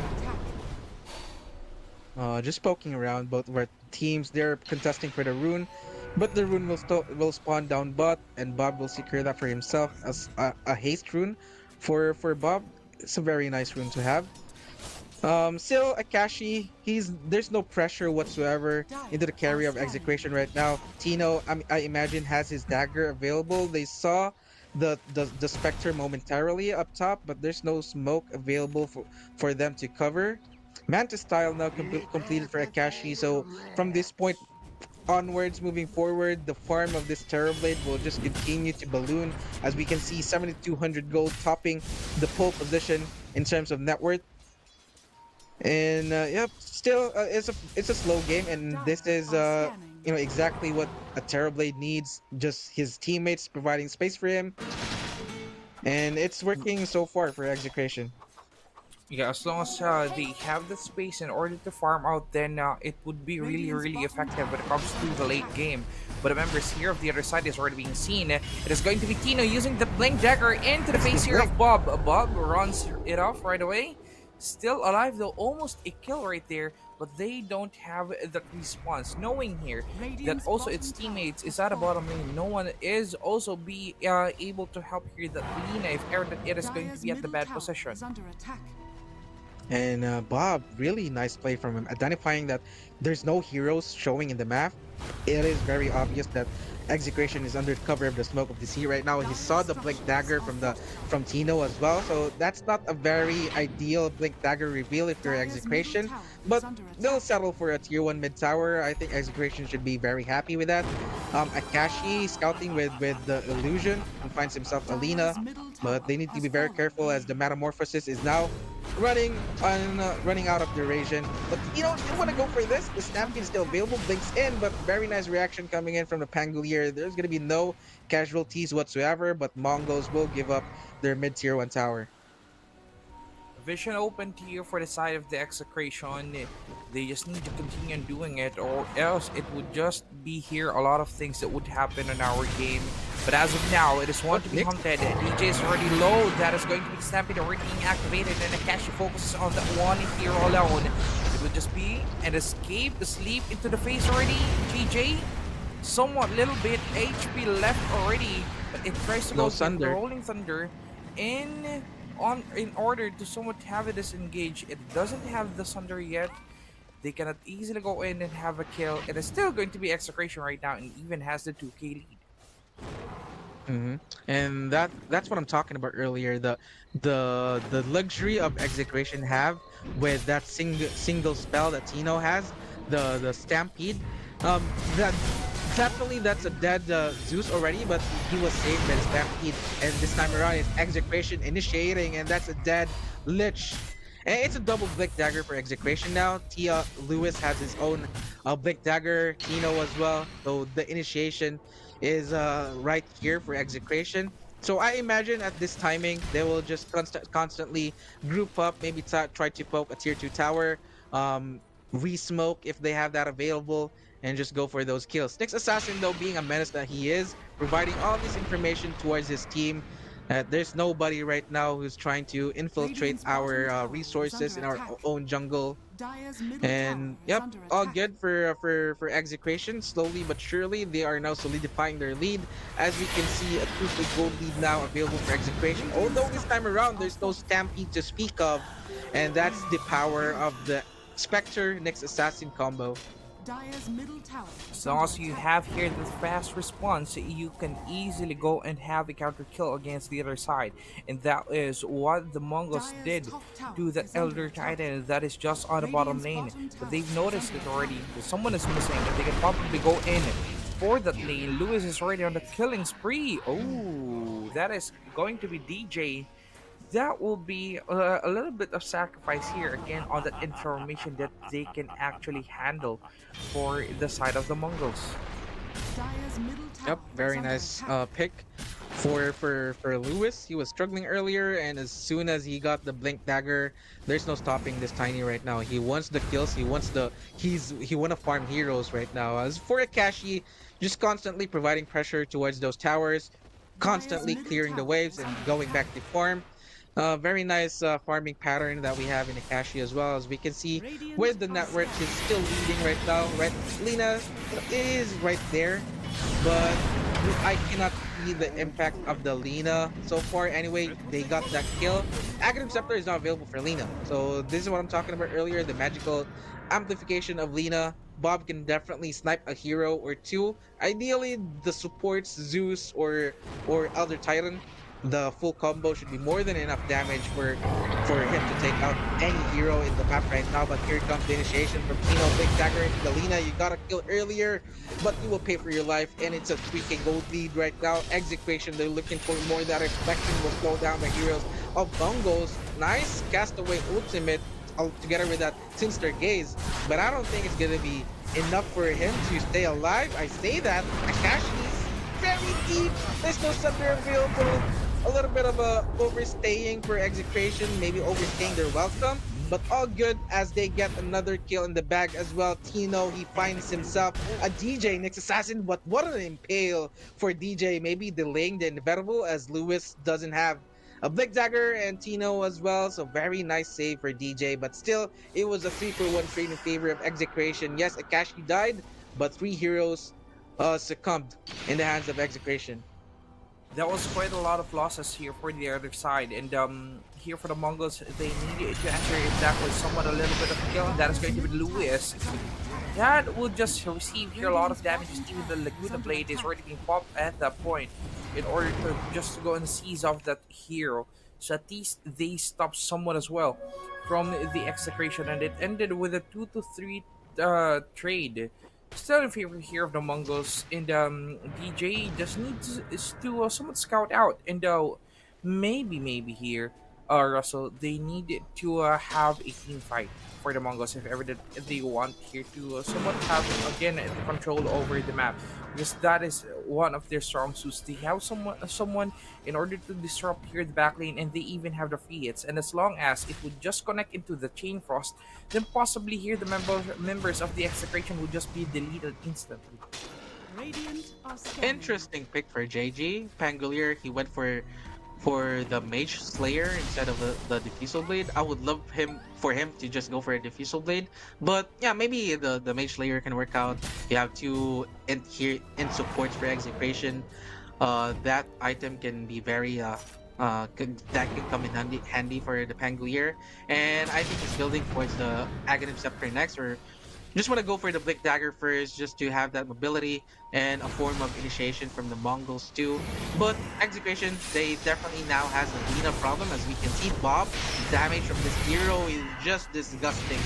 And you top that up with the Spectre as well. On the other side of the map, Akashi will find himself a next assassin. It's a 1-for-1 trade so far all across the map. And JG will simply just rolling Thunder TP out. And actually, it expired just in the nick of time. The Thunderbolt from the Zeus was able to cancel the TP, and that's a double kill for Akashi. Execution were very happy with that, even if they gave up the Centaur earlier, but they got 2 kills for themselves. So Execution definitely got the higher end of the stick in that exchange. Dire are Really scanning. good trade here that is happening, still in favor of the execution, 15-8. And also when it comes here to the economy, that is already 8k already being secured. Radiant's top tower So is under somewhat a attack. difficult time here, but they just need to provide Bob with a lot of spaces and also Dire's time in bottom order to tower also is have under its attack. items. Then possibly when time comes, they can probably also somewhat enter and annihilate here the members of the execution. Time here just matters, Russell. They cannot rush in for the Mongols. They just need to wait for their items, and if ever that it would just happen, then possibly here the execution would also be at the bad moment. Shanks, DJ, he saw the Zeus for momentarily, but he saw that the Elder Titan was there. I think the Execution Shadow Step is not gonna be ideal for him to actually call for his teammates. He's actually hoping that the Wisdom Rune was still Radiant's available bottom up tower top is under on attack. the 21 minute mark. And Akashi went for a Lincoln Sphere first. Maybe I mean the Sinister Gaze, yes, the Impale from the next assassin, maybe the Shadow Step from the Spectre too. So definitely that's a good way for Akashi to cancel those spells. But I would love for him to just go for damage items now. Maybe a Skadi, a Daedalus for Akashi. but all is good for now.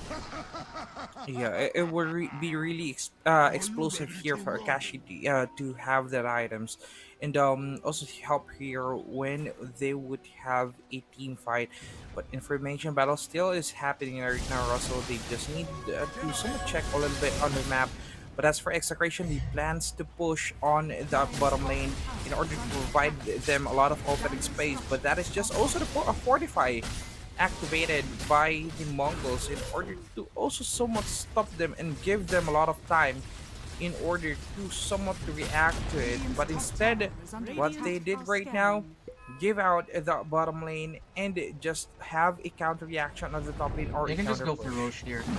Yep, there we go. Akashi is already starting the Roche. They don't mind giving up the tier 1 tower up top. They still have a glyph available to delay the tier 2. Tier 1 is already down mid, so they cannot refresh the glyph if they should they commit that glyph with the tier 1 tower. So at least they can protect their tier 2 tower while all of this is happening. Execration are just committing for the Roshan. Metamorphosis popped. And all things considered, it's a moderate speed Roshan. It's not crazy fast like a Tusk tag team whatsoever. But eventually the execution should get this. Yep, there we go. They already had it, and now they will try to go here for the TMT for the side of the Mongols, but they're already on the bad position as well. The Radiant Castaway got is it. quite low and it's alive, and that is going to be the kill here. Being served to them, its members would just back off, but in trade of that, they would have here a casualty or two for the Mongols. Yep, and there was an attempt for Mongols to just steal the Tormentor, since as soon as they hear that the Roshan was slain by execution, there was an attempt to just go for a quick steal for the Tormentor. They didn't even get that. Radiant secured the Tormentor, and they got 2 kills to top that off as well. Bob, though, was this tiny, but a little bit too quick on Lewis's fingers. He has the panda available now, so definitely can just burst somebody, especially if the Elder Titan is nearby. The natural order will just decimate any heroes that will show up if you're Team Mongols. Yeah, that would just neutralize here somewhat their sustainability, if ever.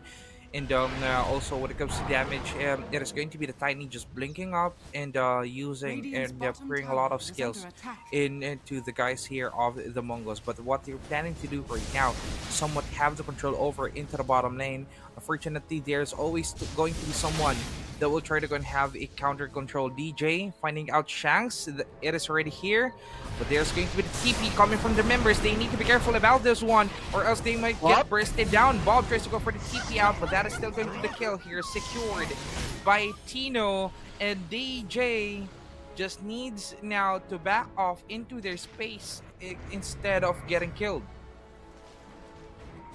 And oh my days, Mongols, it's slowly falling apart right now. The Lina is being punished. A little bit over-aggressive for Mongols right there. I say that. Here comes the combo from the Mongols team, but they cannot even kill the Elder Titan. The slow burn was not enough, but finally JG will take that kill, and we'll just Rolling Thunder TP out away from there. But that's a 3-for-1 exchange in favor of execution. The egg is still intact, and Akashi is still a decent amount of time left in this Metamorphosis pop. Another creep wave is marching down mid, so they should get this tier 2 tower. They can secure outposts after this. Akashi is doing that butterfly, and they don't have anyone except the Spectre to build the Monkey King bar. But if you're a Spectre, you want to prioritize the Nullifier first, and the upgrade of the Orchid Malevolence. It's just hindering his potential if he's gonna go for an MKB right now. And Akashi is already building towards the butterfly, and he's not far off. He's already got the Eagle Song. He got the money for the talisman as well. And execution, they're positioning themselves to steal a Tormentor for themselves. Will Mongols contest this one though? There's no Metamorphosis for Akashi, so execution a little bit more careful if I were them. Although this engage is still not available for Tino, though Akashi is still going for this with the help of the Aegis. Yeah, as long as you have the Aegis, you'd really have also the extra thing to go in and just control here the lanes from the other side. and expecting that this is a Turbo Blade, it really loves to receive a lot of damages and just try to go and regain back its life. But right now, Tormentor will just be secured by the execration. So earlier somewhat it was quite a bit of lead that they did secure plus this one. But there goes the pop into our Aegis. Still GJ will try to go and disrupt their positioning as they will try to go and also chase down for Shanks. But Shanks is already on the good side now, and GJ will be the one that will fall down. Plus the leech here. Akashi is already on the dominating. Woo, this is going to be a tough fight here for the side of the Mongols. Yep. Spectre, he's desperately trying to get some farm for himself.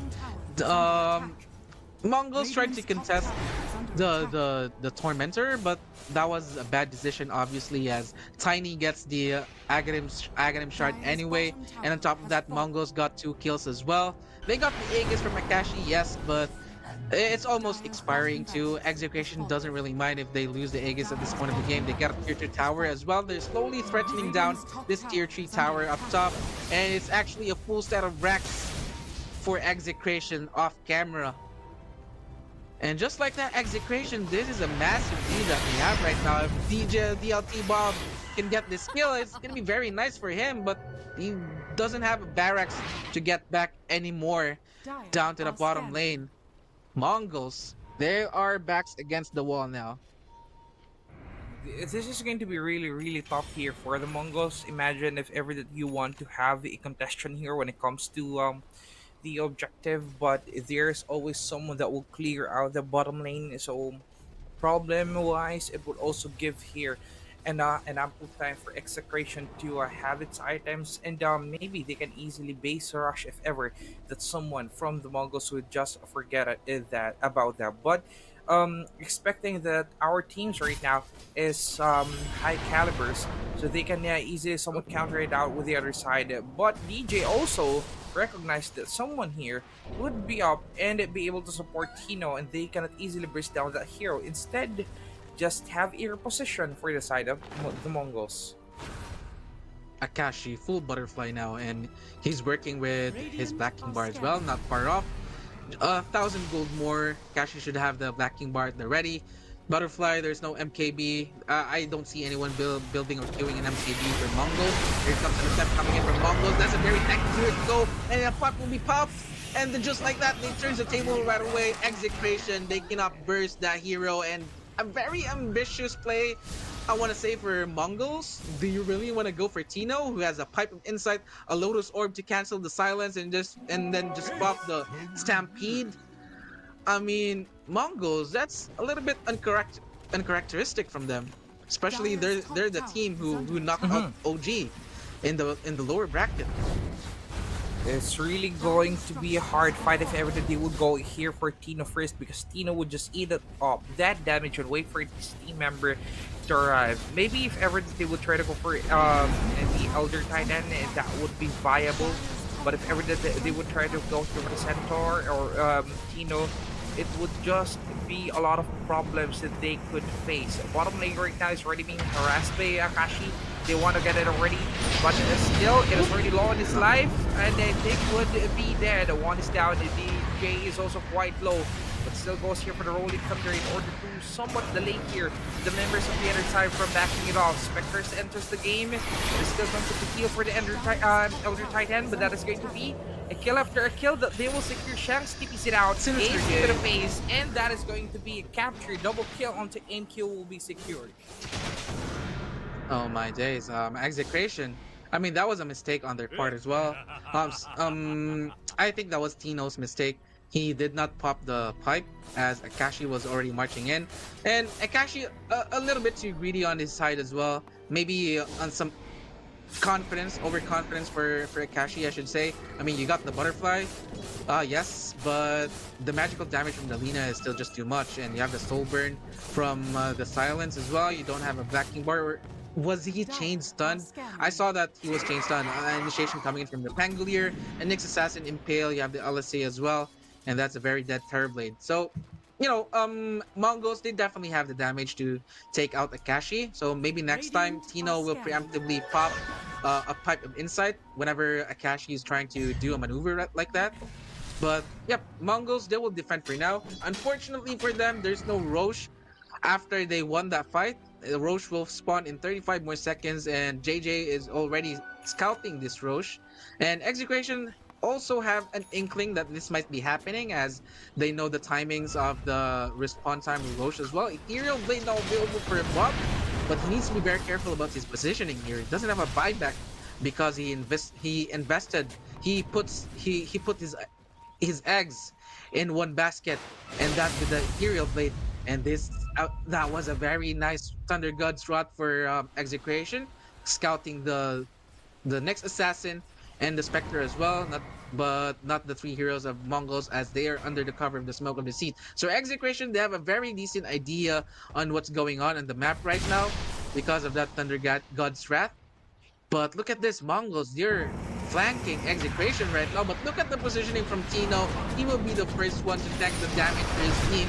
He still have the Stampede of fight as well.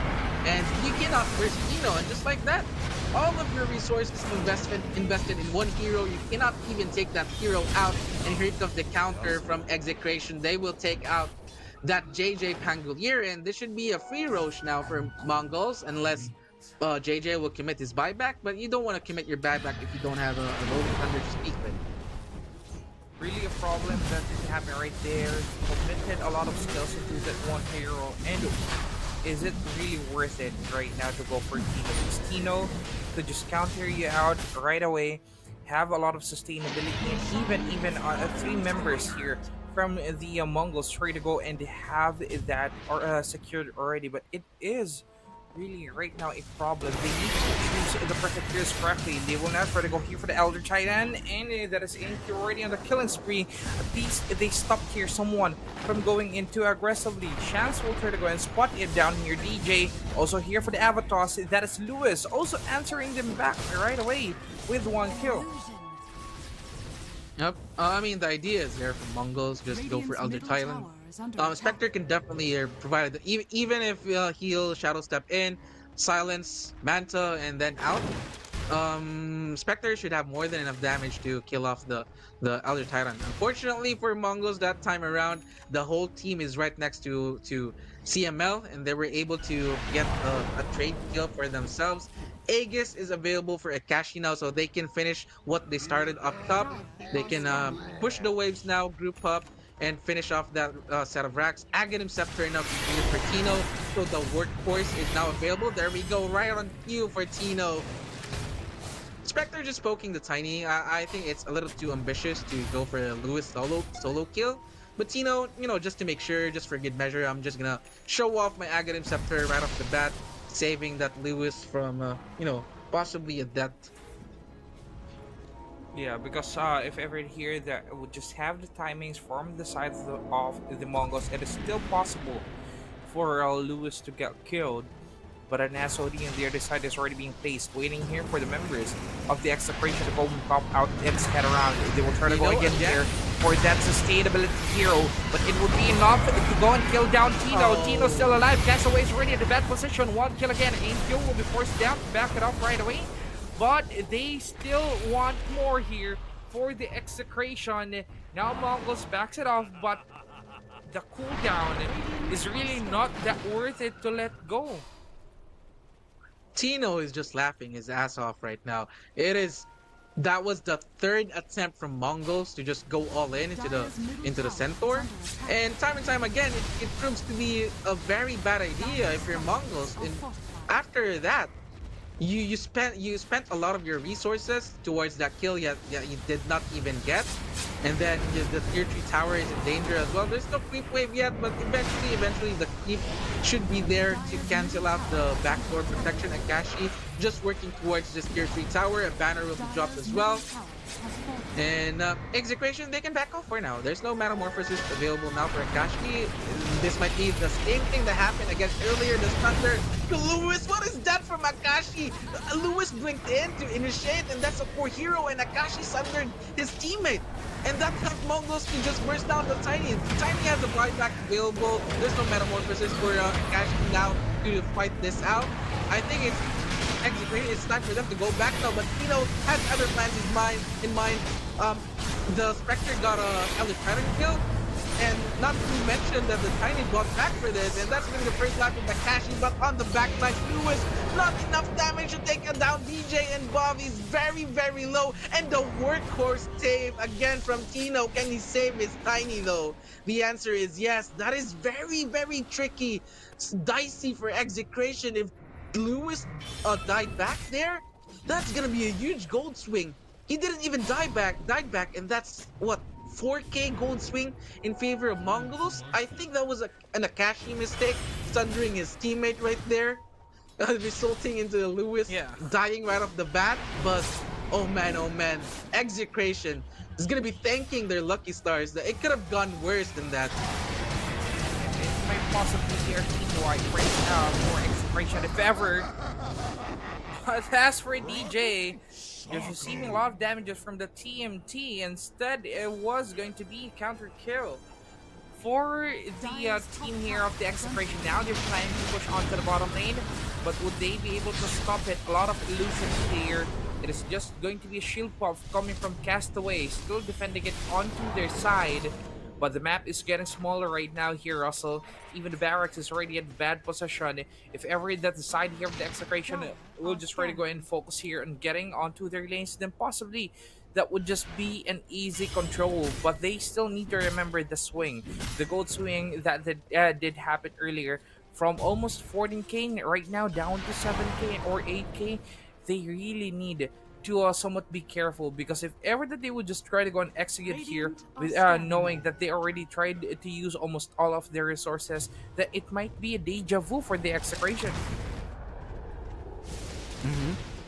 Very, very right. And yep, Execration, don't be overconfident now, since it's only a 9k gold lead and a set of racks for Execration. That's a very manageable lead if you're Mongolz. And slowly this Spectre is having the damage on top of that with the Blacking Bar as well. He's building towards the Aghanim Scepter next, so the Haunt is going to be available for this Spectre anytime soon. The Manta style as well, Blacking Bar, and some magical protection from that neutral item. I mean, Tino is unkillable. That's a given. But Tiny and Akashi, they're not very safe now, as Mongolz, they definitely has the damage for it. Yeah, possibly here if ever they would try to go here again, maybe choose Lewis out of all the members of the Execration, because that is also one of their main damage dealer. Imagine if ever that you would just going to be hit by that Kanda, then also you would be deleted instantly. But as for DJ, just securing here the vision, waiting for Kashi to go for the overextend. They still have the Hunt and also the Orchid for that Spectre. They can easily cancel it out if ever that it wants to go here for the Sunder. Castaway clears here for the bottom lane as well as for its members. But SOD 3 right now is already being activated, finding someone, and also making sure that they have the bait here for the Execration. They're now grouping up here for Execration. Another smoke will be invested. It's an 11k gold lead for Execration now. It's just because Execration can get more in the map in compared to Mongolz, as they cannot get out in their base right now. It's only the Lina who can maneuver herself, especially with the help of the Boots of Travel as well. But here comes the initiation coming in from Tino. The Bagelier was just deleted, just like that. He has a buyback though. So maybe holding that off if should Execration will overcommit here.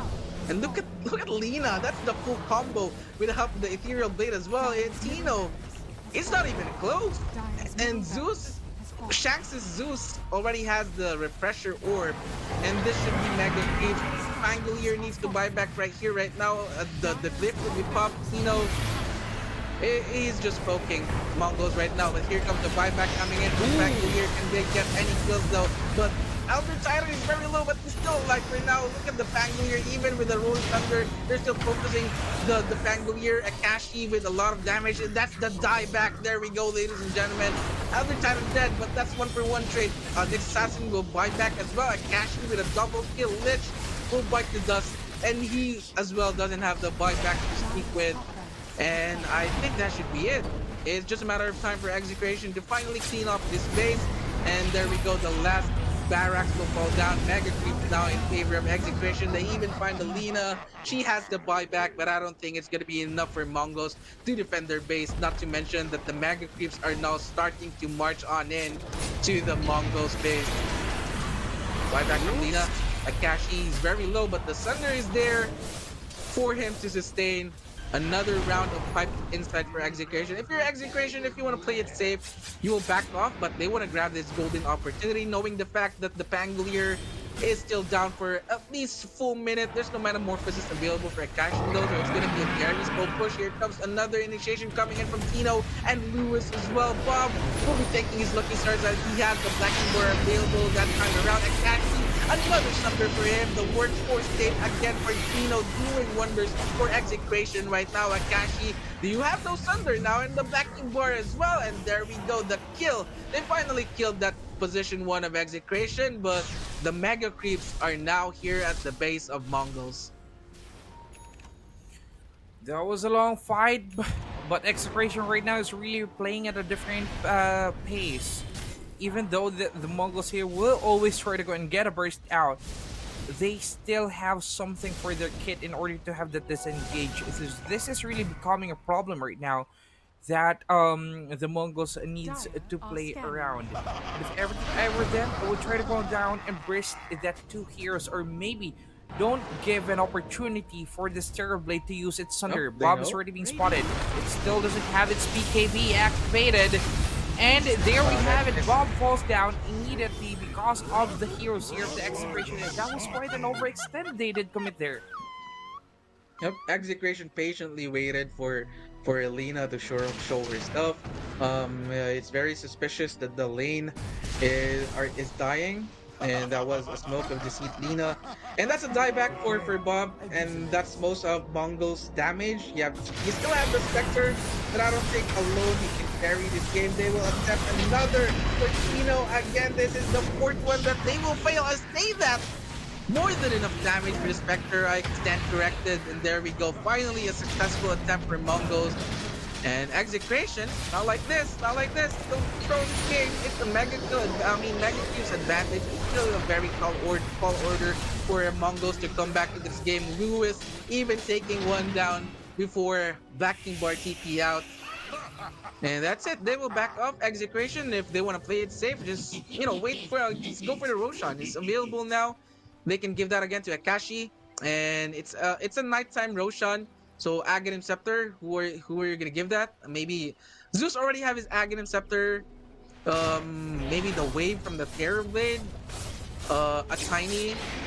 They have a lot of options. Yeah, but the real problem right now here also is how would they be able to defend it and have a counter against the other side? Because when it comes to the peak wave, just pushing it all around, they need at least one hero to be at their base in order to defend here for their lives, for their points here in this tournament. But as for Execration, it really poses no problem, and that is also going to be the advantage here that no one will try to go and counter contest for the objective. There we have it. Roshan is already being secured. Will this be the last fight that we will ever see, or will the side here of the Mongols still has that answer available?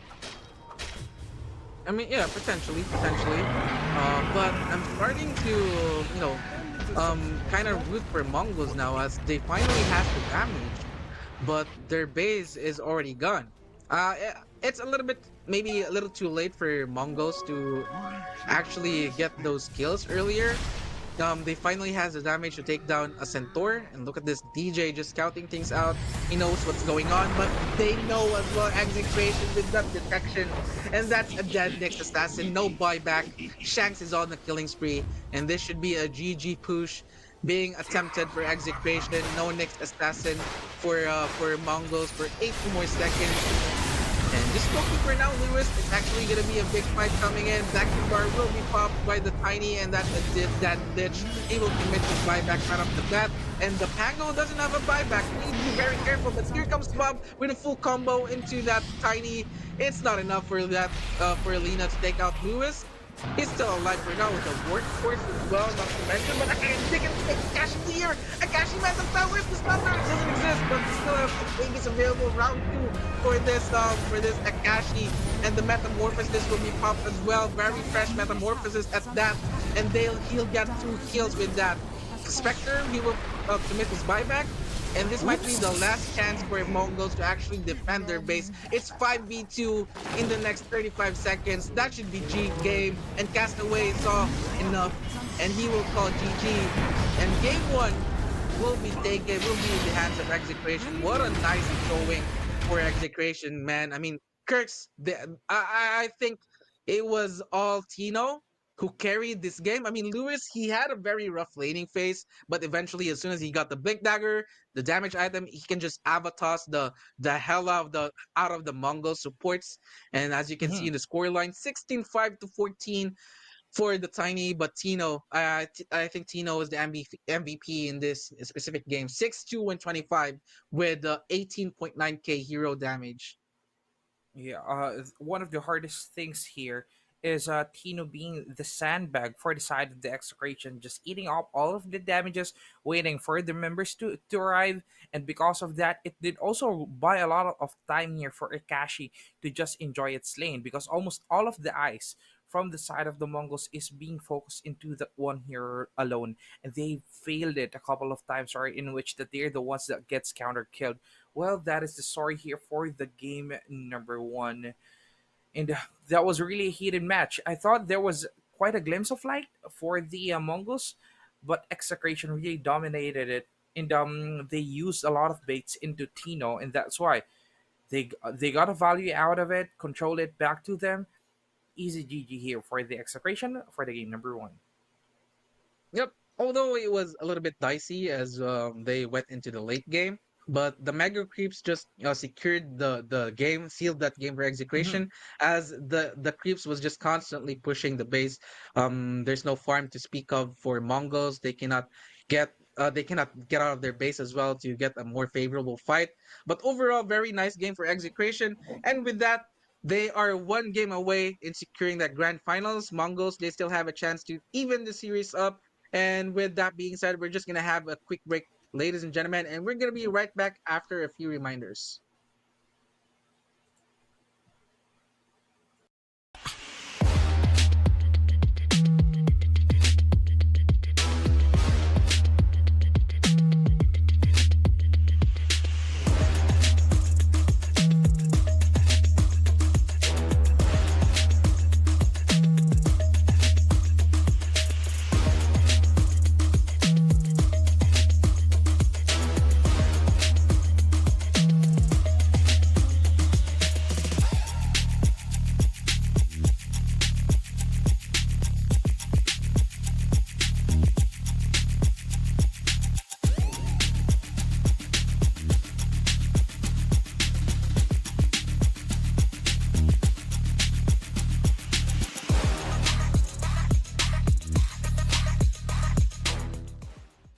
ကျေးဇူးပြုပြီးယနေ့ညရဲ့ကျေဝညကိုကြိုဆိုလိုက်ကြရအောင် One Expert မှာထိတ်တန်းစုများကိုရယူထားသူ Dota 2 Hero များ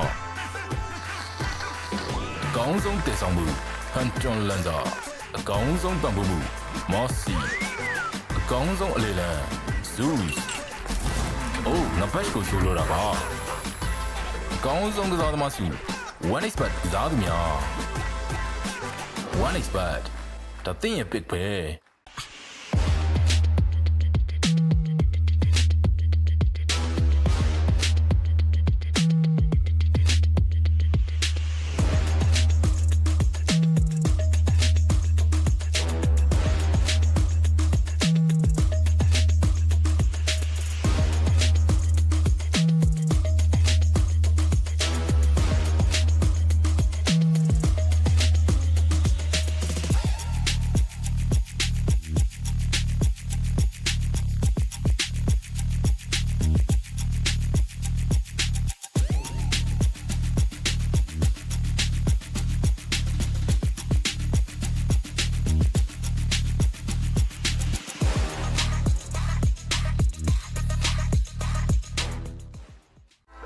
သူပြုပြီးယနေ့ညရဲ့ကျေဝင်များကိုကြိုဆိုလိုက်ကြရအောင် One expert မှာထိတ်တန်းစစ်များကိုရယူထားသူ Dota 2 ဟီးရိုများ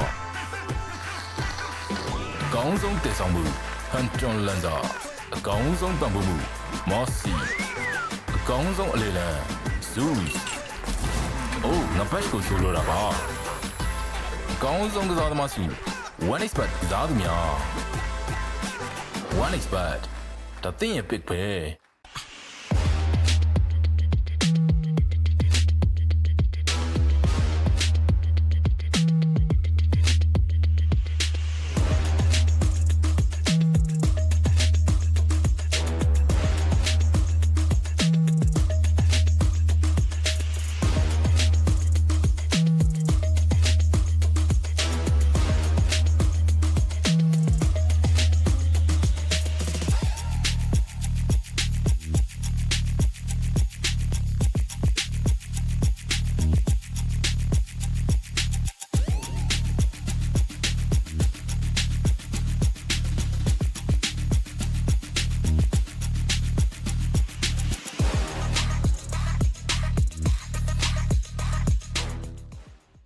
ကျေးဇူးပြုပြီးယနေ့ညရဲ့ကျေဝင်များကိုကြိုဆိုလိုက်ကြရအောင် One expert မှာထိတ်တန်းစစ်များကိုရယူထားသူ Dota 2 ဟီးရိုများ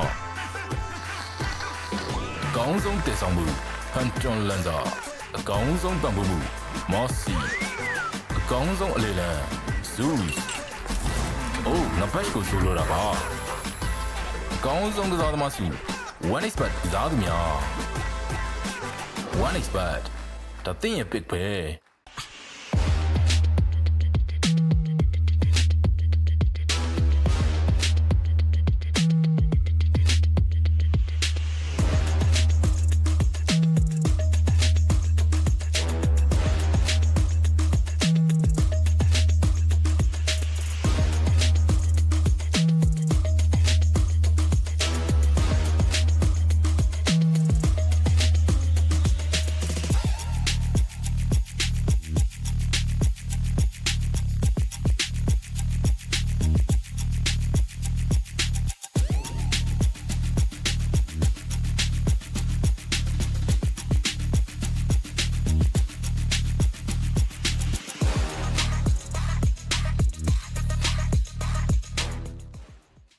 ကျေးဇူးပြုပြီးယနေ့ညရဲ့ကျေဝင်များကိုကြိုဆိုလိုက်ကြရအောင် One expert မှာထိတ်တန်းစစ်များကိုရယူထားသူ Dota 2 ဟီးရိုများအကောင်းဆုံးတည်ဆောင်မှု Hunter Lander အကောင်းဆုံးပံ့ပိုးမှု Mossy အကောင်းဆုံးအလေလံ Zeus အိုးငါဘက်ကိုဆိုလိုတာပါအကောင်းဆုံးကစားသမားစီ One expert ကစားသူများ One expert ဒါသင်ရဲ့ pick ပဲ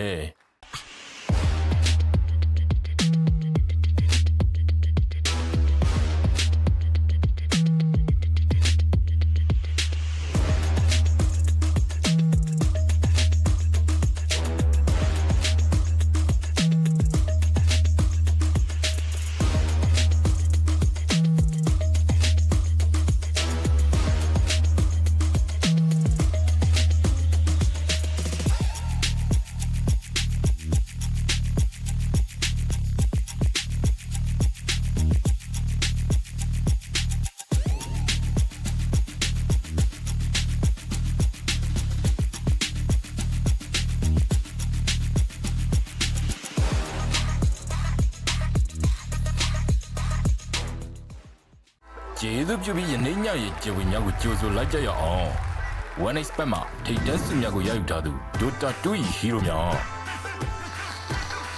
အကောင်းဆုံးတည်ဆောင်မှု Hunter Lander အကောင်းဆုံးပံ့ပိုးမှု Mossy အကောင်းဆုံးအလေလံ Zeus အိုးငါဘက်ကိုဆိုလိုတာပါအကောင်းဆုံးကစားသမားစီ One expert ကစားသူများ One expert ဒါသင်ရဲ့ pick ပဲ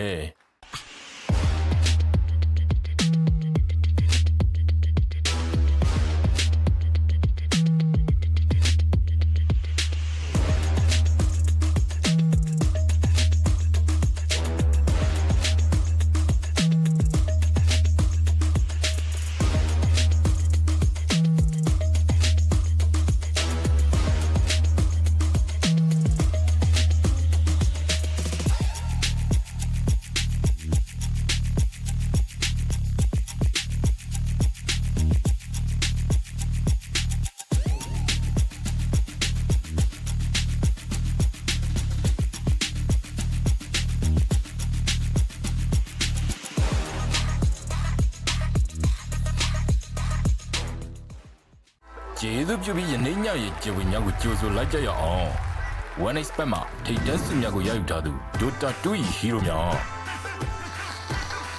အကောင်းဆုံးတည်ဆောင်မှု Hunter Lancer အကောင်းဆုံးပံ့ပိုးမှု Mossy အကောင်းဆုံးအလေလံ Zeus အိုးငါဘက်ကိုဆိုလိုတာပါအကောင်းဆုံးကစားသမားစု One Expert ကစားသူများ One Expert ဒါသင်ရဲ့ pick ပဲ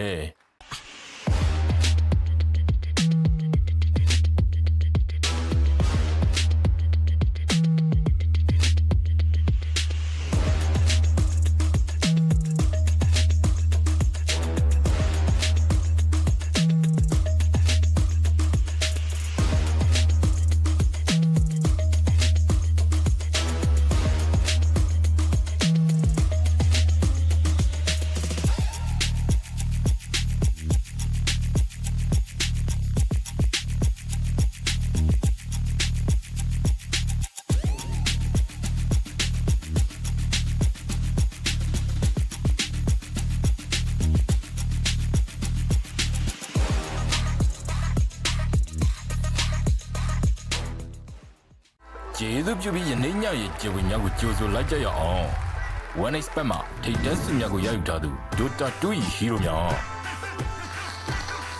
အကောင်းဆုံးတည်ဆောင်မှု Hunter Lancer အကောင်းဆုံးပံ့ပိုးမှု Mossy အကောင်းဆုံးအလေလံ Zeus အိုးငါဘက်ကိုဆိုလိုတာပါအကောင်းဆုံးကစားသမားစု One Expert ကစားသူများ One Expert ဒါသင်ရဲ့ pick ပဲ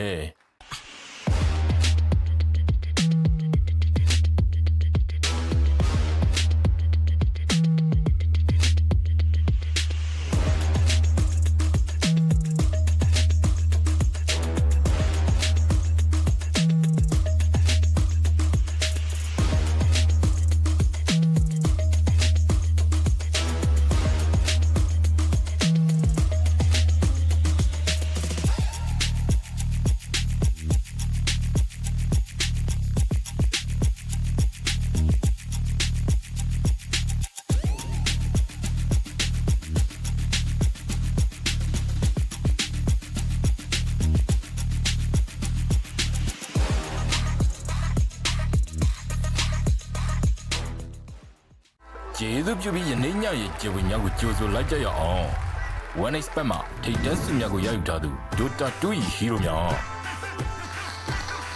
အကောင်းဆုံးတည်ဆောင်မှု Hunter Lancer အကောင်းဆုံးပံ့ပိုးမှု Mossy အကောင်းဆုံးအလေလံ Zeus အိုးငါဘက်ကိုဆိုလိုတာပါအကောင်းဆုံးကစားသမားစု One Expert ကစားသူများ One Expert ဒါသင်ရဲ့ pick ပဲ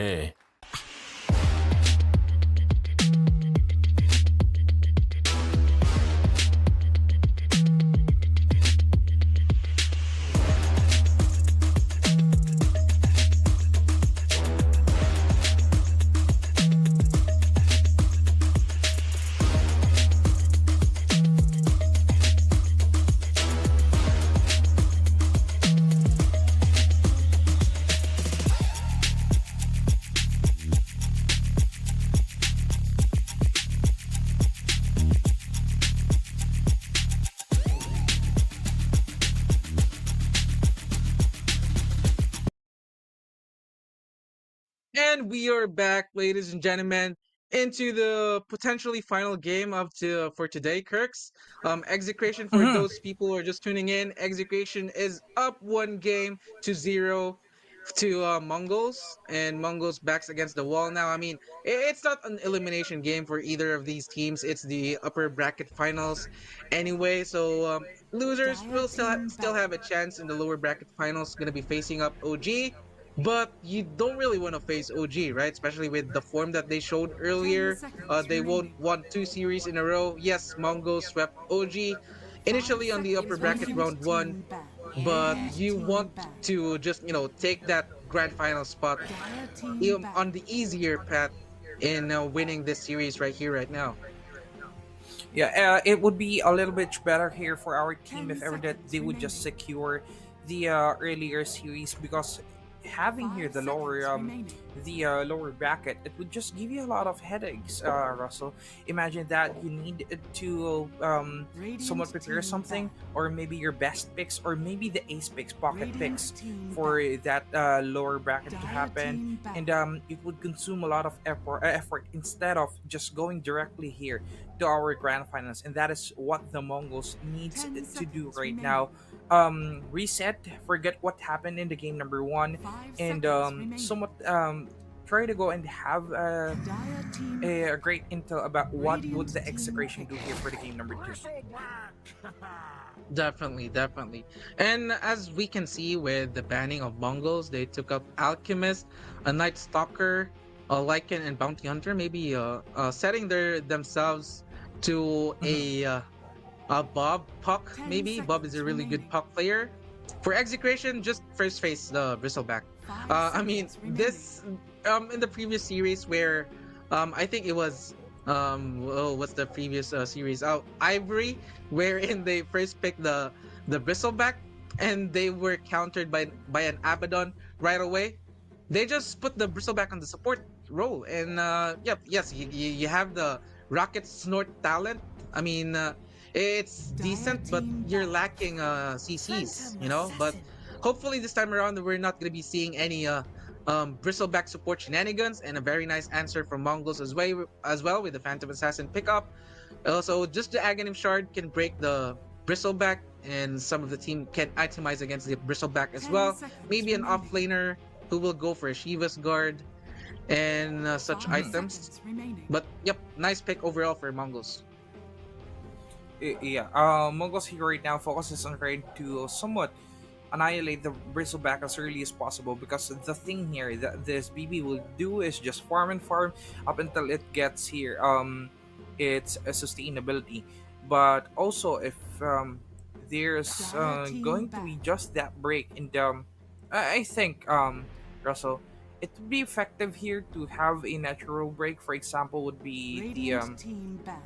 let me remember, the raccoon. Oh, I cannot the remember. the The the hoodwink. it's Grit's hero. Yeah, yep, Hoodwink. Yeah.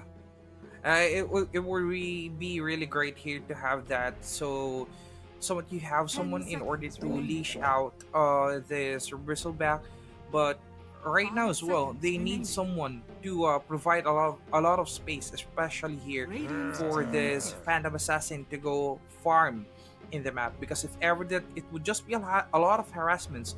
For example, it would be the game number one from the Dire execration, team then pick. they would probably struggle here. Oh, Magnus. So a Phantom Assassin paired up with a Magnus, definitely the damage is gonna be overflowing for Mongols, and it helps the Phantom Assassin to farm as well with the help of the power. And I think this is the 10 core seconds duo of remaining. Mongols already being showed. I mean, potentially it Mhm. can still be an offlane 5 Magnus, seconds but remaining. we've been seeing a lot of mid Magnus as of late, so that might be the case for Mongols. They banned the Bloodseeker. Execration can definitely go for a Pangolier as their Dire second team pick pick. here, knowing that the Execration is now. I mean, the Bloodseeker is now not available for Mongols, and Yeah. they're gonna pick the Clockwork instead. A lockdown hero for it pierces spell immunity as well. For the Phantom Assassin, is gonna be itemizing into a Black King Bar later on, 10 and seconds the Magnus remaining. too. And it's a good laning hero as well, especially if 5 you'll get level seconds 3 nice and remaining. early. Level 2 Radiant battery assault team pick. can be very pesky if you're Mongols. And there we go, a Lich as well. I would love for Execration to just pair up the Lich with the Bristleback in the lanes, just because of the Frost Shield and the slows from the skill 1 of the Bristleback as well. 10 It's a seconds lot of poke remaining. for Execration, and it's setting their laning phase for success if 5 you're seconds Execration right now. remaining. Maybe here they can't really afford someone to have a back lane that is somewhat stationary for the Mongols, because they would just be hunted down by the clockwork. And also when it comes to positioning, it would be a lot of problem to somewhat have the leech as well hold you down. So great RP, the skewer, set up the tempo for the spear to also have its free hit. That would that would be the greatest threat from the Mongols. But as for the execration, it really boils down into how will they be able to sustain it and just be the sandbag. After that, it will just be its teammates already going to clear it out. I talked about Pangolier earlier. Radiant team I mean, pick yep, Dire to Lewis is a retreat. good Pangolier player. I don't mind if they'll just pick Pango now. If you're execution, Mhm. there's not a lot of counters, but yep, Mongo still likes the information game as they will lock in into this Riki pick. So the invisibility is still there, just counting things out. 10 And seconds there we remaining. go. We have a Phoenix this time around. So at least a big 5 spell seconds in remaining. the form of that supernova. But there's a lot of cooldowns for Mongols right now. You have the RP, you have the supernova. You cannot really fight on a full-blown 5v5 fight if either of those spells are not available for Mongols. And execration, they're not really relying on their cooldowns right now. Hookshot is relatively a short cooldown ability, and the Lich only have maybe the frost, the chain frost, and it's still a relatively quick cooldown for that spell as well. Dire So team ban. Mongols, they need to, very careful with their timings on how they will use their abilities and spells, so that they will maximize every cooldown on their spells. And a Sand King for execution, it's gonna be a mid Sand King, I would Mhm. assume, a Lewis Sand King. Yeah, and I've already seconds seen remaining. like Lewis play Sand King. Five It is seconds really remaining. superb here as long as you Radiant just team have ban. the blink, and after that, just finish off the heroes here from the other side because possibly they gotta see you the early, and also here we don't have any bounty at all.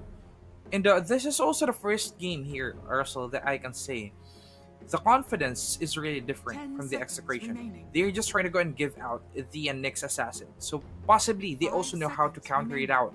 And that's why they're really confident on trying to go and let go of that hero. Now, we've already seen Sand King, Phoenix for the other side, and we also have the Riki. So for the Riki, for it to work, it just needs the item in order to have here the mana burn against this bristleback, and possibly they can stop it. But if ever that there would be someone that would just go into the back lane here of the Mongols, that would also be the Radiant biggest team threat, ban. the biggest problem that they can ever imagine. Because TJ here would just be at a viable position in order for the side of the execration to have the pickup. Mhm.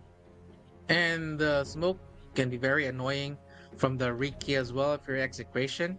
And 10 Mhm. I seconds think it was remaining. execution who first used the Sand King mid. 5 Well, back in seconds the days remaining. where nobody was picking a Sand King, and all of a sudden Dire execution picked a team ban. Sand King. I think it was Lewis who played that as well. It was so broken there, if I remember correctly, if my memory serves me right, they're up against OG at the time. I cannot remember the tournament where it was a comeback game. The execution was heavily 10 in a seconds goal remaining. disadvantage, and all of a sudden the Bloodstone 5 Aghanim seconds Scepter remaining. Sand King took over the game. A lot of damage from the magical damage from the Sand King. It was very broken at the time, and it's deja vu. I mean, it's after that game we saw a lot of Sand King, mid Sand King, core Sand King, and slowly we are moving away from the meta of the Sand King. But it's interesting to see that execration are still going back into the meta. I mean, it's still a very viable pick for execration. They are now lacking a position one hero if you're execration. And Mongols actually took out the Beastmaster. Beastmaster, it's playable in the position one. We've seen Nigma play a position one Beastmaster. I believe OG played a position one Beastmaster as well on a different tournament. So maybe Mongols just don't want that potentially heavy single target hero, and dominates lanes as well. Pushes very fast with the zoo build and the jumps as well. So nice ban for Mongols. But I'm thinking more of a classic Akashi hero. A Terrorblade, it's not too Dire bad here. team pick. I think it's Radiant still very team pick. playable. And Mhm. actually, they banned the Cardell for themselves. Uh, they cannot deal with this Phoenix Egg now. I mean, Bristleback have to commit into the supernova, or the tiny blinks in for them to just focus on the supernova. So interesting ban for 10 execration. So it's seconds gonna be remaining. a carry Bristleback for Akashi, mid tiny 5 still for seconds Lewis, remaining. and then Mhm. Mongols. They don't have their mid hero. Lina still. Oh, Now I thought select Lina your was still available. heroes. I was stupid. I saw the ban. Lina is actually out of the equation. So Monkey King actually, and every game, all 7 games today. Yep, all 7 games. We've seen Monkey King banned at the first phase, and finally, Mhm. we're gonna be seeing a Monkey King. It's gonna be a mid Monkey King. So up against a tiny, I think Monkey King have the slight advantage simply because of the Jingo Mastery stacks, can easily sustain with the life steal and provide some harassment damage to the tiny as well. Yeah, and now also here, you somewhat again have that bit of range because you can just easily use it against Cashin, or also if ever that you just want to have the clear. So well picks here for the side of the Mongols. Actually, this is somewhat the right now the best pick for the series that they're having. They have the kits, they have someone to capture, and they even have the rebirth coming from the supernova of DJ. So let's see how with this try to go and work.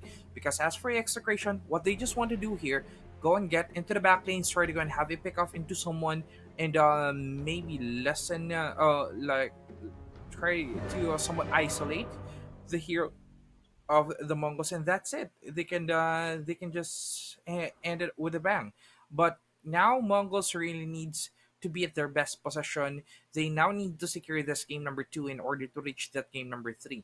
So have a lot of assassinations as well. And as far as I've seen them play, they really knew how to use their assassins. Prepare So for battle. execution wise, execution matters here really in this game number 2. And here we go, everybody. Potentially the last game for today. Execration Mongols. Mongols now is looking to force this into a game 3. And the draft of Mongols, I should say, it's pretty straightforward. You have an RP and a supernova that can you can layer that spells. Monkey King ultimate as well, with that Wukong's command. They'll find Akashi, and this is a very nice skill for them to have, and that's a very nice start for Bob as he gets an Akashi kill, a slight XP advantage and gold advantage up against a tiny as well. So Mongols, they're in a good start, and 30 if you're seconds to looking to even the series out, you need something like that. Just be aggressive. Just have the possession from the enemy side, and that would possibly here solve almost all of the problems that they are feeling. So now step up ahead here for the side of the Mongols. They just need to continue doing it and lessen the map control here for the execution. But as of now, we just need to see who secures the gold rune, and I think it should just be an easy trade of 2-2. No, yeah, that is just going to be a 2-2 here for each of our teams. Yep. But I would imagine that as Lewis is gonna have a hard time in the mid, especially that um Bob got that first blood bounty, and Tino, he's trying to do the creep manipulation, blocking those creeps. They're actually committing for it, and can they get the denied? Yes, they can, but that's -1 creep with range creep now at the bottom lane. I would say Mongols are gonna be very happy with that. Creeps are gonna push to the tower, and with that deny as well, denying the experience for the Sand King. As long as he delays somewhat a little bit of experience for the Sand King, then it would be really great. But Radiant's bottom like tower right now, is even under Shanks attack. is already at an overextend, just trying to go and give a vision to its teammates. But because of that cut, I think right now Radiant's Tina courier can has really been easily killed. go and have the kill, except for the career alone. That will work its way up here to the side of the Mongols. Great kill indeed, at least delaying some items here also for the Mongols. Yep, very nice type there from Tino. And Clockwork is just pulling the creeps just to secure the CS for his offlaner. And pretty standard stuff, nothing crazy going on right now. Akashi is still getting the CS that he desperately needs. And nice pull from DJ, just preventing them from um s- evening the or balancing the creep wave for Akashi. But he gets a very nice gold right there up top. But Tino though is very low and cast away with that Icarus dive and top that off with the dying light damage as well. They will secure that kill. Both of them are very low, so they will consume a couple of items and actually the Phantom Assassin committing into Shanks, but not enough damage as Tino is already respawning as well. A nice start for Mongols. They're trying to go and climb it up all the way for the game number 3 to happen, and actually they're doing really good right now, dictating the flow of the game, and having here the advantage also when it comes to somewhat the control. Bob and as well as Lewis. It just goes here for the one-on-one into the middle lane, and nothing really bad happening. It's just going to be the series of clears that they will do here against each of our sides. But as for Akashi, just doing Akashi things, so farming up, getting its gold, and also getting its items. Shanks right now needs to be careful. Castaway pops out that fire spirits, but it couldn't really hurt much less here for that clockwork. So just play it safely, really, on this early game. Wait for ENG also to get its item. That would be the easiest solution right now for the Mongols. hmm Phantom Assassin got the healing dodos as well, the 3-minute healing dodos. So some resources that I can work on. Oh, can they kill? Can they kill Akashi though? The answer is no. He's still alive, and the quill should be more than enough damage to take down DJ. And they're looking for more JG. Akashi, maybe you overstayed your welcome, and that's a double kill for the Magnus. An Oh my days, overextended happened. Mongols. Yep. That was really bad right there. Because of the overextend, it ended with a 2-1. And Mongols is really doing something better right now. They even have a lot of control onto their side. So this might be the hardest time as well for the execration. They have the guts, and they also have here the chance to go and secure the game number 3. But right now they just need to farm and maybe just get their level 6 in order to somewhat react. Yep. All 3 lanes are being won by Mongols right now. Mid lane, a slight advantage for the Monkey King, and down here bottom, Execration is having a hard time. Up top as well, Akashi and the team gave up a couple of kills for the offlaner of Mongols. So a completely different game from what we saw in game 1, and this is definitely something that Mongols desperately need should they want this game or series to be forced into a game 3. But it's still very early at this game. It's a very slight gold lead for Mongols. Definitely a very manageable lead. Nothing too crazy. No divings whatsoever. No doubling of CS. But Bob still with the EXP advantage, with the range advantage as well. Should he proc or trigger his Jingle Mastery stacks? Lewis is gonna have a hard time. But we saw this in game 1. Lewis is gonna get he's gonna have a hard time early game, but as soon as he gets his item, the Blink Dagger, the Kanda, that's the time when Lewis performs. Yeah, just a lot of time here for Lewis to be activated. That would possibly secure the problems here from the execration. But as for the Mongols, they just need to continue on harassing here the other side for them to also somewhat just be cancelled right away. For the one right now, even full press on to the bottom side. Inkyo is already being left here by that Phoenix, but because of maybe that rotation here, a lot of control again for the map of the Mongols will be open. They will try to go here for CML. That is 2 blinks already coming from DJ. It still has its shield though popped up and available, but CML, would he be able to make it alive out of this misery? As still Bob tries in to go for the chase down. Okay, great disengage. It is not yet a casualty here for the side of the execration. Oh, Fear thank you, babe. will hit onto them. That is it. plus the Avatos here.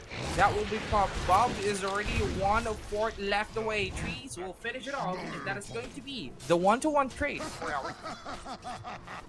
Oh, that's a little too greedy for Bob, man. I mean, you did not get the kill fast enough for the Lich, thanks to that frost shield, and you even committed diving into a tower and a nice rotation from Lewis. So Lewis, at least something going into him, and he will even up or close down the gap of the EXP disadvantage that he has.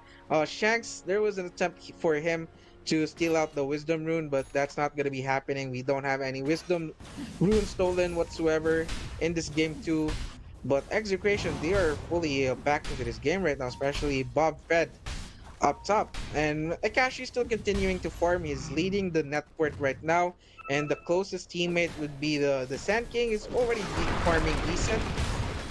And yep, they're just chilling. It's a 5-2 lead for Mongolz, and we're closing into the second power rune. And we see another rotation from the supports of Mongolz as well, helping out Bob securing the rune for themselves.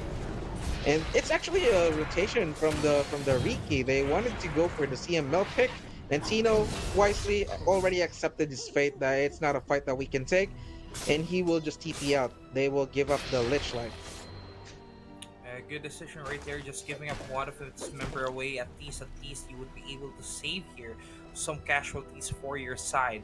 So that is just going to be the main objective for also the Mongolz. Go pick the heroes of the Execration one by one, and after that, limit on how they try to go and move around on our map.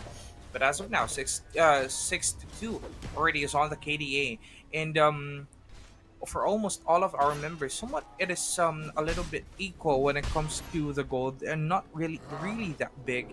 They just keep on farming, securing their levels, and after that it might be a lot of kills here that would be served around our map. So it is still really too early here also for us to somewhat know on what would be the outcome. But when it comes to rotation, they will try to go here for Akashi.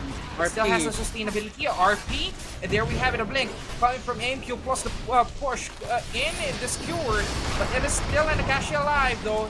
Just be the finish off, and now Lewis will be there as well. Wukong will be called by Bob, who didn't have enough damage here in order to go for CML. CML would be the one that will drop down dead, and has more chance just being chased down by Castaway, and it is already in a double kill with a killing spree. That was a win for the Mongolz. Yep, and that's exactly what we're talking about earlier. The Supernova Wukong's command combo. It's actually the Riki almost threw that fight for Mongolz, as he skewered Akashi away from the smoke of DJ. But yeah, all is good, no harm, no foul. The shockwave will finish off Akashi in the end. But maybe Bob again overstaying his welcome, or being too confident with that Monkey King. And he will be punished right after Akashi respawned. So it defeats the purpose that, you know, you got the you punished the bristleback, and you fed him a kill after he respawns. So Bob, he needs to be very mindful on his decision making right now. He really needs to keep calm on it, because if everything would just happen again and again, then it would also be a bad time for them. Epicenter is already being activated by Tina, and Bob doesn't even have the Wukong yet, so that would just be a zone out that will happen. But as for Execration, they're planning to go into the bottom lane with the two illusions that they control. Will this be again another pick off that we will see here? But that is just serve as a scout. Now Akashi is waiting for AMQ to go for that overextend. It is just going to be the twin gates that will activate. Stun still will connect. AMQ tries to go and travel it out right away, but that is still going to be the kill secured here by the side of the Execration. Very nice rotation from Akashi as well. Although Lewis, back here in the mid lane, I thought he got no teammate right there, and that was a very aggressive move to make. But all is good. The Clockwork is right next to him to support. And Akashi just continuing to do bristleback things. He's very farm. He's just a one component away from the Agadan Scepter, and the Hairball will be available. The Seeing Red passive can be is a very potent passive to have for this bristleback as well. And all of a sudden, Execration now have the gold lead despite Mongols having the kill lead on our scoreboard 9-6 now. Execration are just the better team in maximizing the resources that they can get Yeah. in the map, not overstaying their welcome. And Tino just clearing this stack. He's prioritizing the sustainability in the form of the Bloodstone. No Black Dagger first for the Sand King. And here up top, Phoenix still here. CML, he can Sinister Gaze, but Supernova is available. Akashi, he will just back up. Supernova is actually gonna be popped by Phoenix, but all is good. They'll get the Lich kill anyway. And now for what Mongols needs to do is just to solidify the skill that they have. Take advantage of it. Just push the wave and choke Akashi into back to his jungle.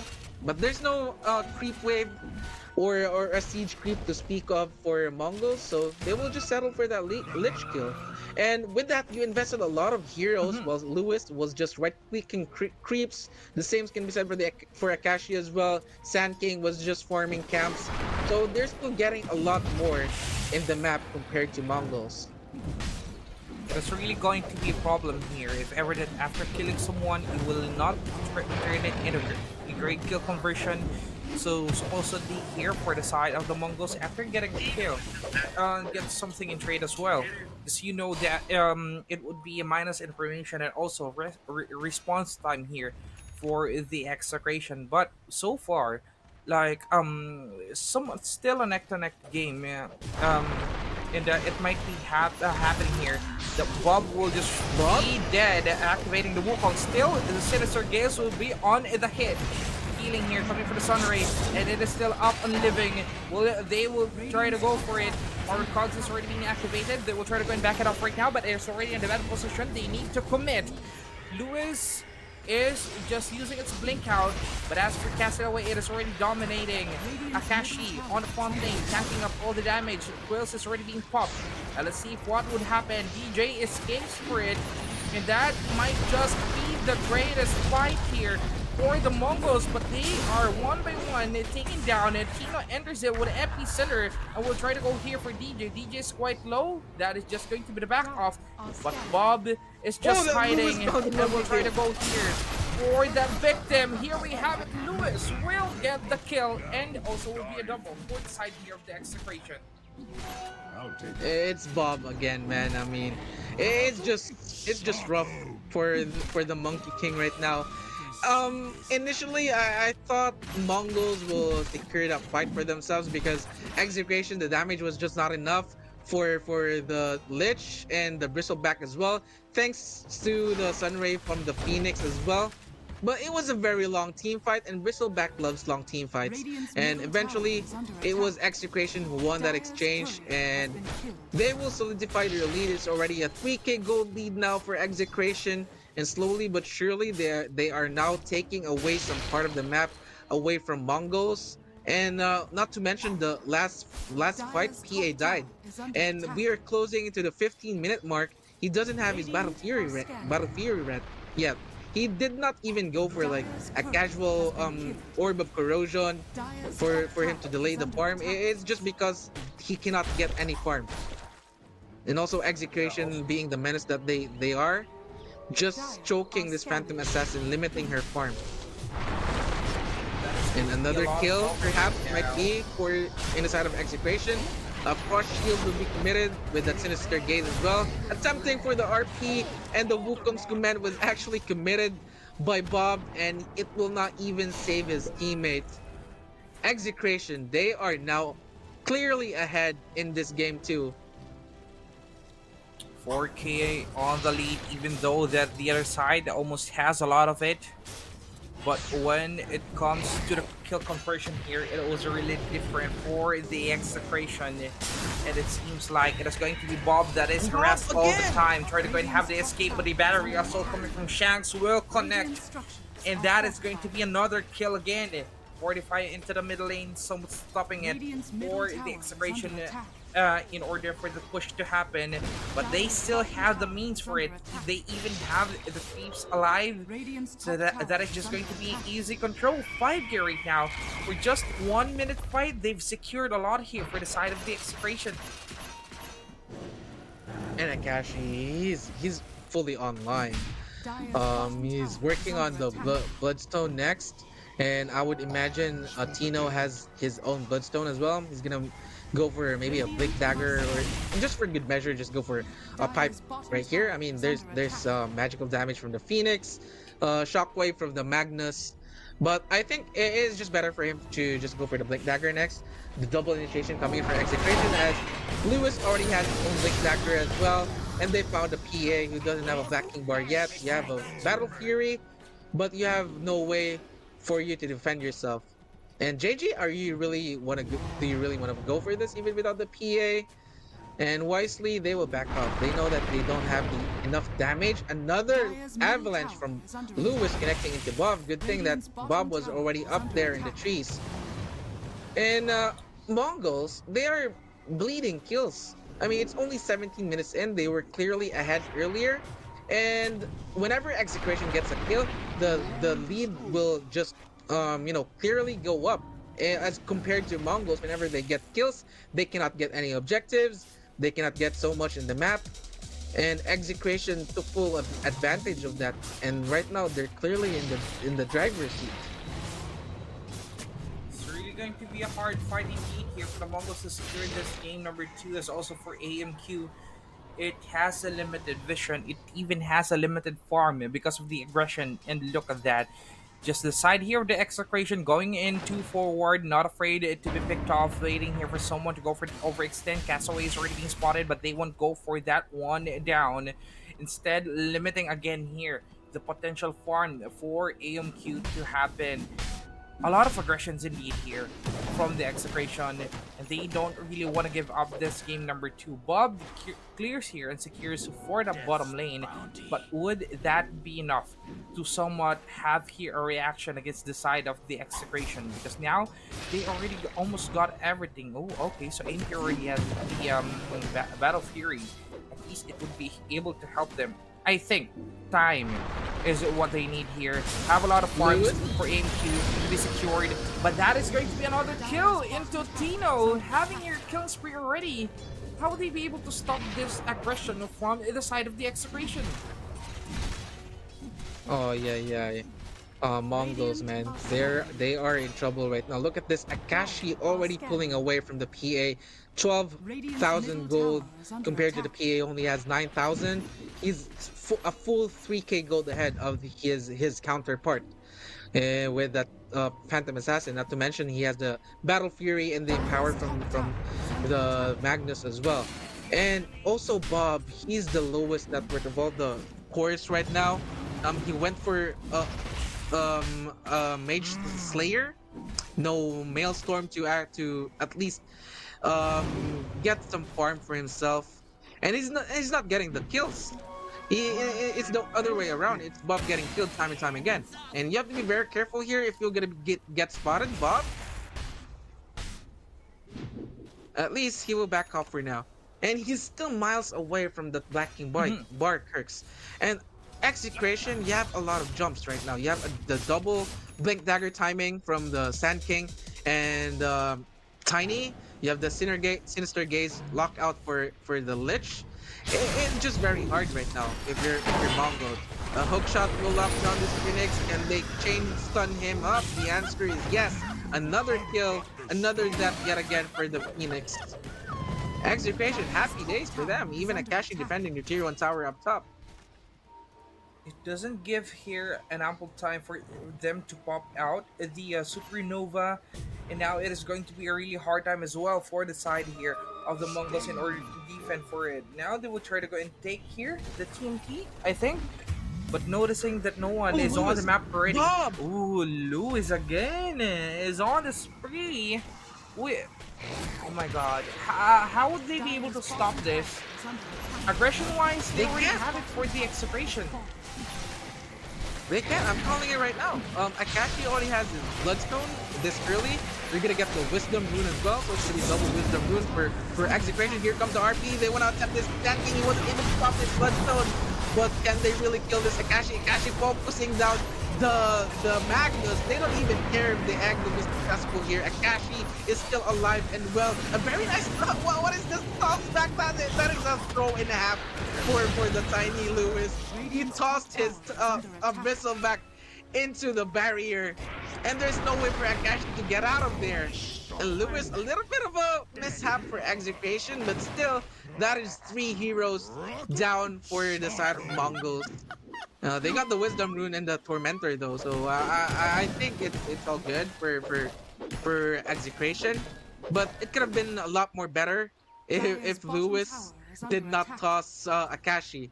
That was that's what happened game 1. Only it was Akashi was the recipient this time around.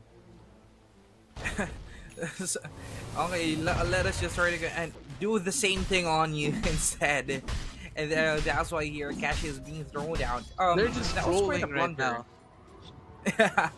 Just enjoying here our game, but they really still need to take it seriously, because if ever here that AMQ will just have its items, that it would be a lot of problems that they would also imagine on to the side here of the execution. So far when it comes to control, execution really has it. They even have the crowd control and also the map awareness in order to somewhat secure here another member. Lewis on the Wicked Sick. How would they be able to do something here if ever that they cannot be able to step out of their bases, and even has a limited vision right now? Even the Riki, that is somewhat one of the mischievous heroes here in the Dota, was not able to hide itself, hide its presence against the execution. Yep. If you're looking at your carry farming on the other side of the map, on the side of the enemy, it's usually not a good sign, right? Look at this PA just farming desperately to get another item, to get the Aghanim Shard. He has the Aghanim Shard. He should be able to buy that. Oh, the hook shot! Pixel! I think it was just a little too late. 1 pixel late for the Clockwork to actually stop the Phoenix TP. But yep, at least PA, he's on par in terms of farm. Well, that's, you know, thanks to the Battle Fury and the power from the Magnus, he can farm fast. At least he's just 600 behind the Bristleback, but all 3 core heroes of Execration are in the top 4 of the net worth. And they might be looking for this Roshan, but Lewis positioning himself to break any smoke attempt from Mongolz.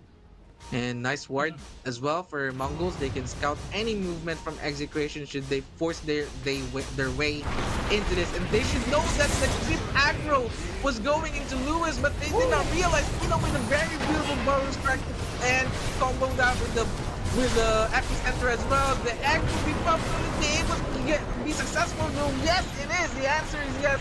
The egg was successful, but all of his teammates are already dead. Akashi doesn't care. He stands on his ground, and it's gonna be a full team wipe in favor of Team Execration.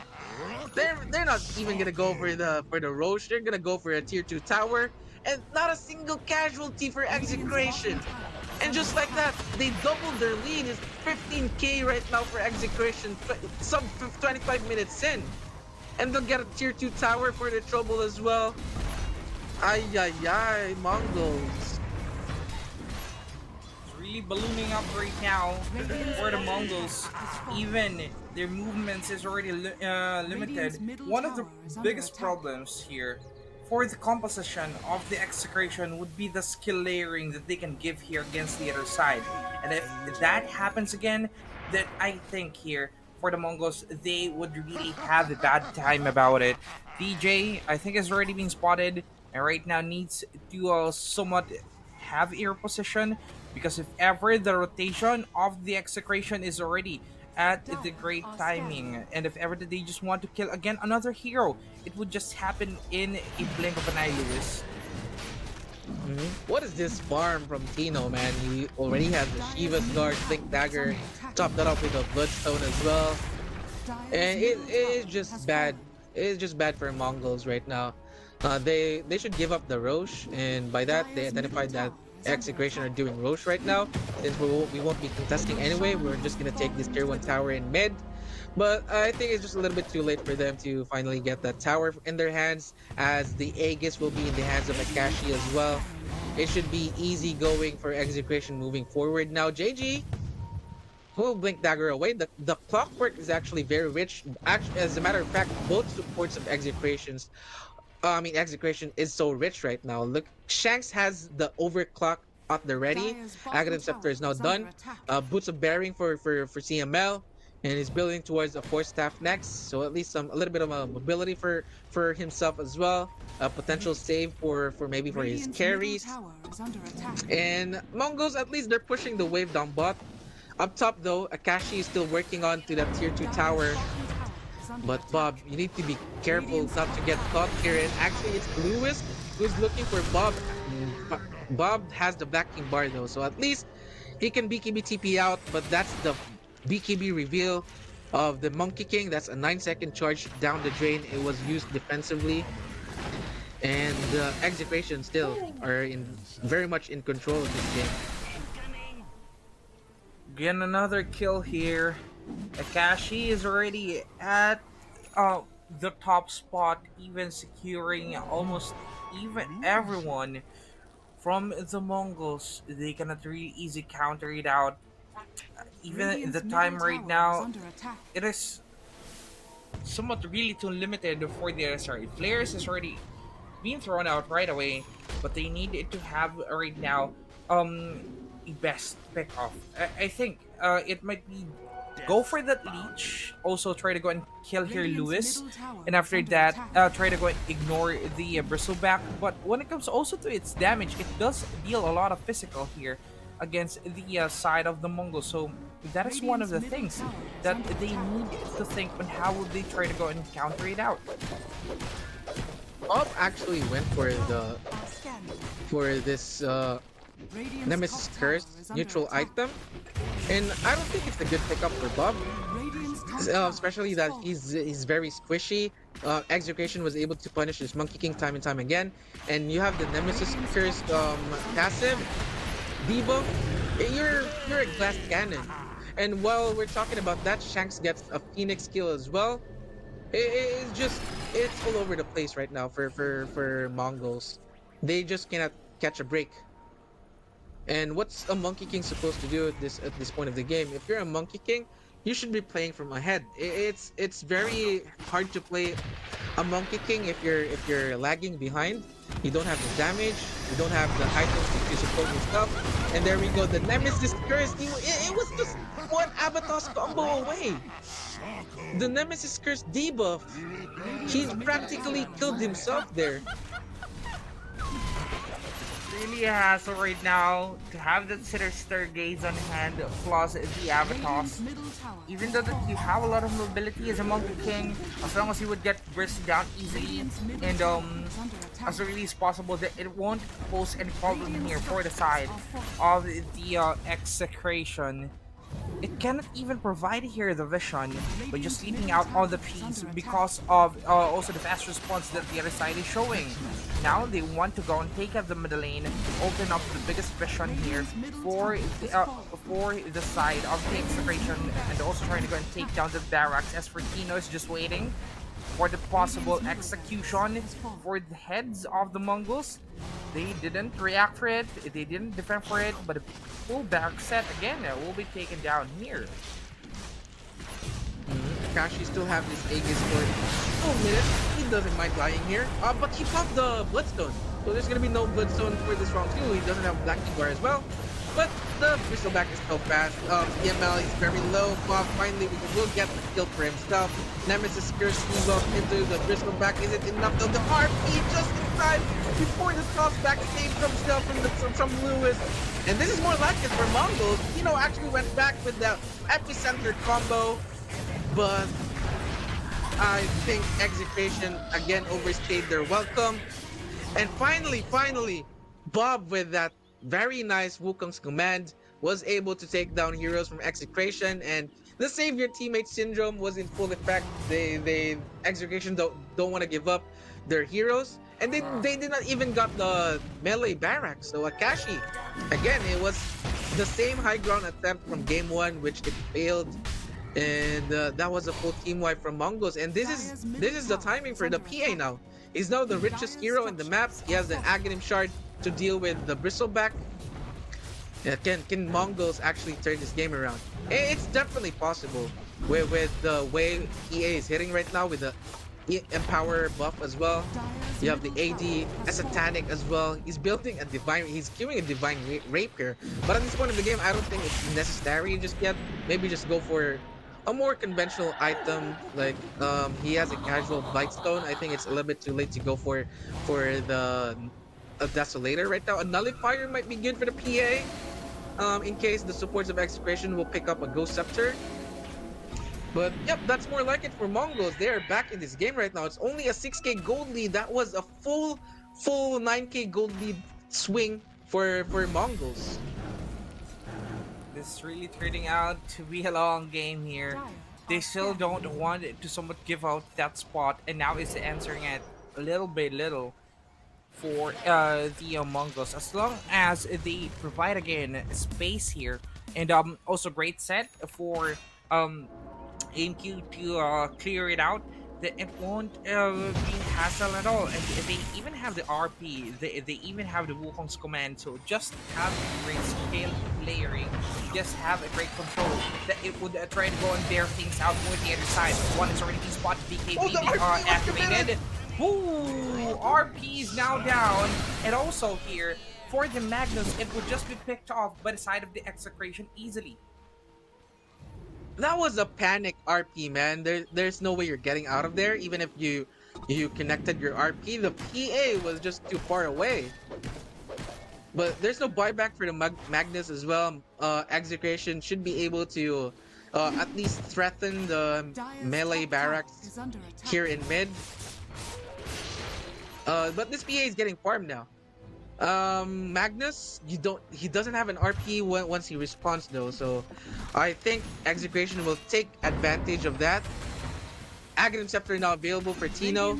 A lot of magical damage now for Execration. Finally, Execration, they will finish what they started. Akashi will finally take down that melee barracks. A glyph will be refreshed for the side of Mongolz though, so I think they would think twice and still overstaying in that base. They learned their lesson. Mongolz definitely has the damage to punish Execration, so they will back off for now. Just a defend here for the Mongolz, and also reposition for the Execration. 15k lead earlier, now that already down into at least 7k. So they still have something. They can still try to go and have it as a win here for our game number 2, but the overextend is already been committed. They can still escape it though. They still have a lot of time in order to somewhat fade off the members away here of the Execration. They didn't notice that Bob is just farming, and it still even has the BKB. It can just easily evade here the members of the other side. But as of now, it is going to be the TMT that they want to take down. There we have it. TMT is already being secured by the Mongolz. Little by little, step by step, they want to have this game. Yep, it's only a 5k gold lead for Execration now. Make that 7 thanks to that Aghanim shard for Tino. The Shiva's guard is now available for the Phoenix as well, so Akashi maybe he doesn't feel very safe now, as they have a lot of tools now, Mongolz, to lock down Akashi. You have the RP, you have the Supernova on top of the RP, and PA with the empowered Phantom Assassin on top of the Battle Fury as well. That's gonna be a lot of cleave damage for the carry of Mongolz. Roche will respawn in 75 more seconds. Execration is anticipating the fact that might be the case. Now the smoke will pop. Bob, he knows this is happening, and the rockets from Clockwork will not clip Bob. He's still right here. Mongolz is under cover of the smoke team as well. Here comes the RP coming in from the Magnus, and they will dispatch Akashi. No buyback available, and this is big for Mongolz. They can go for the Roche now, and it's actually the Clockwork's gonna initiate through that Phoenix, but he still have available the Supernova. Bob will fall down at the back line, but look at the Aghanim Scepter, the Pulseless damage coming in from the Sand King. He has the Bloodstone pop, but can you regen yourself away from this? The answer is no. Lich will be next into the chopping block, and just like that, it was a 3-for-1 trade in favor of Mongolz. This is Mongol's game right now, ladies and gentlemen. Roshan will not respawn in 20 more seconds. Akashi underestimating the damage of Mongolz. The Shiva's guard, the RP was there. Oh, Lewis, are you sure? Do you wanna go for this? This is a very big bad Phantom Assassin. You don't want to mess with that. And the bash as well. The hook shot is actually connected to his teammate, the Cogs, to prevent that from the close out from the PA. At least Shanks gave his mid laner. But oh my, how the tables have turned, Kirks. It's Mongol's game right now. It's still a 3k gold lead for Execration, but this Bristleback is not a threat to the Mongols anymore. It really is not. They have a lot of penetration onto their side. So even if you would try to go and maybe sustain it all, you cannot do it. And now AMQ already has that items, so it is really not a problem here for the Mongols to go and even take down everything that they got onto their hands. Cash will arrive. AMQ is already low, but it still has a satanic, I think. It might be, but still the secure here for the Aegis is available for the execration. Maybe can still be up there, but GJ is already on the bad timing. Quastino entering it. Still doesn't pop its epicenter, but right now Bob needs to back it off. It cannot afford here to go in. They already got it onto their. Ooh, it was delayed though. I think it has it been denied. No. The PA got the Aegis. If Akashi got the Aegis, it could have been worse for Mongols, as they will be marching with an Aegis now, no PA. So at least Mongols, they will get out. It's an RP still available for JJ, and he has a buyback as well. So if Akashi will, overstep here, a banner, he will pop the banner to provide that immunity from the creeps. They will slowly work their way out into this tier 3 tower up top. I don't think JJ will commit his buyback, as he's only 25 seconds away from respawning. Bob is actually gonna commit the Wukong's command here. Maybe just a zoning Wukong's command. Lewis is stuck here at the side. He doesn't have any way to get out. I mean, he has a blink. So yep, Mongols will just give up their range tracks. JJ is now up in 4 more seconds. Execration, you need to leave now. And even with the Mongols' advantage, Execration, for some reason, they actually won the last team fight. I mean, it's a back and forth game, Kirks. It's yeah. I don't know who's gonna win now. It's this 7k advantage. It's just a factual advantage for Execration right now. It doesn't really matter. It's all up to the execution of Mongols. Now, like for example, yes, you do have a lot of gold lead, but if ever that AMQ Hagir does its thing again, it will totally annihilate the members of the execration. And that is one of the things right now that they need to somewhat stop. How would they be able to go here, have a kill into AMQ that easily, because it is already late game. And there are a lot of times also earlier that AMQ is already low, it just pops out and have its life back again. So that it would be one of the hardest things that they can try to go and counter it out for the execration. If they need to end this right now, they cannot be able to afford buying some time again. There's going to be an SOD trying to go and find the members on the other side. It is one already spotted. Bob! Instant kill here, Russell. He has buyback though. And I like the itemization from Lewis. He built a sheep stick, a site of vice for the tiny, so they can definitely chain stun the PA now. But their problem is the Magnus. I think if you're Execration, you want to target the Magnus right now. If JJ lands a good RP, then he's setting his PA for success, and you pair that up with a Supernova from Castaway as well. Another problem for Execration. So I think Lewis might be looking to initiate for the Magnus. I mean, thankfully for Mongols, there's no Aegis for execution, so they cannot really capitalize with those kills right now. So they will just chill, just consistently push, shove down the waves, and have some map control up against the Mongols. Akashi, he's still gonna attempt this high ground. I mean, careful now if you're gonna get skewered back by JG, but he has a fresh backing bar though. It's a 9-second backing bar for Akashi. And the clockwork is just constantly spamming the rockets, providing the information for his team. Can still happen here. You still have a comeback. If ever it would just be the side of the Mongols picking up the best heroes for them. If ever that also they just don't want to be hit here by the chain frost, then that would also be a great thing. But a lot of missions are being popped out here. RP is already being committed as well. But here we have two members from the side of the execution that's already on the back position. They will go down one by one. As for the Mongols, it tries to go and have their position. Great pickup, as now the Bristleback will be forced to have its buyback as well. Oh, the PA has her own buyback as well, but Lewis doesn't have his.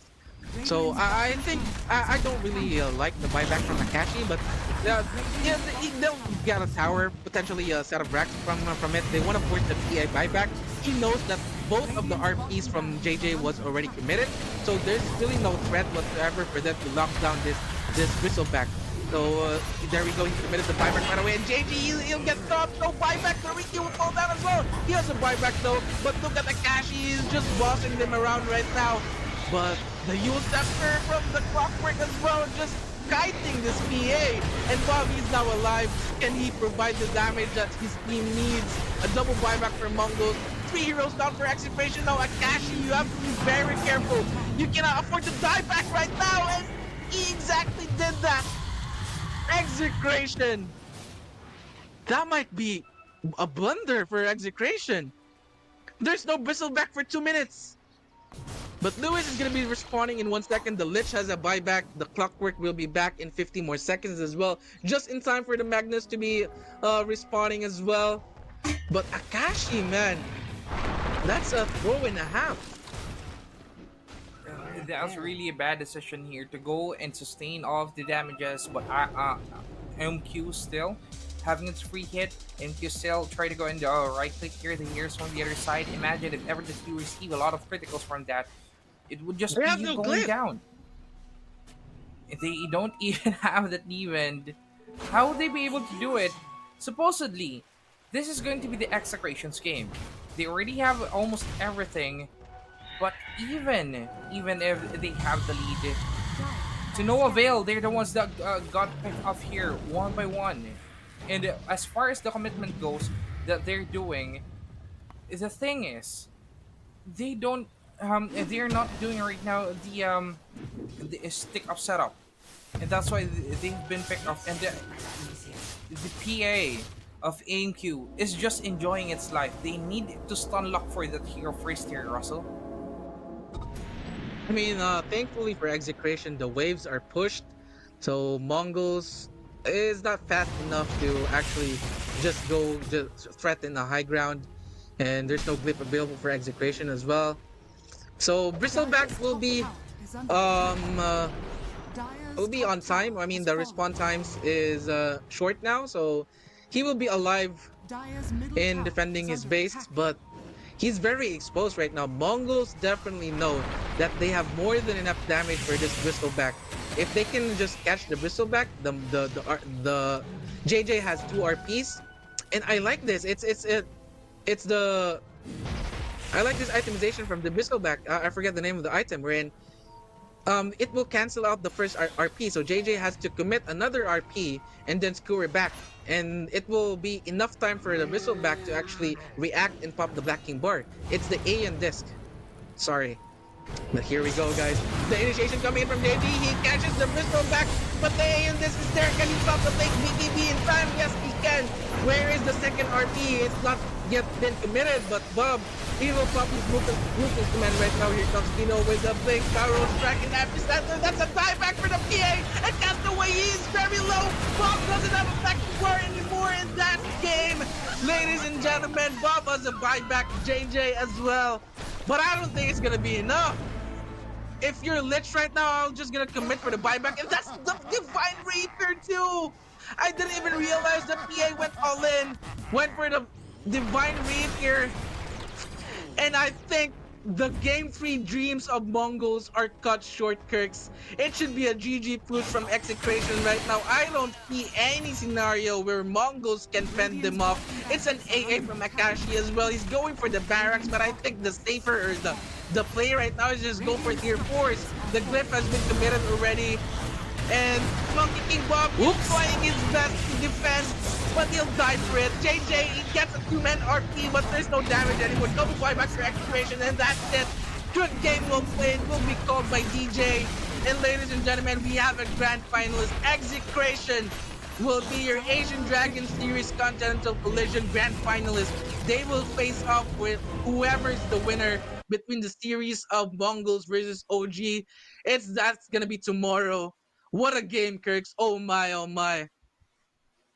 So the much A on this, man, it was clutch. Mhm.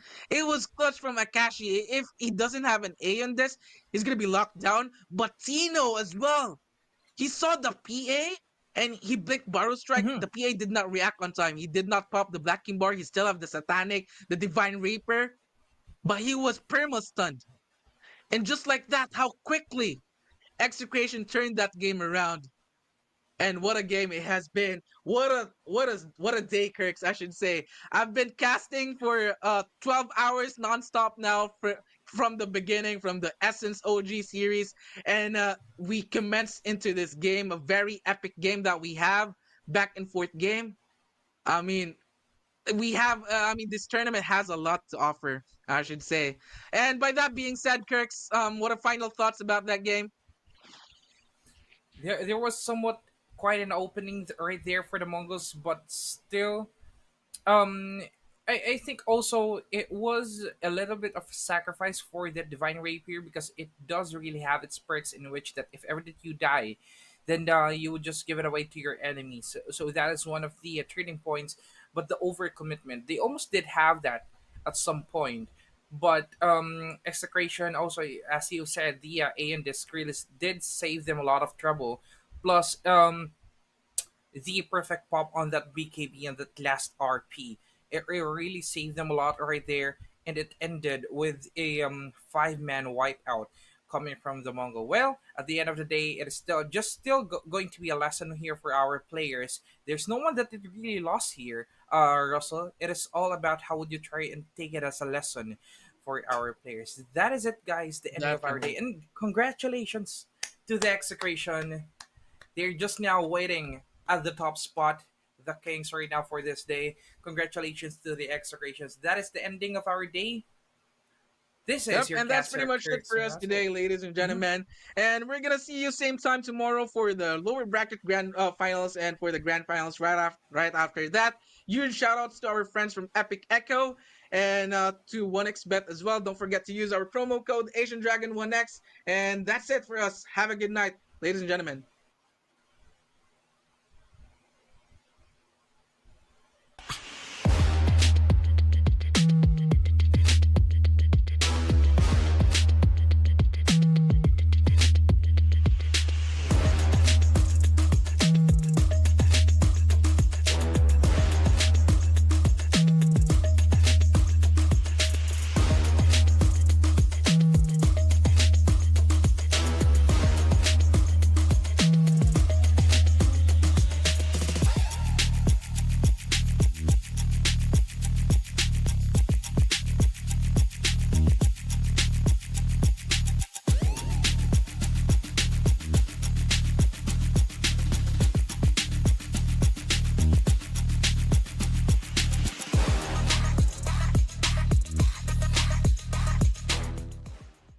ကျေးဇူးပြုပြီးယနေ့ညရဲ့ကျေဝေညကိုကြိုဆိုလိုက်ကြရအောင် 1xBet မှာထိတ်